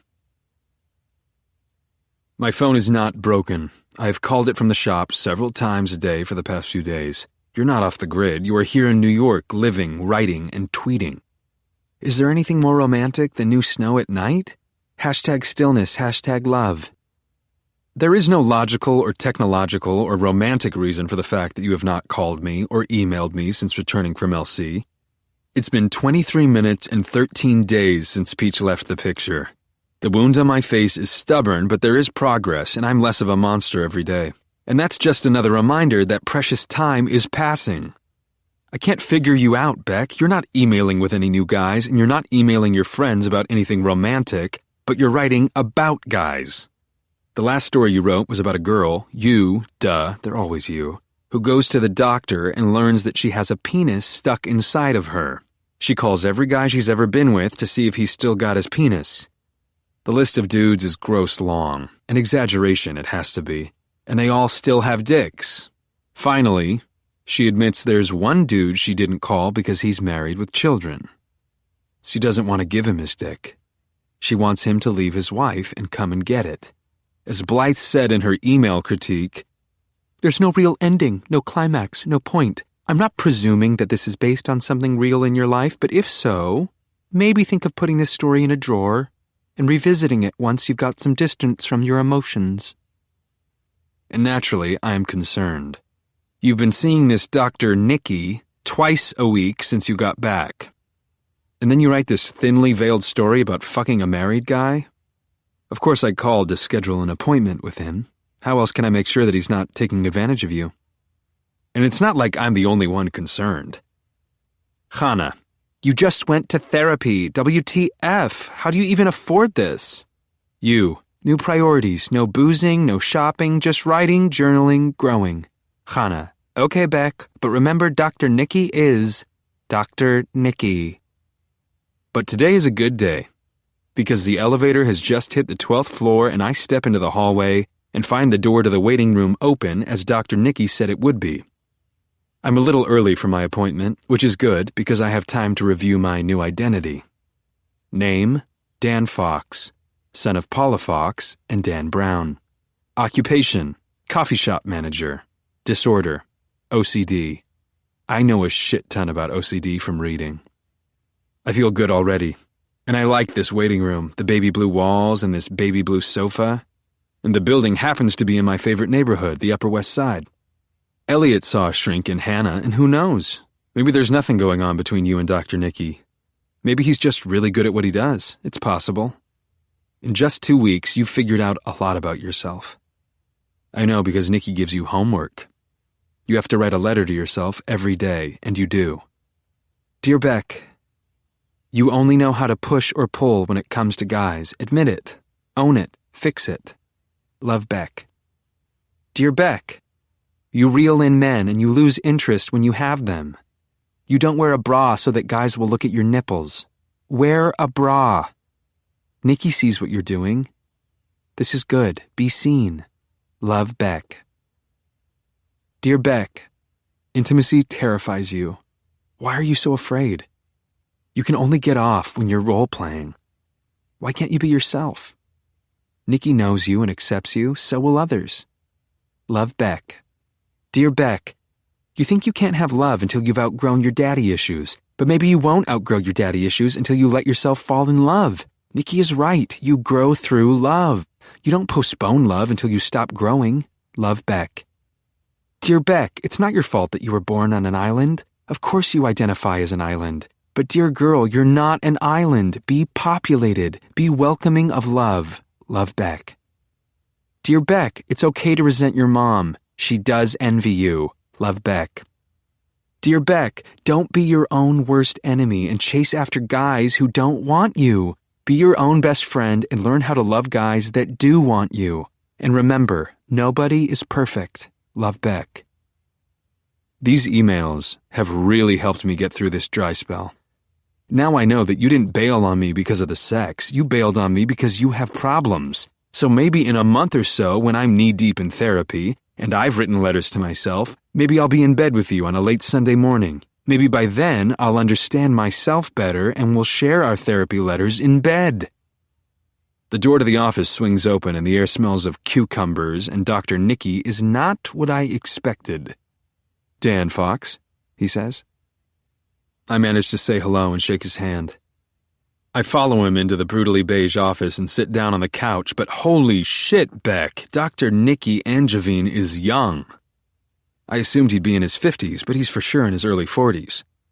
The walls are covered with framed classic rock albums, the Rolling Stones, and Bread, Led Zeppelin and Van Morrison. He futzes around with his computer and apologizes for needing another minute, and I say it's okay. He's wearing Vans, clinging to his youth. He's a picture of restraint with his thick, wavy hair gelled into submission and encroaching blue eyes that look chock full of tears. I can't tell if he's Jewish or Italian, and he finishes up with his computer and sits in the leather chair. He picks up a glass pitcher of water. There are cucumbers in the water, thus the smell. Can I offer you a drink? He says, and once again, this is not what I expected. Sure, I say, and I take the water, and holy shit, Beck, this shit is heaven. I should let you know right off the bat, he says.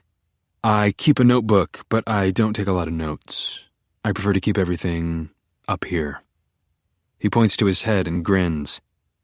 And he could be a serial killer or the nicest guy in the world, but there is no middle ground for this dude. No wonder he went into psychology. He had to find some way to stop himself from acting on twisted, perverse thoughts of his own.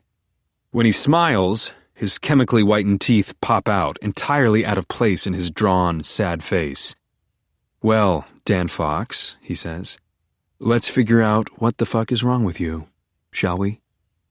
I have to say, he's really easy to talk to.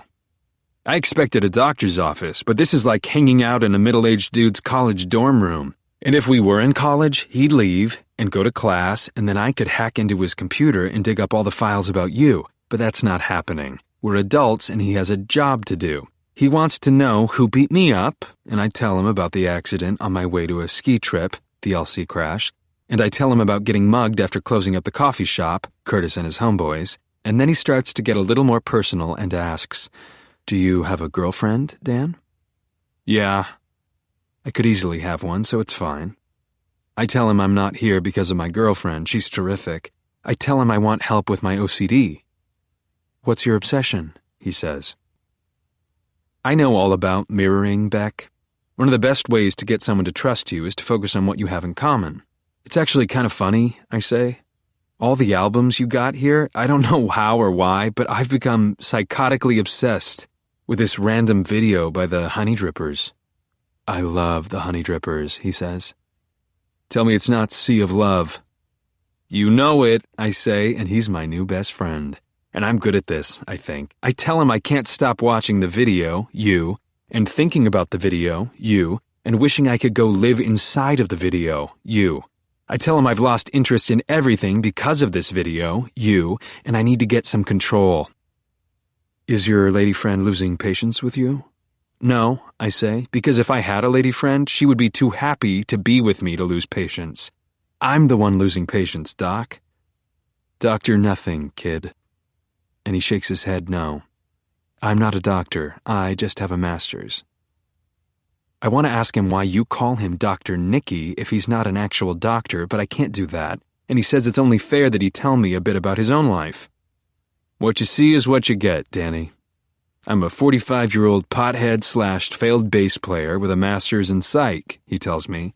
"I love rock and roll, and I got into this field originally because I'm a natural bullshit artist.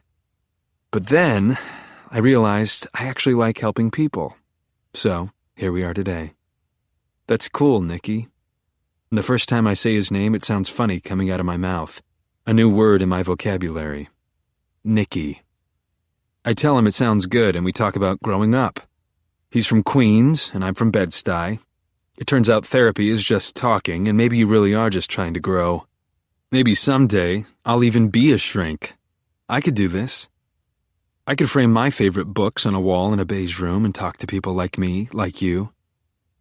Nicky says it's time to wrap things up and make a plan. Is it lame that I'm excited for homework? "Danny, we're gonna do a lot of work in here. For starters, you're gonna learn that you live in a house." I have never lived in a house, only apartments. But I nod. "And there's a mouse in your house," he says. "The video. And the good news is that it's just a mouse. And now you're a mouse, Beck. It's not strong like you, Danny." He's very serious now. "That mouse is tiny. You've got arms, hands. You have dexterity. You only have a pussy," and I agree with him. "You can reach the doorknob, Dan. You can lay down traps." Traps. "You know, Danny, life's a bitch, and sometimes it gets dark in your house." He points to his head, and I nod. It does get pretty dark in here. "And that's when the mice come. You came into my store and started this thing, us. Sometimes it gets so dark that all you can do is listen to that fucking mouse scramble around and eat your food and shit on your floor, and it's so dark that you can't see the doorknob," he goes on. "You forget there is a doorknob, and what we do in here is we turn on the lights, Danny." "Right. We set the traps, Danny." "Right," I say louder than before. "And we open the door, and we get the broom, and we shoo that mouse out of there," he says, and he punches the air. "And sometimes we don't even need to do that because sometimes we kill that mouse." Not this time.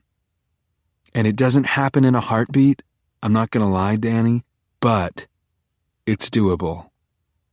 "You ever work in construction?" I ask. Most guys in our neighborhood did at some point, and I liked the idea of Nicky and I having stuff in common, being equals. Couple of summers back in the day, he answers, and I was right. You? Couple of summers back in the day, I say, too eager. What a loser, and a copycat. But Nikki smiles, and I think of the past few weeks and the nights I spent on the floor against the wall with your panties in my hands, staring at the hole in the wall that I made because of you, and covered because of you. Yeah, doctor. He shakes his head and I laugh. I mean, Nikki, I need to find the doorknob. You're gonna find it. And if the house/mouse concept doesn't work for you, you can also think of the video as a zit. You can pop it and it's gone. Forever, no scars if you take care of your skin. You are not a zit. You are a mouse, and I speak. I thought you weren't supposed to pop zits. That's bullshit, he says, and he looks at the clock. So, do you like Thursdays? Afterward, when I walk down the street, I feel like a changed person, Beck. 50 minutes with Nikki, and it's like I have a new set of eyes.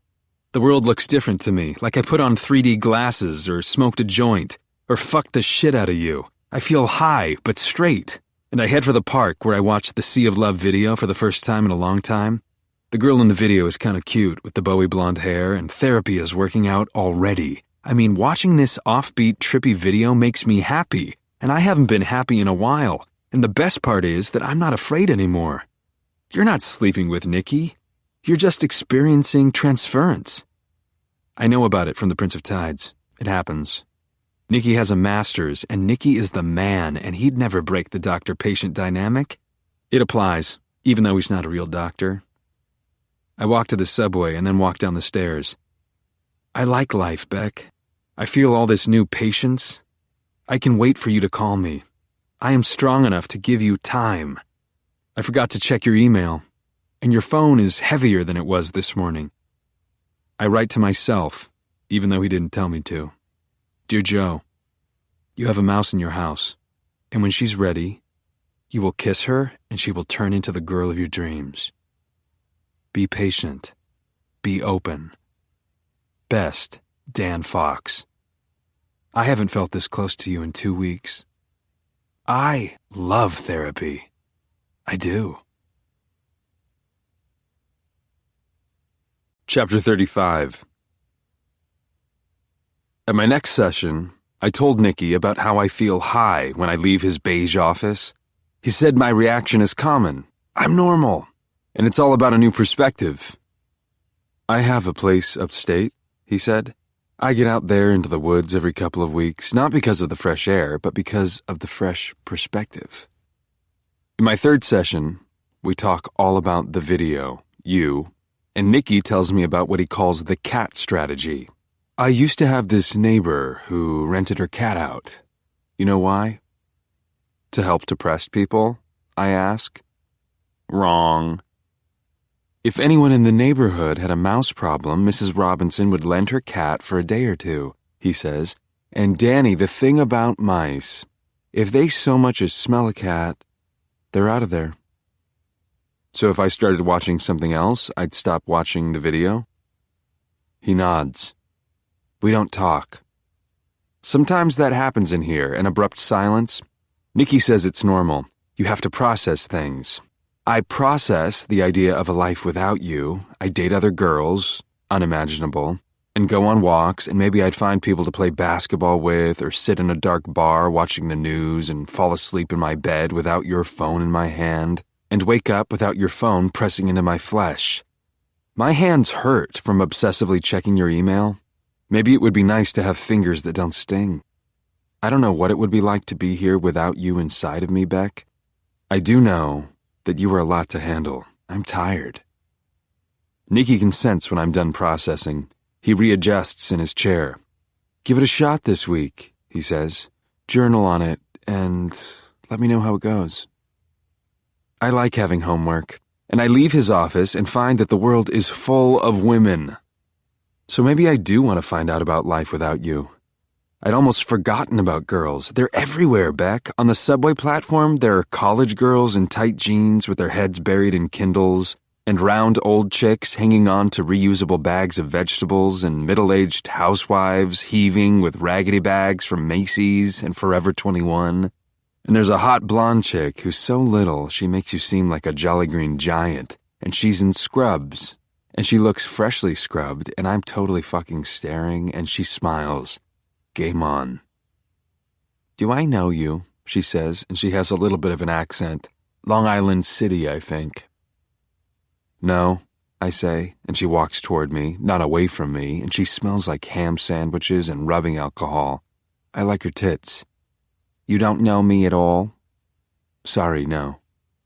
"Then why the fuck are you staring at me?" "I don't know," I say, and I wonder what Nikki would say. I guess I must just like staring at you. The train screeches to a stop, and her electric green beady little eyes home in on me. And random women go onto the subway as random women get off, and the two of us lock eyes like animals in heat. She has thin eyebrows and long painted fingernails, nothing like yours, which is good. I could never love this girl, but I sure can practice on her. She starts. "Who kicked your ass?" "I had an accident." "You had an accident," she sneers. "That's a good one." "I got jumped." "So you just fucking lie about it before you even know my name?" I guess I just felt like lying. And I'm good at this, and Nikki would be impressed. "Well, what if I don't go out with liars?" "Then it sucks to be you." What the fuck is happening right now? "You know, who cares?" I say, and I am on like Donkey Kong. If this conversation were happening in a dark bar and we were both shit-faced, it would be perfectly normal. Her name is Karen Minty, and she bites her glossy lip and gets in my face. "And if your grandmother had balls, she'd be your grandfather." Karen Minty decides right there that she's going to have sex with me, and I know it. She is so much easier to read than you are, and I couldn't ask for a better cat, and it starts with an obligatory drink at some fuckface bar packed with NYU kids who drink American beer out of buckets. You'd hate it here, but she loves this place. This bar was her choice, so now it's my choice, and I take her to a hole on Houston that I know will impress her. I was right, she is from Long Island City, and she is impressed by Botanica Bar, and she drinks Greyhounds and says shit you would never say, like, "Do you know how I know about this drink? Leonardo DiCaprio drinks these, it's true."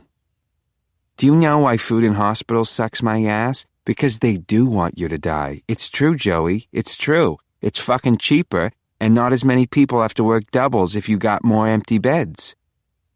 Do you know that I had this feeling like I was gonna meet someone tonight? I shouldn't be fucking saying this, fucking Greyhounds, but Joe, I had this fucking feeling, and then you were staring at me," she burps.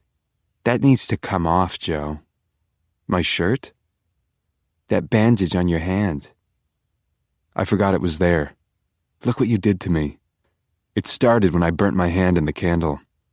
Then the healing was interrupted because I picked at the scab because of what you did to me.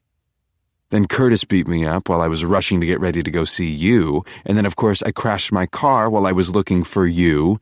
I see a pattern here, and Nikki says life is all about patterns, and now Karen Minty grabs my hand like it belongs to her. Karen Minty is fucking strong, and she whispers in my ear, "Save your energy, Joey. You're gonna need it." She yanks the bandage off my hand, and before I can wince, she kisses me. As it turns out, Karen Minty's lips are strong too. My hand doesn't hurt anymore. By the time we get on a train, I don't think either of us knows which way the train is going. It's a miracle that the train is empty, not even the random bum or gangster or hoe. It's a miracle that Karen Minty licks the place on my face where Curtis fucked me up, and her tongue is sharper than yours, and I fucking tear off her scrubs. She's wearing a thong. And she grabs at me, and we go at it on the fucking subway at 4 a.m. And when Karen Minty comes, she screams, "Yeah, Joe, yeah, I'm yours. Come now, now." And she digs her claws into my back, and her eyes roll around in her head. And when she finishes, her legs are still wrapped around me, vibrating. I hold on to her tight, wishing she were you. She sticks that pointy tongue down my throat, and she takes it back, and she looks at me. "I love you," she says. And what have I done? And she bursts out laughing and hops off of me and wraps herself in my coat. "Your face, Joey, oh my God, you should see your fucking face right now. I'm just fucking with you." "I know," I say, "and I will not worry. Most girls go fucking insane for a few minutes after they fuck. That's just the way it is. She is defensive. Obviously, I don't even know you. I know, I say, and she curls into me, not away from me, and I look at us in the window. We come and go as the lights flicker in the tunnel, and I will sleep tonight for the first time in a long time, and Karen Minty will make me an egg sandwich and give me a blowjob in the morning. I can just tell. Something about those greyhounds, something about that mouth. She does love me. I am the best patient ever because already I have found a stray cat. The next day, I get to the shop and I'm hungover as all fuck and full of an egg sandwich that was a bad idea. Karen Minty meant well, but Karen Minty was probably still too drunk to cook. I told her it was a nice time. She told me she'd come by the shop. I didn't encourage her, Beck. And now I have Ethan up my ass. He's early again, and he wants to know if I'm sick. Do you have a cold, Joe? Or did you just have too much sauce? Only Ethan calls it sauce, and I unlock the door, and if I were a therapist like Nikki, I wouldn't have to deal with Ethan. I send him to Fiction to find staff pics, and I turn on the music. Karma is a bitch. The first song that comes on is You Are Too Beautiful from Hannah and Her Sisters. I slam it off. Suddenly it hits me. I cheated on you. I cheated on us. My head pounds. The doorbell chimes and every noise hurts, especially the one that comes now, the girl I just banged. Karen fucking Minty. I want to slit my wrists. But at the same time, I'm dying for coffee and she's holding 2 hot cups, Starbucks, surprising, and she shrugs. I didn't know how you guys take them, so I just got fucking everything. She plants a heavy paper bag on the counter. Ethan comes bounding to the front of the shop, and she is scary friendly to him right off the bat. You must be Ethan, right? Joe told me all about you. How drunk was I last night? Ethan can't contain his joy at the idea of me telling some chick about him, and he practically drools all over Karen Minty. She wastes no time making herself at home, and she looks at me. So how do you take coffee, Joe? I tell her I'm fine, and she rolls her eyes and winks at me and calls, Hey, Ethan? He trips over himself running back. Only Ethan. And he tells her that I'm black 2 sugars, and he's cream and stevia, or Truvia, or Splenda, and if they don't have any of that, the real sugar in brown packets, but never equal. All the while, Karen is looking deep into my eyes, and she thinks she's going to bring me coffee for the rest of her life. I love you, not her. And oh, fuck, she's one of those girls. She smiles at me hard and winks. Thanks, Ethan. And there's no way around it. I didn't just pet this cat. I adopted it. Chapter 36. Being with Karen is shockingly effective, at least in the sense that you're farther and farther away from me. I try to see the good in it. I get to practice being a boyfriend, and that's good for us. But I do feel bad when I'm caressing her ass in bed and folding her thongs at the laundromat and sending her mother a handwritten thank you note after Sunday dinner. It's wrong of me to betray you. But know this, Beck. Every day I find a way to visit the pictures of you in my phone. I'm faithful. 7 weeks into life with Karen Minty, and 11 weeks into therapy, and Nikki thinks I'm making good progress. I'm not as depressed anymore. I read your email and I know you're still doing your thing, no booze, no shopping. And now that I'm seeing Dr. Nikki, I totally get why he makes you want to focus. You look so much happier than you were the day you started in here, Danny. Thanks, I say. I feel happier. And things are good with Karen? Things are great with Karen, I say, and they are, technically. Nikki laughed when I first told him about her. He said a girl is a much more effective cat than another YouTube video. He's right. I know that look, Danny, he grins. After I met my wife, I don't think I stopped smiling for 2 years. I blurt, oh, we're not going to get married, Nikki. He gets that know-it-all look, and I go further. I just mean, she's not it for me. He pushes. Now you don't look so happy. Are you afraid to get married? Not at all. And it's true. I'd marry you in a heartbeat. So, what's wrong with Karen, Danny? She's not you. She's just... nothing. She's nothing, he says, and he raises his eyebrows. Ouch. I groan. I meant that nothing is wrong with her. Regardless, he says, and that's how I know our time is up. I got some homework for you. I want a list of 10 things you like about Karen. The cat helps the mouse stay away, and remember, thinking about the cat is better than thinking about the mouse. Okay, Doc, I say, and the doc thing is our running joke, because he's not a doctor. I try to do my homework on the ride home, but I just keep thinking about you. I'm still trying a few days later as I sit on the couch watching Karen Minty's favorite show, The King of Queens. She laughs at a joke that wouldn't make you smile, and I love you because you don't laugh easily. She picks her thong out of her ass, and I love you for your healthy cotton panties. She moans, I fucking love Kevin James. He's good, I lie. I love you because you don't love Kevin James, and if you laughed at one of his jokes, you still wouldn't love him. A Burger King commercial comes on. Karen Minty fucking loves commercials, and she flips the bird at the TV. Bite me, BK. BK fries suck, right, Joe? I play along and laugh, but I love you because we could be married 100 years and you'd never ask me what I think about BK fries because you'd never say BK, and if you were talking about French fries, there would be more to it than fries. They would have significance. There would be a story there. You're an onion and Karen's a maraschino cherry, and I love you because onions are more complicated than cherries. I'm doomed. I almost forgot that Karen Minty's head is on my lap and she peers up at me. Babe, you all right?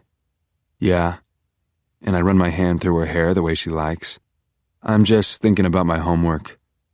Karen doesn't approve. I swear, Joe, I think that shit's a waste of money.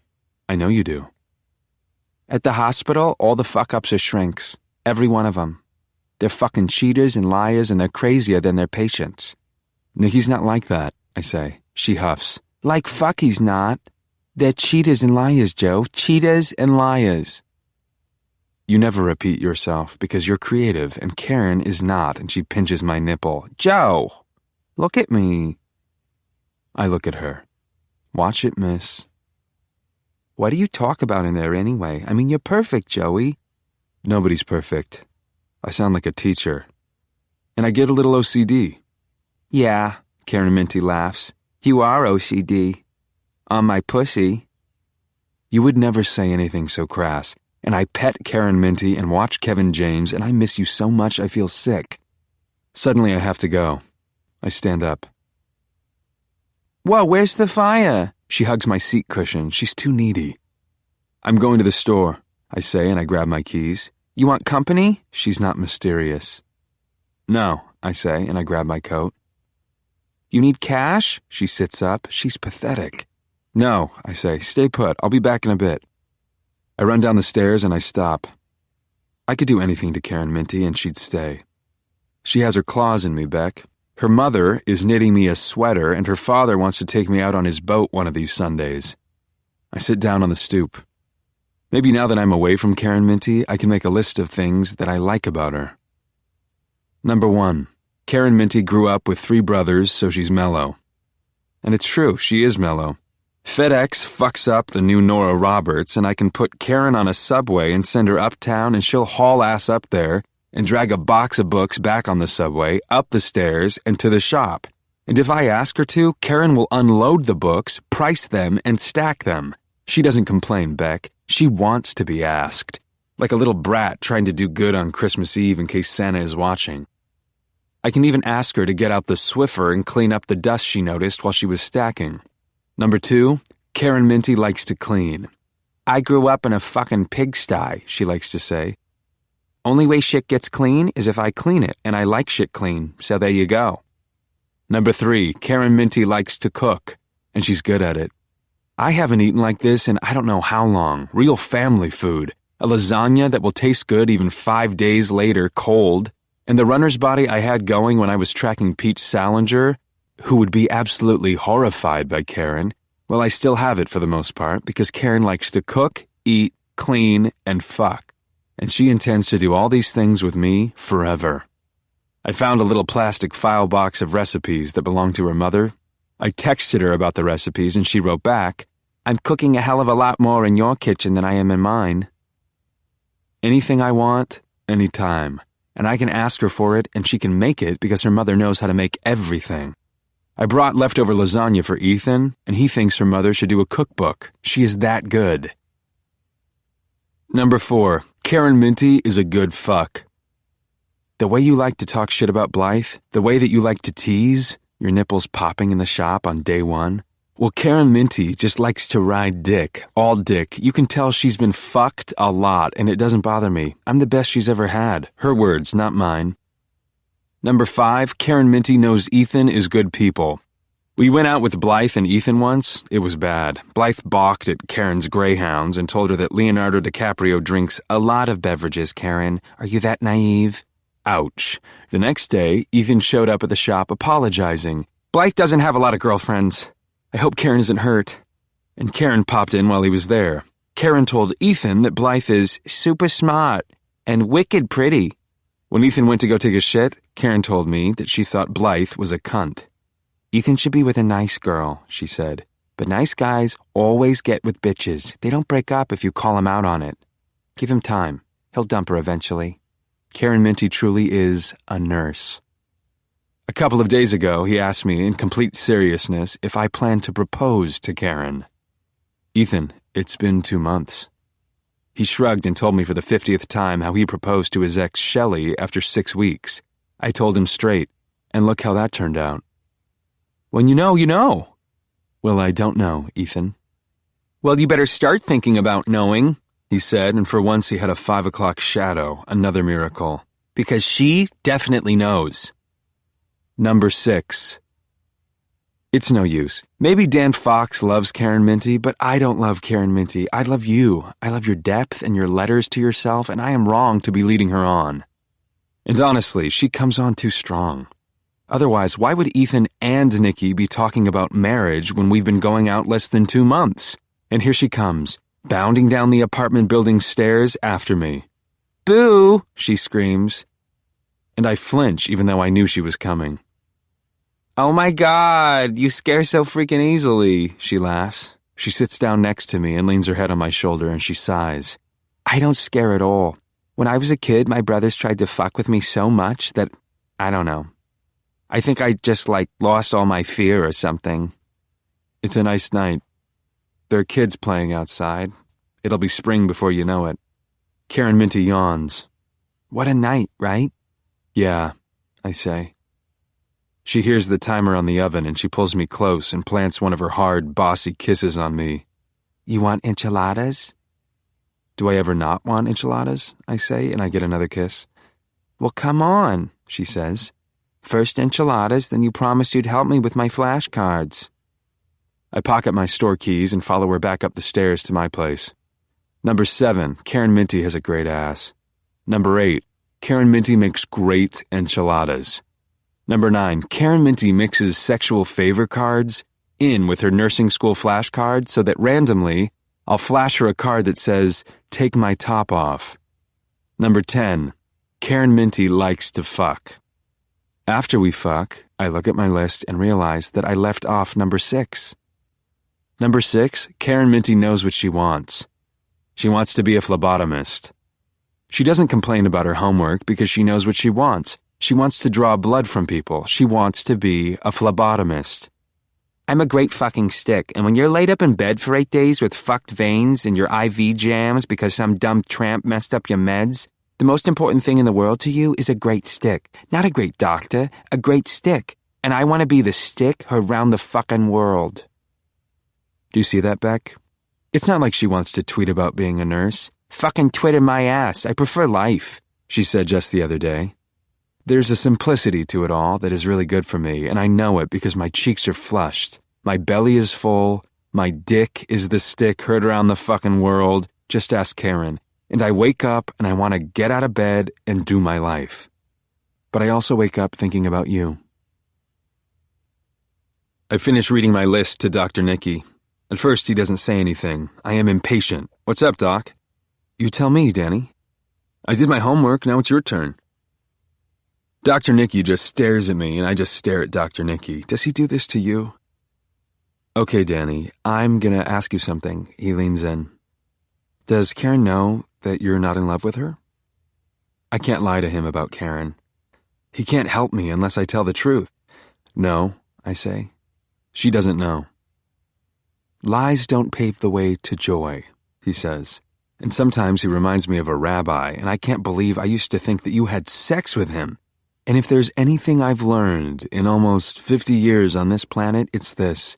If you don't start with crazy, crazy love, the kind of love that Van Morrison sings about, then you don't have a shot to go the distance. Love's a marathon, Danny, not a sprint. I blurt, what about you? Do you love your wife? No, he says, super quick. But I did. On the way home from therapy, I'm depressed and I check your email. You RSVP'd yes to a birthday party at an upscale bowling alley for assholes. I know that you won't go. You never go anywhere anymore. You only go to Dr. Nicky's because he's Dr. Nicky. But I know that Karen Minty will go with me to the bowling alley and sit there until I say it's time to go home. She sits with me at the hipster bar near the lanes, and we don't belong. We are the only people who are not a part of the party. They are all around us, talking about Lena Dunham's wardrobe. Who's Lena Dunham? Karen Minty wants to know. And they talk about the alpha male's vintage suspenders. Karen Minty chews on her straw and shrugs. And they talk about campus dance at Brown. Karen Minty plays a game with Jules on her phone. You don't show up at the party, and Karen Minty is in love with me, and I don't love her back. I can't. It's been so long since I've seen you, and life would be easier if I could turn into a fan of the King of Queens. But I can't, Beck. And you, of all people, would understand. It's like the letter you wrote to yourself today. Dear Beck, Louisa May Alcott is right. An extraordinary girl can't have an ordinary life. Don't judge yourself. Love yourself. Love, Beck. Chapter 37. I've read enough books and seen enough movies to know that Nicky fucked up when he told me about his wife. I'm not surprised when he tells me we need to talk. He accepts full responsibility for the breach, for crossing the patient-therapist boundary. I've never seen the guy look worse, Beck, and he's such a good person, like Mr. Mooney back in the day, before he got angry at me, at life. I can't stand to hear him cut himself down. I plead, hey, come on, Doc, stop beating yourself up already. I can't tell if he's laughing or crying, and he might be the only guy on earth who can do those two things at once. He's a juggler, and God bless him, because I could never apologize to another dude for saying one freaking thing about my own life. Danny, he says, all I can do for you now is give you a referral. You want a referral? There are pit stains on his shirt, and his clothes are wrinkled, as if he's been in them for too long. I know how to cheer him up, and I tell him I don't need a referral because I'm better. He smiles. I go on. I tell him I don't have a mouse in my house because he's the best shrink ever. How's it going with Karen? It's good, I say. I want him to feel accomplished. Seriously, the mouse is dead. Wow, he says, and somehow he sounds jealous. Or maybe he's just sad. I tell him that his mouse-cat theory is genius, and he likes that I use that word, genius. Of course, I don't tell him that I want to cover myself in cheese and peanut butter in order to get the mouse to come back. He deserves better. I'm happy for you, Danny, he says. You worked hard, and you did your homework, and this is all you, kid. Figuring out what makes you happy is a journey. You make me happy. I nod. You said it. Being obsessed didn't make you happy, Nicky continues. And you knew that. And more important, you acted on that knowledge and decided to rise above your obsession. You're smart, Danny. I can't thank you enough, Doc. I wish we were all as smart as you, he says, and he has that sad, glossy-eyed look again, as he talks about how hard it is to make a mouse go away. I'm sitting and thinking about you, my beloved mouse. Nicky is right. You might never show up again. You might be gone. I know it's possible that you've moved on. You could even be seeing someone. But the most important thing I know is that I want the possibility of you more than the reality of Karen Minty. And what can I say, Danny? I'm also so happy your cat worked out, he says. When you came in here, I was worried. You did not look well. You looked like a prisoner. I felt like one, I say, and I did. I do. But then, you got yourself a cat, he says. Amen, I say. I picture Karen Minty on all fours, with your little body hanging out of her mouth. Hey, I went on YouTube and watched that Honey Drippers video today, right before you got here, he says, and his eyes pop. I can understand your obsession. That video is trippy. That guy in his Speedo, that jacket. What is that jacket doing on that hanger? We laugh, but his sadness is like a fever that shows up in his eyes, in his mouth. I feel bad about lying, and his phone buzzes. I'm sorry, he says, but I have to check it. He says he has to step out, shit hitting the fan at home. Now that he has broken the doctor-patient dynamic, he can overshare again, and he promises to be back in 5 minutes. He closes the door, and immediately I look at his computer. I wanted inside that computer the first time I stepped into this room. You live in there somewhere, and the temptation to find the sea of love is overwhelming. I would swear that you are calling from inside the hard drive, luring me to your own sea, and I can't help it. I really am like the guy in the video. And this is it. My big chance. I've never been alone in here, and fuck it. I run over to Nikki's desk, and I tap the spacebar and dive in. Looking at the screensaver family snapshot of Nikki with his wife and his daughters makes me feel guilty. I'm violating our trust, and Nikki's family is so innocent, lined up in front of Nikki's Pizza in Chestertown, New York. There's something pathetic about a grown man forcing his wife and daughters to pose on a rainy day in front of a pizza place just because it's called Nikki's. I feel for the guy, but I want you, and I minimize the Honey Drippers video. He's a good man, he really was looking at it. And I search the hard drive. Wow. Dr. Nikki doesn't write about my sessions, or your sessions, or anyone's sessions. He just dictates his thoughts into his iPhone and downloads the MP3 files onto his computer. There is a folder called G. Beck with a bunch of audio files. I get that Van Morrison feeling that Nikki was talking about. I send myself the folder. I delete the email in his sent folder. I empty the trash. I made it. But I didn't. It's over. I fucked up. Nikki's back with a disappointed smile, and he sighs. Danny, I'm so sorry. This is my fault. I tell you the video's here, and I leave. I'm losing it, Danny. I breathe. I made it after all. No, you're not, Doc, I say, and I mean it. He looks weak, and his voice is unsteady. How about that referral? I take the referral and shake his hand and leave. I'm sad for Nikki, but nothing can touch my excitement over the files, G. Beck. In the elevator, I do something I never do. I pray for Nikki to find someone who can give him that Van Morrison feeling so that his bleached teeth won't seem so laughably out of place on his drawn, sad face. The elevator dumps me in the lobby, and Danny Fox is dead. When I step outside, I stumble, a fucking crack in the sidewalk. There is a black hole in my mind. Am I nuts? I could just keep eating Karen's eggs and Karen's pussy. I could start over with Nikki's referral and try to live life without you. I could. But the truth is, cats bore me. I'd rather listen to tapes of Nikki talking about you than have intercourse with Karen Minty. And if Van Morrison's not crazy, then neither am I. Dear Joe, you are not a cat person. You want a mouse. Love, Joe. Chapter 38. I have to buy headphones at a fucking deli because I have to know now what Nikki has said about you. And the guy takes forever, and why do so many morons go into customer service? And I grab the headphones and mutter, thanks, asshole. And I'm out of there, and I tear into the package, and it's sealed too tight, and I scream, and a few people on the street back away from me like I'm the Hulk, busting out of his dress shirt. And I duck into the alley and take the time to crack the plastic and get the headphones out and throw away the instructions, and I can't get them into my phone fast enough as I run down the stairs and swipe my Metro card and hit play on the first MP3 as I step onto the train and sit down across from a blind black guy who smiles for no reason. Okay, day 1, Beck. Female, early to mid-20s, hypersexualized, boundary issues, father issues. Claims to be here to resolve her issues with men, but doesn't seem to realize that I have a ring on my finger.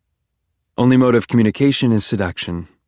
repeatedly crosses her legs and wears a flimsy shirt without a bra. Attention-seeking, directly asks about transference, severe narcissistic disorder.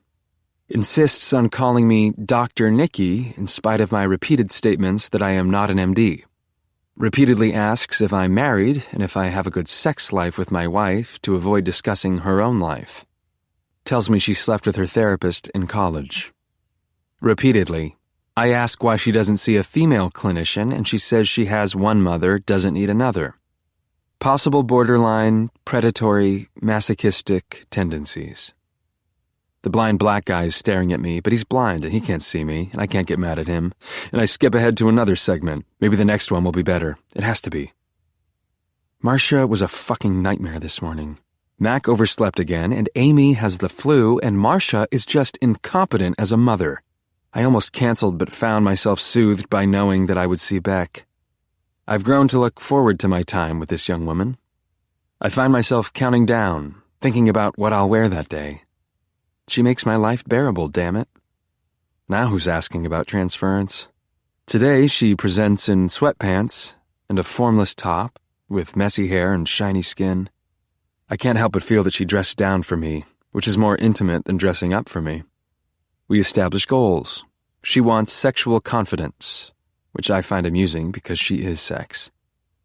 I hit pause, and I want the black man to stop smiling. I want the world to stop smiling. I fast forward. I hit play.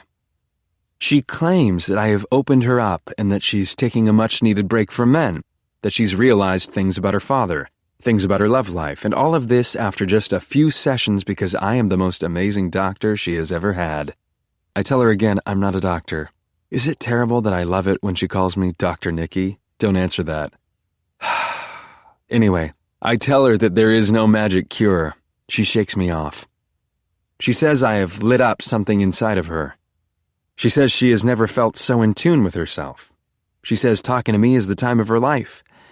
She is presenting more sexually, in knee socks and skirts. I think she knows I'm falling for her. And my God, I think she's falling for me. I think about her too much. And sometimes I worry that she knows. I should stop therapy, but I can't. I am so tired of Marcia and the broken washing machine, and Beck is a reprieve. I hit pause. I look around. I wish there was someone I could punch in the face. I could never punch a blind man. And I press play. I know I should give her a referral and send her on her way. I hit pause again because I'm going deaf from anger. He had no problem giving me a referral. It's fine to kick Danny Fox to the curb, but you get to stay. I press play. Her journaling is productive. She is receptive to my suggestion that she needs to be in a relationship in order to address her issues. She repeatedly tells me that we have a connection. And I don't encourage her, but this connection is all I think about. How come I am so willing to accept failure in my work? Yet I am not willing to accept it when a very intelligent patient calls me a genius. Maybe I did cure her in a matter of weeks. Has my self-esteem tumbled to the extent that I no longer think that's possible just because I bought the wrong washing machine? He loves you, and he's after you, and the blind man is smiling, now standing, poking around, and we're all hunters, we are, and I skip ahead. I tell Diane that I'm starting to have dreams about Beck, and of course Diane tells me to stop treatment. That's what a good therapist would say, and Diane is a good therapist, but I can't. Beck is opening up to me, and she trusts me enough to tell me about this green pillow she uses to masturbate. To masturbate! The backstory is revelatory. Her father left. He then asked her mother to mail him his green neck pillow. Her passive mother agreed, but Beck had already stolen the pillow. In my fantasy, we are in my office, and she comes over to me and asks to sit on my lap. I say no, but she will not be stopped. She straddles me. I fantasize about her all the time now. And the bad washing machine is actually good because there's a lock in the laundry room and I can jerk off in there and think about Beck without getting caught. In my mind, when I'm inside of her, she calls me a rock star and a cock star, and I haven't felt this alive in years. Staying with Marcia feels more like a betrayal, like I am cheating on Beck even though nothing is happening. Every day, I am more detached from my family. The truth is ugly. I would rather have Beck. At some point during that recording, the blind man exited the train. I missed my stop, and the headphones jammed my ears, pieces of dime-store junk, and I yanked them out of my phone and hurled them at the window across from me. People are looking at me, and people can fuck off. The train lurches to a stop, and I'm the first one out the door. I can't get angrier than I am right now. I feel like a sucker, and I want to tear my own head off because I can't believe that I fell for his bullshit. I can't believe I told him things I never tell anyone. I round the corner and see Karen fucking Minty sitting on my fucking stoop with a picnic basket, and cats are supposed to be smarter than this, colder than this. "Surprise," she says, "I made a picnic." And can you believe that Karen still exists? I want to go inside and throw typewriters at the walls until they cave in and the mice are collateral damage. Falling to death, screaming, and Karen Minty, my girlfriend, has to be here with an actual picnic basket. I've never seen one in real life, only in cartoons, in books, and I don't want to go on a picnic. I smell garlic and rosemary and the noxema that Karen has rubbed all over her tight, pointy face since she was a kid. It's over. If she knew what a sucker I am, if she knew that I paid a married dickwad to try and fuck the love of my life, she wouldn't want to take me on a picnic. I need her to go away. This has nothing to do with her. This is Nikki's fault, and I tell her I'm not hungry. She is hungry, and she reaches, and I pull away. "Joe, what the fuck?" I'm not Joe. I'm Dan Fox, and I am loud. "Jesus Christ, Karen! Can you take a fucking hint?" And that's it. She is on her feet, shivering. "Fuck you." "That's intelligent." "Fuck you and your intelligence," she snarls. "You think I'm some doormat piece of shit chick that you can bang and fuck as you please? You think I'm some fucking rag doll?" "Yes," I say, not missing a beat. "That's exactly what you are." And it's true, I am wrong about everyone. You are a whore, and Nikki is a prick, and sweet Karen, the cum dumpster, is boiling over with repressed rage. Or is that sadness? She is quivering, and the basket is making her forearm tremble, and I'm a fucking asshole, and she's a phlebotomist who loves me. Me. And if Nikki wasn't in love with you, then none of this would be happening. But he does want you, and that chicken smells delicious, and I'm a fool. "Sit down," says Karen Minty, and I let her help me onto the stoop. How could Nikki do this to Karen? She is a hard worker. The basket is full. She has heart. Last month, she lugged a vacuum cleaner all the way here to my place. She vacuumed beneath the sofa. She wore tiny little horse shorts and a half shirt, and she found dirty places I didn't know existed. "You don't want to get mice," she had said. "Otherwise, I won't want to come here anymore." Nobody ever made a vacuum cleaner into a dozen roses, a beating heart. And like everything bad, this too is Nikki's fault. He's the one who told me to get a cat. Karen would stay with me forever and pump out kids when I want kids and work doubles so we can go to Florida once a year. And I have all of this here in a picnic basket, and that rosemary smells like heaven. But the thing is, she's never heard of Paula Fox or Magnolia or tried to bang her married shrink. She's not different hot like us. She follows the rules. She doesn't dare touch the hole in my wall because that's for the super to fix. She respects boundaries, and fuck Nikki for wasting her time and breaking her heart. "Why are you mad at me?" She is quivering. "I thought you'd think it was cool, a picnic. It's gorgeous out." "Karen?" "Oh, fuck," she says, and she knows I'm dumping her. She leaps off the stoop and she's running, crying, gone. I will never see her again. And I take the picnic basket upstairs and spread it all out in my minty fresh apartment. I gorge on chicken breasts and roasted potatoes and cauliflower and cream sauce and wine right out of the bottle. I eat like it's the Last Supper, because it is. I buried Dan Fox today, and now I have to take care of Nikki. There's no way around it, Beck. I listened to his recordings all night long. He's taken advantage of you in the safest place in the world. He's in your head, a mouse in your house, and he's clearly tricked you into thinking that you love him. We can't get together with him controlling your thoughts. Dr. Nikki is Dr. Nikki, a greedy, married pig. And he was wrong about me. I don't have a mouse in my house. I have a fucking pig. Chapter 39. I don't remember the last time I was this close to a school. A lot's changed. PS 87 on 78th Street has a slogan, for fuck's sake. One family under the sun. I spent the early morning on the steps of the American Museum of Natural History, drinking coffee and learning about Nikki, and waiting for the families to get out of bed and under the sun already. The journey to this school was shockingly easy, thanks largely to Nikki's sister-in-law, Jackie. I found her on the Yelp page for Nikki's Pizza, where she has contributed countless photographs of our extended family gorging on our favorite za. Jackie's Yelp account led me to Jackie's Bountiful Facebook page, which features numerous check-ins at the cabins upstate, at Nikki's Pizza, and most important, to PS 87. Best school in the city. Best Facebook page in the world. Really, I should sign into Yelp just to endorse her foamy, panting restaurant reviews. I owe her. I know everything about Nikki. So, I'm dressed up like a runner today, because if there's anywhere in the world you can't chill out undisturbed, it's a school. I'm fucking out of shape as all get out. I haven't run since Peach. I've been running in circles, jogging really, since 4:30 in the morning, listening to Nikki's fucking perv diaries to keep me focused.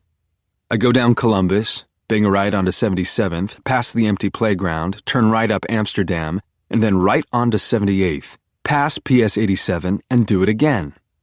I've made I don't know how many laps when it all pays off because I see Nikki walking down the street.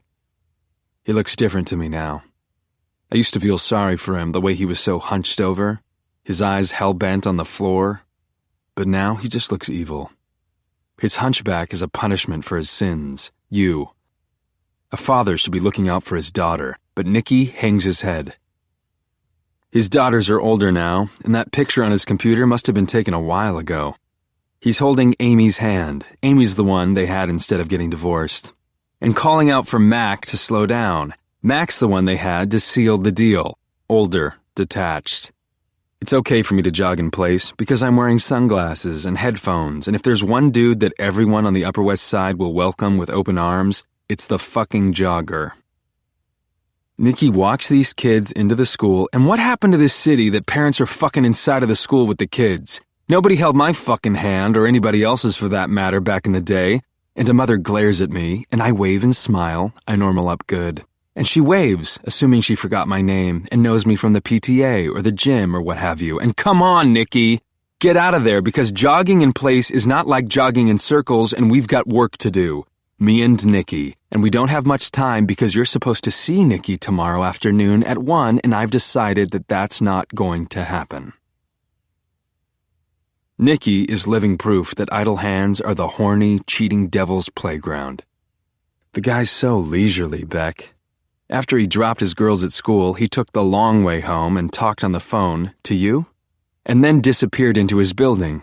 I didn't see anyone buzz his play, so it's not like he was seeing patients. He and his wife came out 3 hours later, squawking over the washing machine. This is why marriage scares me. They've been talking about that malfunctioning machine for months, and I stay with them on their walk. If Nikki had balls, he would leave her, but he doesn't. And I'm not mad at you for falling for him. I don't blame you. The more I listen to the tapes, the more I see Nikki for what he is, a very talented, very sick manipulator.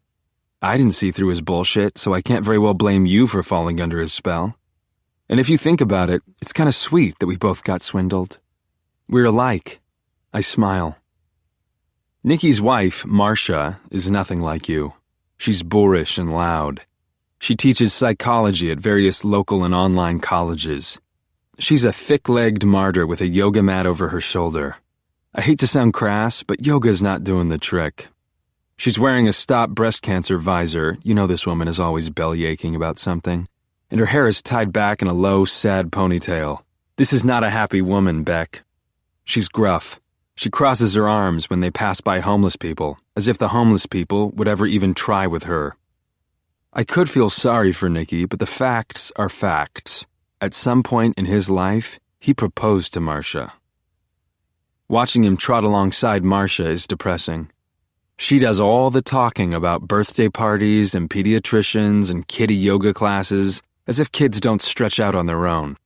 There are vitamins to be bought and babysitters to be fired, and poor Nicky is hunched over more with every block. When I do finally kill him, I will be putting him out of his misery. You don't want him, Beck. Life does not suit him. All that power he has in the beige room with the records on the wall disappears when he exits his playroom. He wants to cross, but his wife yanks his arm. She snaps, "Green light!" They cross when it's safe, LOL, and they enter a nondescript townhouse. I Googled the address, and naturally, they're here for couples therapy. 52 minutes later, they emerge, deflated. They walk in silence to a gym, and they hug, family style, before she disappears into her refuge of yoga and like-minded women. I follow Nicky down the street, and he is less hunched every block. He arrives at his destination, West Sider Books, and he emerges an hour later standing up straight with 3 new used records and no books, tisk tisk. I follow him until we reach Urban Outfitters, and he goes in with his bag of records and looks at all the clothes and tries on t-shirts and Shazams one song after another, and finally he leaves without buying a thing. Now it's off to school, where he picks up his daughters and walks them back home. The young one is happy and talking, and the old one is morose and not talking, and people have to be careful or they wind up with lives they didn't want. It's lucky we found each other when we did, you and me. I hang out by his building like I'm waiting for a running buddy. Here comes Marcia with a friend whose taste in clothing is equally drab. Marcia sighs, and it's clear to me that she sighs a lot. He said that he would sooner kill himself than leave his children. And what did you say? I said I think that all children do better with happy parents than married parents. I said there's no stigma about divorce anymore. The friend nods in agreement, and her ring sparkles. Marcia goes on, and then he said it's easy for me to be cavalier about divorce because my parents were happily married. But you know Nicky the martyr, his children will never deal with a divorce. The friend sighs. Women sigh. A lot. She lightens. Maybe you should start a profile for him on Match. The ladies share a laugh, and the friend says she was only kidding. There are no easy answers, and they make plans to get their families together because that sounds like fun. And Marcia plods up to the home she doesn't want, to the man she doesn't love. Now I know why Nicky became a shrink, for real. He needed someone to talk to because he married the wrong woman. He knew he was giving up on his music, but he didn't know he was giving up on love. I am starting to feel sorry for him again, because I'm a pushover. I duck into the subway and watch a couple of nurses bitch about work. I think of my nurse, Karen, and how miserable she must be right now. I can't tell you what a relief it is to arrive back in my hood. Killing Nicky is going to be difficult, but it's necessary. You're obsessed with him. He's a mouse in your house. And because of my current thought process, I almost freak out when I see a cop on my stoop. He blocks the front door, and he is a giant, and my brain freezes up on me, Benji Peach Candace mug of urine. And it's me he's looking for. Like Ethan says, when you know, you know. This giant cop has his nightstick out, and he's not fucking around. Is that you, Joe? It takes everything I have left in me to walk toward this man when all I want to do is run. Get over here, he says. The sad thing about being poor is that the few little hood kids running around don't even react. This is just another day. Can I help you? I say because I am innocent. I am. I wish I were Dan Fox, but he's no good either. Not anymore. Yeah, you can help me, he says as I walk up the steps. I stand directly across from him now. His pores are enormous, and his forearms are bigger than mine are, and his neck is veiny, and I bet his dad was a cop, and his granddad too. You can tell me who the fuck you think you are. I say, and might piss my pants. What is this about? He mocks me. What is this about? It happens so fast. He grabs me by the collar and yanks me close. His breath is made of onions, raw onions. He seethes. You little fuck. Am I gonna die? I close my eyes, and he tightens his grip on my shirt. I'm innocent until proven guilty. He spits at me. And then he lets go. I don't wipe my face, and I take a step back. He slams his stick into the cement. You know. You better respect this uniform, kid. Because if I wasn't in this uniform, I'd kick your ass and throw your bones in the dumpster over there and see to it that nobody finds you. I'm sorry, I stammer, and he probably hates me more for my yuppie running clothes, and he shakes his head. You know, my sister... He's blubbering, crackling, and now I recognize his cadence. It's Minty. My sister, Karen, is a fucking saint, you prick. She's as beautiful inside as she is outside, and you little pansy, you got no right. Sister, and I can breathe again, and I'm begging for his forgiveness and telling him she was too good for me, and he doesn't buy it. I shut up. You don't fuck over Karen Elise Minty. He raises his stick, and I cower, and I don't want to die. I can't leave you like this. He slams his stick into the concrete by my feet. Stand up, you fucking pussy.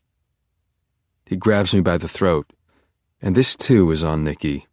He's the one who pushed me on Karen and then made me push her away. The giant Minty cop clenches my throat, lets go, and smashes the concrete one last time with his stick. He storms away, and no wonder Karen Minty wants to be a phlebotomist. Her brother's got a good stick. Why shouldn't she have one too? Chapter 40. Taking care of Nicky is going to be easier than I thought. He's a do-gooder, Beck, and once a week he takes the train out to the part of Queens that's still all about crack and crime to counsel druggies who are trying to get sober. But tonight he's going to become a cautionary tale for all the Upper West Side assholes who think they can atone for their sins with 4 hours a week. Tonight, Nicky, not a doctor except to you, will be mugged by drug addicts. I take a swig of Jack and open the front page of a self-help book. When Bad Things Happen to Good People. Nicky Angevine's friends will give his wife that book when he's found dead in Queens. Nicky's death will be looked upon as a tragedy. His daughters will grow up without a father, until his wife bangs a replacement, which will probably happen in a matter of weeks, and there will be a simple, perverse beauty to his demise. No suspects, no confusion, no malfeasance, a straight-up mugging, wallet gone, the guy was in the wrong place at the wrong time.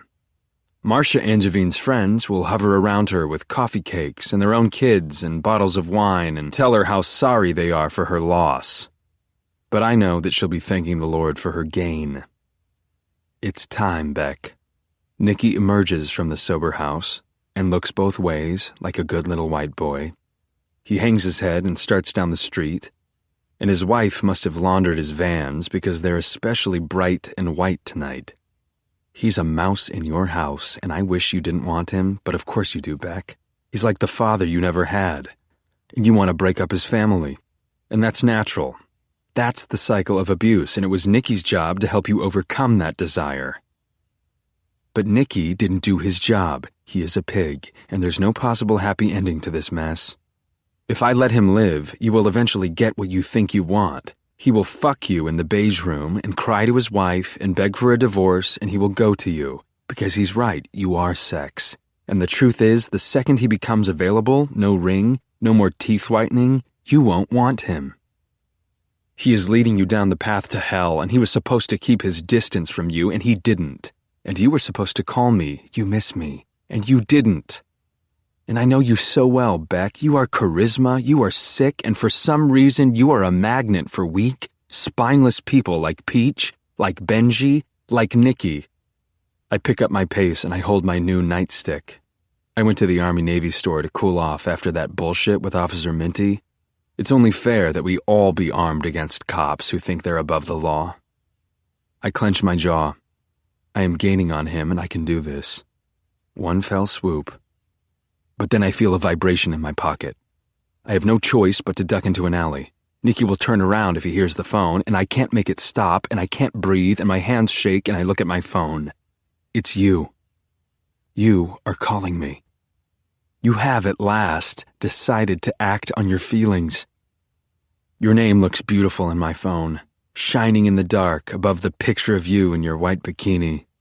I stare at you, aglow. I smile. I too glow. You surprise me, you delight me, and you miss me. I try to make my heart slow down, and Dr. Nikki is already blocks away, and I bring the phone to my head and I speak. Well, hello, Beck. Joe, you say, soft as your skin. Can you hear me? I lose my voice and cough. I'm not myself because I was just about to kill Nikki with a nightstick because he was trying to have sex with you. I'm dizzy, and you sound tipsy when you speak again. Joe, can you hear me? Bad signal, I say. I'm waiting for the train. Forward as a dictator, you make your demand. I need you to come over. Can you come over? Can you come over right now? I've never been so sure of anything in my life, and I answer strongly. Yes. I hit end, and I can't believe your timing. I need a minute to get my head right. You called. I ditched the nightstick in a trash heap. My hand is still sore from gripping it, and my heart hurts from the whiplash. You called. You're back. I'm calmer now, and I'm walking, and it will be nice to get out of here and get to you. You called, and I can't help but believe that for all of Nicky's idiocy, he might be good at what he does after all. Clearly, you are in a better place now. You called me, not him. I hop in a cab because I'm too happy to get on the subway. I wonder what you're wearing, and I can't get to you fast enough. I leave when bad things happen to good people in the back seat of the cab. I don't need it anymore. I have you. Chapter 41. Our IKEA pillow is still tagged, and it's underneath your table on the floor. I hold you in my arms and you cry. You're drunk, and I don't ask any questions. I will not let you and your pillow get me down. Besides, you feel as good as I remember, better. Your place is a mess, which makes me believe you really have been growing. There are curtains now, that's progress. And you're almost out of tears. I stroke your head and stare at our pillow and breathe you in. Your scent, your apples rotting on the counter. I can't stop smiling, and the harder you cry, the broader I grin, and finally you have nothing left and you stop. You whisper, "Sorry." "Oh, it's okay," I say. "I can send you a dry cleaning bill." If you were Karen Minty, you'd laugh too hard, but you're you, and all you do is smile. I don't remember the last time I laughed. Just about 2 seconds ago, Beck. You stretch your arms above your head and twist to the left, to the right, and then your arms flop and you look at me. You must think I'm nuts. Not at all, I say, and I don't. Oh, come on, Joe, I see you, and we get together, and then I just disappear off the radar. I make a joke. Actually, I was in the south of France on a top-secret mission for the FBI. You don't laugh, and you're not in the mood for dumb jokes, and I love you for being so honest, so present, and all the hard work was worth it because all of it was leading up to this moment. You speak. I kind of do wish you were in the FBI. Seriously? I say, and I don't like where this is going. You quiver. I don't. Peach is dead, Joe. And you sound exasperated, and this isn't supposed to happen. Peach is in Turks and Caicos, goddammit. Are you kidding? They found her body in Rhode Island. No. Yes, you say. No. Impossible. I put a ton of rocks in her pockets.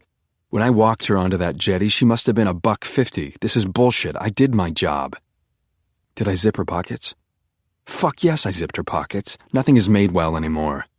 The zippers were plastic, now that I think about it, and they probably disintegrated. Fuck those zippers. I just can't believe it, you say. There's so many horrible things you could say right now, and what if you led me here under false pretenses, and what if the FBI is here, spying? Rhode Island? Yep, you say. Rhode Island. I talked to too many people in that state. I was sloppy and friendly, and there's Officer Nico and Dr. K and all those junkies and the guy at the garage. What if they all got together? What if they know? The mug of piss flashes through my mind's eye, and what have I done? Her family has a place there, you say. We were there, and I thought she took off. I mean, she sent me a melodramatic email, but that's Peach. I didn't think she was, serious. Jesus, I say, and would you visit me in prison or would you be afraid? I figured she took off because she does that sometimes. You pick up your bottle of diet root beer and you take a swig, and I wish you would just keep going. And for the past few months, I haven't heard from her, but you know those old friends that you can go ages without talking to and then you talk and everything's fine? Hang on. You bury your head in your phone, and I don't know what you mean because if I go more than a month without seeing Mr. Mooney, it's super awkward. But how can I think about Mr. fucking Mooney right now? Are you wearing a wire, Beck? Are you trying to get me to confess? Is that why you got curtains? I look at my watch. 10:43. Sorry, you say. It was just school stuff. Anyway, where was I? She disappeared. She didn't disappear. She committed suicide. Oh, Jesus. Praise Jesus. I know, you say, and you finish your root beer. How did I not see it? You're heading to the kitchen, getting the vodka out of the freezer, the glasses out of the sink. Karen Minty doesn't leave glasses in the sink, but Karen Minty doesn't have the capacity to cry like you do. And you're going to tell me a story. And Karen Minty can't tell a story. I don't know where to begin. At the beginning. You sit down next to me, and we won't kiss for a long time, but God, did I miss the nearness of you, the anticipation of your words, your voice. So, we were in Little Compton. It's this beach community in Rhode Island. She was pretty depressed, but me too. Remember that guy, Benji, my druggy ex? I think so. Well, he died. I mean, that was always possible because he's crazy, but still, you say, and you bite your lower lip. You are pretty.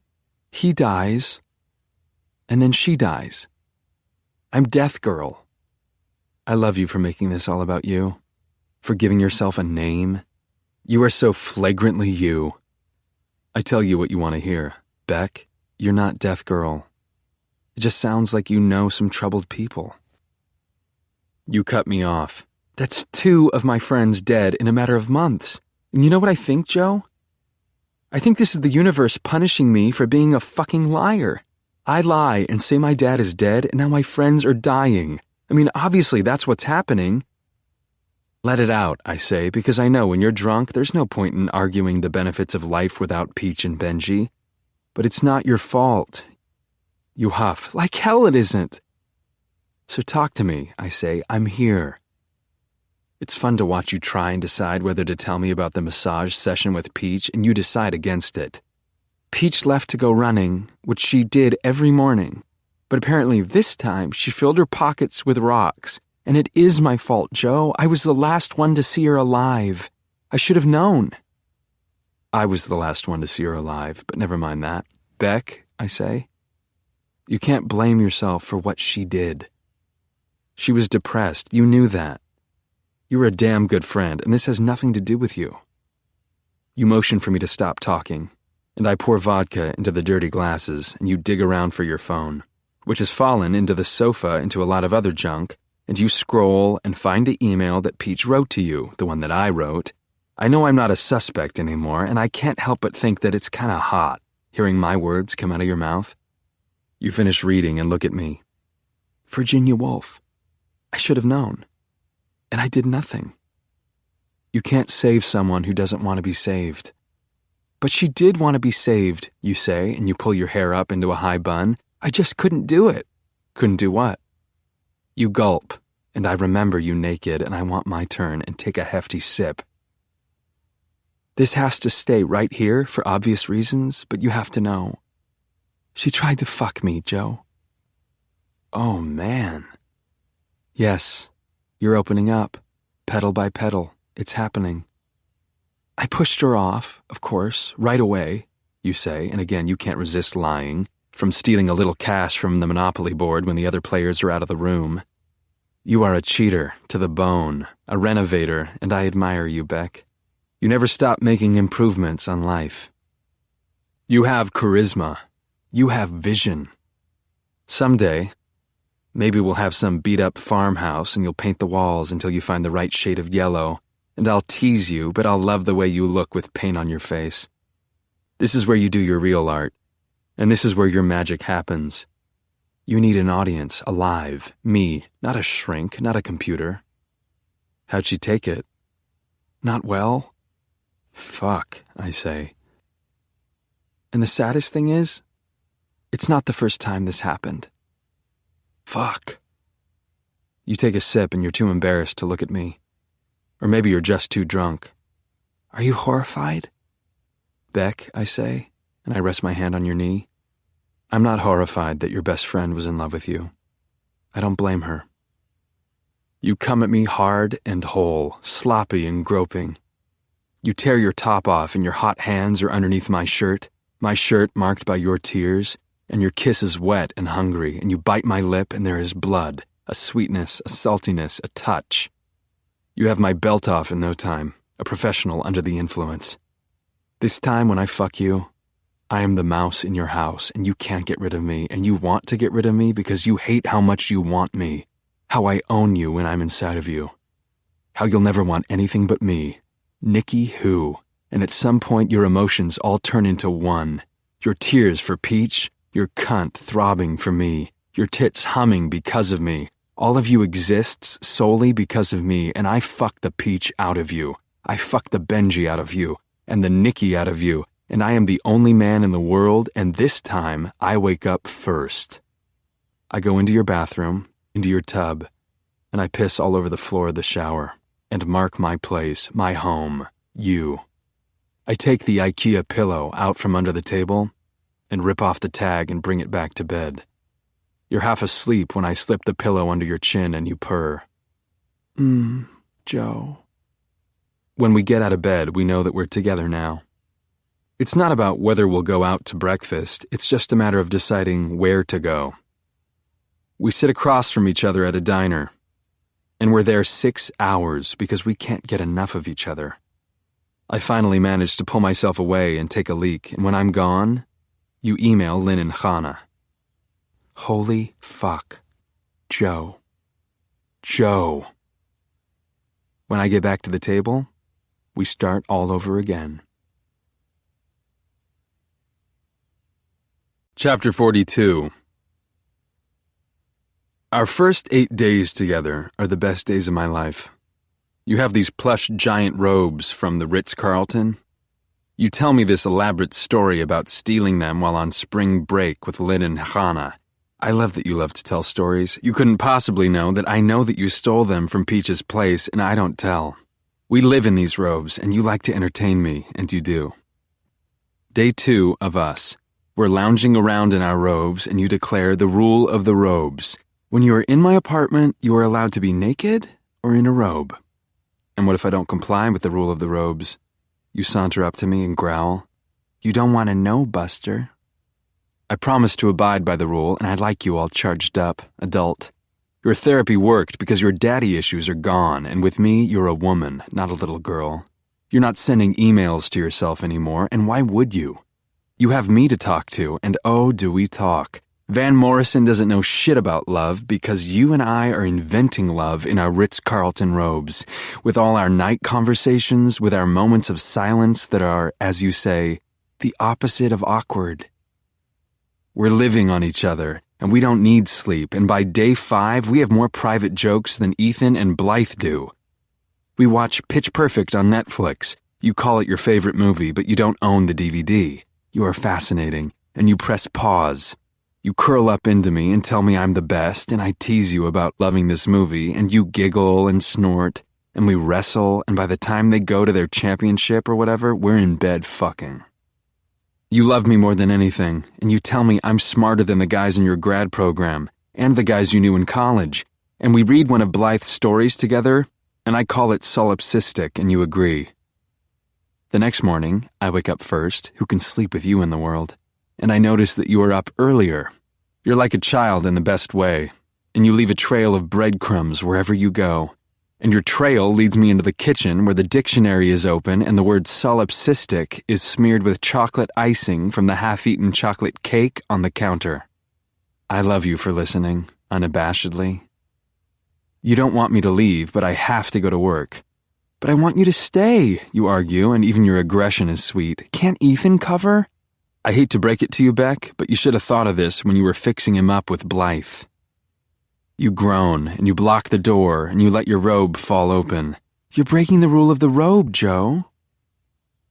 Fuck, I say, and you maul me, and eventually I do leave, and the day goes by so slowly and we text so much my thumbs are falling off.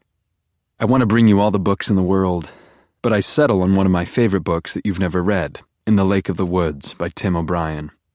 You let me into your place, and you take it with tender hands, and you kiss me with your sweet, soft, Guineverean lips. I knew I was waiting to read this book for a reason, you say. It's like I knew someday there'd be someone who gave it to me or something. Well, I'm glad you waited. On day 7, we invent a game. Fake Scrabble. The rule is no real words allowed. You come up with Calibrat, and I spell out punk classical, and you beat me, and you brag, and I love you all hopped up on the win. You love to win, and I'm not a sore loser, and we'll be as good in 40 years as we are now. On day 9, I catch you using my toothbrush, and you blush. At first, you rinse your mouth and claim it was a mistake, but I see through you, and I know your eyes, and you bite your lip and cover your eyes. I'm just going to say this, and I can't look at you when I say this. I like using your toothbrush because I like having you inside of me. And I'm sorry, I know that's weird and gross. I don't say a word. I clap a hand over your hand and pull your panties off and give it to you right here in my bathroom. On day 10, you tell me that you've never felt less single in your life. On day 11, I tell you that I found myself singing a song from Pitch Perfect in the shop and didn't stop even when people started laughing. You're inside of me, I say, and like that, you're on your knees, hungry. On day 14, I realize that I have lost track of time because I'm not sure if it's day 14 or day 15, and you squeeze my hand as we walk down the street. That's because every day is the only day, you say. I've never been so present in my life. I kiss the top of your head, and you're my articulate little bunny. I never lose track of time, Beck. I think I might be into you. On day 17, it rains, and we're in our robes in your bed, and you highlight your favorite parts of In the Lake of the Woods and read them to me. When I go to work, I barely get anything done because you can't leave me alone for 5 minutes without texting. Sometimes you want to talk about nothing. Did you ever notice that the fingers on my right hand are crooked? Yep. You can tell I'm getting a lot done over here. Anyway, how's work? And sometimes there are no words, just pictures, intense close-ups of my favorite places on your body, of which there are so many. You never make me wonder, and you write back to me while I'm writing back to you, and we never run out of things to say. Nobody's ever known me this well. Nobody has ever cared. When I tell you a story, you have questions. You are rapt. How old were you? Oh, come on, I won't get jealous if you tell me about your first time. Joe, please, tell me. And I tell you. Ethan says the first few days of any relationship are intense, but Ethan doesn't understand that this is not a relationship. You say it's an everything-ship. And what do I do with that adorable word after you come up with it? I buy a box of cake mix and a disposable silver pan and a can of frosting and 3 tubes of icing. I bake a cake for you, and I write on the top of it, Everything Ship, noun, a meeting of the minds, bodies, and souls. And I carry that cake down the block and down into the subway and on the subway and up the stairs and up the street and up to your door, and you squeal and you take about 1 million pictures of the cake, and then we get into bed and eat the cake and have sex and watch old home movies of your family on Nantucket and eat more cake and have more sex, and this is the only everything ship I've ever had. I am on the ladder at work, and Ethan is passing me unpopular books to hide in the high shelves, and he says I can't expect for it to stay this good, and I am quick to respond, confident, bold. I know it's not going to stay this good. Phew, he says. It's only going to get better. He goes to help a customer, and the what-ifs crawl into my ear. Right out of a Shel Silverstein in poetry, I text you. Hi. And I tremble and sweat. What if Ethan is right? What if you don't write back? What if you don't miss me anymore? But you text me immediately. I love you. I could fall off the ladder and crack open my skull and it wouldn't matter. Like Eliot says in Hannah, I have my answer. My answer is you. Chapter 43. It's a good thing that I took a screenshot of your I love you text. Something changes after that night, and it's like I'm standing so close to a pointillism painting that I only see the dots, not the picture. You are still my girlfriend, you are, but you don't email me back right away, which would be fine if you weren't making excuses. Sorry, I was in class. Sorry, I was on the phone with Hannah. Sorry, do you hate me? I try every kind of response. No worries, B. Did you want to get dinner? No sorries allowed, unless of course you're not wearing your robe. Hate you, B? I love you. But no response is the right response because as soon as I hit send, the wait begins again. My thoughts turn dark and my mind wanders into Nikki's beige den of rock and roll and lust. But you're not seeing him. Were that the case, you'd tell someone or write to him and you don't. I still have your old phone, and I still check your email and your Facebook. You love me. And one of these days, I'll find a way to get you to admit that your mother still foots the bill for a phone you lost months ago. We're getting there. But I love you so much that I can't willfully close down my portal to your communications. When I worry that you're drifting, and I do worry, I hold your phone and will you back. It sounds crazy, but I think it works. We need all the help we can get right now. Relationships get like this, I know that, but I'm allowed to be frustrated. Your word is sorry, and my word is no. And what happened to the time when our word was everything ship? Ethan says not to worry. She's nuts about you, Joe. Blythe says she's practically writing pornos in class, you know? Only Ethan would call it porno, and Ethan doesn't have to wonder where he's eating dinner or when. Blythe is in it with him, and since when did that relationship seem stronger than our everything ship? My toothbrush is dry. You're not using it anymore, and I can pinpoint the moment you stopped. When I want to watch Pitch Perfect, you are tired, or you just watched part of it on the train. When I want to go out for pizza, you had pizza for lunch. Once upon a time, I knew your lunch at lunchtime. And when I want to have sex, you want to wait just a little while longer. Just let me finish writing this paragraph. I'm so late. So bad, I know. Just give me a few minutes. I ate falafel, and I think it was not a good idea. Just wait a little while. I put our robes in the washer at the laundromat, and I should go back sooner rather than later. I bring you A River Runs Through It and the things they carried, because you never knew that both books have more than the title stories. I write inscriptions in each, and I don't tell you. 4 days go by, and both books are still on the counter. There are no loving chocolate smudges, no highlighted paragraphs, no pages marked. You don't love them. You don't know them, and at times I feel like an intruder. Me. I was just looking at that picture of that place on your thigh. You. Hang on, bad signal. Me. Do your thing, I'll catch you later. And then you don't write back to me, and I slowly descend into insanity because what the fuck? You're not talking smack about me to Lynn or Hannah. You're not cheating on me. You'd never be able to pull that off with my access to your email.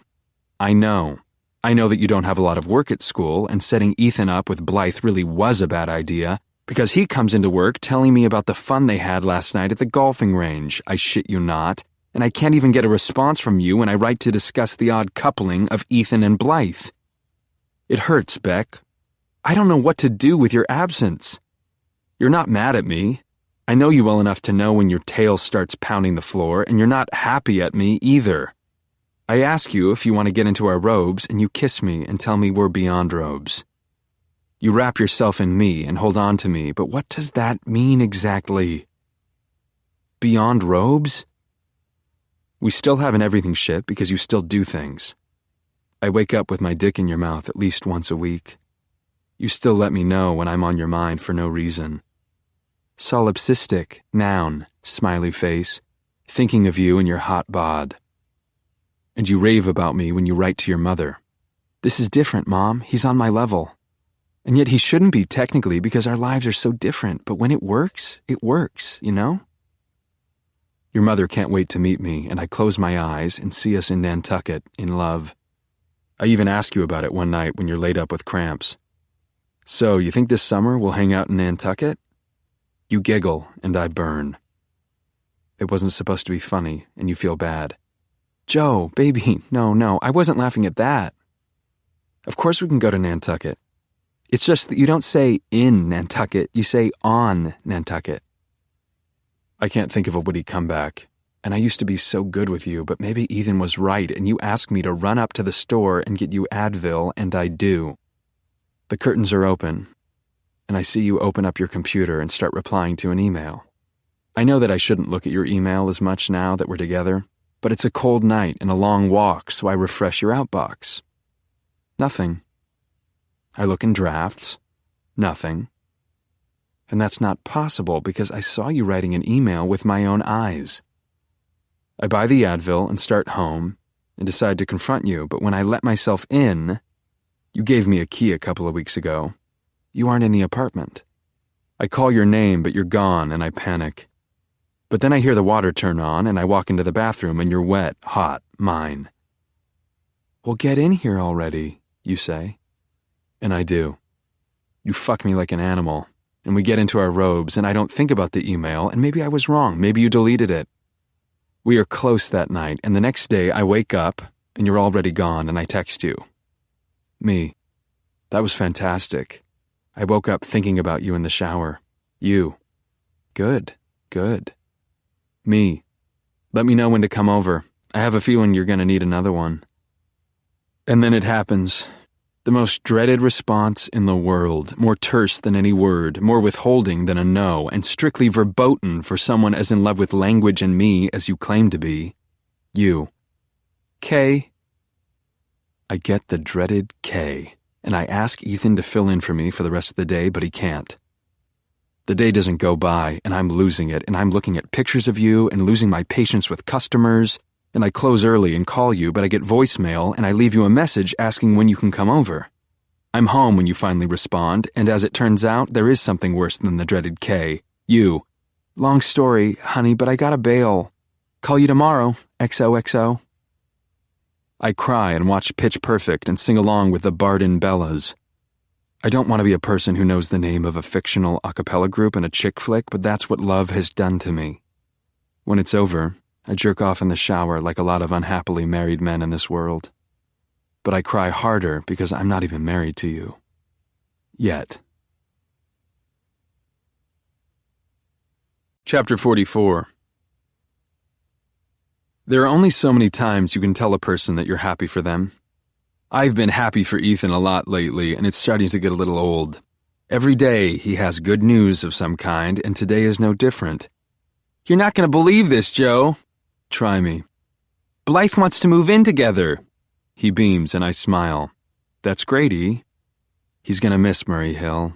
He's the only person on earth who would feel an attachment to Murray fucking Hill. And I say my line. I'm happy for you, kid. And I mean it. But I think your competitive streak is starting to rub off on me, Beck, because suddenly I feel like life is a race I'm losing to Ethan and Blythe. I want life to be like chutes and ladders. I want us to climb a ladder as they slip into a chute. I'm starting to be kind of a dick, and I throw a dart at his balloon. Are you sure you want to move all the way to Carroll Gardens? Blythe doesn't like Murray Hill. He shrugs. It's a no-brainer. I hear you, I say, and I can't help but try and one-up. I don't remember the last time I spent the night in my place. It's all West Village all the time. It's a dangerous thing to put out in the universe because naturally you email me a few minutes later. Can we do your place instead of mine tonight? I've had a crazy day and my apartment is a disaster. I tell Ethan I have to go outside. I call you up. You don't answer. You never answer anymore. I pace, I panic.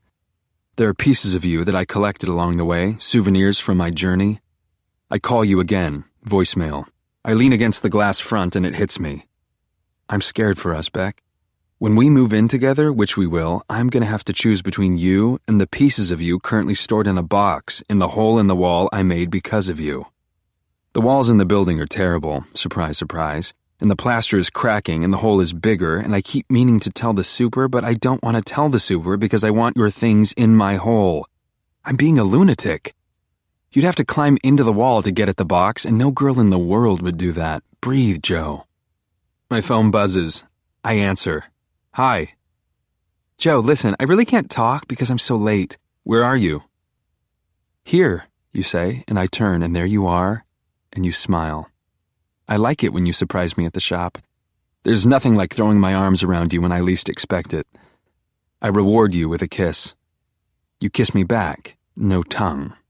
You're in school mode. I can't stay. You sure? I got Ethan in there. We can grab coffee. You put your hands out, palm open. Can I grab your keys? This is an everything ship. I shouldn't hesitate, but I do. Joe, think about it. I'm going to get home before you do. You called my place home, and I give you my keys. You kiss me. Again, no tongue. Don't you have class soon? Yes, you say, and you hug me, and it's goodbye. See you later. You're gone, along with my keys, and Ethan is chuckling when I get back into the shop. So should we flip a coin? What do you mean? Well, Blythe just called and told me about how the girls had the day off from school because of the bomb threat. Yeah, I say, but this is news to me. So, should we draw straws? No need, I say. Beck's got a friend in town. Get out of here, have fun. He's gone, and I text you. Hey, you got a second? 10 minutes go by, still no response. I put up a sign in the window, back in 10. I go down to the cage. I pace. Why didn't you tell me class was canceled? Why didn't the bomb threat bring us together? I've never been so scared in my life, and I wish Nicky wasn't a bad guy because I could really use a talk right now. I plod up the stairs, broken, uneducated, sad. I tear the sign off the window and unlock the door. Still no response from you, and I'm losing my mind. I slump into the chair at the register, and my head is a bomb that might explode.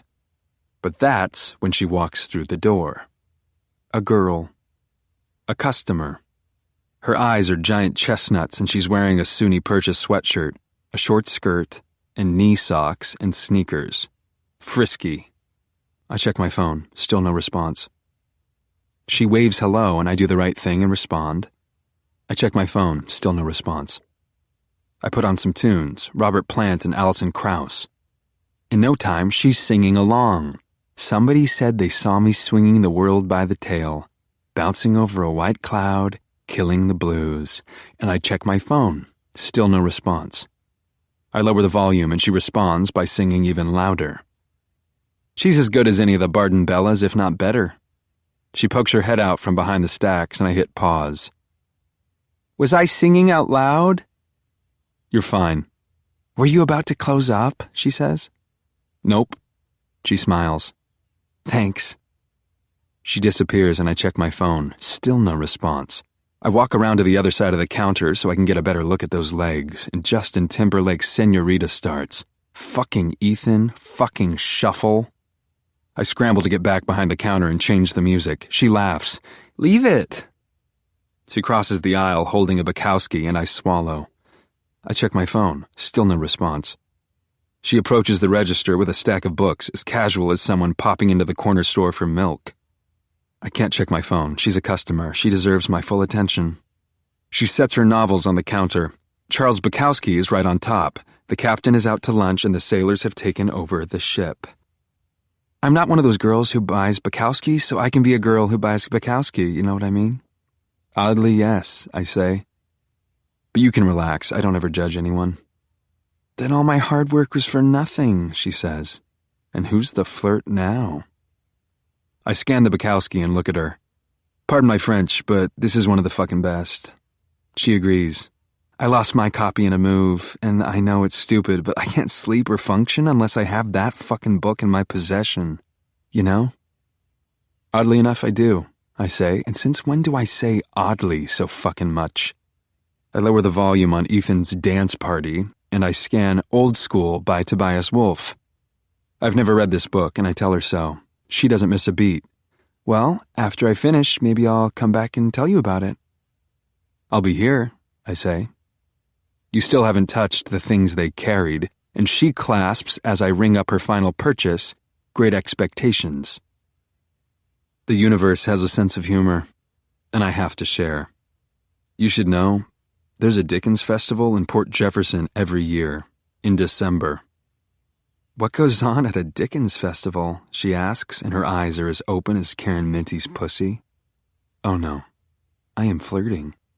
I smile. Just what you would expect. face painting and flutes, costumes and cupcakes. She gets me. She agrees. That's why the terrorists hate us. I am not editing myself. I am blunt. And that's why God made terrorists.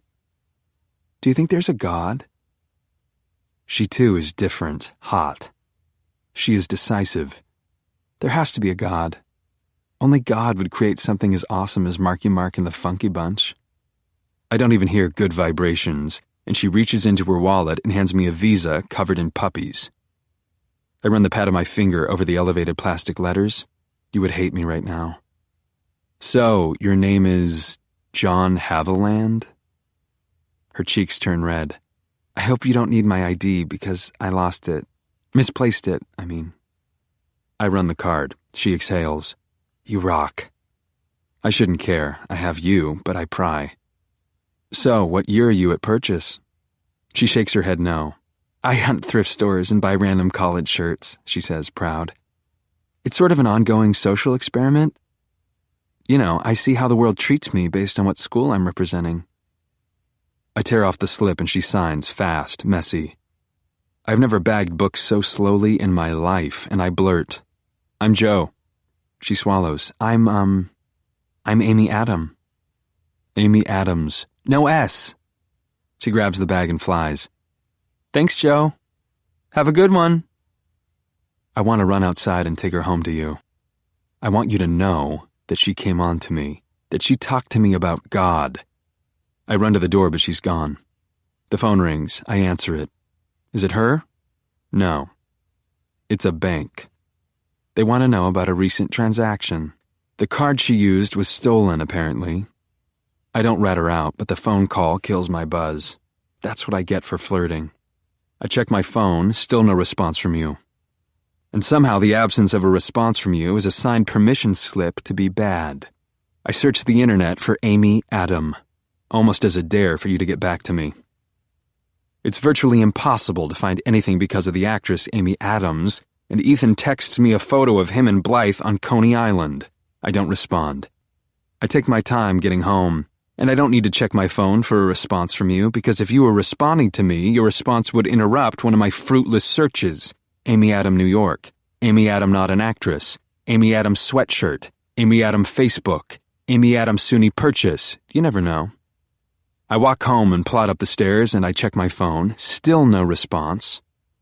I hear something from inside my apartment. You're here. I smell pumpkin wafting from my apartment. You've been baking.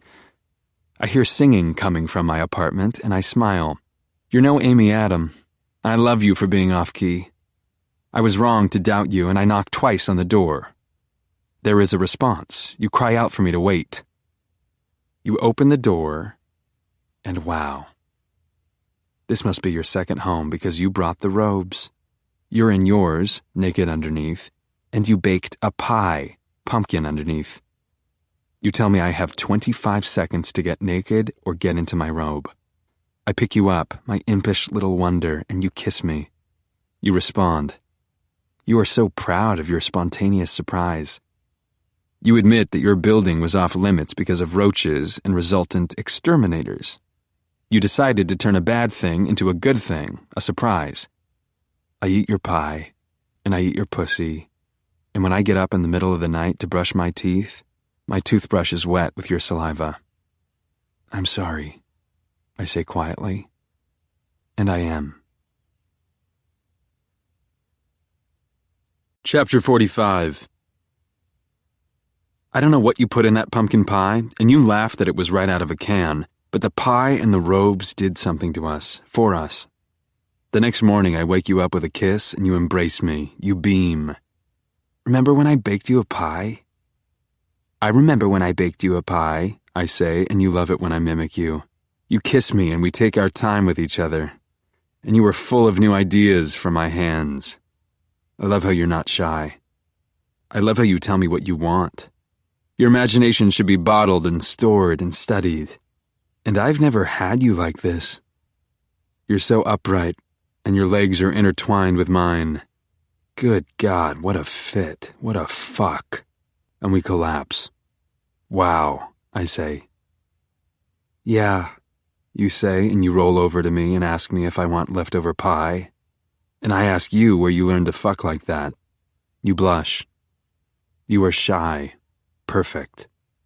You pull a t-shirt over your head, and when you're halfway out the bedroom door, you run back to me and smother me with kisses and touches.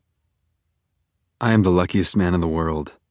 And while you're putting pie in the microwave, I'm erasing my search history in my phone. You never snoop in my phone. You respect my privacy and you trust me, but I don't want my phone tarnished with Amy Adam or Amy Adams or any other girl in the world. You sing out from the kitchen, "I keep forgetting, I started one of those stories and a river runs through it." And you're reading my books after all, and I like the sound of you in my kitchen so much that I can't wait for you to come back. I get out of bed naked. I walk into the kitchen and pick you up and set you on the counter and spread your legs, and nothing stops you from extolling the virtues of my tongue, my lips, not the noise from the street, not the hum of the microwave, not the fighting upstairs, not the beep from the microwave. When I have you in my mouth, you are mine, and mine alone. You have never come this hard in your life. I know it. I feel it. Something ferocious and far away inside of you has let me in at last. You stroke my ears with your fingers and thank me, and I pull you off the counter, and we settle onto the couch with our pie, and a river runs through it. You read me a sentence you like, and I interrupt you. You want to stay here again tonight? You hesitate, but only for a second, and then you smile. Sure. We shower together behind the yellow police tape, and I wash your hair, and you kiss my chest. We get dressed together, and the future is now, here. Hey, Beck? Hey, Joe? What do you think about moving in here? You smile at me. You stop buttoning your silk blouse, and you walk across the room, and the sun follows you because all plants lean toward the sun, you. You gaze up at me, and I kiss you, and you whisper, "It's only my first year, Joe. Let me get my MFA, you know? I need that to be my focus." It's not the answer I wanted, but it's good enough for me. We finish getting dressed and go into my kitchen, and if Karen Minty were here, she would know how to make us egg sandwiches, but if Karen Minty were here, I wouldn't have you. You slip into your coat. I tell you that I understand that you're not ready to move in, but you're welcome to bring your computer here and write any time you want. You are moved. You hug me. "That's so sweet, Joe, but my computer is so old and clunky." "I wish I could get you a new one," I say, "one of those MacBook Airs." "You don't need to get me anything," you say. You are not greedy. You are content. And those MacBook Airs are crazy expensive, Joe. And besides, when I'm here, the last thing in the world I want to do is write. So it all works out with my clunky old computer. I kiss you. I know to let you walk out on your own, and you turn back and blow me a kiss. Twice. When you're gone, I flop onto the couch and fuck around on my computer. I look at MacBook Airs and college courses. Let's face it, you are a writer. That's your life. I love the bookstore, but business will never be what it was. I want to buy you a MacBook Air, and I am overwhelmed in the good way. I email you. I feel close to you. Is it time for you to come back yet? You don't reply, but I'm not worried or scared anymore. I know you too well. I know that you're jotting ideas down in the notepad application on your phone. I know that you're not ignoring me. You're writing because you're inspired, because you're content, because of me. It's a slow day in the shop, which is fine by me. I have time to make plans to plant seeds. I sign up for a Q&A at NYU about part-time student life. I don't know what I'll study, books, business, but I want to work hard for you, for us. I call Bemelman's and make a reservation for us next week. You probably don't realize it, but it's almost 6 months since we first met, and I'm going to go for broke. We're going to start off right here. I'm going to set up a table in the cage and have a candlelit dinner. We're going to fuck in there and do it right, and then you're going to get your present, a dress I just bought online at Victoria's Secret. They keep emailing you reminders about your shopping cart, and I was able to find the item number and search the online inventory. It's hot. You showed it to Hannah and Lynn. You think it's hot too. Hannah, get it. Why not? Lynn, just don't get it in red. Also wear tights. Hannah, are you kidding? The whole point of a slutty dress is that it's slutty. You, ladies, calm down.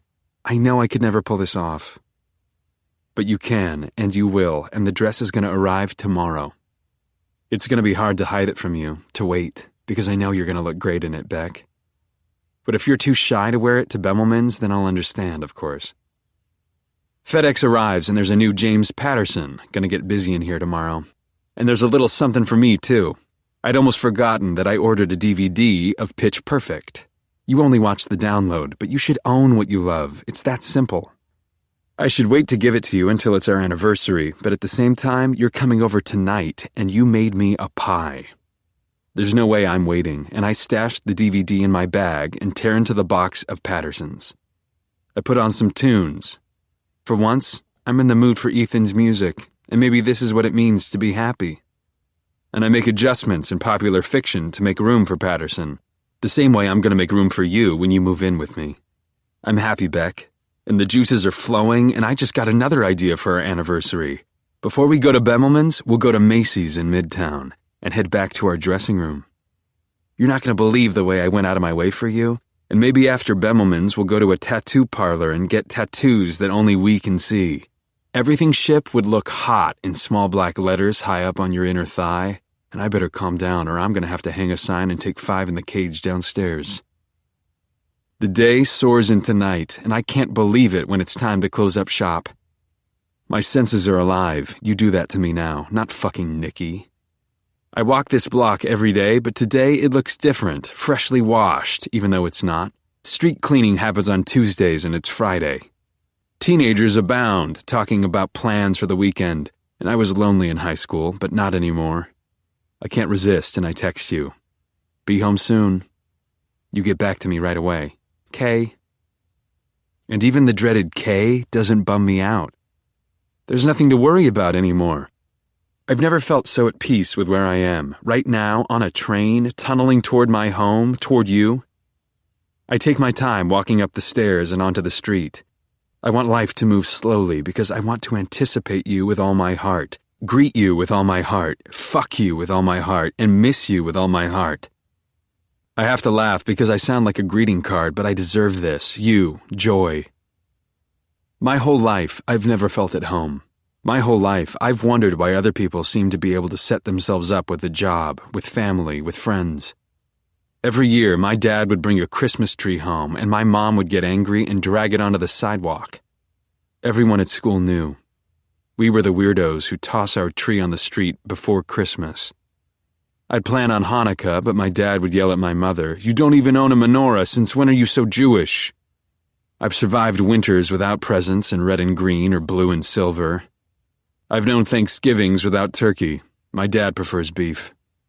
I've waited, Beck. I reach my stoop. The wait is over. I unlock the front door and the key sticks because I gave you my keys and this spare I'm using is rusty. I get the mail, just bills and coupons for J. Goldberg, the usual. I climb the steps and I remember what it was like climbing these steps when they led to Karen Minty, and I think of something I love about you with each step. And I do my homework even though I don't need therapy anymore. Number 1, Beck sees beyond my background and knows that you don't have to go to college to be smart. Number 2, Beck loves me in her own way, with a toothbrush, a robe. Number 3, Beck isn't afraid to tell me how much she loves being with me. Number 4, Beck wakes up happy when she wakes up with me. Number 5, Beck can't cook and neither can I, and she says that's good because it means we get to learn together. Number 6, Beck looked up solipsistic in the dictionary that night, and now her dictionary is marked with all kinds of words that came out of my mouth and into her world. Number 7, when she orgasms, she clings on to me with her entire body. Her tits respond to my touch, respond. Her whole body is a response. Number 8, she has the capacity to be genuinely happy for other people. She takes pride in the fact that she put Ethan and Blythe together. She is sweet. Number 9, she remembers everything I said or nothing I said, and it's always good either way. She says sometimes that she's so crazy about me that she goes deaf when I talk.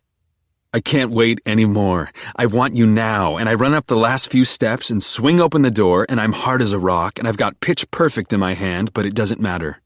Nothing matters. The tapestry that covers the whole is on the floor, and you look at me with new eyes when you see me. You are holding a pair of your panties.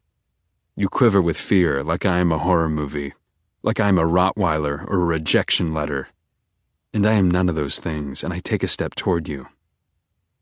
Beck, I try. No, you say. No. Chapter 46. You're the one who snooped in my wall, yet you're acting like I'm the only one in this apartment with problems. You want to leave me, of course. You were afraid of the box of Beck. You are judgmental, nasty. You stand in front of the hole in the wall behind my sofa, my special and private place, and my box is on my sofa, partially shredded because you tore into it like a sewer rat. There's only one good thing about any of this. In your haste to snoop through my things, you left your phone on the coffee table. I grab it while you're burrowing through the box. This is a used tampon. It's in plastic. Don't you fucking move, you order. A lot of guys would be pissed, but not me. I know you're out of your mind right now, Beck. Hell, you're angry that I stole your Mardi Gras beads, but you didn't even know they were missing until now. You're mad that I helped you scour your apartment for your Chanel sunglasses last week when I clearly knew they were in this box. But honestly, you're better off without those fucking obnoxious glasses. They're for people like Peach. You look silly in them, and you change the subject. Well, what about this? You vent. This is my yearbook, Joe. And it's perfectly fine. It's mine, you sicko. You didn't go to Nantucket High School. This is my book from my life and my friends and my home. Beck, you have never sounded more selfish, but I will be patient. You point at me. No. You can't be held responsible for your actions. You keep looking at the fire escape like that's a possibility for you. You're talking crazy. Like you'd leave me after all that pie, all that talk about moving in together. I try to reach you. Beck, calm down. You're not climbing up the window, and you're not going to run down the stairs when you're out of your mind like this. Round and round we go. 1 minute you are afraid. 1 minute you're going to kill me. 1 minute you think I'm going to kill you. 1 minute you are the victim of my evil doing, LOL. And 1 minute I am the victim because you were going to kill me, LOL. You snarl and call me a fucking sicko. I know you don't mean it. If you were truly afraid, you would make a serious attempt to escape. But the fact is that I know you. I know you are pleased with your discovery. You like attention and devotion, and that box is proof that I am attentive, devoted. If that box contained Candace's things, you would have broken your neck trying to get out of my home. You will get on my side, but I have to be patient. You're in shock. You scream again. My head is starting to pound, and I worry about the neighbors, and I snap. Would you please shut the fuck up already? Do you hear me calling you names?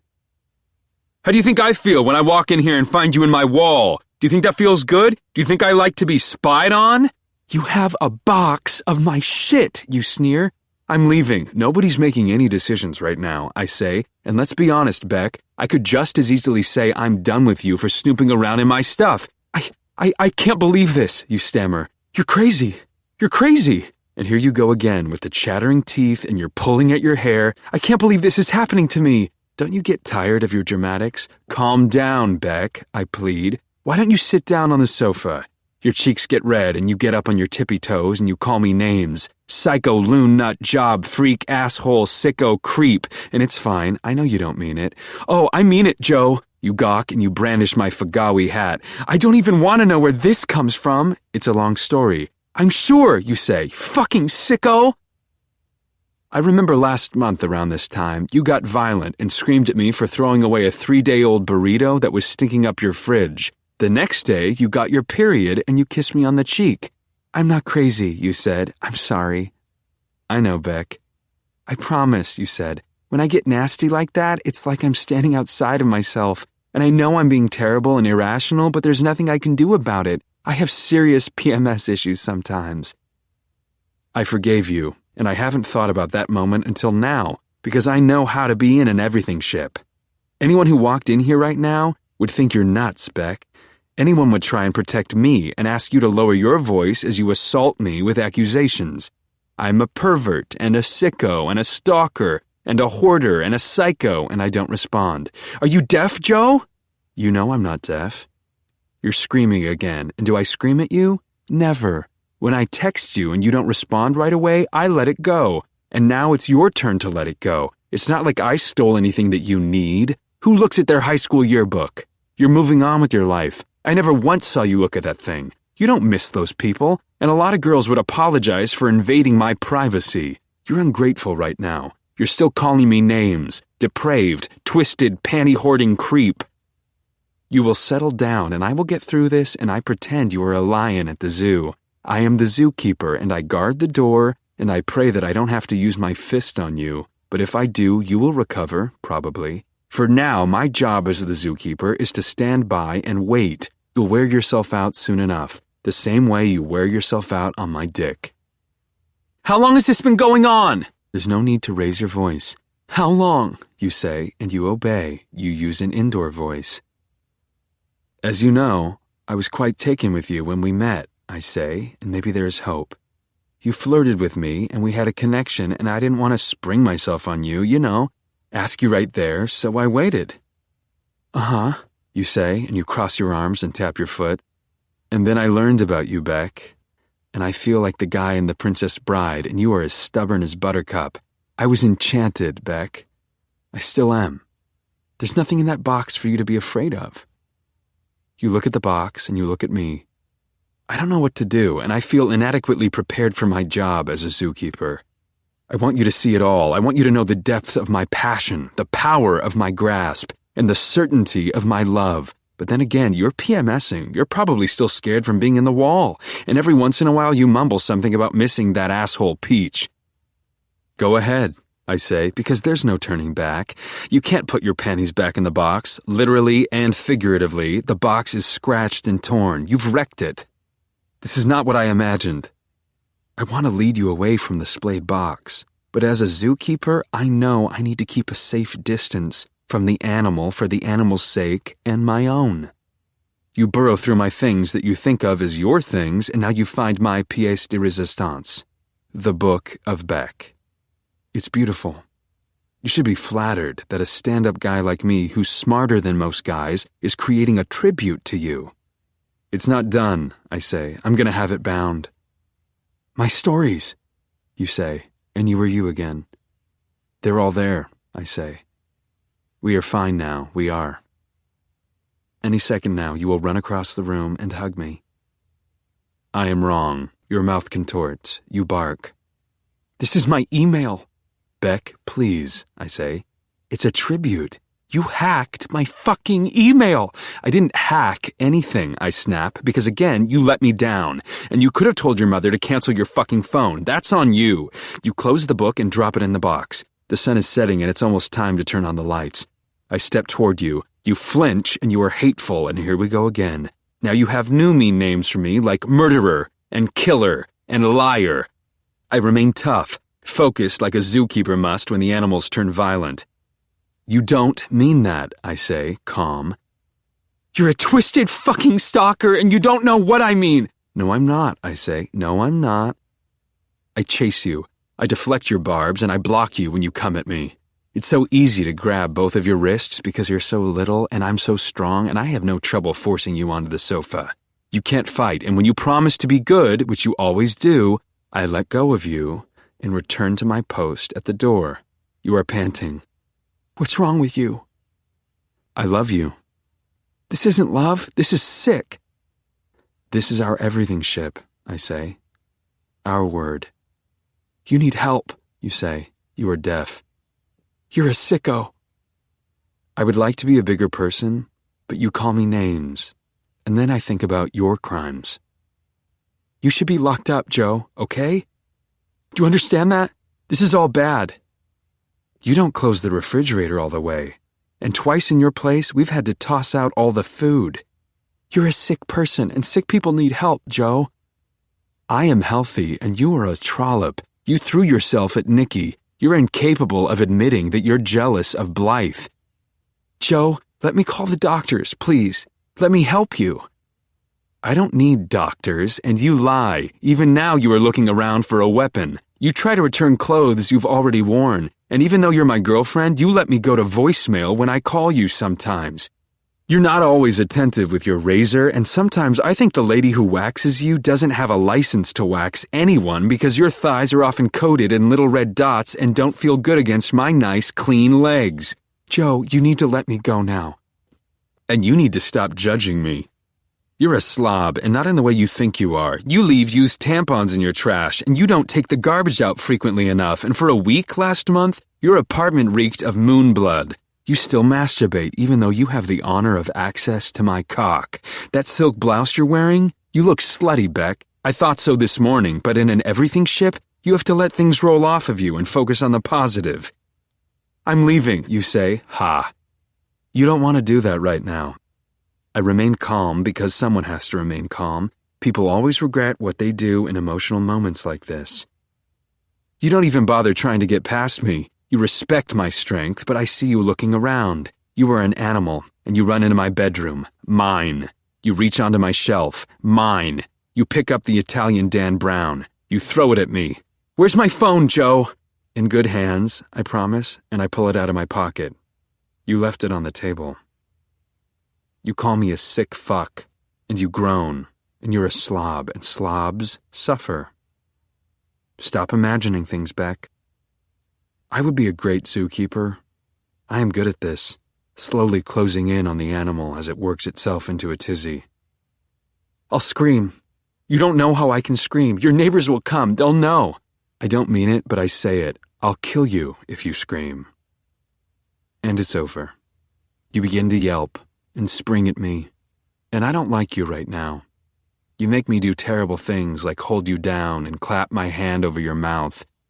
You make me twist your arms and bear down on you, and this is our bed. You kick. You scream and it's over. You just kick. Beck, stop fighting me. You squirm, but I'm stronger. You're a danger to yourself, to the world. You don't know what you're saying, and you need me now more than ever, and eventually, your anger transforms into sadness. Again. Your muffled blubbering heats the palm of my hand, and I don't loosen my grip. You're gonna wind up with nodes like your friend in Pitch Perfect if you keep yelling like that. You stop, finally. I make a proposal. Beck, blink your eyes if you promise not to scream anymore. If you promise, I'll take my hand away. You blink. I'm a man of my word, and I take my hand off your mouth. I'm sorry, you say. You are hoarse, and you flash your eyes at me. Joe, we can talk about this. I can't help but laugh. Ha. You think we're going to talk? While you're in the middle of a PMS explosion? We can't talk now. Your mood swings are psychotic. My goodness, Beck, do you think I'm that stupid? But you beg. Please, Joe, please. I love the sound of your voice, and that would have been my number 10. Beck has a beautiful voice. Unfortunately, you were lying, and you kick once more, trying to escape. The worst part of being a zookeeper is the moment when I have to save the animal from its emotions, from its wild, illogical nature. You kick and scream, you bite, but your Portman-sized body is no match for mine, Beck. I count to 3. I give you the chance to shut up, but you don't shut up, and after 3, I take your little head in my hand, sorry, and smash it against the wall. Sorry. You are going to be sorry too when you calm down and realize what you made me do. I am lonely in the silence, and I kiss your forehead. Clearly you have problems, and your menstrual cycle issues are just the tip of the iceberg. What kind of girl climbs into a wall? You can't accept my love when you're this messed up. And you've got one hell of a way of asking for help. I move fast. You won't be asleep for long. I pack supplies and sling my messenger bag over my shoulder and lift you up and carry you down the stairs and hail a cab. The driver sizes you up and wants to know which hospital. But we're not going to the hospital, Beck. We're going to my shop. This is New York. The driver doesn't ask questions. Animals know you don't fuck with the zookeeper. Chapter 47. You won't be happy when you wake up alone in the cage, but I've done my best. I left you a plastic bottle of root beer, a plastic bottle of water, a bag of pretzels, some crayons I found in a drawer, and a notepad. It's not like you can ever say I starved you or deprived you. You're safe. I even brought the shop's laptop downstairs and put the Pitch Perfect DVD on with speakers on a chair outside of the cage. You've seen the movie enough to know that Becca does some terrible things to Jesse. She rebuffs his advances, she mocks his interests, she bites his head off, and she won't let him get close. But in the end, she makes a bold, public proclamation of love in the form of a song, and he forgives her for all the terrible things she did. And I am going to forgive you, Beck. I kiss you goodbye, and I lock the basement doors and text Ethan. Hey buddy, no need to come in tomorrow. Pipe burst. Gonna be a few days. The miracle about love is that I'm still not angry with you. I feel sorry for you. It must be so hard to carry all that anger around. I don't have that kind of anger in me. You were so vicious, and I wish I could reach inside of you and suck the venom out. I unlock the door to your place, and I prove my forgiveness. I take out the trash. It reeks of bananas and womanhood. All of this might be your way of punishing me for the mistakes I've made, for my hands on Karen Minty, for my thoughts of Amy Adam. I flop onto the couch in your living room. Something jabs my ass, and I stand up and jam my hand between the cushions, and it's my copy of Love Story. I don't remember you asking to borrow it. It's soiled with milky coffee, shards of tobacco from the cigarettes you smoke for no reason, a gum wrapper, ink stains, sand. How the fuck did sand get in there? Sand? And I'm still not angry with you. I love you, my little piggy. I flip through Love Story and wonder why you stole it from me, why you tarnished it with an 800 number for a rice cooker you'll never buy. I would have given my love story to you. I would have given you anything. I look at the blank television set and wonder if this is my fault too. Was I stingy with you? Did I miss a hint you dropped about Love Story? I can't sit here anymore, and I go into the kitchen to clean my book. But of course, you're all out of paper towels, and I remember one of my favorite nights in this kitchen, a few weeks ago. A few eons ago. We'd had a great day together, even though you'd been tied up with school and I'd been slammed at the shop. I joked that I'd be arriving at your place at 7 sharp and that I expected dinner to be on the table, the joke being the fact that you can't cook. But when I hopped up those steps that lead to you, you saw me coming from out the window and I didn't have to buzz. You ran to the door and grabbed my hand and told me to close my eyes, and I did. You led me into your apartment and guided me to the sofa, and I didn't peek, and you told me to open my eyes, and I did. There you were, in your robe, holding a paper plate with a sweet potato you had sliced down the middle and molded into the shape of a heart. I looked up at you and smiled, and you teased, "Welcome home, honey." I fucked you like the glorious animal that you are, and you told me the long-winded story of how you bought a sweet potato, the first one was rotten and you had to go back, and poked holes in it and gutted it and splayed the skin the way a high school sophomore splays a frog's abdomen in biology. I laughed at the still untouched sweet potato. Now all I see is a frog. You were serious and soft. "No, Joe, that's my heart." Then we ordered Chinese because one sweet potato was never going to be enough, and I love you. But now, I am here alone. I used one of your little tank tops to wipe down Love Story, and you won't be knocked out for that long, and it's time to get to work. I'm gonna need your computer, so I go back to your bedroom and take it off the nightstand where it lives, and I go to the end of the bed I built, and I sit, and immediately I am on my feet. Under the tangled sheets, there's something hard and flat. A MacBook Air. You don't have a MacBook Air, and I don't like the MacBook Air. And I take it out of your room because I don't want that thing in the bed that I built. I need a drink, and I open the freezer, and there's our vodka, but there's something else in here. Gin. Since when do you drink gin and own a MacBook Air?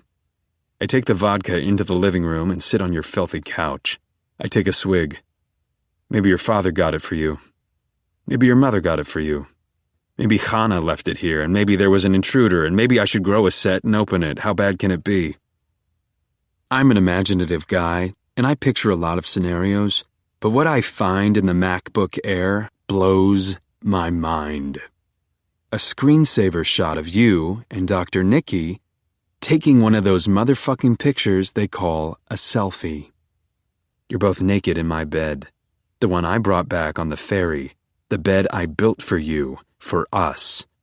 He's in our fucking bed, and I go into the kitchen and take the gin out of the freezer and pour it into the sink, all over the dirty dishes. Fuck you, computer. Fuck you, Nikki. But when I re-enter your living room, the MacBook asshole is still on the coffee table, and if computers could smirk, this flimsy piece of shit computer would be smirking at me. I have to calm down, and who knows? Maybe I'm jumping to conclusions. Maybe this MacBook asshole is actually old and you made a mistake a long time ago. But the homepage of this MacBook asshole is a Gmail account for beckalicious1027@gmail.com. You opened the account a couple of weeks ago, right before I met Amy Adam, when you started to get quiet on me, when I started to get suspicious. You opened it for Nikki. You are a bitch, and you told him that you thought I might be reading your email. Cunt. I read. Nikki, wasn't I right? Your boyfriend can't read what he doesn't know exists. You're terrible, but you're also right. Nikki, you like your new toy? It's too much a whole computer. Ha ha ha ha ha ha. Nikki, stop. Make me. That's all I need to see. There are over 437 emails between you and Nikki, and I'm not crazy. That middle-aged hunchback has been defiling you, and taking advantage of you and letting you pay him to fuck you. When I felt like you were pulling away, you were in fact pulling away. You've been reduced to secret email where it's all about Nikki. All those times you apologized to me for being late/tired/overwhelmed, with work/busy/in class/full. You were either sleeping with Nikki, talking about sleeping with Nikki, or writing to Nikki. I open the photos and there's one thumbnail of particular interest. Nikki stands over my bed, holding your naked calf. He's laughing, and he's wearing my Holden Caulfield hat you were going to bring back to Macy's. I'll admit it, Beck. That hurts. But I can't put all the blame on you. I'm the one who fucked up and let you down. I knew something was wrong. I have instincts, and I ignored them, and now you're locked in a cage because of me. I had the opportunity to take the mouse out of your house, and I didn't. No wonder you couldn't stop screaming at me. You have every right to be mad at me for failing to protect you from this lecherous, Vans-clad semi-doctor. I send Lynn and Hannah a note from your secret account. Things got ugly with Nikki. I'm so afraid Joe is going to find out, and I am so behind on writing. I'm running away from it all to write for a few days. Love you, girlies. XO, Beck. We can't have your classmates worrying about your whereabouts, so I switched to your legitimate email account and reach out to Blythe in a way that ensures she won't be trying to track you down. Blythe, oh my God, big secret. You know my maid story?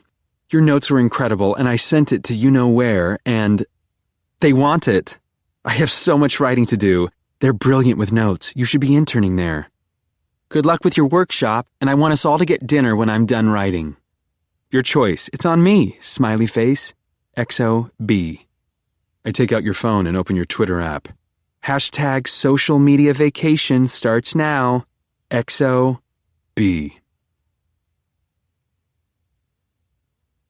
Chapter 48. I think I have memorized the treacherous emails between you and Dr. Nikki. I had to know them because I had to prepare an exam for you. I am cold, calm. I put us before my own selfish rage, and I write the questions on a yellow legal pad that I bought at the deli on the way to the shop. I am ready, and I carry my heavy messenger bag of computers to the bottom of the stairs and try to calm you down. You are shrieking. You should preserve your energy. Okay, Beck, that's enough. You look like hell, you poor thing. Your hair is a wreck and you've been crying. What are you trying to do to me, Joe? I'm here, it's okay. You look at the computer I set up and you shriek again and clap your hands over your ears. I don't understand, because Pitch Perfect is your favorite, but I fucked up and forgot to hit play. The intro screen has been repeating since you woke up, which appears to have been a long time ago. I hit the mute button. There now. How's that, Beck? Alicious 1027? You blubber and whimper and you're a mess, but you nod, I think. And I tell you to walk over to the sliding drawer where I deposit 2 flashcards. You look around. What the fuck is this? The drawer, Beck. I tap the drawer where Mr. Mooney gave me pizza, where I gave Benji club soda. Sometimes people do change, and I want you to pick up the cards. I explain. You need to take the 2 cards, then we'll begin. One reads yes, and one reads no. Joe, you say, and you're not walking, you're not listening. I point to the drawer in the cage, and you obey, and you plead. Joe, look, I overreacted. Beck, take the cards, I say, and you look at me like I'm crazy. Pick them up. The sooner we get started, the sooner you get fed. You pick them up, and you do love a test. You sit down on the bench and you face me. I see that you ate some of the chips and drank most of the water. Good girl. This is an oral exam, I begin, and you laugh. I'm rooting for you to succeed, so I look the other way. Each question is true or false, and after each question, you'll have the opportunity to back up your answer. You're kidding, right? I ignore you, and you're blubbering. I can't get mad. If I had to watch and listen to the DVD menu for Pitch Perfect for more than 5 hours, I too would be a mess. I look down at my yellow legal pad and begin. True or false? You're having an affair with your therapist, Nick Angevine. False, you snap. I want you to pass this test, so I press. Again, true or false? You are having an affair with your therapist, Nicholas Angevine. I deliberately left out the word doctor, and you hang your head. False. I sigh. You sure about that? Finally, you open up to me, petal by petal, as spring opens. You pull your hair behind your ear. It's complicated. This isn't Facebook, Beck. Nothing is complicated. It is or it isn't. You are on your feet, rattling, pulling at your hair, growling, screaming for help, afraid for your life, your poor vocal cords. What a waste. I drop my legal pad. I walk to the cage. I love you, Beck. The last thing in the world I want to do is kill you. Then let me out. Soon, I say, and I return to my station and pick up my legal pad. True or false?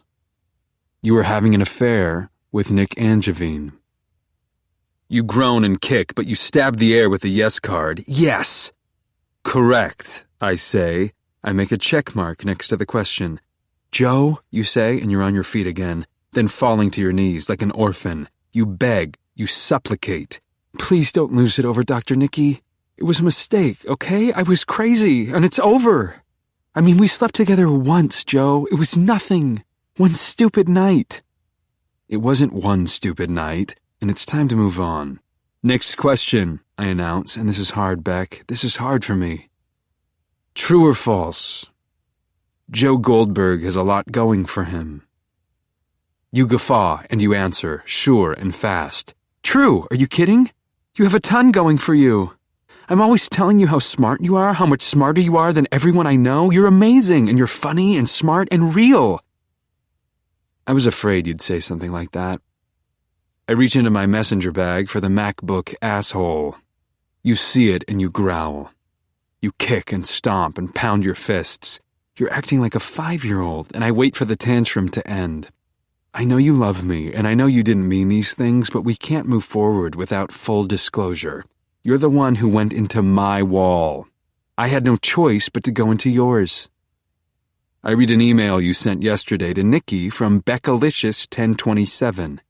Nikki, honey, I'm trying to end things with Joe, but he has so little going for him, and I'm definitely the best thing that ever happened to him, and it's hard.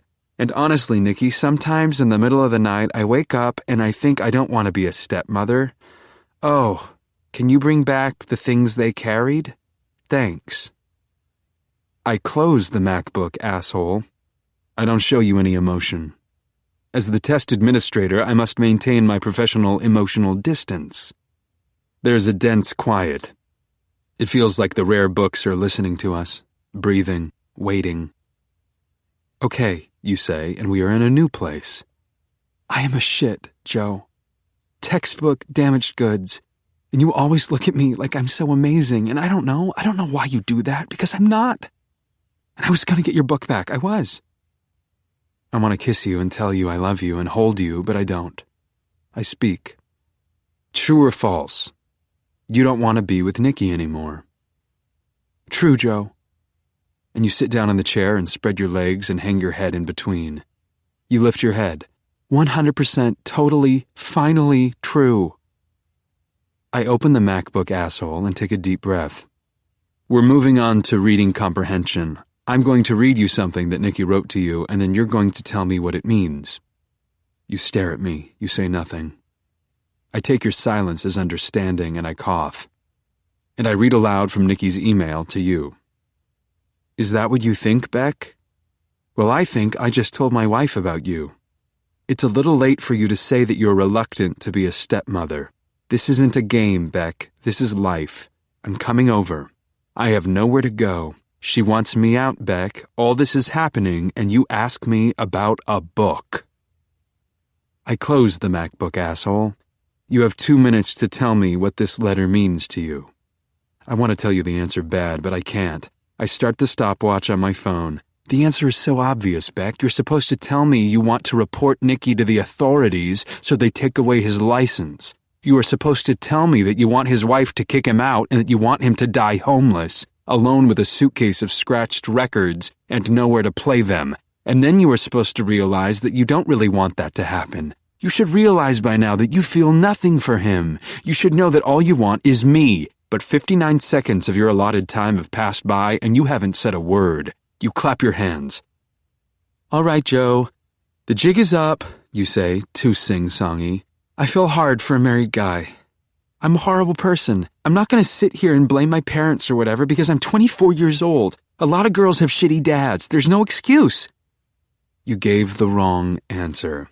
Nikki really did a number on you, and it's physically and emotionally exhausting to climb your way out of a trap he set for you, a pig in his rig.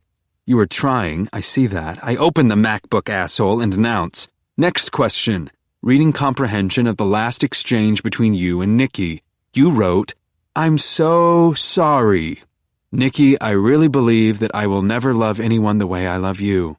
You leap up. You object. Joe, stop, please. I raise a hand. Stop. I read what you wrote. I get wet just thinking about you, and that's never happened for me. You interject aloud. I've said that to every guy ever, Joe. That's what guys like to hear. You can't think that's the truth. I lose focus and I react. Well, you never said that to me. Because you're different, you say. Different, hot. You wouldn't buy into my bullshit. You are charming, but I have a test to administer. Besides, you don't want to get by on your good looks, your sexy cadence. I look down at the MacBook, asshole, and continue reading your letter to Nikki. I feel like you love your wife more than you know. I feel like I might love Joe. You interrupt again. I do love you, Joe. I do. I ignore you. It is still my turn to speak. Now I'll read Nikki's response. You want to know how I feel, Beck? I feel like you're a selfish fucking cunt. Good luck to you, Beck. You're gonna need it, seeing that you haven't any morals. I close the MacBook, asshole, and return it to my messenger bag. I pick up my yellow pad. You have 3 minutes to convey the meaning of your last communication with Nikki. I give you extra time because you're a good listener and you've been through hell. Nikki should fry for what he did to you. And I failed you when I let him go. He abused you in that sacred safe haven of beige pillows, classic rock, and bullshit. I feel sorry for you, Beck. It's no surprise that you were so demented that you lied and told me your place was being exterminated. You needed to get away from your MacBook, asshole, and the asshole that gave you the MacBook, asshole. Of course you were climbing into the walls in my home, literally, you poor thing. You were still thinking, pacing, and I am praying. I want you to give the correct answer. I want you to tell me that you don't recognize your voice in those emails. I want you to tell me that after less than 8 hours in the cage you feel born again. I want you to say that you never got wet upon seeing that hunchbacked megalomaniac and tell me you love me and beg for my forgiveness. All I want to do is forgive you. It's been 34 seconds and 2 minutes since I started the stopwatch and you look up at me and answer. The funny thing is, The first time I ever went to see Nicky, he wanted to know what was wrong with me. He was like, well, Beck, let's figure out what the fuck is wrong with you. You laugh lightly, and Nicky used the same line on me, bastard. You go on, and I told him that I felt like my head was a house. He didn't get it, but I said that my head is like a house, and there's this mouse in there, and that's why I'm so anxious all the time. You came up with that, and he is a thief. Low. Oh, I say, and I should have killed Nicky the first day I walked into his office. He didn't get it until I told him that the only thing that made me forget about the mouse was hooking up. I look at the Pitch Perfect menu on mute. You are nothing like Becca. Anyway, you say, and you continue to break my heart. I told him that I love to be wanted. I told him I love new things. And I told you that too, Joe. I thought you meant crap from IKEA, I say, and you look away. You try to explain yourself, and you talk about your problems like you're talking about a movie you watched in the middle of the night. You are clinical, detached, and you've been this way for a while, long before we met. You call yourself a stalker. You say that you've pictured the same wedding, the song is My Sweet Lord, with a million different guys, including you, Joe. So you did want to marry me, I say. You are my love, my sweet Lord. You growl, you don't get it, Joe, I'm not like that. I think you are wrong, and you say that therapy is a joke. You continue, you can't get a mouse out of a house. Not unless you blow up the fucking house. You're exhausted and hungry and incoherent, and I slide the legal pad into my messenger bag and put 2 cherry pie Lara bars in the drawer for you. You do love to talk about yourself, even in a cage. I play Pitch Perfect, and I walk up the stairs and ignore your calls for me to stay. I can't stay. I have to prepare the second segment of the test. I hustle over to Popular Fiction and pick up 2 copies of The Da Vinci Code. I jog down the stairs and find you tearing into a Lara bar with your eyes glued to the treblemakers making music with their mouths. I did good. I pull the drawer out and toss the Da Vinci Code inside. Are you kidding? You say, your mouth gorging with cherry pie woman food. I point to my copy. I'm going to read it too. Why? Because it's the only book I can think of that you and I have both never read. We need to share an experience together in order to move forward. You flip through the book, and you have a deep confidence, a sexual prowess, a bullheaded pride, and a soft, hungry magnet that heaves between your legs. You're not afraid of me, of anyone. Men love you, you know it. No man can ever be a mouse in your house because you'll always have someone, a hot clerk in a bookstore, a horny shrink, a closeted rich girl. Someone will always watch over you, and you believe that you are special. In the cage, you feel loved, not trapped. Just like me. Chapter 49. There is a mouse in our house, and his name is Dan Brown, Lord of our Manor, creator of Professor Robert Langdon and keen, mesmerizing cryptologist Sophie Neveu. We are hooked almost immediately, and we travel well together. We go to the Louvre, and we follow the clues, and you lie on your belly, and you kick up and down when something exciting happens, which is often. I'm on my side, on the other side of the cage, just as hooked as you are. We take breaks to talk about the Opus Dei and the Priory of Sion, and we both wish Robert Langdon were real, and I find clips of the film adaptation online for both of us to devour when we need to rest our eyes and our fingers. You have never felt so compelled to read, and I admit the same is true for me. I mean, I love Stephen King books, you say, but that's different because his work is so well crafted. The Shining is fucking literature, you know? I do know, and I remember Benji and his refusal to admit that he loved Dr. Sleep. We read late into the night, and you wake me up the next day by sliding the drawer back and forth and back and forth. Come on, you squeal. I'm dying over here. We start to read, but we need coffee, and I bolt up the stairs and through the shop and down the street. And you aren't just passing the test, you're acing it. There's a long line at Starbucks, but you deserve that salted caramel stuff you drink every so often, and our book club is the best. Is it twisted that I can relate to Silas? You asked me last night. This will sound sick, but when I found out Peach was dead, I was more angry for myself than I was sad for her. She was the best friend in the world because I was the world to her. She was obsessed with me, and I couldn't even remember the exact date of her birthday. You were the church, I say. And she was the Silas, you said. I reminded you of the first conversation we ever had in the bookstore, when you teased me that I was a preacher and I said I was a church. Wow, you said. Wow.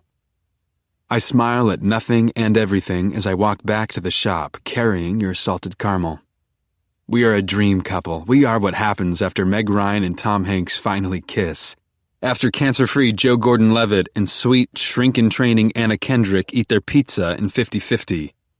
We are Winona Ryder and Ethan Hawke after U2 finishes singing All I Want Is You. When I reach the bottom of the stairs, you clap, but you are puzzled. Joe, you say, that tall cup is too tall for the drawer. I know, I say, and I love you for living in here, for not fighting. So how are you going to get that to me? I smile and show you the low, wide mug I bought for that specific purpose, and you say it again. Wow. You've said that word more in the past 24 hours than you have in the past 24 weeks, and you call me a genius and ask me to tell you again about how I got Benji to go to the shop. We have our coffee together, on opposite sides of the cage, and when I finish telling you the story, you shake your head and here it comes again. Wow. Nah, I say. One thing though, you say, and you set your coffee on the ground. That last Benji tweet, you said in Nantucket. And I remember reading that tweet and thinking he must be seriously fucked up because he knows that it's on Nantucket and not in Nantucket. Nice work, Sophie. And I grin. And there is no mourning and there is no war because we are united. We are UNICEF. We give. Thanks, Professor. You glimmer and you wink. Break, I say. Perfect, you reply. And we are so good in here, and I play We Are the World.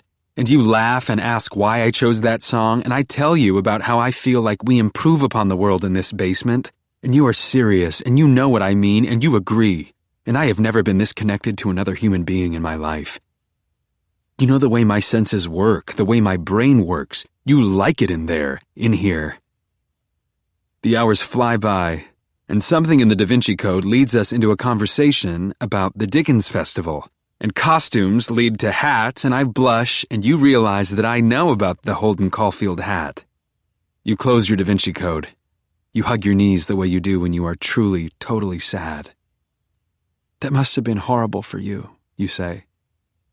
It doesn't look good on him either, I say, and I am as stealthy as Robert Langdon, but you still feel bad. I'm a phony. Beck. No, you're not. You're like this nobleman of the Priory of Sion running around figuring me out, and I'm so inept I can't even properly hide a hunting cap, let alone a disgusting and cheap and shitty fling. Disgusting, cheap, shitty, fling. It is a relief to hear you talk this way, and I smile.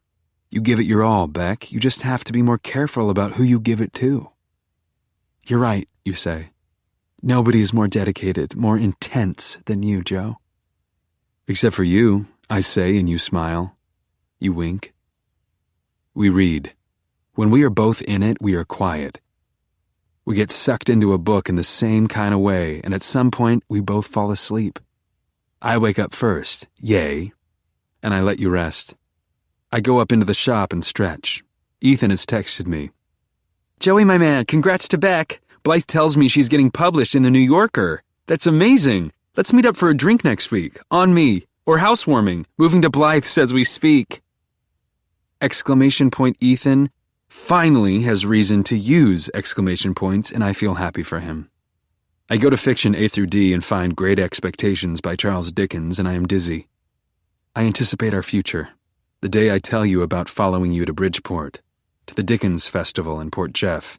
You will say, wow, again. And less than an hour later, my predictions prove accurate. You leaf through Great Expectations. Wow, you say, you really did know what my half-siblings look like. Yep, I say. I bought a beard, just in case. You toss Great Expectations in the drawer. I think you're a genius. I pull the drawer and take Dickens out. You ready? You grin. I thought you'd never ask. We settle into our spots, and it feels like we're holding hands and running off the dock, holding our breath as we jump back into the deep, consuming water that is the Da Vinci Code. These are the happiest moments of my life, looking up at you and waiting for you to feel my eyes as you give me what I want. 243, you? I'm on 251. Well, take a break and let me catch up, you say, and you remark once again that I am both a fast reader and a thorough reader, which is special because most people, men especially, are just one or the other.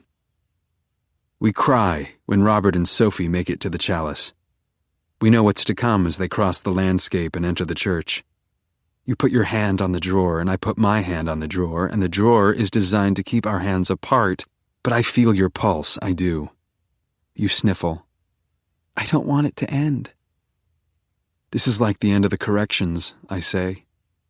And the problem with books is that they end. They seduce you. They spread their legs to you and pull you inside. And you go deep and leave your possessions and your ties to the world at the door, and you like it inside, and you don't want for your possessions or your ties, and then the book evaporates. You turn the page and there's nothing, and we are both crying. We are happy for Sophie and Robert, and we are jet-lagged from travel. We journeyed. At times we were so in the book that you were Sophie, descendant of Christ, and I was Langdon, savior of Sophie, and we are easing back into our bodies, our minds. You yawn and I yawn, and your back cracks. We laugh. You ask me how long it's been. 3 days, almost 4. Wow, you say. I know, I say. We should celebrate.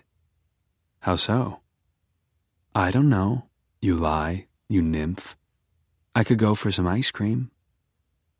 The Da Vinci Code is the greatest book in the world, and someday, when we live together, we will have a shelf, brand new, not used, I know you and your new things, and there will be nothing on the shelf except our Da Vinci Codes, nestled together, merged forever, by the supernatural force that is our love. Chapter 50. I run out to buy you ice cream, and I hear Bobby Short singing in my head, I am your prince. And I am on air on the way to the deli and on the way back. I bound down the stairs, can't get to you fast enough with the ice cream you wanted, vanilla. You are simple again. 3 weeks ago, you would have wanted some fucking gelato you read about in the Sunday Styles. I want to tell you about the funny dude in the line at the deli, but when I reach the bottom of the stairs, you are different. You are naked. I am still. Beck. Come over here, you command, low. Bring the ice cream. I do as I am told, and your right hand moves over your collarbone and onto your breast, and you have another demand. Give me my dessert. I tear at the bag and the spoon falls on the floor, but fuck it, and I tear off the lid as well as the plastic lining. The ice cream is soft, and my dick is hard, and I know why Bobby Short felt like a racehorse. I am a racehorse. 1 second, I say. Tick-tock, you say, you purr. I play the song on the computer. You like it. You command. Put it on repeat. I obey and I return to the drawer and you kneel before the cage, your nipples hard. You want to know if I can pull the drawer out and make an open window. I can. You tell me to take off my pants. I do. You reach both hands through the new open space where the drawer used to be, and I pick up the ice cream and approach the cage. You touch yourself and your finger emerges wet, glistening, and I know to bring the pint closer. The ice cream is hotter because of our heat, melting. You immerse your other hand in the magnet between your legs and you don't let go of my eyes. Both of your hands are covered in your juices and you dip those wet fingers into the melting vanilla. You tease me. You tell me you want my mouth and I give you my mouth and your fingers fill my mouth. And your other fingers are touching skillfully, mysteriously, her first rose. My dick, your hands are the Da Vinci Code and my body is yours. I suck the life out of your fingers and you pry them from my mouth. I look down at you and you are in the vanilla. You dig deep. Your vanilla hand joins your other hand on my hard cock, and I am cool and hot and hard to your soft. Your hands can dance and they lead me to your mouth. And you swallow me, and I moan, and we are the world, and there is barely room for the three of us, my cock in your hands. I belong in your mouth, and when I open my eyes, you are staring at me, wide, whole. I need you, all of you. You want all of me. You know all my secrets, and your mouth has teeth. You take me out of your mouth and hold me in your hands. You look up at me, pleading. Fuck me? I don't consciously decide to trust you. My body takes over, and I can't unlock the cage fast enough. You rub your hands over your body, and you wait. I jam the key into the lock, and I miss your touch, and I enter your space. You do not run away. You run at me. Lust. I lock my hand around your neck and inject my tongue into your mouth, and you take it. You scratch me. I could kill you, and you know it, and your nipples are harder than ever, and your pussy never felt this sweet, this tight, just vanilla, and we could go on like this forever. You orgasm truly. You're exploding, and it's an exorcism and an exclamation point. You're speaking in tongues, and I own you, and I'm in you, and I loosen my grip and explode, and you own me. You do. Your back arches. Wow. I have taken you places better than the Upper West Side. Superior to Turks and Caicos and Nikki's beige room. I have taken you to France, to the Chalice, to the moon, and you cease to move, and a smile rolls over your entire body, and you're a lily pad, sun-stroked and floating, rooted to the floor of the lake, me, dark above you. The cage door is wide open, and I'm half naked, and I'd never be able to catch you if you ran up the stairs. If you grabbed my empty dick and kicked and tried to make a run for it, you would make it. The basement doors are unlocked, so you could, theoretically, escape upstairs. But the front door is locked. You didn't work here long enough to learn where I stashed the key. Still, if you wanted to, you could risk it all to run naked into the shop and scream for help. Someone would help you, and someone would come for me, but none of that is happening. Your body can't tell lies, and your goosebumps tell the truth. You lick your lips and look up at me. You purr. Joe? Wow. Chapter 51. At some point, I stop pretending to be asleep and allow myself to watch you sleep. We live in a new world, and I kiss you and I stretch. I need to wash up, and I walk out of the cage. I don't lock you in. We don't lock doors in this new world. I leave the cage door ajar, and I do the same for the soundproof basement door as well as the vestibule door that opens into the shop. We are free, and I carry the Da Vinci codes with me, like a kid with a new toy. When I make it upstairs, I am genuinely surprised to find the books are where they were before we started reading. They survived the earthquake of our orgasm, and the closed sign is where it was when we traveled into the Da Vinci Code, and the bathroom is just as it was earlier today before I fucked you to life. I flip on the switch, and the tiny bathroom fills with halogen light and the loud, shitty fan that you nagged me to replace. Even the fan makes me smile because of you, and I will replace it, Beck. You're right, it's too noisy. And it's so old that it can't possibly serve any function. It's also a safety hazard when I'm in the shop alone because one switch controls the light and the fan. You can't have light without noise, and you can't hear anything above the whir of the fan, and you're right, Beck, it's dangerous. I flush the toilet and turn on the water and look at myself in the mirror. I look good, happy. And I wonder if I should join Facebook so that you can link your profile to mine. I should get on that now before you have to nag me and I add it to the list in my head. I let the water run hot over my hands, and I don't know if I can really join Facebook for you. I read somewhere that kids now are so dishonest that there's an actual game they play called Truth. You go to someone's wall, such bullshit, the language, and you write, "Truth is ... and then reveals something both surprising and true. It's a sad and grotesque thing that you and your friends have become so accustomed to lies that the truth has to be prefaced because it's inherently surprising, a startling departure from the lies that comprise your lives. But you're done with that now, and maybe before you delete your Facebook profile, you'll make one last status update. Truth is, I fucking love the Da Vinci Code. We've got big decisions to make, Beck. Will you move in with me? Will I move in with you? Will we stay in New York? Granted, I have this great job, but I think you'd do well in California. You don't know enough to be around New York writers. And now that we have each other, we can roam. I look at my Da Vinci Code on top of yours. They look good together, Beck. This is right. I pick up the bar of soap and get a good lather going.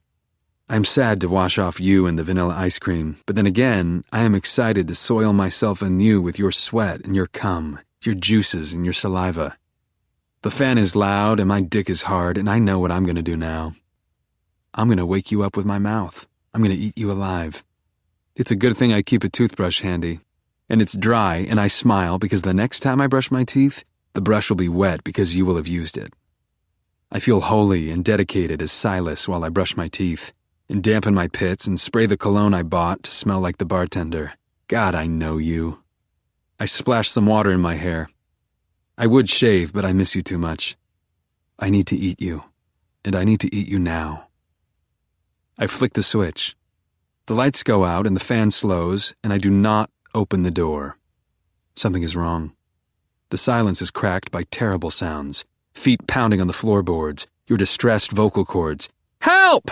And the front door resisting you as you tug. I grab our books and creep out of the bathroom, and you are still up front and pounding, and it is, fortunately, 4 o'clock in the morning, and there is nobody around to hear you. Whoever called New York the city that never sleeps didn't work at Mooney Rare and Used. I walk to the center of the shop and see you at the front, your crazy hair, crazy limbs, in my mother's Nirvana t-shirt, pulling on the door with both hands, so lost in your mission that you don't hear me coming. I am quiet as a cat. I take soft, meaningful steps and I set our Da Vinci codes on the counter. You do not sense me, and you are so close to the glass door that you don't see my reflection. I was right, you couldn't find the key. I wrap my arms around you and you kick. No! Let go of me, you sick fuck! I have a solid grip on you, and it's a shame that you're in a rage because I could really give it to you right now. But you are an animal, kick, and a handicapped monster. Why do you waste time flailing your arms, little one? You can't reach me. I carry you down the aisle and drag you onto the floor behind the counter. I slide us to the floor and stretch my legs and hold you on my lap. Even if someone were to pass by, we would go unnoticed, protected as we are by the counter. You fight to get away, but I can hold you for the rest of my life if I have to. As always, your anger eventually cools. Your muscles relax, and you are my new doll, sad Beck. You don't talk. You just cry. You don't fight me, and there is hope. I kiss your neck. You don't like it. It's not a time for kisses, I understand. This is a lot to take in, a lot of change, and the sun isn't coming up for a while. And I rock you and look at your naked legs on top of mine. This is what love looks like. I know it. You don't try to claw me anymore. We sit in silence for so long that you must be ready to be good. I begin. I test you. So what are we going to do with you? The correct answer? You should beg for my forgiveness, admit that you freaked out when you woke up alone. You thought I had abandoned you the way your father abandoned you. The way all the men in your life abandoned you. And then I promise to stay with you forever, and you caress my hands, and I forgive you and let you guide my hands to your center, your magnet. I killed for you. I deserve you. I wish I could see your face, and you haven't answered, so I rephrase the question. What happens now, Beck?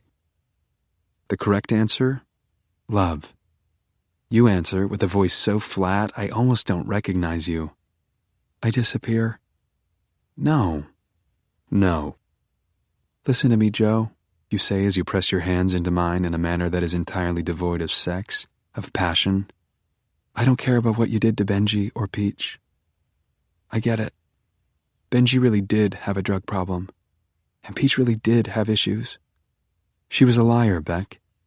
She even made up bullshit about her bladder. I know, you say, and you forgive too easily. I just loved that she loved me. And what do you want now? The correct answer? Me. You sigh. You tell me that you don't want to be a writer. You want to go to Los Angeles and be an actress. And maybe if I don't get any jobs, well, maybe I'll write something for myself, you know? It gets worse. You tell me that you are basically a very lazy girl. I hold you and you elaborate on your flaws. Blythe is right. Half the time my stories really are just diary entries. Half the time I have to search and replace the names in order to turn the pages into fiction. That's how bad I am. Uh-huh, I say, and I am not letting go, and these are the wrong answers. You don't want me, Joe. And I look at your feet, the toes that Peach molested in Little Compton. You think I'm this dreamy writer girl, but I'm not. Nikki has every right to hate me. I fully admit it. I didn't really want him. I just wanted him to leave his wife for me. I wanted to fuck up his kids, and yes, Joe, I do know how sick that sounds. No, you're not sick. You blurt. I saw you at my reading that night in Brooklyn. I knew you followed me. I hold on to you and kiss your head because we really are the same. And we are the house and the mouse, and you know it. You do. I thought so, I say. I hoped so. You squish your toes into my pants. Then you know I'd never turn you in, Joe. I'm the connector in all this. I'm the toxic one. I know this mess is my fault, and I would never go to the police, Joe. You let me out of here, and I'm gone. Forever. I give you another chance. I don't want you to be gone forever. Oh, come on, you say like a friend, no sex between us. I think you can find another girl to read the Da Vinci Code with you. Beck, stop. Tell me you want me. I will walk out of this store and never look back. I swear to God, Joe. Beck, stop. But you don't stop. Joe, listen to me. I swear to you. I will disappear and it will be like I don't even exist anymore. Let me go and I promise that you will never, ever see me again. I swear. Joe? You failed, and you do not get a gold star, and I squeeze your neck to make the wrong answers go away. They fester in your bulging eyes, and they turn your cheeks Nantucket red, and I squeeze harder. The wrong answers must be choked out through the bubbles of saliva that ooze from the corners of your gnarled mouth.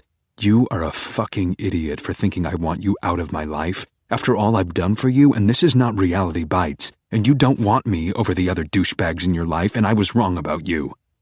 You gasp. Joe! I will not be fooled. No, Beck. You whisper, help. And I am helping because you need an exorcism, a rebirth. You have sinned, and you did manipulate Nikki, and you did lead Peach on, and you did stalk Benji. You are a monster, deathly, solipsistic to the bone, and you're blasphemous because all you want is you. I squeeze too hard. You've gone quiet. I let go. Beck, I say. I want to hear your voice. I call again. Beck. Beck! Nothing comes from you, and fuck, what have I done?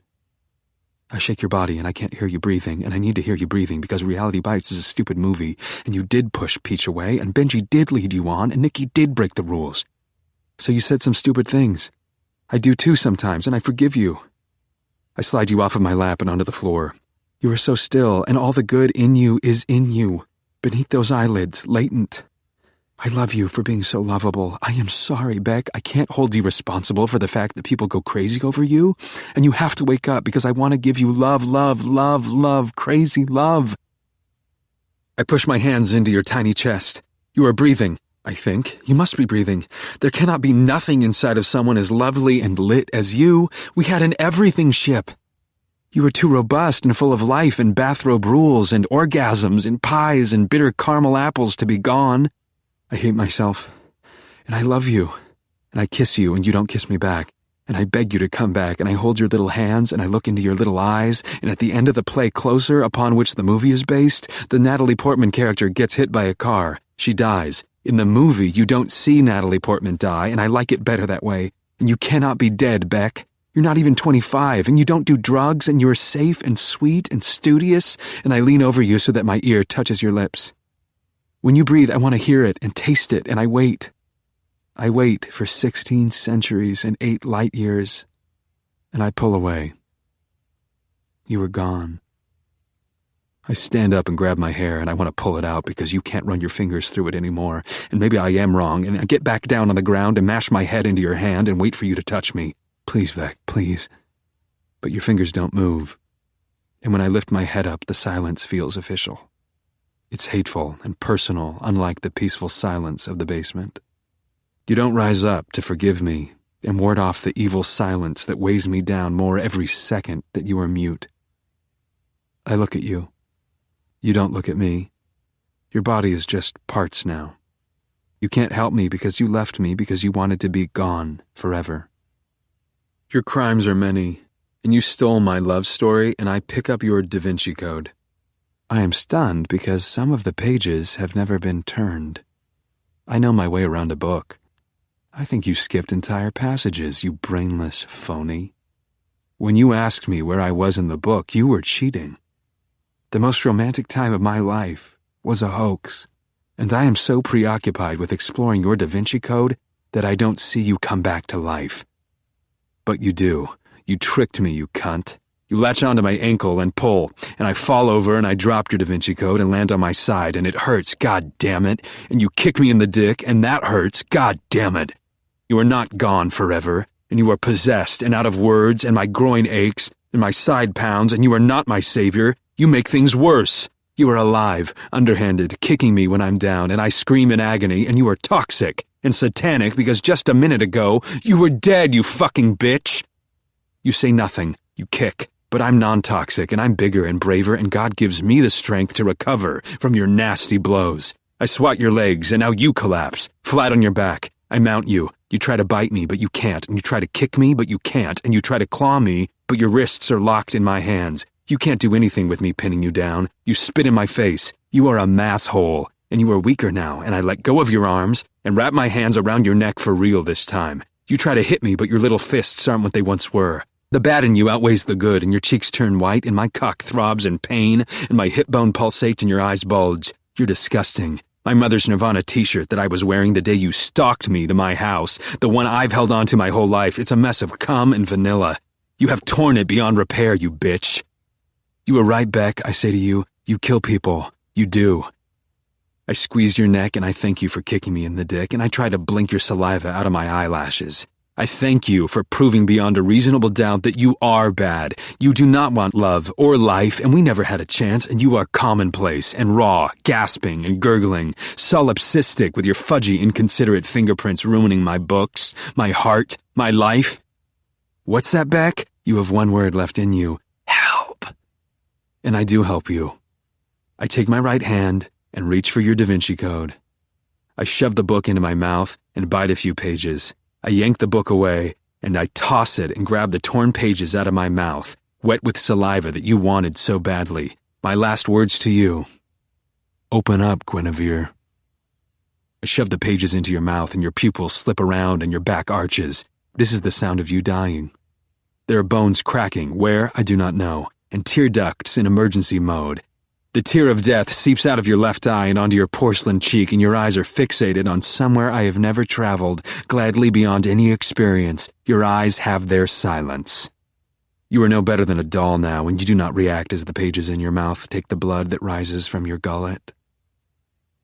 And all at once I miss you, and you missed me. And I call to you, and I seize your tiny shoulders. You do not respond.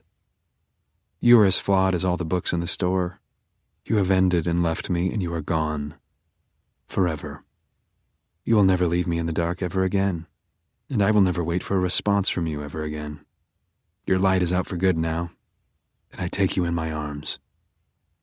No. I want to throw myself in front of engine number 9. How could I have done this? I never made you pancakes. What the fuck is wrong with me? I can't breathe, and you are my sweet Lord, Beck. Different. Hot. You were. I cry. Chapter 52. At the end of your days, you claimed that you weren't a writer. But I think you would appreciate the poetic symmetry regarding your burial. It was a long, lonely drive upstate, more than 4 hours outside of the city. It was tough going in the Buick, with you in the trunk with your green pillow, silent as little Compton in the winter. I drove past Nicky's Pizza, and I kept going, and I found this diner. Nicky's and his brother's extra homes are nestled in nearby Forest Lake, a private area just outside of Chestertown. This is a pure township, Beck, old-fashioned and pleasantly anchored to an antiquated way of life. I eat a grilled cheese sandwich because I have to. Because burying you in the cold forest will be demanding, even though everyone who comes into the diner can't resist remarking on the mild winter. So mild, I wouldn't need a red Holden Caulfield hunting cap from Macy's even if I still had one. I will not cry. Not here. Most in the diner are local, and those who aren't local have driven in for a car show. The waitress asks me if I'm here for the car show, and I say that I am, and I check my phone, and I have to go to the bathroom again because every time I check my phone, it's like you die all over again. Nobody, not even the rain, has such small hands. And I cry, quietly, so as not to attract attention. Your death is a song on repeat, and I splash cold water on my face and try not to think about the fact that I will never hear from you ever again. I won't, Beck. You are dead. I know that Nicky is not stupid. He wouldn't bury you on his own property. But he would drive into the nearby woods off Forest Lake Drive, as I do now an hour after sunset. I see a pink and white sign. There is an event. Chet and Rose's wedding is happening tonight at the camp at the end of the road. But I will not be deterred. I veer off-road into the blackness that's purer than the beaches of LC and darker than the depths of your solipsistic soul. There is no ocean here to soften the starless blow of eternity. I brake slowly. Chet and Rose are the ones with bad timing, not me, damn it. The night is so empty that I can hear the wedding when I shut off the Buick. I strap on my night vision goggles and grab my shovel and step out into the darkness. I try not to listen to the wedding as I shovel, but it's hard. Chet and Rose take their first dance, Clapton's Wonderful Tonight, as their friends and family clap. I wonder what our wedding song would have been. And I ask you, but you don't answer. You are dead. I dig. I have never been and will never be as alone as I am while I dig. Upstate New York clings to the cold like no other place. Only here would I have to listen to Eric Clapton shut off lights and praise his loyal, beautiful girlfriend as I, alone, sweat and shiver and prepare to put you into the dirt. Life goes on, so literally, and I stab my shovel in the bitter earth. I bend over to catch my breath. I look over at you, wrapped up in a woolly blanket from Bed Bath & Beyond, silenced in the open trunk. I am breathing normally now, and the revelers are doing the electric slide. And would we have had a wedding like this? I suppose it would have been on Nantucket, because you're the one with a family. I would have invited Ethan and Blythe and Mr. Mooney. Mr. Mooney wouldn't have come. But he would have transferred the title of the shop to you and me, I know it. I want the wedding to stop, and I would like to scream at the top of my lungs, but I don't want to alarm you. But I can't alarm you. You are dead. I dig, and the party goes on. There are toasts and cheers, and Stevie Wonder sings about his precious daughter. Isn't she lovely, made from love? And we'll never have a daughter, and I lose my temper and throw my shovel.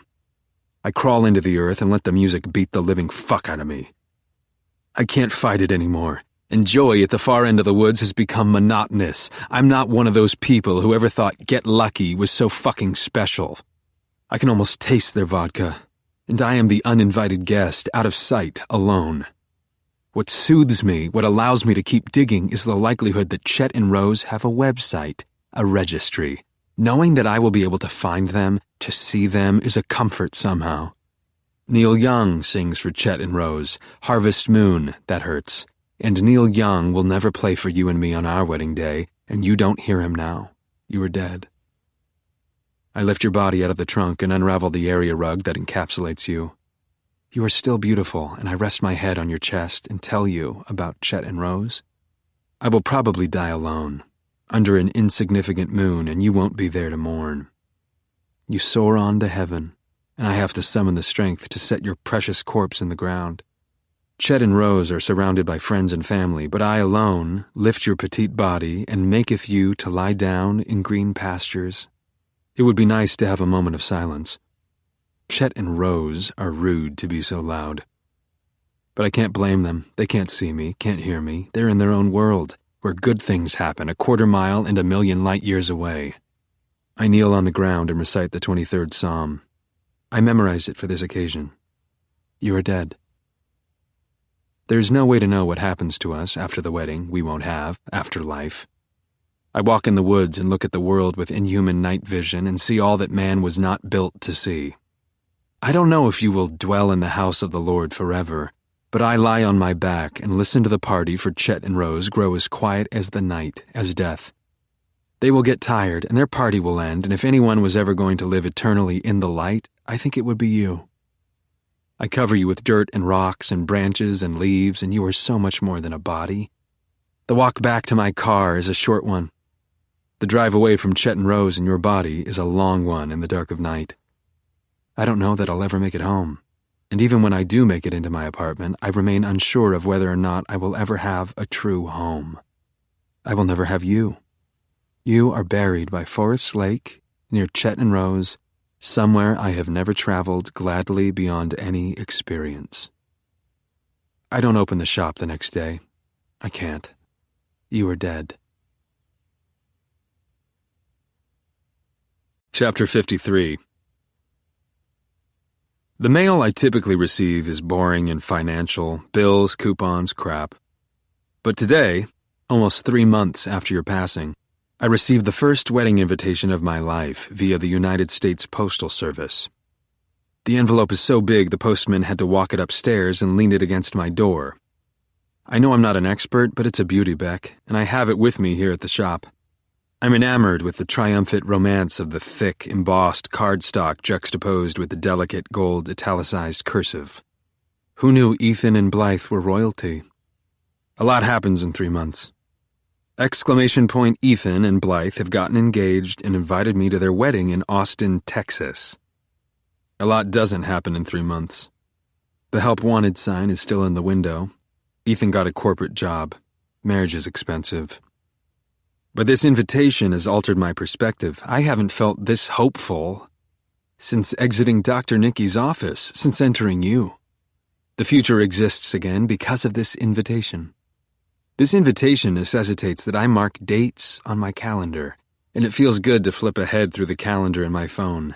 Before this invitation arrived, addressed to Mr. Joe Goldberg and guest, I was only flipping through months gone by, inventing anniversaries for our life that's gone. You above all others know the importance of moving on. You like new things. You liked new things. Life is not a Dan Brown book. You are dead and you are not coming back. But life is better than a Dan Brown book because at long last, I have something to look forward to. A wedding. I have to decide between steak and fish, and I am genuinely torn about the decision, and I have to make this decision within the next 41 days according to the rules on the reply card. The bell chimes on this slow day that's neither summer nor fall. An unremarkable man in shorts asks about Dr. Sleep. I point him to fiction G through K, and I think of the time I saw you in fiction F through K, and what a fool I was in the days after. I have rearranged the shop. I couldn't look at F through K anymore. I genuinely believed that reshaping the shelves would make it easier to live in the world without you, the world I built with my own 2 hands, the world that won't allow me to tell you that I know you stole your Ritz robes from Peach. I still get flashbacks. I still cringe. I am eating again, but only because I hate fainting. Everything has been an exercise until now. I will always feel indebted to the United States Postal Service, to Ethan, to Blythe. And I will never again underestimate the power of anticipation. There is no better boost in the present than an invitation to the future. The loner buys the king and leaves with the king, and I am going to need to buy a suit. It's wonderful to have a project, and I celebrate by visiting Chet and Rose's online love nest. I feel like I've gotten to know them so well since that dreadful night in the woods. I want to tell them about the invitation. I've become obsessed with Chet and Rose, but how could I not? They gathered in the woods to be married so that I could still believe in love. I love them. I've watched their honeymoon slideshow hundreds of times. They were there for me. What timing. I used to play the slideshow and pretend that we're the ones on a honeymoon in Cabo San Lucas. But these days, I'm less bitter. I know that we all don't get to be Chet and Rose. It is an indisputable fact. Some people on this earth receive love, get married, and honeymoon in Cabo. Others do not. Some people read alone on the sofa, and some people read together in bed. That's life. I will probably die alone. Karen Minty will probably die married. Lots of people love the King of Queens. And I am fine with my fate.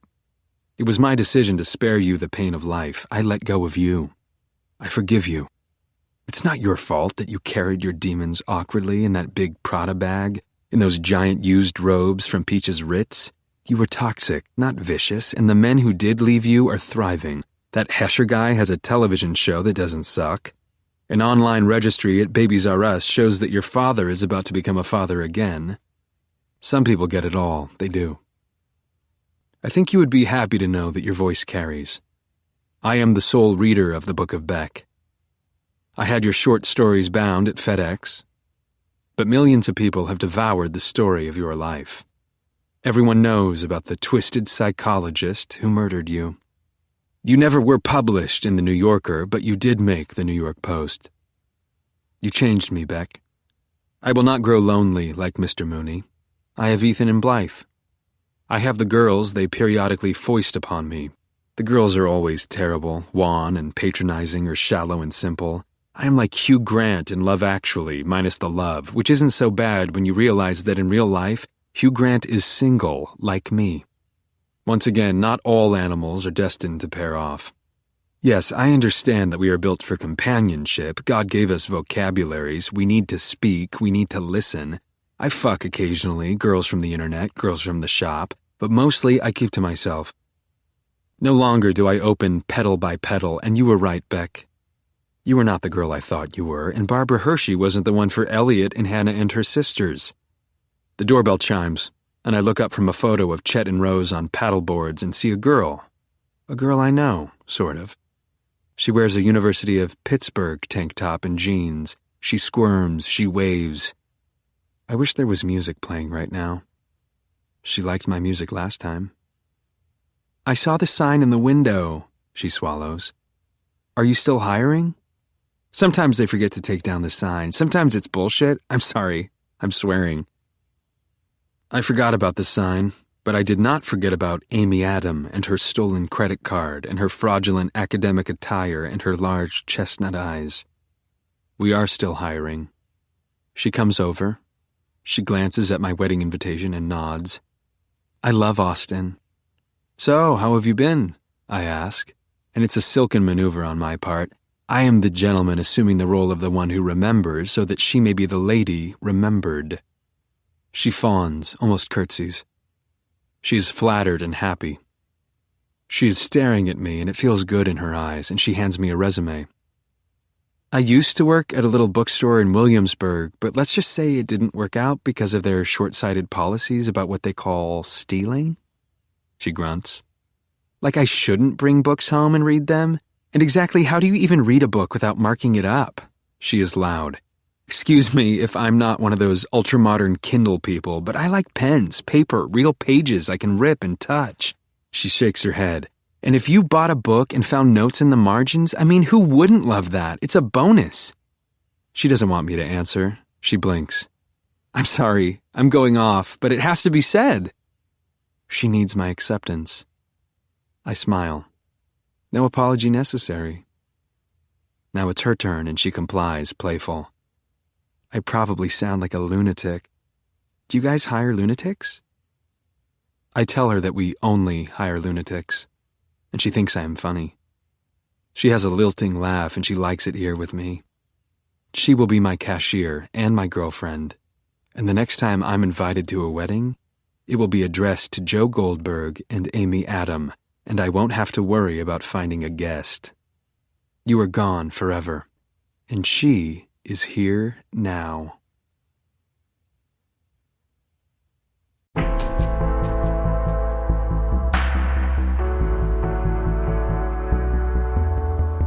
You was written by Caroline Kepnes and read by Santino Fontana. It was recorded by Bob Barito. Editing and post-production by Common Mode, Paul Fowley, technical director. The mix engineer was Terry Hogan. The associate producers were Madeline Mabey and Jennifer Lopes. You was produced and directed by Ben Rimmelauer. This has been a presentation of Simon & Schuster Audio.